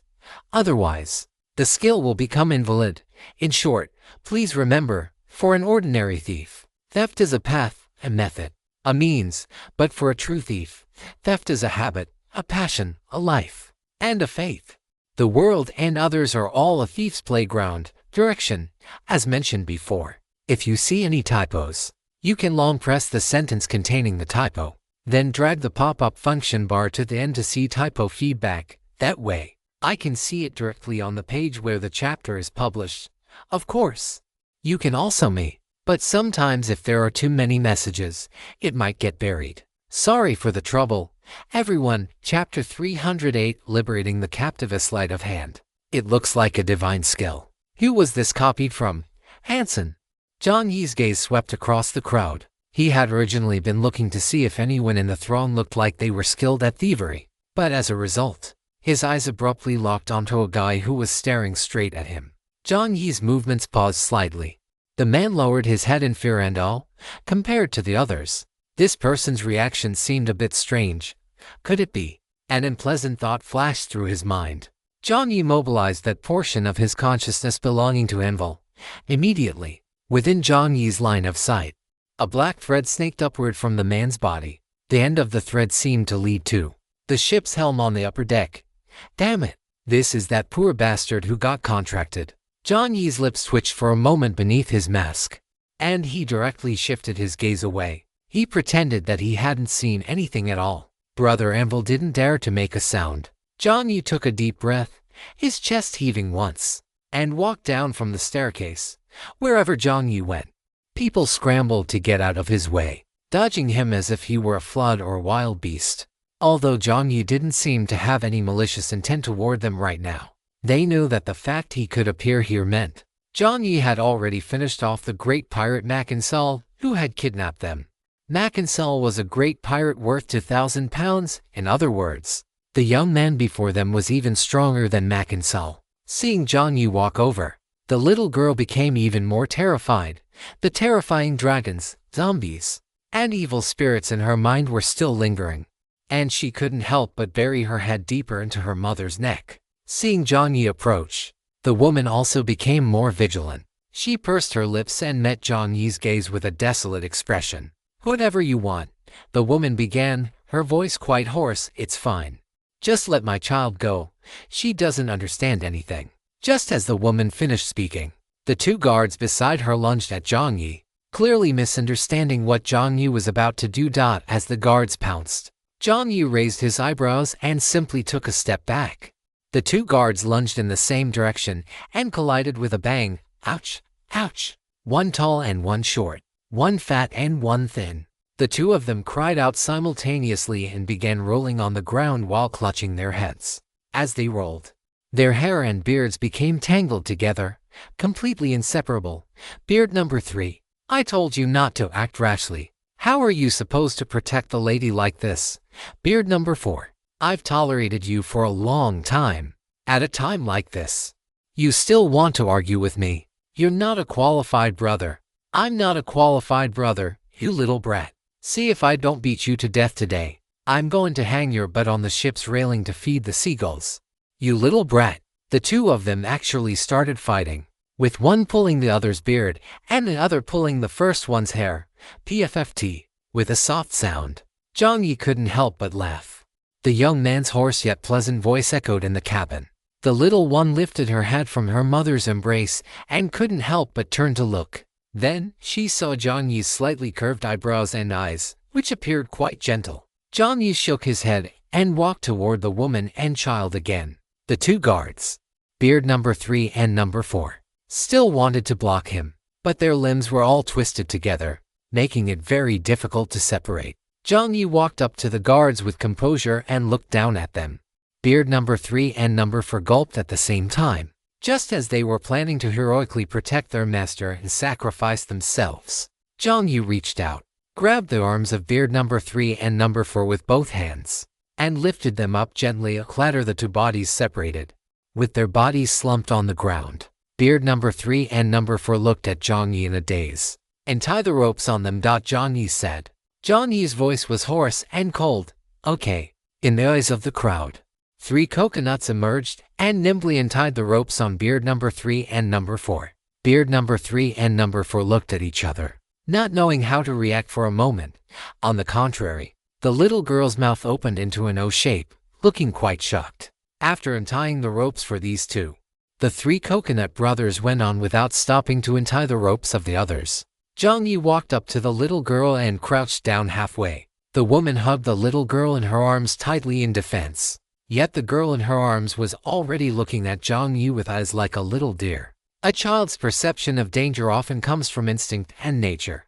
Jiang Yi's body did not emit an aura that made her afraid. The girl tilted her head slightly, and Jiang Yi smiled at her. Jiang Yi shook his palm. There was nothing in the center of it. The girl's attention was drawn by Jiang Yi's movements. The next second, Jiang Yi snapped his fingers. When the girl looked at his palm again, she discovered that there was something extra in the center of it. A huge cotton candy. The girl's eyes widened. It's so big. How did it pop out? So magical, orange flavored. Want some? Jiang Yi asked. The girl's mother had urgently wanted to tell her daughter to refuse and stay away from this dangerous guy. However, just as she reached out, the woman went. The rope on her own body was also gone. When did that happen? Jiang Yi's smiling eyes turned toward the woman, and he nodded slightly. On the hand that Jiang Yi had used to snap his fingers, a piece of hemp rope was hanging. Who knew when it had gotten there? The woman's eyes slowly widened, staring at Jiang Yi without blinking. I have to say, these two are definitely related. When they encounter things they can't understand, they both like to stare with wide and blinking eyes. Jiang Yi handed the cotton candy to the little girl and stood up. This empty-handed skill is indeed quite good. When he untied the ropes, the woman hadn't noticed at all, and that was even considering it was his first time using the skill and he was still a bit inexperienced. Standing up, he no longer paid attention to the reactions of the two. He considered the cotton candy just now as an apology on behalf of Brother Anvil. Jiang Yi did not want to get too entangled with the people on this ship. Standing up, Jiang Yi returned to the front. Under the gaze of the crowd, he said concisely, "Everyone, Makinsal is dead." The simple words caused a stir in everyone's hearts, although they had already anticipated it. Hearing Jiang Yi's calm tone still made them feel a wave of emotion. "From now on, you are all under the jurisdiction of the Wither, regardless of who you were before or why you were on the Wolf Fang. I have no interest in knowing. The Wither is about to dock at Gamo Island. When that time comes, I will release you back onto Gamo Island. Before then, follow the captain's arrangements and remain calm. This is your duty." After finishing, Jiang Yi scanned the crowd once and then turned and left directly. Returning to the captain's cabin from the stairs, Jiang Yi heard a massive cheer erupt from the quiet cabin below. Jiang Yi did not pause his movements and continued walking upward. Chapter 309. Still the lucky one. Leaving Coconut Boss to temporarily watch over the people below, Jiang Yi returned to the captain's cabin. As soon as he returned, Jiang Yi collapsed onto the leather sofa chair. Jiang Yi stared with dead fish eyes at the ceiling of the captain's cabin for a long time before saying with a headache, "Is there no way to break the contract? For now, there is no way." Brother Anvil mumbled. This thing looked more like a form of contamination and assimilation. In short, that guy must have seen something he shouldn't have, to the point that he formed a connection with the Wither. This connection could not be broken for the time being. Jiang Yi let out a long sigh. Since things had reached this point, let's eat first. Feeling a slight headache, He gently massaged his brow with his fingers. Immediately, Jiang Yi took out pots, bowls, and ladles from his inventory, along with a bag of fresh pork intestines he had already processed, and a small bag of fresh hand-pulled noodles produced by the system. Jiang Yi planned to make a noodle dish with toppings as originally intended. After soaking the pork intestines in the marinade, Jiang Yi took to sections of Facing Heaven chili peppers from the fruit and vegetable bag given by Mr. Pig. Fortunately, the inventory was well stocked. Soon, Jiang Yi set up the iron frame, built a simple stove, and placed a small gas canister underneath. He turned the gas on, and with a bang, flames ignited beneath the iron pot. Jiang Yi poured in cooking oil and added the Facing Heaven chili peppers mixed with black fermented beans. The flames surged to 2 meters high. Jiang Yi calmly tossed the wok. Before long, the spicy, oily aroma wafted out, making one's nose itch and, at the same time, causing saliva to secrete uncontrollably. The captives in the cabin below naturally smelled this scent as well, but they couldn't distinguish what this fragrance was. Food on Gamo Island was relatively scarce, and people's incomes were limited, which meant they didn't spend much effort on food. Most cooking methods were simply boiling in water or roasting over a fire. There were some seasonings, mostly aromatic spices. These things had relatively pungent flavors. One might find them unique at first, but by the end, one would usually feel they were too greasy. They had never smelled this scent before. Their noses were itchy, their throats were itchy, and they even felt like sneezing. Achoo! The girl sneezed. Just as she was about to speak, she realized she had swallowed a mouthful of saliva first. Above the cabin, Jiang Yi skillfully prepared a dish of tiger skin green peppers. Seeing that the heat was just right and beautiful light brown patterns had appeared on the surface of the peppers, he turned the flame to low. Otherwise, black spots would easily appear on the surface of the peppers, leading to a burnt taste. After turning to low heat, Jiang Yi poured the pre-prepared marinade mixed with a little mineral water into the pot. Now it was time to add the pork intestines. With a hiss, the pork intestines went into the pot. The pork intestines, coated in marinade, mixed with the oily, fragrant peppers. The aroma exploded like a bomb. The firelight and oily smoke made it hard to keep one's eyes open. Jiang Yi opened one side of the captain's cabin window. Now, everyone in the entire cabin began to swallow their saliva. So fragrant. What is this smell? Is someone cooking? The girl's eyes became dazed. It was too fragrant. She couldn't hold back. So she took a large bite of the cotton candy. The aroma of orange and the cloud-like texture exploded in her mouth, and the girl couldn't help but bury her entire face into it, covering the pot with the lid. He let it simmer on low heat for a while. Jiang Yi turned on the electric pot and began to boil the hand-pulled noodles. Although putting the noodles directly into the sauce to cook would make them more flavorful, Jiang Yi knew very well that if he did that, the noodles would easily become too salty and soft by the end, losing the chewiness and natural freshness of hand-pulled noodles. Cooking them separately was the only way to make them taste better the more you ate. While the noodles were boiling, Jiang Yi didn't stay idle. He opened the main screen to check the messages. This coordinate. Jiang Yi integrated the map shared by window that won't close into his own map. Instantly, the map on the main screen began to change. In a sea area quite far from where Jiang Yi was located, the white fog on another sea area dissipated, and the explored territory appeared before Jiang Yi's eyes. The fragrant Whale Sea seems to be a sea area in the northern direction. Why does this name sound a bit familiar? Jiang Yi muttered to himself while looking at the newspaper he had tossed aside. The Twilight Pirate King with a bounty of 30,000 pounds arrives at the fragrant Whale Sea. Jiang Yi's eyes widened slightly. The Twilight seemed to be in this sea area too. This has that guy window that won't close started having bad luck too.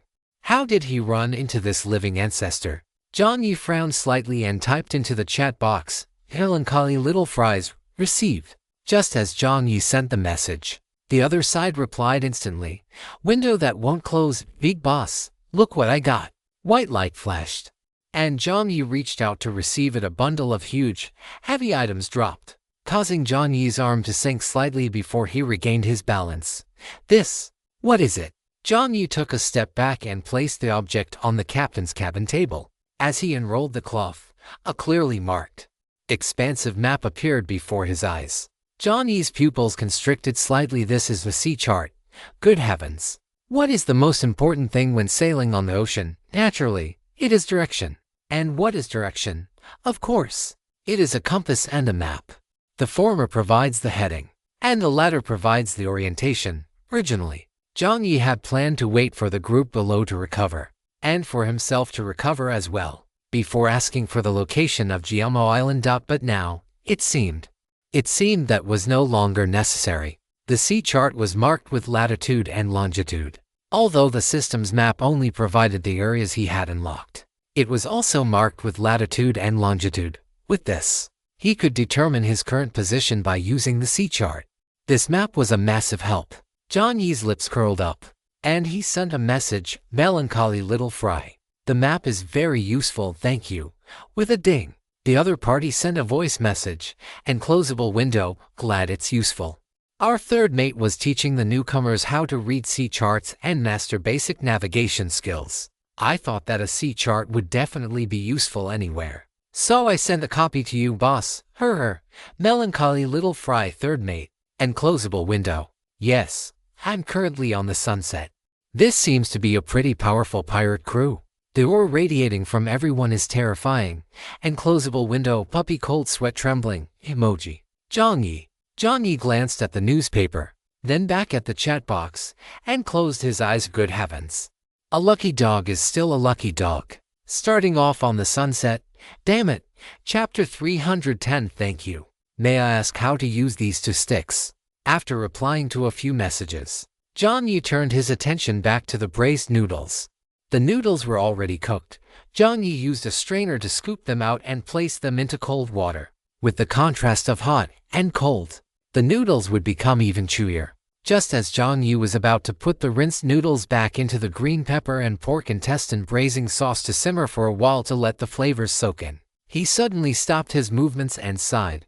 Cooked too little, not enough time, or in his consciousness. Just as the voice of Brother Anvil began to sound, Jiang Yi abruptly turned his head toward the door. Jiang Yi said expressionlessly, "If you've seen enough, come out." Jiang Yi's voice was very soft, but clearly audible.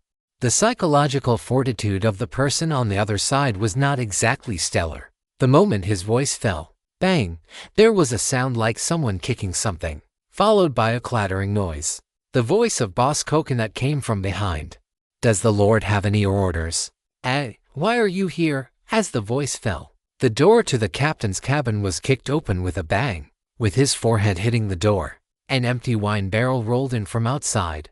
Sally Lun fell in front of Jiang Yi in a very standard faceplant posture, to be precise, right at Jiang Yi's feet. Jiang Yi's mouth twitched. Good heavens. A head of fiery red hair trembled in the air for a few seconds. During those few seconds, Sally Lun seriously considered whether he should just jump overboard right now. Lun closed his eyes. 2 blushes of embarrassment appeared on his face. The air remained silent for a while until Boss Coconut poked his head in from outside. "Lord, this captive, I'll handle it." Jiang Yi waved his hand. "Understood." Boss Coconut scurried away. Inside the captain's cabin, there was only the sound of Sally Lun's heartbeat, growing heavier with each beat. He didn't know how Jiang Yi would deal with him. Jiang Yi looked down at him for a while, confirming that this was indeed the guy who had locked eyes with him from below. If he wasn't mistaken, this was also the unlucky fellow who had been contracted by the Withered. Trouble had finally arrived at his doorstep. Jiang Yi sighed in his heart. However, Jiang Yi's expression turned serious. This guy seemed to have a special ability, invisibility, no, to be precise. It seemed to be turning transparent. Sally Lun, lying at Jiang Yi's feet, was equally shocked. His transparency had actually been seen through. How is this possible? One had to know that even McKinser hadn't been able to see through his invisibility. If it hadn't been for the fact that he had run in the wrong direction at the time and hadn't been watching where he was going, bumping into one of the pirate subordinates, he wouldn't have been discovered and locked up separately. Originally, after Sally Lun was freed, he had wanted to sneak away, but he hadn't expected that as soon as he reached the first floor, he would smell a strange fragrance. Could it be said that this was the mystery of a mysterious, ancient ship suspected of being the resurrection of an evil spirit? Upon seeing the captain's cabin door left ajar, Sally Lun felt as if his feet had been rooted to the spot. Not only was he unable to walk in the direction of his escape, but he had also unconsciously moved closer to the captain's cabin. Bit by bit, Sally Lun's expression shifted constantly, turning from green to white, and occasionally to the embarrassed red of his faceplant in front of Jiang Yi. If Jiang Yi could hear this guy's inner thoughts, he would definitely roll his eyes at the latter. Brother, are you being bewitched? You're just a gluttonous pig being toyed with by fate. It has absolutely nothing to do with an evil spirit. Jiang Yi observed for a moment. Seeing that the latter didn't seem to want to get up either, he scratched his head and simply started simmering the noodles. Being left aside like this, Sally Lun was also bewildered. Time ticked by, second by second. Finally, Jiang Yi's voice sounded again. Get up. The food was ready. Jiang Yi served a bowl of braised noodles with toppings and sat down at the table by himself. Without rushing to eat, Jiang Yi first tasted the pork intestine. The spiciness of the green pepper, the saltiness of the fermented black beans, and the chewiness of the pork intestine were balanced quite well. Jiang Yi took another bite of noodles along with a piece of braised pork intestine. The sauce and the noodles were perfectly integrated because they were added to the pot later. The flavor wasn't overly salty. The chewiness of the pork intestine and the chewiness of the noodles were two completely different textures. Yet they didn't clash. Instead, they made the mouthfeel even richer. After a few bites, Jiang Yi was already thinking about what to make next. Pickled pepper beef, dry pot potatoes. Both were excellent choices. With something in his stomach, Jiang Yi's mood improved slightly, and his mental state was no longer so listless. He looked towards Sally Lun and saw that the latter was looking at him again, or, to be precise, staring blankly at the bowl in his hands. Recalling how the latter had observed him just as unabashedly back in the ship's cabin, Jiang Yi suddenly became curious. Could it be that breathing in too much sea breeze has some irreversible effect on a person's intelligence? But he seemed to remember reading in a newspaper that a certain Ms. Jenkins from the Sunset had once held the title of Chief Financial Officer of the kingdom. Could this sort of thing vary from person to person? As these messy thoughts flashed through his mind, Jiang Yi just set down his bowl, and Sally Lun abruptly looked away. Jiang Yi sighed and took a new bowl out of his backpack. He served another portion of braised noodles. His gaze calm. Want some? The bowl of braised noodles with pork intestine was handed over. Under the dim light, that bowl of noodles looked like it was glowing. Sally Lun swallowed a mouthful of saliva. The alarm bells in his brain were ringing frantically. This is something from an evil spirit. Accepting something from an evil spirit means you have made an evil pact with it. You will never be able to escape the evil spirit's control. This is temptation. This is corruption. This is sin. This is a bowl of braised noodles with pork intestine. Thank you. After the young man's voice sounded, he paused, and his hoarse voice spoke again. How do I use these two wooden sticks? Chapter 311. The World Government, the Navy, and Pirates giving up on himself. Sally Lun took the chopsticks Jiang Yi handed over and began to slurp the noodles while standing, without a word. As he picked up the noodles, Sally Lun thought to himself, I'll jump off once I finish eating. I will absolutely not make a deal with an evil god. After thinking this, Sally Lun began to stuff the strangely fragrant food into his mouth in large mouthfuls. When he put it in his mouth, he didn't even dare to look at what exactly it was. Legend had it that everything on such a terrifying ghost ship was an illusion. What you think you see might be chicken, beef, or pork, but in reality, they could all be terrifying four-legged sardines. What you think you see are tomatoes, green tangerines, or watermelons, but in reality, they could be human or fish skulls. The chopstick speared a piece of strange, softened, tube-like substance. Sally Lun closed his eyes. Although it smelled delicious, he didn't dare to think about what it actually was. Summoning great determination and willpower, he opened his mouth and swallowed the pork intestine in one go. As soon as the soft, slippery intestine entered his mouth, Sally Lun's eyes snapped open. Following that, a ferocious slurping sound echoed, and then Sally Lun buried his entire face into the bowl. This thing, how could it be so delicious? It was a flavor completely different from boiling or roasting. The sauce seemed to grab hold of one's tongue. One bite left a lingering aftertaste that stripped away all self-control. leaving one unable to do anything but take bite after bite, unable to stop. The noodles were also different from the dry, coarse yellow noodles of Jiamo Island. With every bite, the texture of the noodles sat right on the edge between being bitten through and remaining continuous, coated in an indescribably strange, savory, and salty sauce, a truly satisfying mouthful.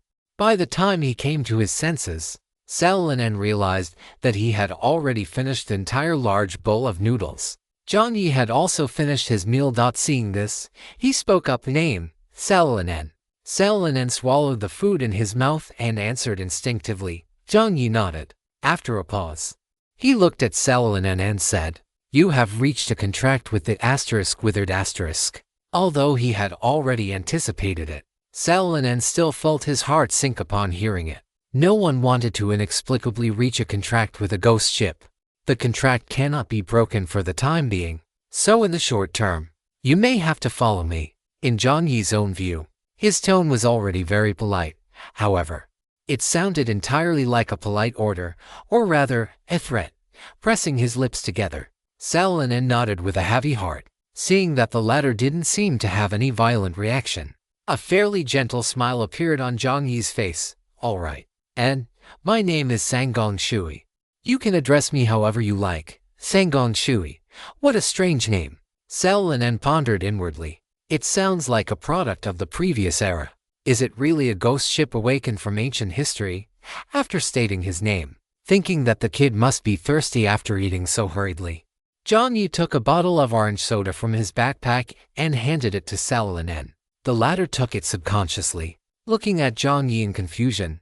Under the dim light, the orange liquid looked like some kind of magic potion, with tiny bubbles rising inside. Could this be poison? Salonen's face turned pale, then green. Under Jiang Yi's calm gaze, his expression darkened. Gritting his teeth, he twisted off the cap and, with the resolve of someone facing death, chugged down more than half the bottle of orange juice. Jiang Yi thought to himself, "Did I put too much salt in it?" Jiang Yi gave Salonen food and water without any special ulterior motive. It was purely out of a guilty conscience. It was the same logic as how people from the Dragon Kingdom, after doing something they felt bad about, always want to treat the other person to a good meal. He drank the orange liquid in one gulp. The strange taste he had imagined did not appear. Instead, it was replaced by the light, airy fragrance of oranges. Bubbles surged continuously, and an indescribable sense of refreshment washed over him. Salonen had already taken a large gulp, and now, he couldn't help but finish the entire bottle of soda. The direct consequence of drinking too much soda at once is when Salonen lowered the bottle and subconsciously opened his mouth to say thank you. The moment he spoke burp, right in front of the evil god, Salonen let out a loud, robust, and lingering burp. Jiang Yi Anvil. Within their consciousness, Brother Anvil was quiet for only a second before a burst of laughter, "Ha ha ha ha ha," echoed through their minds. Jiang Yi desperately suppressed the corners of his mouth to keep from laughing out loud on the spot. Even so, under the influence of gravity, Jiang Yi had to slowly lower his head. The captain's cabin fell into a deathly silence. After the burp was finished and he realized what had happened, Salonen took a deep breath, walked to the window without a word, and immediately hoisted one leg onto the windowsill. He knew it. He should have just jumped out earlier. This would have been better than drinking a bottle of poison and dying. Seeing the hopeless expression on Salonen's face, Jiang Yi, out of humanitarianism, originally wanted to stop him, but he found that he couldn't open his mouth at all. He was afraid that if he did, he would burst out laughing. Salonen was already preparing to jump when Jiang Yi shouted in his mind, "Anvil!" At the moment he leaped, the black ship rope in the captain's cabin flew towards Salonen with ***, and hung him upside down, suspended in midair. Salonen subconsciously looked at the other end of the ship rope, and naturally, there was nothing there. Salonen's pupils constricted. In other words, the ship rope had moved on its own. It really was a ghost ship, with all the blood rushing to his head. Salonen gradually began to sober up. After saving Salonen, Brother Anvil was still laughing in Jiang Yi's mind. Jiang Yi let out a long, heavy breath and pinched his own thigh hard to barely regain his composure. Jiang Yi said nonchalantly, though he dared not make eye contact, I believe I mentioned this on the **. Following the captain's arrangements and remaining calm is your duty. His hoarse voice echoed in the empty captain's cabin. As rationality returned, Saladin realized what a foolish mistake he had made. Having ignored the dangerous presence before him because of such a trivial, embarrassing matter. It must be said, the evil spirit was truly too seductive. Sangon Shu's kind and gentle attitude had quickly caused him to lower his guard. The atmosphere in the cabin returned to normal. After pacifying Saladin, Jiang Yi had the anvil let him down. As soon as the red-haired fellow landed, Jiang Yi did not waste any more time and spoke directly. The ** will return to Gamo Island tomorrow. Due to certain reasons, I am not very familiar with the current state of the sea. I need you to tell me everything you know. Saladin returned to the ground. He noted the word return, as expected. Was he a being who had returned? A mysterious existence that had disappeared near Gamo Island? Somehow, Saladin suddenly recalled a legend passed down only by the elders on the island. That pirate, known as the most powerful and ultimately lost in the Great Sea Route, had appeared in the waters of Gamo Island before he went missing. At the time, Saladin had scoffed at this. Gamo Island was merely a small island with a population less than 1/5 of the Seven Seas capital. Why would that great existence appear in such a place before getting lost? But now, seeing Sangon Shui, for some reason, Saladin thought of this legend again. A great existence, Sangon Shui, a ghost ship. Was there some connection between these three? The thought flashed through his mind and vanished. Saladin refocused on the fact that, for some reason, Sangon Shu was not very familiar with the current sea. This further corroborated that the latter must have awakened from ancient history. Organizing his thoughts, Saladin began. The current sea is primarily ruled by the world government, the navy, and pirates. Gamo Island belongs to the Mobus Alliance and is currently governed by Viscount Gamo. However, Viscount Gamo only oversees the western and central parts of the island, while the east is a free zone, or, to put it another way, it is pirate territory. The most powerful pirate in the east right now is red-haired Shankra. There are legends that he was once a great pirate who roamed the 5 seas, but due to an injury, he was forced to return to Gamo Island and settle in a corner. Others say he was hunted by a high-ranking Navy official who ordered him to stay on Gamo Island. Of course, most people say this guy had his brain fried by strong rum and is just spouting nonsense. In any case, regardless of the truth, Shankra, with a bounty of 1,500 pounds, remains the most powerful pirate on Gamo Island. But Saladin didn't finish the rest of his sentence, however. He was no longer the strongest, because the person in front of him had already killed Makinsal, who had a bounty of 2,000 pounds. Once the latter returned to Gamo, who was the most powerful pirate on Gamo Island would likely have a new candidate. Chapter 312. For Emperors and 7 Warlords red-haired Shankra. A familiar image appeared in Jiang Yi's mind. Jiang Yi subconsciously muttered to himself, wondering if there was a guy named Luffy on this Gamo Island. Suppressing the messy thoughts in his head, Jiang Yi memorized the name red-haired Shankra. Although Lun had said this redhead's bounty was only 1,500 pounds, and he had just killed a great pirate with a bounty of 2,000 pounds, Jiang Yi did not think he could underestimate this strongest pirate on Gamo Island. After all, for one thing, his own strength was at most on par with Makinsal. It must be said. Is this truly worthy of being the pirate world? The strength of the local inhabitants is not even on the same level as those within the watchtower. If that giant eyeball hadn't appeared at the end, he likely would have had to resort to the sigh of the bay and the small wooden carving. He chose not to use those two things for 2 reasons. On one hand, Jiang Yi wanted to test the true capabilities of the pirates in this world. On the other hand, his mental energy was still somewhat lacking. At the very least, he could not simultaneously sustain the Withered One and various mental type items, so he could only selectively summon a few. Of course, the most fundamental reason was that Jiang Yi still possessed a certain level of confidence in his own strength. Regardless, Shankra could not be underestimated. As a local power on Gamo Island, it might also possess its own connections and utility. Following Lun's words, a scroll of the 5 seas slowly unfurled in Jiang Yi's mind. In short, this was quite similar to the world of pirates, with the level of technological and economic development close to the age of discovery. Among the 5 Cs, the world government was considered the orthodox power, covering the widest range and exerting the deepest influence, while the Navy served as the former's violent apparatus, responsible for clearing obstacles on its behalf. The entire world government's development was rooted in the colonies it occupied, as well as the new territories opened up by the Navy headquarters and the Navy admirals. And pirates, or rather, sea thieves, represented the relatively opposing side. I say relatively because, just like in the pirate world, this world also had pirates who submitted to the naval forces, commonly known as the Reformed Army. There were no flashy names like the 7 warlords of the sea, nor the corresponding ability to destroy nations in this current era. The Navy would absolutely never allow the forces under its command to become strong enough to potentially bite back. After all, the 4 emperors and the pirate generals were already enough to give them a headache. If they added a bunch of 7 warlords who could turn against them at any moment, they might as well give up on colonization and happily join the pirate crews instead. Yes, this world also had 4 emperors, but the 4 emperors were more active in legends. They had little interest in conquering islands and were more inclined to pursue adventure, treasure, and ancient myths. For such existences, perishing during an adventure or on the Grand Line was their destiny.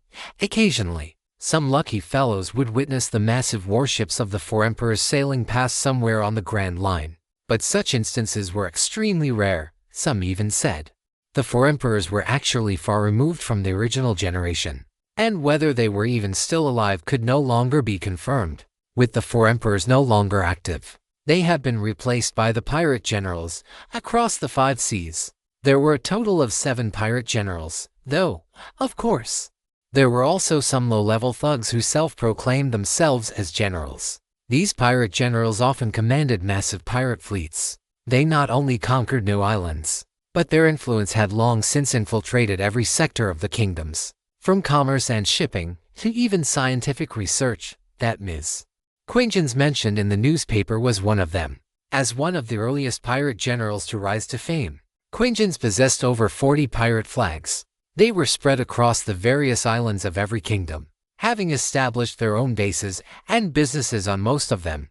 This was why, even as the pirates' influence had developed to this extent, the Navy had never intervened too aggressively. To a certain extent, pirates had become an important force driving the development of the kingdoms. If they were forcibly uprooted, it would only destroy the foundation of the kingdoms themselves. Hearing about the 40 pirate flags, Jiang Yi began to grimace beneath his black mask. Good grief. 1 pirate flag symbolized 1 pirate crew, and this Ms. Quingens possessed 40 of them. What kind of concept was that? And these 40 weren't just small fry, judging by Loon's implication. The captain of even the weakest pirate crew among them had a bounty of 2,000 pounds. That meant 1 McKinsel and 1 Sangon shoe without a giant eyeball. Jiang Yi grimaced. Sure enough, for a pirate king, what was powerful was not just their own strength, but their own influence. I can only say, it's fortunate the system didn't go crazy and assign a quest to clash with a pirate general. Otherwise, with my puny arms and legs, going up against them would be a death sentence. Thinking of this, Jiang Yi remembered. That guy, window that won't close, had landed directly on the Sunset upon arrival. And it wasn't even a subordinate pirate crew of the Sunset. It was the main headquarters where that Ms. Quingens resided. No wonder that guy was able to obtain a complete sea chart aside from Quingens, whose influence spanned the 5 seas. There probably weren't many people who could produce such a thing. Jiang Yi exhaled a breath of turbid air. Opposite him, Loon's azure eyes blinked. Watching Jiang Yi's calm expression, he couldn't help but sigh in his heart. As expected of an ancient, awakened evil spirit, for him, the currency, where the 4 emperors were no longer active, must seem quite boring, right? If he could hear Loon's inner thoughts, Jiang Yi would definitely go, "How? What's boring?" Jiang Yi had no concept of the 4 emperors at all, right now. Jiang Yi's thoughts were very simple. The danger level of this world far exceeded his expectations. Jiang from the heart planned that, if there were no unexpected circumstances, he would just find a relatively small island and lay low. He'd see if he could complete some side quests and earn some system points. As for adventure, sorry, he was not the man who would become the Pirate King.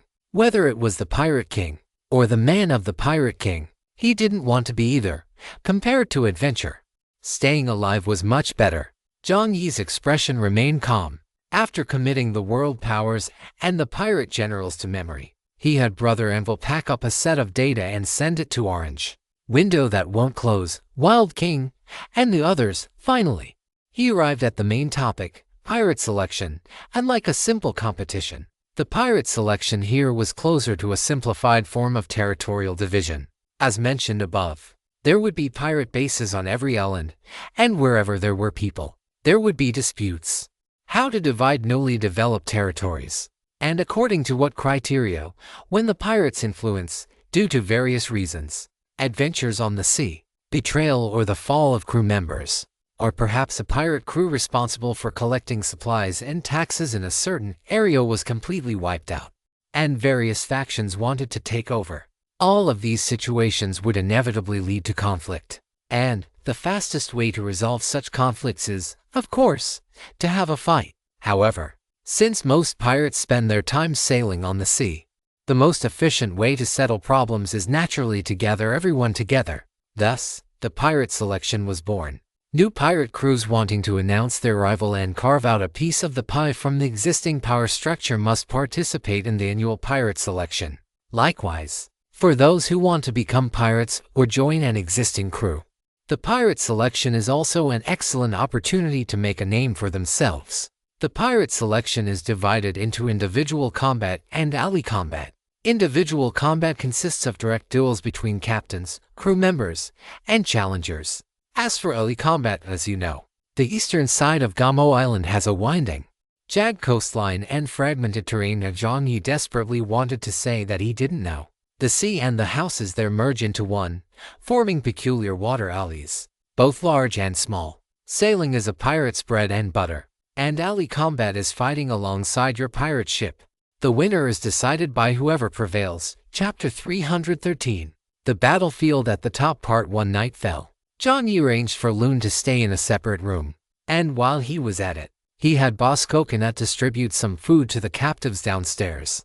Brother Anvil adjusted the ship's rudder, setting a course for Gamo Island. If nothing unexpected happened, they would arrive at Gamo Island around 8 o'clock the next morning. With Brother Anvil steering the ship, Jiang Yi didn't stay idle. He began to open the treasure chests he had acquired over the past few days. There were 4 chests in total, 2 golden chests, 1 silver chest, and 1 bronze chest. He didn't know if it was just his imagination, but Jiang Yi felt that this remaining bronze chest seemed a bit larger than the previous ones. This was the chest that Aiclier had grabbed from the highway before he entered the dungeon world. Logically speaking, the chests should all be the same size. Jiang Yi shook his head, unable to think of anything special. He took a pink cloud smoke from his inventory. Having gained a clear understanding of his own luck, he decided to rely on technology and hardcore methods, with ***. The pink cloud smoke was lit. After hearing the notification of the luck bonus, Jiang Yi didn't hesitate and opened the first golden chest, with ***pop***. White light surged forth. The next second, the golden chest suddenly snapped shut. Brother Anvil had just glanced over, expecting the normal process of opening a chest. He never imagined that, before his very eyes, the chest would snap shut again after opening. What was even more terrifying was the moment it opened, the chest grew larger, elongated, and its opening widened, directly swallowing Jiang Yi in one bite. Brother Anvil was stunned. Just as he was about to adjust the ship's ropes, the enlarged chest shuddered violently, and then, ***clunk** sound echoed out. A protrusion instantly appeared on the top of the chest. The ***clunk** sounds continued.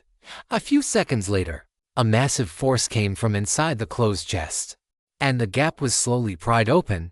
It revealed Jiang Yi, whose face had turned completely purple from holding his breath. Inside the chest, a rebar fork and an iron pickaxe were wedged firmly in the middle. At the same time, Aiclier flickered constantly. Jiang Yi concentrated his strength in his waist, abdomen, arms, and palms, gritting his teeth as he forced the chest open.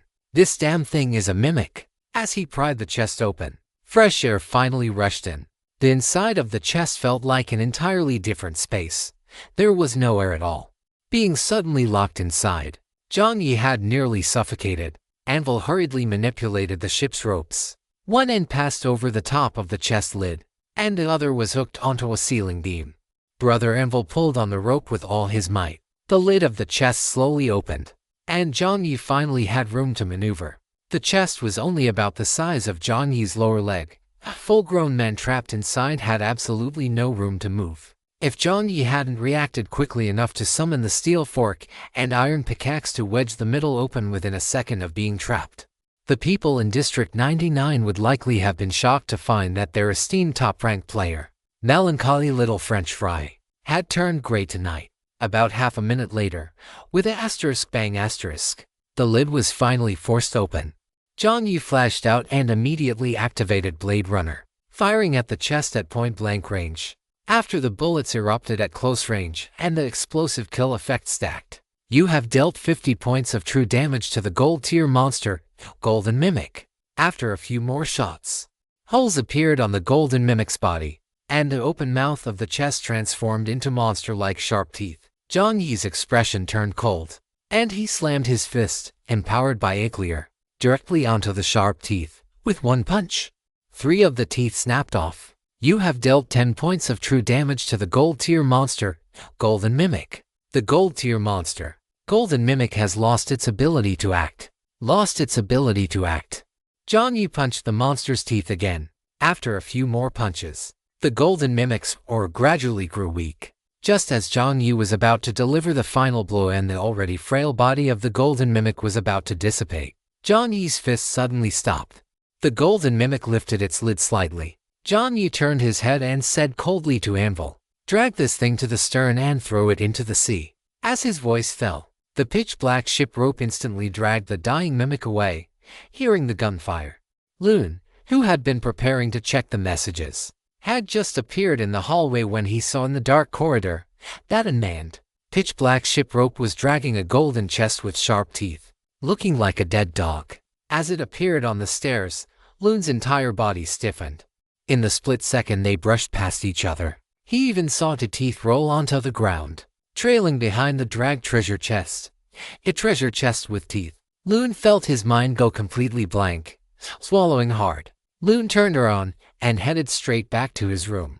He locked the door and lay down with his hands flat at his sides. He decided that after nightfall, he absolutely must not walk around on this ship again. Who knew? If he saw something else, he might just lose his mind right then and there. Loon forced himself to close his eyes. Only when the golden treasure chest vanished from sight did Jiang Yi let out a sigh of relief. His body collapsing in exhaustion, Jiang Yi stripped off his combat suit. Struggling within the confined space had left him drenched in a cold sweat. Lying on the deck, Jiang Yi cursed the system's ancestors for 18 generations over in his mind. Are you telling me that after using the pink cloud smoke, having my luck skyrocket, and receiving a 120% additional boost, I opened a golden treasure chest only to get a mimic? Jiang Yi was so angry he almost laughed. Faced with Jiang Yi's verbal abuse, the system didn't dare to make a single sound. After finishing his rant, Jiang Yi closed his eyes, his furious mood finally calming down slightly. Good grief. It seems that even if I use the pink cloud smoke or a luck card, I can't let my guard down. After resting for a while, Jiang Yi climbed up from the ground. His body was covered in bruises, and there was a noticeable indentation near his ribs. On his status window, his health had dropped by 15 points. Jiang Yi didn't say a word. He took a deep breath and walked toward the second golden treasure chest. The second golden treasure chest performed quite normally. Inside was a half-person tall sea urchin that would explode. One could only say that after experiencing the mimic, Jiang Yi found his tolerance for monsters had increased significantly. Nothing could be more ridiculous than that thing. The second golden treasure chest opened, and a small pile of car coins slid out. You have obtained car coins 80. You have obtained vehicle upgrade card 10. You have obtained Yunnan Bio spray 300 megaliters *1, hemostatic bandage *2, wonton bone strengthening patch *2, kidney strengthening pills *2, lion heart pills *1. Jiang Yi chapter 314. The battlefield at the summit part to kidney strengthening pills, lion heart pills, wow. Brother Anvil's voice echoed in Jiang Yi's consciousness. Jiang Yi looked at the supplies with black lines running down his forehead. Just as he was about to curse, he saw the descriptions for these two items. Kidney strengthening pills description: from now on, you no longer need to force yourself, because your strength has arrived. Description: after consuming the kidney strengthening pill, you will gain a 100% boost to all attributes, both in terms of your spiritual body and your physical body. When Jiang Yi saw that 100%, his eyes nearly went straight. What? A 100% boost, both spiritual and physical. Is this strong brother really that fierce? Jiang Yi continued reading. Of course. This boost only lasts for 1 minute. 1 minute is quite impressive, Jiang Yi. The corner of Jiang Yi's mouth twitched. Note: 1 minute after consuming the kidney strengthening pill, you will enter a 1-hour weakness period where all attributes will decrease by 50%. After 1 hour, your status will slowly recover. Note: after consuming the kidney strengthening pill, you must not consume any other medicine to avoid drug interaction, which could cause you to explode and die. Note: the technology used to manufacture the kidney strengthening pill is superb. Your body will not develop a resistance to it, so please consume with peace of mind. In short, this thing is only suitable for a desperate final stand. If you can't finish off your enemy within 1 minute, then you will definitely die, with all attributes dropping by 50%, and being unable to take any other medicine afterward, only recovering slowly. Well, not only will you die, but you will die a miserable death. Jiang cautiously thought seriously for a few seconds and decided to put the kidney strengthening pills into his inventory. He wouldn't use them unless absolutely necessary. After looking at the kidney strengthening pills, Jiang Yi turned his attention to the lion heart pills. The description for this item was much simpler. Originates from the dungeon city of desire, asterisk asterisk asterisk asterisk asterisk pleasure asterisk asterisk asterisk carefree asterisk asterisk asterisk asterisk equals asterisk 7. Description: after consuming the lion heart pill, you will gain a permanent attribute bonus of strength Kung 10, speed Kung 15, and constitution Kung 10. At the same time, your maximum health will decrease by 10 points. After consuming the lion heart pill, your mind will be highly stimulated. For the next 6 hours, your various desires, including lust, bloodlust, conquest, and masochism, will increase significantly. Your orientation will also shift to a desire-only orientation. The target of your actions will no longer be distinguished by gender, or even by species. Players with low mental resistance should consume with caution. The effects of the lion heart pill seemed even more terrifying than the kidney strengthening pill. Although it provided permanent attribute bonuses, Jiang Yi felt that this method was completely unnecessary. He put both types of pills away. After organizing his supplies, Jiang Yi opened a third silver treasure chest. There were no special supplies inside the silver chest, just a piece of cyan-colored stone. The system provided no explanation for this item, nor did it offer to recycle it. For a moment, Jiang Yi couldn't gauge its value, so out of caution, he stored it in his inventory. After 3 consecutive treasure chests, Jiang Yi stretched his body and finally arrived at the last one. He didn't know if it was his imagination, but as he approached the final chest, Jiang Yi felt that the spirituality on the asterisk withered asterisk seemed to have grown stronger, and the pitch-black sea surface, which had previously had the sound of wind and waves, had become calm. Outside the open window of the captain's cabin, the sea breeze blew, and the curtains on the windowsill fluttered gently. Jiang Yi glanced out the window, but he truly didn't see anything. Having finished his activity, he prepared to open the chest. Since neither the golden nor the silver treasure chests had yielded anything particularly good, Jiang Yi naturally didn't expect anything great from the bronze treasure chest. With this thought in mind, Jiang Yi opened the bronze treasure chest. At the very moment the chest opened, a blinding flash of white light streaked out. In an instant, it sliced the steel rebar fork Jiang Yi was holding into pieces. Jiang Yi's pupils constricted. The white light continued to surge forward, possessing an aura as if it intended to sever everything in its path. What is this? Jiang Yi didn't even have time to be shocked. In his desperation, he could only pour all his strength into his right hand, which was equipped with the eclair, and swung his blade. Xiao Yu, and a desperate counter-strike. This strike was the best, fastest, and most closely aligned with the moon leopard style that Jiang Yi had ever executed in all this time. The reason was simple. The speed of the white streak was too fast. It was so fast that, other than the eclair already equipped on his hand, Jiang Yi had no time to activate any other skills or items. This strike was Jiang Yi's most primal swordsmanship. As the blade swung out, Xiaoyu and the white streak collided. However, in the next second, to Jiang Yi's horror, the white streak of the slash bypassed Xiaoyu. A white mark appeared on the blade of Xiaoyu itself, although it wasn't severed. The blade had failed to block the strike. The white streak continued to move forward. Jiang Yi retreated step after step, and at the very last moment, Jiang Yi slammed his eyes shut. Whoosh! A cold breeze passed through. The stray hairs on Jiang Yi's forehead were blown back. You have earned the qualification to return to the summit battlefield. Congratulations. The mechanical, cold voice rang out, and Jiang Yi's eyes snapped open. Before him, the white streak that seemed capable of severing everything had stopped, hovering less than 3 centimeters from his eyes. Jiang Yi swallowed hard and took a step back. New text appeared on the system log. Yoru, a lingering trace of sword chi description. This is a trace of sword chi left behind by a certain pirate during the Summit War. It is also an admission ticket to return to the Summit battlefield. By passing the test of Yoru, you have obtained the qualification to return to the Summit battlefield. Summit battlefield. Jiang Yi's pupils couldn't stop contracting. Is it the Summit battlefield I'm thinking of? Yoru, the name of this blade, was also quite familiar. The system log continued to generate. Note: the Summit battlefield has already vanished. You can only enter as a spiritual entity. Note: the Summit battlefield retains the residual power from the duels of powerful beings. Even a small, severed fragment of a long blade may contain terrifying power. The danger level of the Summit battlefield is extremely dangerous. Note: there is no death in the Summit battlefield, but there is the existence of lost, once lost. Your probability of death is 99.999%. Note: the time flow rate in the Summit battlefield is 100 to 1. Interface is ready. You will descend into the Summit battlefield in 5 seconds. Chapter 315. Summit Battlefield Part 3. 5, 4, 3, 2, 1. After the 5-second countdown, Jiang Yi took a step forward.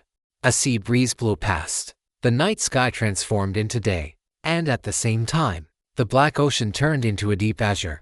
Jiang Yi had already appeared in another space. His Adam's apple bobbed as he looked around. At this moment, he was standing atop an arc-shaped city wall. Inside the towering wall, he could see structures resembling bunkers. Opposite him, there was an identical arc extending out. Below the wall was the vast, boundless sea.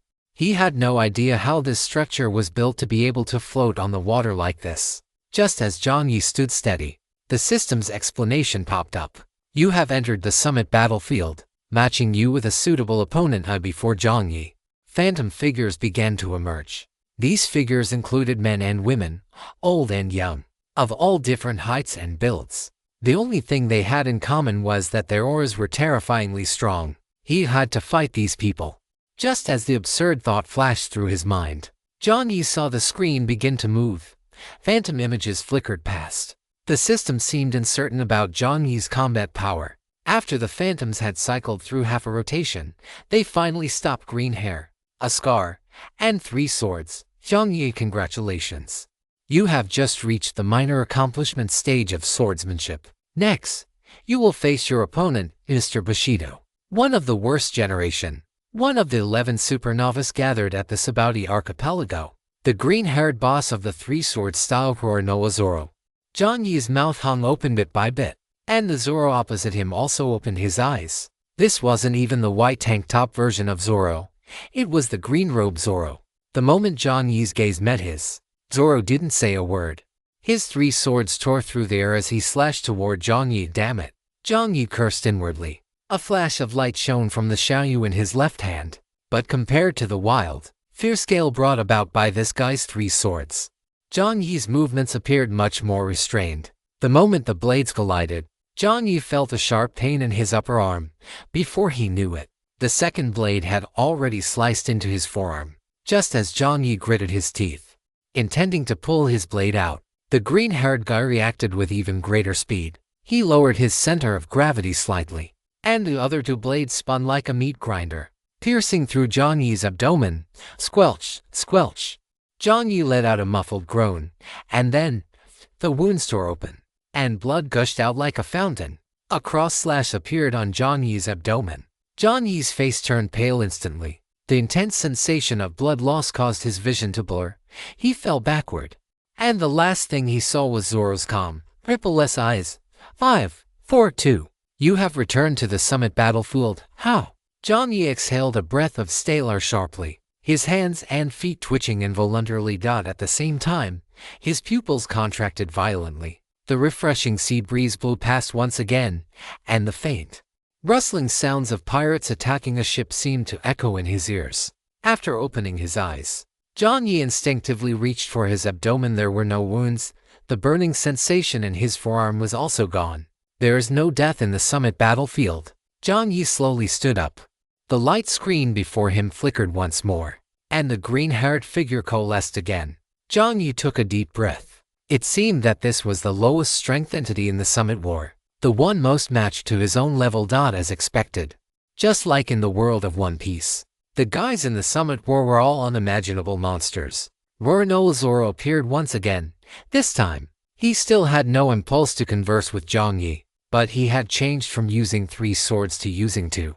If it were anyone else, they might consider this an insult, but for Jiang Yi's expression gradually calmed down. At this moment, he felt as if he had returned to the training grounds of the Tiger Fang Training Center, and the person opposite him was no longer Zoro, but the Moon Leopard. The Moon Leopard's figure gradually overlapped with Zoro's. In Jiang Yi's mind, the calm voice of Coach Moon Leopard echoed. You only need to do one thing. Swing your blade. Whoosh! The Xiaoyu blade slashed out once again. Blade light erupted in all directions. Over the next 4 hours, Jiang Yi lost count of how many times his limbs were severed. His spine was slashed through, and his neck was decapitated. At the moment his neck was severed, at the moment his head fell to the ground, Jiang Yi's vision was still relatively clear. He even saw Zoro looking down at him from above. There was no contempt, no belittlement. There was only a sense of indifference, the indifference one feels toward an opponent who is simply not qualified. 5, 4, 3, 2, 1. You have returned to the summit war. This time, the speed at which Jiang Yi vanished and rematerialized was faster than ever before. Zoro's projection had not yet dissipated. Seeing Jiang Yi appear again, the 3-sword-style swordsman took a serious look at Jiang Yi for the very first time. Jiang Yi pressed his lips together tightly. Without a word, he slashed out with his blade. As expected, this strike was easily caught by Zoro.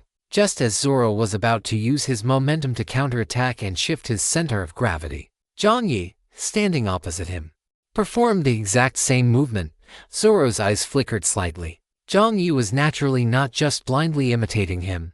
He had discovered that using the opponent's force to adjust one's center of gravity was an incredibly practical technique. This point had already been verified over the past 3 hours. Jiang Yi's movement to adjust his center of gravity was still somewhat stiff, but it was already taking shape.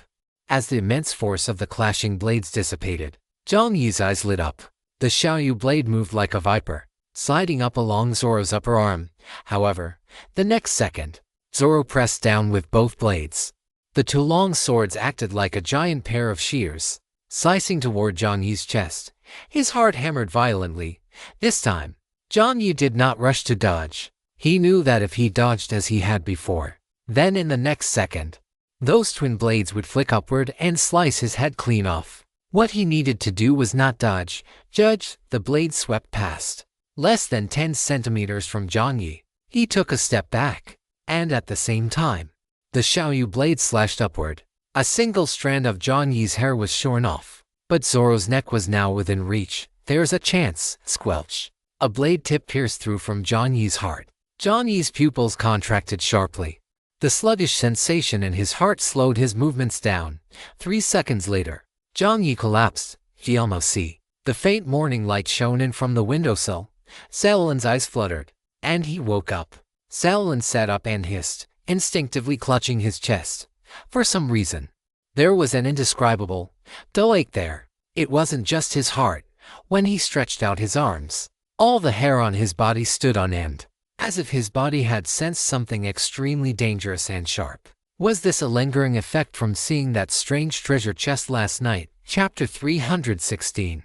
Landing. With a groan, Selwyn finally sat up. Forget it. He reminded himself once again that it wasn't strange to encounter anything on this ship. As he turned around, a young man with a face as pale as a ghost and heavy, dark bruises under his eyes appeared in Lun's line of sight outside the window. Damn! Selwyn jumped straight up from the bed, his red hair hitting the deck with a thud, rubbing his head. He knelt on the bed. There's a ghost on the ship, hiss. Jiang Yi, who was passing by under the window, tilted his head slightly upon hearing the commotion. His thoughts were a bit sluggish, and he didn't understand why the other party had such a huge reaction. Was there something strange on the ship? There is, brother. There is. The voice of Brother Anvil rang out in Jiang Yi's consciousness. Jiang Yi. How did he not know? Was this something only the Anvil and Lun could see? Jiang Yi scratched his messy hair and turned toward the window unconsciously. Immediately, a face with pale skin, dark bruises, and bloodshot eyes appeared in the glass. Holy crap! Jiang Yi was startled. Did Grandpa Sadako log in remotely? This couldn't be himself, could it? He had only spent a few hundred hours fighting Zoro in the System Summit War last night. Wasn't it supposed to be a mental projection? How could his physical body in the real world be affected too, facing the glass? Jiang Yi pulled back his eyelid with his fingers to check the bloodshot veins above his eye in front of Lun. No wonder he was so scared. Jiang Yi's mouth twitched as he looked at Lun inside the cabin. The kid's invisibility had activated automatically, but clearly, he hadn't mastered it. He was flickering in and out like a traffic light. Come to think of it, Selwyn's invisibility skill was some kind of supernatural power, which, according to his own description, happened after he ate half of a devil fruit. The name devil fruit was not unfamiliar to Jiang Yi. In the world of One Piece, there were many types of devil fruits, Paramecia, Logia Zoan, and so on. He hadn't expected this world to inherit the same mechanism. However, Jiang Yi remembered that the price of eating a devil fruit was the permanent inability to enter the water. Considering this, Jiang Yi had no interest in the thing. Body modification might seem powerful, but it always had its limits, compared to devil fruits. Jiang Yi was more interested in martial arts and hockey. These were tangible, solid strengths. As for why it was only half a devil fruit, Jiang Yi recalled Lun En's words. I originally obtained a whole one by chance, but for some reason, a dog with a very strange appearance suddenly appeared. The moment that dog showed up, it gave me a flying kick, and then, it swallowed half of the devil fruit in one bite. So, I was left with only half, which resulted in the invisibility ability being only half as effective. By the time I wanted to chase after it, the latter had already turned invisible and vanished. Jiang Yi, a strange dog. Why did that sound so familiar? In his mind, an image of a dog exchanging leg sweeps with an old man appeared. However, this image only flashed for a second and did not linger. After all, he knew very well that this was a different world from the watchtower. It must just be a coincidence. Looking at the flickering Lun En, Jiang Yi's mouth twitched. Good morning. A hoarse and familiar voice rang out. Lun En was stunned for a moment, and it took several seconds before he said in disbelief, Sengon Shui. Captain Sengon Shui. Jiang Yi nodded, acknowledging the greeting. Lun En stood frozen on the spot. This was the first time he had seen the full face of Sengon Shui. Previously, it had always been hidden behind a black mask, revealing only a pair of pitch-black, emotionless eyes. Now, seeing him like this, it was actually quite strange. Solly Lun En scratched his head, wondering what he was thinking, and took another look at Jiang Yi. Captain, is there something you need? Jiang Yi withdrew his gaze, expressionlessly extended a finger, and pointed outside the window. The endless black sea surface had disappeared, and a coastline appeared at the edge of his vision. The Wither was about to arrive at Kamo Island. A look of subconscious joy appeared on Lun En's face. The next second, something was tossed over. Lun En reached out and caught it instinctively. It was a piece of bread. The bread was still warm, and a strange aroma wafted from it. Before Jiang Yi could even speak, Lun En had already taken a bite. The strange flavor of purple rice mixed with salted egg yolk exploded in his mouth. The crust of the bread seemed to have been fire-roasted. crispy and carrying the fragrance of wheat flour. It's delicious. Jiang Yi, what happened to being on guard? After realizing what he had done, the gluttonous kid's face turned red again. Jiang Yi interrupted him directly. Don't jump around yet. Go count the hostages in the hold and get ready to go ashore. Right. Lun En said, looking slightly embarrassed.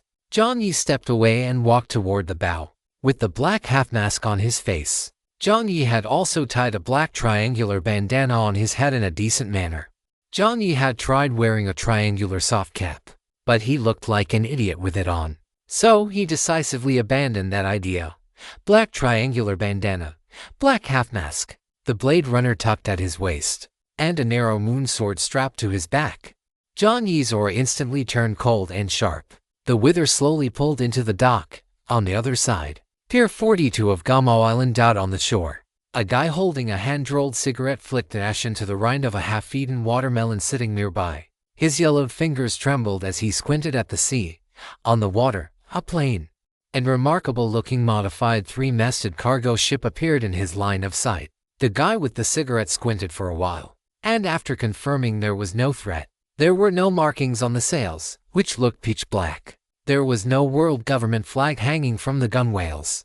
It looked like just an ordinary fleet. It looked like a little fat sheep that had gone out to sea was returning. The cargo hold looked decent. Should he deduct 10% this time, or 20%? A glimmer of greed flashed in the pirate's eyes. Chapter 317. It flew. Boys, we've got work to do. The middle-aged man with the cigarette in his mouth and a leather jacket on patted the young man next to him. He was wearing a simple, open-fronted rag shirt. After being patted on the head, the young man's expression shifted slightly. But seeing the ruthlessness on the middle-aged man's face, he retracted his gaze and said obsequiously, "All right." The middle-aged man smiled and squinted. He saw the dissatisfaction on the kid's face, but he didn't care. There were plenty of kids like that. They had just arrived at the pier and hadn't yet learned how to behave. After a cold scoff in his heart, another voice sounded from the side. "Boss, I think I saw something hanging on the mast of that ship. It looks like a piece of rag. The middle-aged man waved his hand impatiently, not taking it seriously at all. "Raise the docking flag. Don't waste any more time. We've had bad luck today, waiting all day just to catch one little fat sheep. Finish up early, drink early." "All right, boss." Another dock worker immediately agreed. He swallowed the rest of his words. Originally, he wanted to say that he seemed to have seen some patterns on that rag. He couldn't be bothered with that anymore. Drinking was more important. Thinking of the taste of strong rum, the pirate wore a happy smile on his face. He hurried to the flagpole and hoisted the flag painted with Pier 42 in red paint. The flag fluttered, signaling that the ship could dock on the sea. Brother Anvil turned the ship's wheel. Jiang Yi had originally intended to throw the anchor himself, but before he could walk toward it, he saw that Lun En had already consciously carried the anchor to the stern, with someone to help. Jiang Yi was happy to take it easy. Thus, he leaned against the gunwale. 5 minutes later, the Wither docked. Before Lun could even set the anchor and bring the ship to a complete stop, a loud bang echoed out as 3 boarding planks were slammed onto the deck. Jiang Yi's expression didn't change much. Though his brows furrowed slightly, the atmosphere, it wasn't quite right. With the 3 planks laid out, the dock workers on the shore wore enthusiastic smiles. Many of them waved at Jiang Yi, making various strange gestures that he couldn't decipher. Jiang Yi showed no reaction, which only made the middle-aged man on the shore even happier. Good heavens. He's a novice with no experience at sea. I've hit the jackpot. The middle-aged man's mouth curled into a cruel arc. He stubbed out his cigarette, then stepped forward, stomping his foot heavily onto the middle boarding plank. The moment his foot landed, Jiang Yi noticed 2 rivets exposed beneath the plank. With the man's heavy stomp, the rivets drove directly into the deck of the Withered, as if he felt the plank wasn't secure enough. The man hissed and rocked it from side to side. The embedded rivets shifted slightly, creating a harsh, grating sound against the deck. The screeching noise was piercing. From an angle only Jiang Yi could see, the hostages gathered in the first level of the cabin reacted. A little girl couldn't help but cover her ears, hiding in her mother's arms in terror. Jiang Yi withdrew his gaze and pursed his lips. Seeing Jiang Yi's icy expression, the middle-aged man's smile remained bright. He looked up at Jiang Yi and said, "Sorry, brother. The plank wasn't set firmly. You wouldn't want any accidents to happen while disembarking, would you?" As he spoke, the man stomped on the plank again with great force. The two rivets shifted repeatedly, and a gap had already appeared between two of the deck planks. This man's strength seemed significantly greater than that of an ordinary person. To be safe, Jiang Yi activated I am striking delete. After performing a mental check on everyone as usual, mental check successful. The mental check was successful, meaning there was no one present with higher mental power than his own. Without a word, Jiang Yi immediately slashed 20% of the opponent's strongest attribute. The middle-aged man had no idea what had happened and, seeing Jiang Yi remain silent, didn't think much of it. Young people, after all, never know how high the sky is or how deep the earth is during their first few voyages. The middle-aged man smiled indifferently. He was happy to play along with the little guy in front of him, because this guy looked like he would be very easy to swindle. The middle-aged man rubbed his hands together. After a round of intimidation, he felt it was enough and spoke directly. "I am Eric, the foreman of Pier 42. According to the rules of Pier 42, you need to pay a boarding tax of £20, and for a cargo ship, you also need to pay a separate cargo storage and organization fee. You look like a novice, brother. How about this? Running the seas isn't easy, so this time." The middle-aged man dragged out his voice, his smile widening to its limit. "Let's settle for 30%. I can even find suitable buyers for the rest of your cargo, you know. On Gamo Island, no one knows the right buyers better than the foreman. For the sake of the sea god, no commission for this deal. Just a bottle of strong rum. That's fair, right?" As his voice faded, the deck fell deathly silent. Lund silently lowered the anchor, lighting a candle in his heart for Eric. This guy clearly hadn't noticed him. Of course, he also hadn't noticed the look Lund was giving him, the look one gives a fool. He did recognize this guy. Eric, the foreman of Pier 42. He was the infamous blind vulture of the Gamo Island waters. His specialty was plucking feathers from every passing goose and skinning every beast that crossed his path. Most docks charged a tax of 5% to 10%, but this guy, he charged at least 10%, and at most. Has a vulture ever complained about having too much meat, besides the tax? This guy's favorite things were strong rum and beautiful women. As for the latter, the more mature the woman, the more he liked them. In short, he was a disgusting piece of work. However, just like in this world, evil people rarely get their comeuppance. Having served as the foreman of Pier 42 for over a decade, Eric naturally had his own skills, and that was his fists. But today, Lund shook his head silently. He hoped this blind vulture wouldn't end up like that mimic, hanging from the stern of the ship by the third engineer. The deck remained silent, and Eric's face darkened instantly. "Hey kid, do you have some dissatisfaction with the rules of Pier 42 and the Navy?" Eric dragged out his words, his tone dripping with threats. The workers behind him saw that things were taking a turn and immediately grabbed their weapons. Under Eric's gaze, Jiang Yi shook his head slightly, reached out with his left hand wearing the wilderness witch's glove and tilted his head to touch his ear. This meant he couldn't hear. Damn it, he's a deaf mute. No wonder he was so calm. Eric rolled his eyes. What a waste of breath talking so much to this guy. Impatiently, he stomped his weight onto the end of the boarding plank one last time. The deck, already showing signs of splitting, finally gave way under this final blow. The rivets were custom made, designed to grip the underside of the deck like two claws. With a little force, they could pry the deck apart.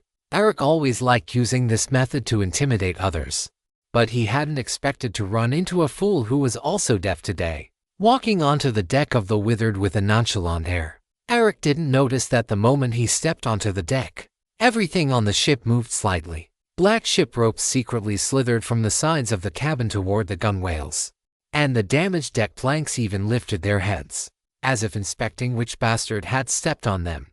The young man standing behind the crowd, whom Eric had patted on the head, saw the ship ropes move. His eyes widened slightly, but after rubbing them, the ropes seemed still again, as if they had been there all along. Was it an illusion? Regardless, the young man pursed his lips. He knew their foreman was about to teach the guy on the ship a lesson. It had to be said. A 30% tax, even those guys from the world government wouldn't do something like that. A flicker of sympathy appeared in the young man's eyes, but he did nothing. What could he do? He was just an ordinary dock worker. Holding this thought, the young man looked back at the deck, where Eric had already walked up to the man. 2 seconds later, Eric seemed to curse impatiently, then leaned in closer to the young man, just as he thought Eric might get annoyed and lay a hand on the young man. 2 seconds later, bang! The earth-shattering sound of a fist colliding with flesh rang out. Is Eric really this ruthless? This doesn't fit his style at all. The thought had barely crossed his mind when the young man saw Eric's body bounce 3 or 4 meters into the air as if he were a rubber ball. The young man's eyes widened to their limit. Eric, he flew. The next second, in everyone's line of sight, a gloved hand grabbed Eric's ankle fiercely, and then smack. The young man's eyelids twitched involuntarily, and his mouth let out a hiss of air as he gasped in shock. Eric was slammed heavily onto the deck. His entire head was embedded into the deck planks. Chapter 318. Get closer to your daddy, I can't hear you. Get closer to your daddy, I can't hear you. That was the last sentence Eric heard before he flew. As his body slammed heavily onto the deck, his face turned to the side. In Eric's pupils, his own teeth could be seen flying out in a parabolic arc. The moment he hit the ground, Eric seemed to hear his own body wail. Then, his pupils shifted, and he saw a group of people standing behind the deck. This group of people had their eyes wide open, seemingly staring at him. Among them was a woman with a slender figure and a gentle face. Before he hit the ground, a thought flashed through Eric's consciousness. This woman. Why does she look so familiar? His eyes rolled slightly, and then Eric saw the woman look at him with apparent disgust before covering the face of a little girl with 2 pigtails standing next to her. Children shouldn't look. The woman's soft voice rang out. The little girl nodded obediently, but her big eyes still peeked through the gaps in her mother's fingers, curiously watching the guy who seemed to have been beaten so badly by the cotton candy brother. The little girl blinked. He felt like she had seen this strange uncle somewhere before. Seeing the little girl, Eric remembered everything. This woman, she is Viscount Gamo's mistress. This. Eric's pupils instantly contracted to the size of pinpricks. How could this woman and child be here, appearing on this ship? Didn't McKinsell take them away? How did they come back? Eric's brain, poisoned by too much rum, was clearly struggling to process what was happening. It wasn't until he lay flat on his back, staring at the pitch-black, patternless sails, that he also noticed a piece of tattered cloth with a strange pattern on it. The sea breeze blew, and the rag slowly unfolded, revealing a blood-stained wolf-fang emblem. This is the battle flag of the Wolf-Fang Pirates, the battle flag of the pirate crew led by McKinsell, who had a bounty of 2,000 pounds, and whom he had personally seen off the docks. A fearful, rattling sound escaped Eric's throat. Before he could even speak, the world spun, and he was hoisted up by Jiang Yi, like grabbing a small chick. Jiang Yi held the 1.90 meter tall Eric in his hand and stepped onto the gangplank. Jiang Yi advanced, the crowd retreated, just like that. Jiang Yi walked onto the shore step by step. Behind him, the captives from the back of the deck also emerged. Upon seeing the woman and the child, the expressions of the crowd clearly changed. Landing on the ground, Jiang Yi tossed Eric onto the dock like a dead dog. Jiang Yi scanned the area, and after seeing that everyone had adopted a kind and friendly expression, he nodded slightly and said earnestly, "Could someone tell me about the dock taxes again? The sea breeze was a bit loud just now. I didn't hear you." A hoarse voice echoed, but no one dared to answer. Just as Jiang Yi frowned slightly, a young man finally stepped forward, the very same guy who had been patted on the head by Eric earlier. The standard tax for cargo ships is based on unit weight or volume. Jiang Yi's gaze shifted toward him, being watched by those dark, heavy eyes. The young man swallowed hard, but he bit the bullet and continued. If there is no cargo, it is calculated based on the weight of the empty ship. Additionally, ships with world government markings are exempt from landing fees. If not, the landing fee is calculated based on the number of days the ship stays and the number of people registered. Jiang Yi nodded. Yeah, he didn't understand a word.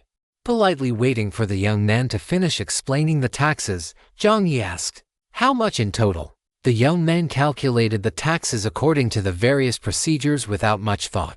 £40 in total. £40. Jiang Yi's expression was somewhat surprised. The cancel was only worth £2,000. This is because it is your first time docking at Pier 43. So, an additional security deposit is required. And able to gauge Jiang Yi's intent, the young man immediately added, £30. I can try to apply for a maritime allowance for you under the name of a shipwright, which would deduct a portion of the tax. Do you think that would work? The doc fell silent. Beads of sweat slowly formed on Lucky Rue's forehead. Should he not have stepped forward at this moment?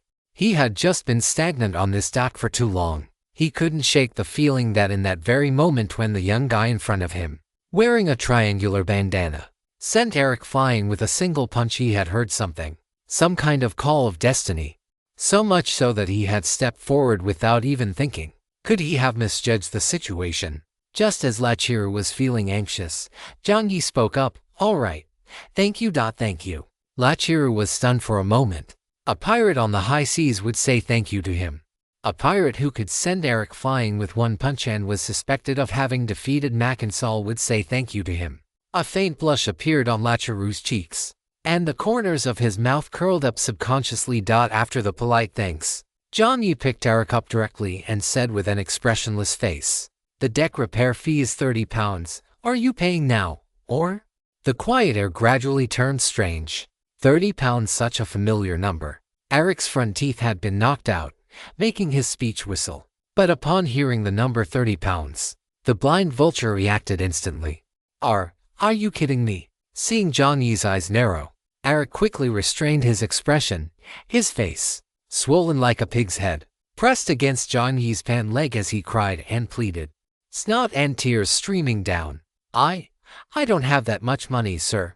Captain, the taxes at the pier have to be handed over to the government, and so many workers at the pier need to eat. I really don't have that much money. Eric clung to Jiang Yi's leg, rambling on. But Jiang Yi didn't believe a single punctuation mark of what he said. The series of maneuvers this guy performed when boarding the deck couldn't be done with such proficiency without at least 3 or 5 years of experience. Judging by the landing fee of at least £30 that the guy mentioned earlier, the kickbacks Eric was raking in at this pier should be quite substantial. Skinning Jiang had always been ruthless. If it were some young, naive boy full of positive energy who had just entered the sea, he might have been deceived by Eric's current display of snot and tears. But Jiang Yi, at a lost wages fee, £10. Eric. After legally obtaining £40 from Eric, Jiang Yi turned to the young man who had spoken earlier. £30 for the tax, £5 for your consultation fee, and the remaining £5 for the other dock workers to split for helping unload the cargo. Jiang Yi said it concisely. As his voice fell, it was as if a stone had been dropped into a pond, instantly stirring up ripples. What, £5? Lachiru hurriedly waved his hands. No need. This is just my job. £5. This is too much. Jiang Yi didn't say much more, just turned his head to look at Lun on the deck and nodded at him. Lun picked up his belongings and walked down. Chapter 319, What Eunuch? Pier 42. The workers unloaded the cargo from the ship. These goods were all things that Iron Anvil had seized when they annexed the Wolf Fang. Jiang Yi checked them. They looked like very ordinary looted goods. Finding an empty spot under a coconut tree to sit down, Lun held his belongings, appearing somewhat reserved. Come to think of it, Jiang Yi actually didn't know Lun's background. However, Jiang Yi had never been very interested in such things. Soon, a batch of cargo was unloaded, and the hostages from the ship also walked down. The others, looking as if they had been reborn, left the pier without lingering. As for the remaining few, centered around a woman and a child, they seemed to discuss something on the spot, and finally, the woman looked in the direction where Jiang Yi was. As their eyes met, the woman took the child and walked over. 3 coconuts were rolling at Jiang Yi's feet. Just as they were stacked together, they were covered by the child's shadow. Coconut Boss slowly raised his head and saw a little girl with 2 small pigtails squatting in front of him, looking at him curiously. While she looked, she opened her mouth, and a drop of saliva dripped down past her canine tooth. Coconut Boss. Sir, save us, Coconut Boss. Second. and third scrambled and rolled around Jiang Yi's feet. Jiang Yi acted as if he heard nothing, letting the girl chase the 3 coconuts around. The woman walked up to Jiang Yi, a look of gratitude appearing on her soft, beautiful face. In any case, thank you for saving us. Jiang Yi nodded. It's nothing. Just as he was about to say it was just a coincidence, the woman spoke again. I will send the reward to you through Lachiru. Lachiru was the dock worker who had spoken up earlier. Hearing this, Jiang Yi immediately swallowed the pretentious words he was about to say. All right, congratulations on escaping your nightmare. Jiang Yi's words made the woman pause. It wasn't clear what she was thinking, but she looked at Jiang Yi earnestly and nodded. My name is Maiko. After saying this, the woman didn't linger. She waved at the girl, who was holding a coconut head and gently gnawing on it with her teeth. Let's go, Jinbao. Okay. The little girl put Coconut Boss down and said happily, say goodbye to Captain Sangong Shui. Okay, goodbye, Brother Sangong Shui. The little one waved at Jiang Yi, and Jiang Yi waved back with a smile. The Withered had finished unloading. The dock workers adjusted the position of the ship and carefully parked it on the left side of the pier. Seeing that everything was ready, Jiang Yi also planned to set off. As for where to go, of course, it was to sign up for the pirate selection. Jiang Yi glanced at the main screen. Only the first branch of the main quest remained unfinished, signing up for the pirate selection and becoming a glorious pirate. With less than half a day left, it seemed he needed to speed things up. After obtaining the location for the selection sign-up from Lachiru the Blue Horn Tavern, Jiang Yi didn't stop. He took the 3 Coconut Brothers and Lun and left Pier 43 immediately. What Jiang Yi did not know was that not long after he left the pier, the news had already spread across the docks like a gust of wind. Hey, have you heard? It seems like a tough guy just arrived at Pier 43. A tough guy? Yeah. Apparently someone saw the flag of the Wolffang on the ship. The Wolffang? The pirate crew of Mackinsell. The one with a 2,000-pound bounty. Is that for real? Who knows? That's just what's being whispered around the docks. And you believe that? How much of what Blind Vulture says is ever true? He even claimed he once hosted the Twilight. That guy's brain has been rotted by too much rum. By the way, what was that tough guy's name again? What was it? Something like Gong Gong Shui. Having walked the entire way and finished marking his map, Jiang Yi pushed open the door marked with a blue horn, only to hear the words Gong Gong Shui. In the King of the Five Seas dungeon, there are eunuchs. Is the NPC variety really this diverse, brother? What is a Gong Gong? Brother Anvil asked curiously. Jiang Yi said concisely, it's someone you cannot call brother. I see. Brother Anvil nodded. Jiang Yi pushed the door and entered. The lighting inside the tavern was quite dim. This seemed to be a common ailment of this other world taverns. Inns and bars were all built darker than the last, as if they were afraid someone might actually see clearly. Jiang Yi silently grumbled to himself. The air was thick with the pungent smell of alcohol. Compared to taverns in the real world, the alcohol content in these pirate-infested establishments was undoubtedly much higher. Even in the middle of the day, there were people already dead drunk. Cheers erupted in his ears. Jiang Yi had already sent Loon to book a room at an inn using Loon's own gold pounds. Of course, the current captain Jiang Yi didn't have a single cent to his name. Coming to the Blue Horn was partly to sign up for the pirate selection.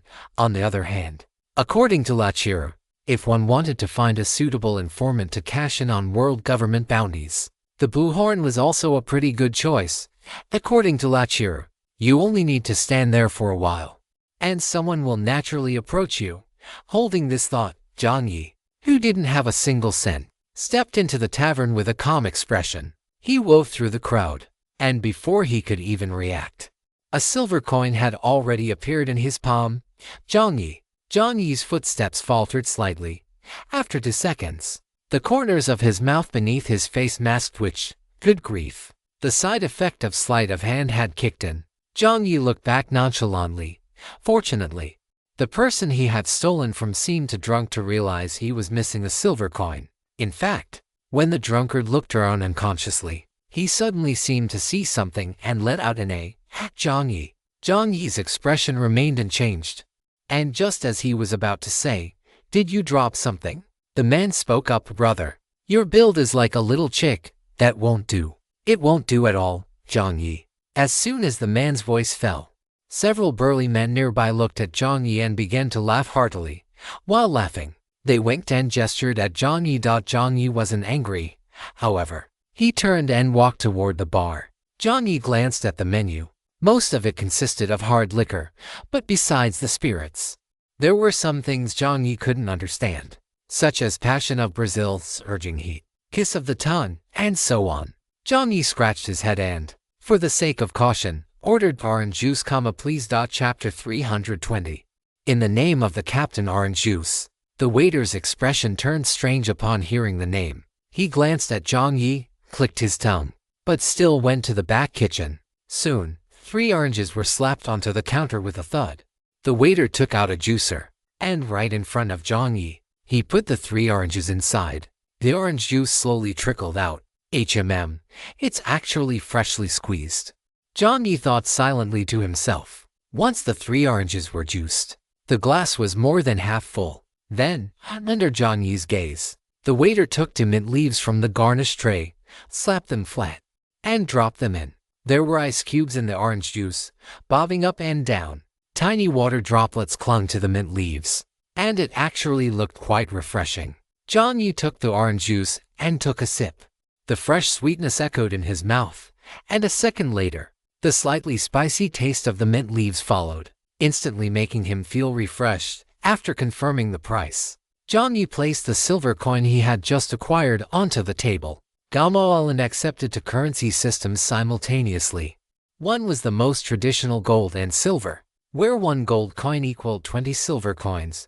The other system was based on currencies issued by the world government, such as gold pounds and marks. Gold pounds were pegged to gold, and their value was relatively high. Macinsal's 2.0 pound bounty was actually enough to cover the entire expenses of an average family for 2 to 3 years. From this perspective, the landing fee was quite expensive. However, costs are always linked to returns. In the sea, any kind of business meant huge profits. When he came over with Loon, Jiang Yi had already learned some of the underlying rules of this world to avoid any mistakes. He placed the silver coin on the counter, and just as the waiter was about to give him change, Jiang Yi shook his head, seeing Jiang Yi's gesture. The experienced waiter understood his meaning. A smile appeared on the waiter's face, and his attitude changed completely. What would you like to know? The pirate selection, Jiang Yi said concisely. The waiter nodded while thinking to himself as expected. Just a little lamb who just set sail and is still drinking orange juice. Although he felt disdain in his heart, the waiter didn't show it on his face. Just as he was about to speak, an old man with a worn-out jacket and a bald patch on his head suddenly leaned in from the side. Brother, are you looking to sign up for the selection? Jiang Yi had noticed this guy early on. When he had approached the counter, this fellow seemed to have glanced at him, whether intentionally or not. Recalling what Lachiru had said that as long as you enter the Blue Horn, someone should automatically approach you. Could it be that this old man was the one he meant? Seeing the old man approach, the waiter rolled his eyes. He didn't even bother collecting the silver coins, simply walking to the other side to serve other customers. He knew very well that with this old guy around, he certainly wouldn't be able to close this deal. As for the tavern's losses, what did that have to do with him? He was just an employee. Before the waiter left, the old man chuckled and made an apologetic gesture toward him. After the waiter gave the old man the middle finger, he walked away. The old man didn't mind at all. With a warm smile on his face, he looked back at Jiang Yi, his murky old eyes scanning him up and down. His gaze was clear and calm. He didn't look like those drunkards and sows who frequented the sea. Judging by his attire, although his clothes looked a bit disheveled, they were still clean and tidy. And looking at the orange juice in his hand, the smile on the old man's face was practically stretching to his ears. A naive little lamb. The old man rubbed his hands together at Jiang Yi and said, as if making casual conversation, "The weather is quite nice today, isn't it? A beautiful sunny day." Jiang Yi gave a hum. He clearly wasn't interested in this kind of small talk. The old man chuckled, leaned closer to Jiang Yi, and said, "Little brother, are you looking to participate in the pirate selection?" "Yes, young man. You have dreams, not bad." The old man gave Jiang Yi a thumbs up. his smile appearing quite sincere. However, after 2 seconds, the 2 tufts of eyebrows beneath his receding hairline twitched slightly, and he smacked his lips, looking as if he had more to say but was holding back. Jiang Yi was quite sharp. Is there a problem? I heard that one can sign up for it right here. As soon as Jiang Yi's voice fell, the old man thought to himself, good, he's hooked. But on the surface, he said, there's no problem with that. The tavern has a notary office, so you can certainly participate. It's just a sigh. The old man sighed again. Seeing Jiang Yi's attentive gaze, the old man muttered, it's just that the current pirate selection isn't like the ones in the past. If a newcomer wants to get ahead, they have to show their combat record, you know. In this day and age, even we pirates have to have some achievements to show for ourselves. If there were no combat records required and anyone could just join, the selection would never end. Even after 7 days and 7 nights. Combat record. Jiang Yi whispered these 2 words. Right, combat record, for example. Completing a bounty issued by the government, the old man said with fluctuating tone. Of course, that is almost impossible. The bounties issued by the government are all for famous, high-profile pirates. Those who can complete these bounties wouldn't bother participating in a newcomer selection. They would just go straight to competing for status with the major factions. Don't even think about that path. The old man spoke with spittle flying. Of course, that doesn't mean you can't participate if you can't complete a bounty. A bounty is just one method. There are other ways to prove your combat record. For example, obtaining an endorsement from certain authoritative figures. The old man lowered his voice, speaking quite persuasively. Well, you know, connections are also a very important thing. If you can get an endorsement from an authoritative figure, say, a baron, then the problem is solved. Well, little brother, I see that you and I have some fate. I'm old now, and what I love most is seeing young people like you chasing their dreams. How about this? If you want to participate in the pirate selection, I can help you get a baron's endorsement. Don't underestimate this endorsement in certain stages. It can allow the judges to arrange a more suitable opponent for you, you know. The kind that falls at a single touch, allowing you to show off and stand out. You understand. The old man nudged Jiang Yi's elbow. Jiang Yi's mouth opened and closed. Seeing that Jiang Yi had something to say, the old man immediately pushed harder. How about this? Today, I can help you get that baron's endorsement. It only costs £3.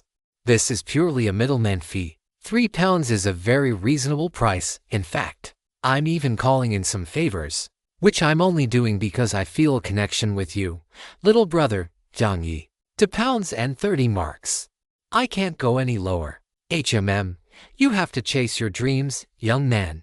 Just as the old man was about to continue his persuasion, Jiang Yi directly activated the skill intimidation, and invisible pressure descended. Somehow, the old man's words got stuck in his throat. At the same time, whether it was his imagination or not, he felt the surrounding temperature turn chilly. As that thought flashed through his mind, the old man heard the young man in front of him speak. So, you have access to government officials, is that it? Is that what I meant? The old man blinked. Before the old man could speak again, Jiang Yi had already held up 2 fingers. £10 commission. £10 commission.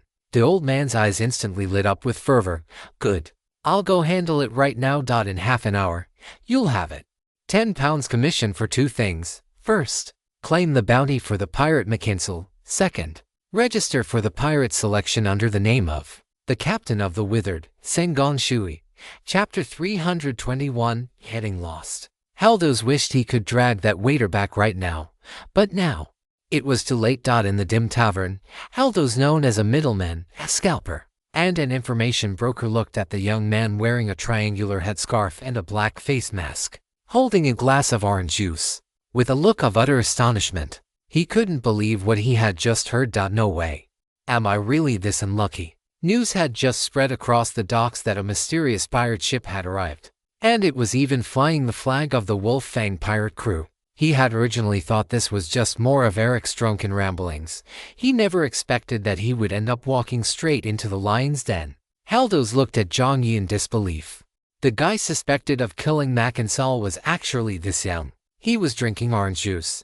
This was simply intolerable. Unbelievable. Haldo swallowed hard, wiped his weathered face, and struggled to maintain a smile. My lord. I think there must be some misunderstanding. Matters regarding bounty warrants are of great importance. I'm just an ordinary old man. I'm getting on in years. And this kind of thing. You just said you could contact the Baron. Bullshit. What Baron's endorsement? That was just a thumbprint pressed by a stupid dog. Haldos wanted to slap himself from a few minutes ago. He had only intended to scam this young man. There were actually no real barriers to the pirate selection. While it was true that arranging opponents happened, it was rare. In the world of pirates, strength was the only thing that mattered. As long as you had the power, you could rise to the top. He had just been targeting the mindset of these greenhorns, hoping to squeeze some profit out of these little lambs just like he always did. He never expected to run into such a ruthless character. One had to know that the cost of forging a certificate and greasing the wheels to claim a bounty was completely different. He would never take such a risk at 20 pounds. No problem, my lord, no problem. Jiang Yi. Haldos licked his teeth, one of which glinted with a golden sheen under the lights. The fear in his eyes had vanished, replaced by excitement. Looking at the excited old man before him, Jiang Yi couldn't help but feel that this scene was strangely familiar. Had he seen something similar in a previous world? What is your name? Jiang Yi asked. My lord. You can just call me Haldos. Jiang Yi's expression turned strange. Haldos, do you happen to have a dog? Hearing Jiang Yi's words, Haldos froze for a moment. He looked left and right, confirming that his stupid dog hadn't followed him today. Was this Captain Sengon Shui sensitive to the scent of animals? Ah, yes. Haldos scratched his head. Jiang Yi. Jiang Yi called out to the system several times in his mind, but the thing chose to play dead. Ordos, Haldos, merchant, middleman, and both had a dog. This couldn't just be a coincidence, right? Do certain NPCs within dungeon worlds repeat? Or were they NPCs built into the dungeon worlds by the system? And because of that, similar characters were generated in every world. Various thoughts flashed through Jiang Yi's mind, but because the system was playing dead, he couldn't get an answer. Furthermore, it was clear that the current Haldos didn't recognize him at all. Jiang Yi's Adam's apple bobbed as he gave the old man a meaningful look, his tone softening slightly. After you're done, go to the Boulder Inn and ask for the name Salalin. He didn't know why Sengon Shui had suddenly brought up a dog, but Haldos didn't ask further. He looked at Jiang Yi with some wariness, but after noticing there was no malice in the latter's eyes, he relaxed a little. Understood, my lord. Jiang Yi nodded slightly, leaving behind the words, the commission will be paid after the bounty is collected, before walking out of the tavern. As he left, Jiang Yi deliberately bumped into the pirate who had mocked him earlier. He silently slipped the silver coin back into the man's pocket before walking away, leaving the pirate standing there with a confused expression. Did I just bump into a rock? Why was he so hard, rubbing his numb shoulder? The pirate wondered to himself. After leaving the tavern, a new exploration area was lit up. Jiang Yi intended to follow the route back to the inn, but 30 minutes later, he found himself back in front of the blue windmill. Jiang Yi's eyes were dazed. Just then, Haldos walked out and looked surprised to see Jiang Yi still at the tavern entrance. Is there anything else, my lord? Jiang Yi kept a straight face and said, no, just taking a stroll. Haldos let out an oh, scratched his head, and said, right. Another quarter of an hour passed. Haldos was hurrying toward the blue windmill with a parchment that needed notarization. Just as he reached the entrance, he saw Jiang Yi stepping out from behind the tavern with a determined stride. Haldos, is he keeping an eye on me? Seeing Haldos again, Jiang Yi also froze, thinking the guy had come to find him at the inn so quickly. The next second, he looked up, and the blue windmill appeared in his sight once again. Jiang Yi, damn it. He seemed to be lost. My lord, only one last notarization is needed, and your certificate will be ready. Jiang Yi nodded silently. Then, my lord. Shall I go in? Jiang Yi nodded again. Once Haldos disappeared from sight, this time, Jiang Yi held the map from his main screen right in front of his face. He walked by following the direction his nose was pointing. He didn't believe he could get lost even like this. 10 minutes later, my lord, I've finished it. Haldos respectfully handed the parchment to Jiang Yi, who had appeared at the tavern entrance once again. Asterisk ding. Asterisk the system notification sounded. You have completed main quest 1, set sail. 1. Enter the dungeon world. Participate in the pirate selection. And become an honorable pirate 1/1. Main quest 1 completed. Time taken, 1 day. 8 hours. Basic rewards, 20 chech coins. Vehicle upgrade card asterisk 5 have been issued advanced reward. You have completed the main quest ahead of schedule. You have received an additional reward, random item card asterisk 1 chapter 322 encounter. Looking at the notification that the main quest had been completed, the expression on Jiang Yi's face was extremely complex. The expression on Helgius's face in front of him was also somewhat complicated. He looked at Jiang Yi with a gaze that seemed to want to say something but held back. Just as Helduos was about to speak, Jiang Yi simply turned around and walked into the tavern. Helduos: a minute later, Jiang Yi emerged with a blank expression, holding a glass of orange juice. Amidst Helduos's bewildered look, Jiang Yi spoke up. The orange juice tastes pretty good. So you, old man, weren't here to supervise me, but to buy another glass of orange juice. Helduos wore a look of utter astonishment. Jiang Yi calmly brought the orange juice under his face mask and took a sip. Helduos's mouth twitched. After bidding Jiang Yi farewell, he walked directly toward the world government station. Although the other party didn't mean to urge him, he should still finish the mission as soon as possible. As Helduos's figure disappeared from Jiang Yi's sight, Jiang Yi let out a soft sigh. Thank goodness. It's a good thing his reaction speed was fast. If word got out that the Wither Captain Sengong Shui, who killed Makinsel, was actually directionally challenged, a pirate captain sailing the high seas who was directionally challenged, then what would happen to his reputation? After letting out a sigh of relief, Jiang Yi also determined that something must have gone wrong in the middle. He was not a person who would get lost, and besides, getting lost while following a map that was not scientific. Jiang Yi searched through the system logs and finally remembered a certain trait he had overlooked. That line of text was hidden between long paragraphs of descriptions, which is gloves description.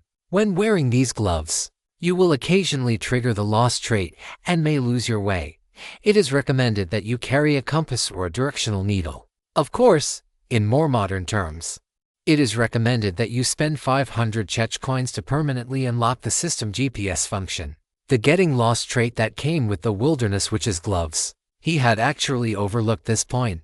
Of course, this was also because nothing like this had ever happened before. Seeing the 500 chech coins required to unlock the system GPS function in the system, Jiang Yi felt a toothache. After pondering for a moment, he suddenly thought of something and called out in his heart, "System, I'm here. Honorable player Lord Little French Fry."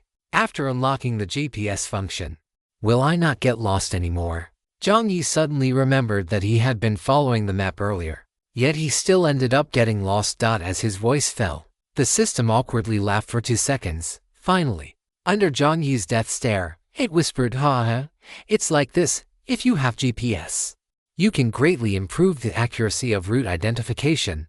According to statistical probability, it can significantly reduce the possibility of getting lost. So, I will still get lost. System icon 3 damn you." He almost got scammed by this pitfall of a system again. Jiang Yi rolled his eyes in his heart, rolling up his sleeves. A look of determination appeared on Jiang Yi's face. He refused to believe that this lost day buff couldn't be overcome. His legs were on his own body. As long as he focused his mind, he could definitely walk out of here. A quarter of an hour later, "Oh mummy, this big brother has been circling near the tavern for a long time. Is he drunk?" Beside the tavern, a little boy selling coconuts at a stall looked up and asked curiously. The woman wearing a headscarf made a gesture with her finger, signaling the boy not to speak. After shushing him, the woman gave Jiang Yi a complex look. Clearly, she had misunderstood something. Well, she had long heard that there were many brokers in the tavern. Sigh, life is not easy. Jiang Yi's back molars were almost crushed. Taking a deep breath, Jiang Yi paused his steps. This time, he closed his eyes directly. If his eyes were going to deceive him, he might as well rely on his perception. Anyway, under true sight, he could fully rely on sound, smell, and touch to find his direction. He didn't believe it. This time, after Jiang Yi walked for more than 10 minutes, The familiar shouting near the tavern gradually disappeared, and the sound of pirates bragging while walking arm in arm on the road also vanished. Could it be? Jiang Yi felt a surge of joy in his heart and opened his eyes. Sunlight shone into Jiang Yi's eyes. When he opened them again, the street scene had changed. Houses with orange-red roofs and white timber appeared on both sides, and below a low wall was a small alley. He had walked out of the tavern, just as a smile appeared on Jiang Yi's face. A familiar curse reached his ears. Holy crap! This curse sounded a bit strange, as if a foreigner's speech had been forcibly converted into Chinese, the tone sounding somewhat unnatural. Jiang Yi looked up and saw that in front of the empty alley, a figure tumbled out, crawling and stumbling. The figure's finger was pointing toward Jiang Yi, trembling slightly, as if asking for help. Jiang Yi was completely bewildered. He had just arrived at Jiamo Island. Who would be asking him for help? A weak cry for help came. Sandas, save me. Jiang Yi's brows shot up. At that moment, at the end of the alley, a guy with blonde hair and blue eyes appeared in Jiang Yi's line of sight. Short, light blonde hair, a pair of azure eyes like the ocean, judging by his appearance. He was probably not even 20 years old. This person was wearing a vest and linen trousers, with 2 pistols in his hands. Holy crap! Jiang Yi also cursed holy crap in his heart. He hadn't just stumbled upon some murder scene, had he? Just as Jiang Yi was about to move, the person opposite seemed a bit panicked as well and began to draw their gun in sync. Before the person opposite could finish speaking, Jiang Yi activated all his skills: mental judgment, weakening, deterrence, demon king. After a set of skills, Jiang Yi's body vanished from where he stood.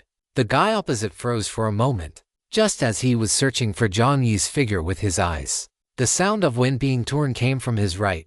The man's eyes narrowed, but he wasn't afraid. He met Jiang Yi's strike head-on with a punch of his own. As the fists collided, an invisible shockwave erupted, and both their expressions shifted. Jiang Yi is so strong, Shan, so strong. The 2 figures recoiled simultaneously. Chapter 323, Edo Tensei. After the punch, the 2 bodies separated, but it was clear that Jiang Yi had the upper hand.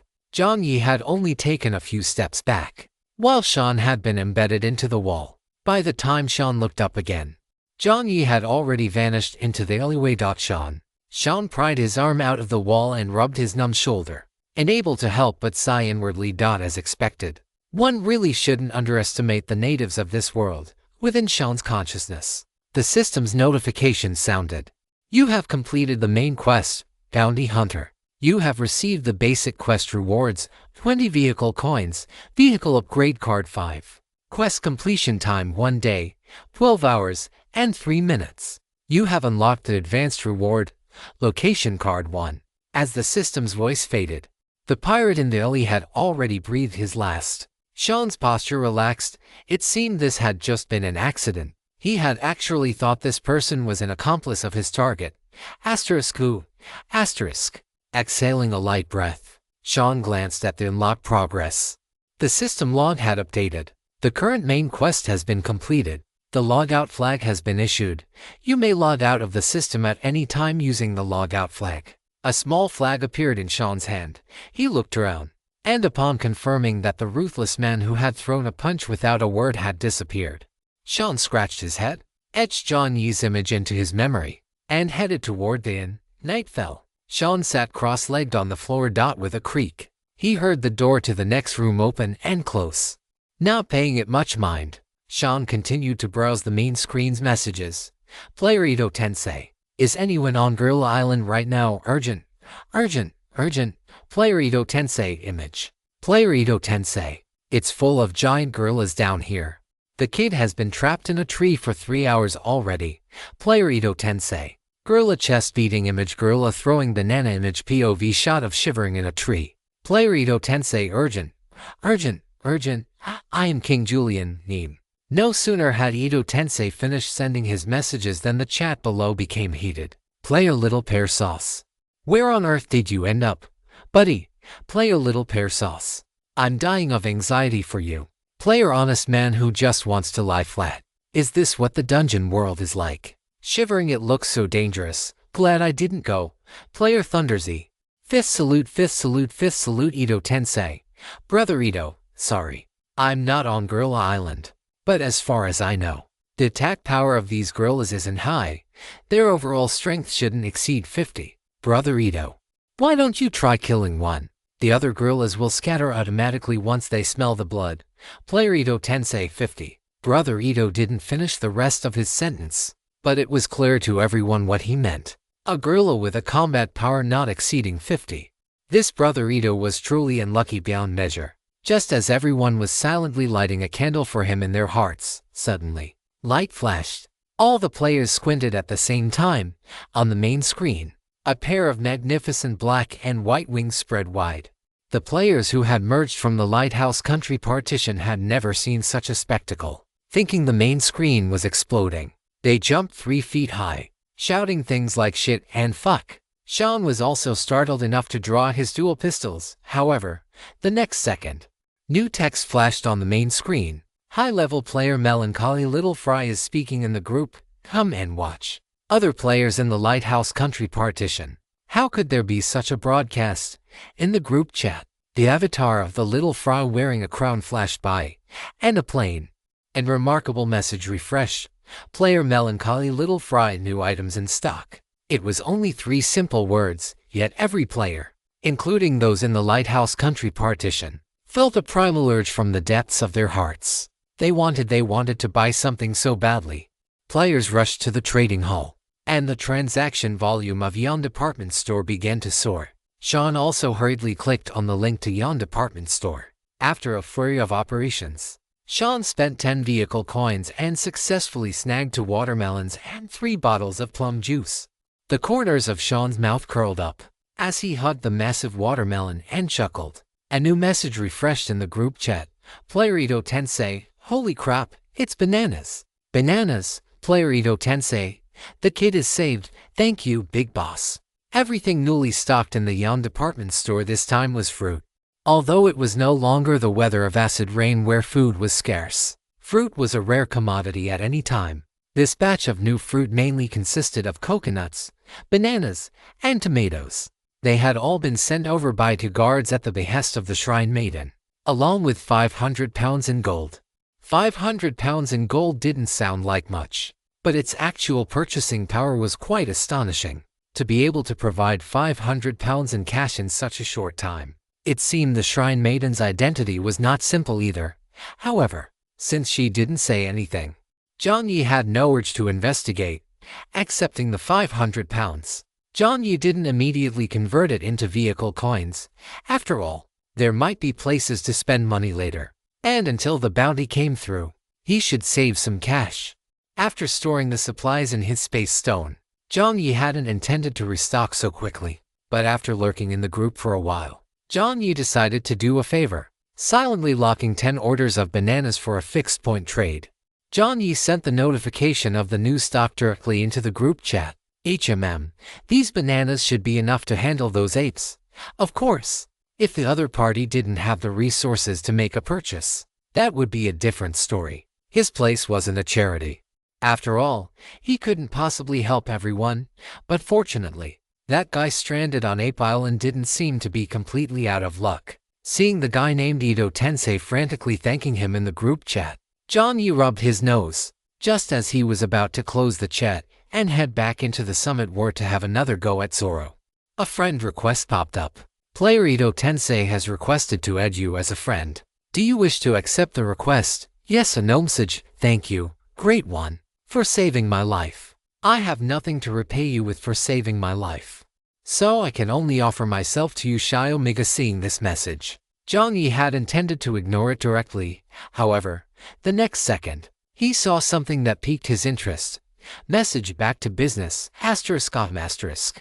I assume you aren't lacking in resources. Great one, I'm sorry.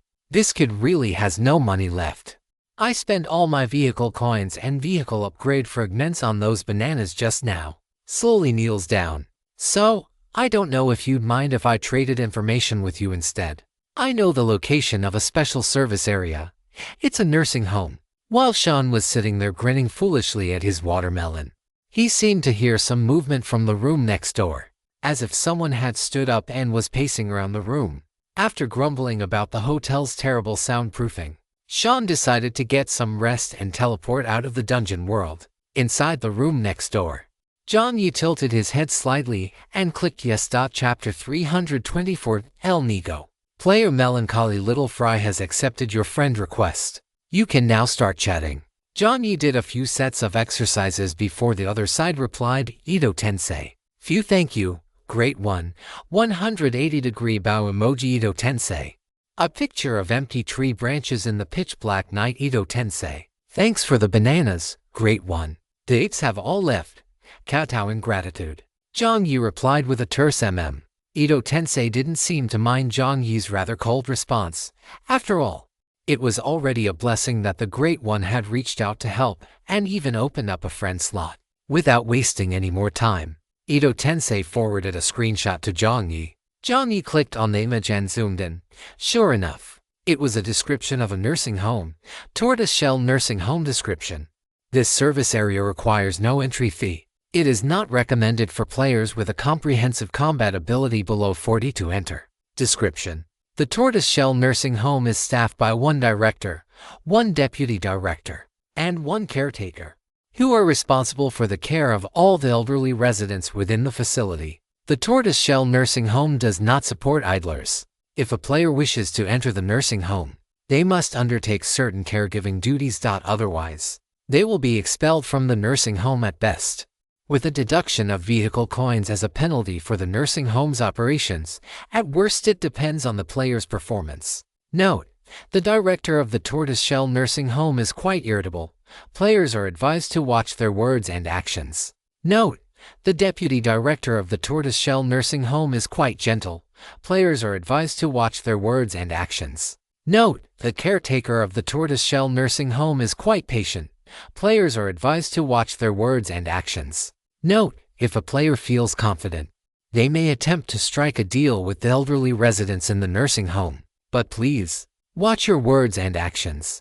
The 4 identical warnings to watch your words and actions made Jiang Yi raise an eyebrow. Good grief. This didn't look simple at all. After sending the description to Jiang Yi, Edo Tensei added, Edo Tensei. Yellow bean crying in frustration emoji. Great one. This service area is practically toxic. I had only just bumped into the caretaker inside when I was kicked out. I didn't get any benefits, and I even had 20 vehicle coins deducted. Edo Tensei. Great one. If you go in, you must be careful. After sending the last message, Edo Tensei very tactfully stopped bothering the Great One. Jiang Yi pondered for a moment and analyzed it seriously. Tortoiseshell nursing home. It sounded like the monsters inside should be tortoises. That would fit the age aspect, however. If it were just about taking care of these tortoises, why would the comprehensive combat ability need to be over 40? Moreover, the final warning was also quite bizarre. The director is irritable, the deputy director is gentle, and the caretaker is patient. Yet all 3 require one to watch their words and actions. Jiang Yi couldn't shake the feeling that there was a trap here. With these thoughts swirling in his mind, Jiang Yi asked Thunderzy in a private message. The latter indicated that he had never encountered this service area. According to him, he didn't seem to be well liked by the monsters in the service areas, unless he used a location card. He basically never ran into any special service areas. Alright then. After feeling a brief moment of sympathy for Thunderzy, Jiang Yi committed the information about the tortoiseshell nursing home to memory. He opened the Summit War, and after a final battle with Zoro that lasted dozens of hours, Jiang Yi used his login flag to teleport out of the dungeon world. You have logged out of the dungeon world, King of the 5 Seas. It wasn't just Jiang Yi. Most players chose to log out of the dungeon that night. The completion deadline for the first main quest given by the dungeon was generally 2 days, and players had to balance the progress of the main game. Otherwise, their vehicles would risk being swallowed by the black fog behind them. Covered in white light, Jiang Yi's figure reappeared in the white fog on the side of the road. Summoning his vehicle, Jiang Yi stepped on the gas and drove the forklift onto the road. The sides of the road were already pitch black. It was night, and the vehicle could not proceed. The exhaustion from his battle with Zoro washed over him, and Jiang Yi could barely keep his eyes open. Without struggling, he simply washed up and collapsed onto his bed. closing his eyes and drifting off to sleep. The next day, Jiang Yi was woken up by a wave of stifling heat. He tugged at the clothes on his chest, feeling as though his entire body was drenched in sweat. His clothes were sticking to his skin. Damp and clammy, it was a truly unpleasant feeling. After lingering for another 5 minutes, Jiang Yi finally couldn't help but frown and open his eyes. Outside the forklift, a deafening chorus of insect chirping erupted. This kind of chirping might only be familiar to players who lived in the south. However, compared to the usual sound of cicadas, Jiang Yi felt that this noise was even more piercing. It was as if they were screaming, "It's too hot! It's too hot!" Jiang Yi sat up from the forklift and turned his head to look. It wasn't just him. The sunflower baby also seemed to have wilted significantly. Upon seeing Jiang Yi looking at it, the sunflower baby's leaves swayed slightly, but they lacked their usual vitality. The weather was too hot. Seeing this, Jiang Yi hurriedly drew a cup of water from the water condenser and poured it into the flower pot.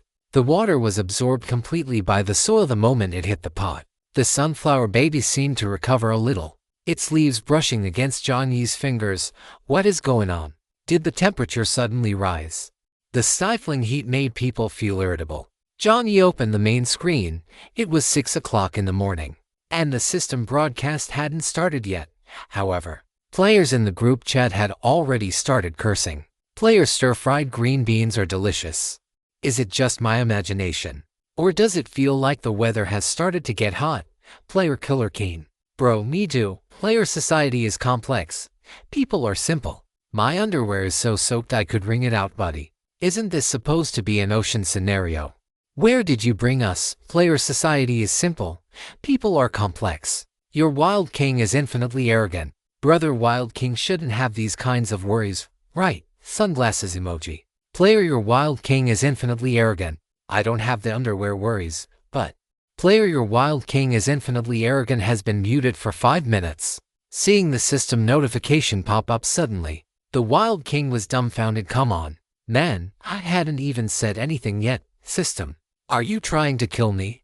The Wild King stood up with a start, and just as he was about to speak, the system's broadcast sound rang out. Here, players. Good morning. I believe most players have already returned to the highway from the islands and the ocean. Although the scenery on the sea is nice, don't forget the main game's progress. As most players have experienced, the climate and landscape of each island and sea area vary. To further enhance your immersion, the climate of the islands where the highway is located will also undergo rich changes. In the next 2 weeks, Alnigo will land on the ocean. The temperature will rise rapidly. Please be prepared, players. Today's weather report: sunny, temperature 35 to 45 C, wind speed 1 light breeze, humidity: humid. Broadcast finished. Good luck to all players. Chapter 325. Watch your words and actions. The Wild King finally understood why he had been muted. Wild King. The Wild King raised his middle finger to the sky. He wondered why he woke up feeling like his head was covered in sweat. He had thought he hadn't logged out of the dungeon and was still being hunted by those military hyenas. So, it turned out the weather on the highway had changed. A temperature of 35 to 40 degrees didn't seem high, but in reality, the humid heat of the island made the experience quite unpleasant for the players. Many felt layers of sweat forming on their bodies, clogging their pores and leaving them feeling sticky and uncomfortable. Not only that, but their throats felt dry, and they were in desperate need of hydration. If they had known, they wouldn't have come out of the dungeon world. Many players had similar thoughts. Right, the dungeon world. Just as the players were considering whether to enter the dungeon world to temporarily escape the high heat, they turned pale as they noticed a gray prompt appearing at the bottom of the system interface. You have logged out of the dungeon world using the login flag. The new round of main quests has not yet been updated. You cannot use the login flag to enter the dungeon world again for the time being. Please wait patiently. Seeing this prompt, many players cursed out loud. Jiang Yi also saw this prompt. The corner of his mouth twitched, and after silently cursing the pitiful system in his heart, Jiang Yi didn't have much of a reaction. The reason was simple. He had long since obtained an air conditioner, a refrigerator, a freezer, and even cooling sprays. Compared to the average player, Jiang Yi wasn't as sensitive to changes in temperature. Jiang Yi took stock of his inventory. He only had one refrigerator and one freezer, and the cooling spray was still useful. So, he wouldn't be listing items for sale just yet.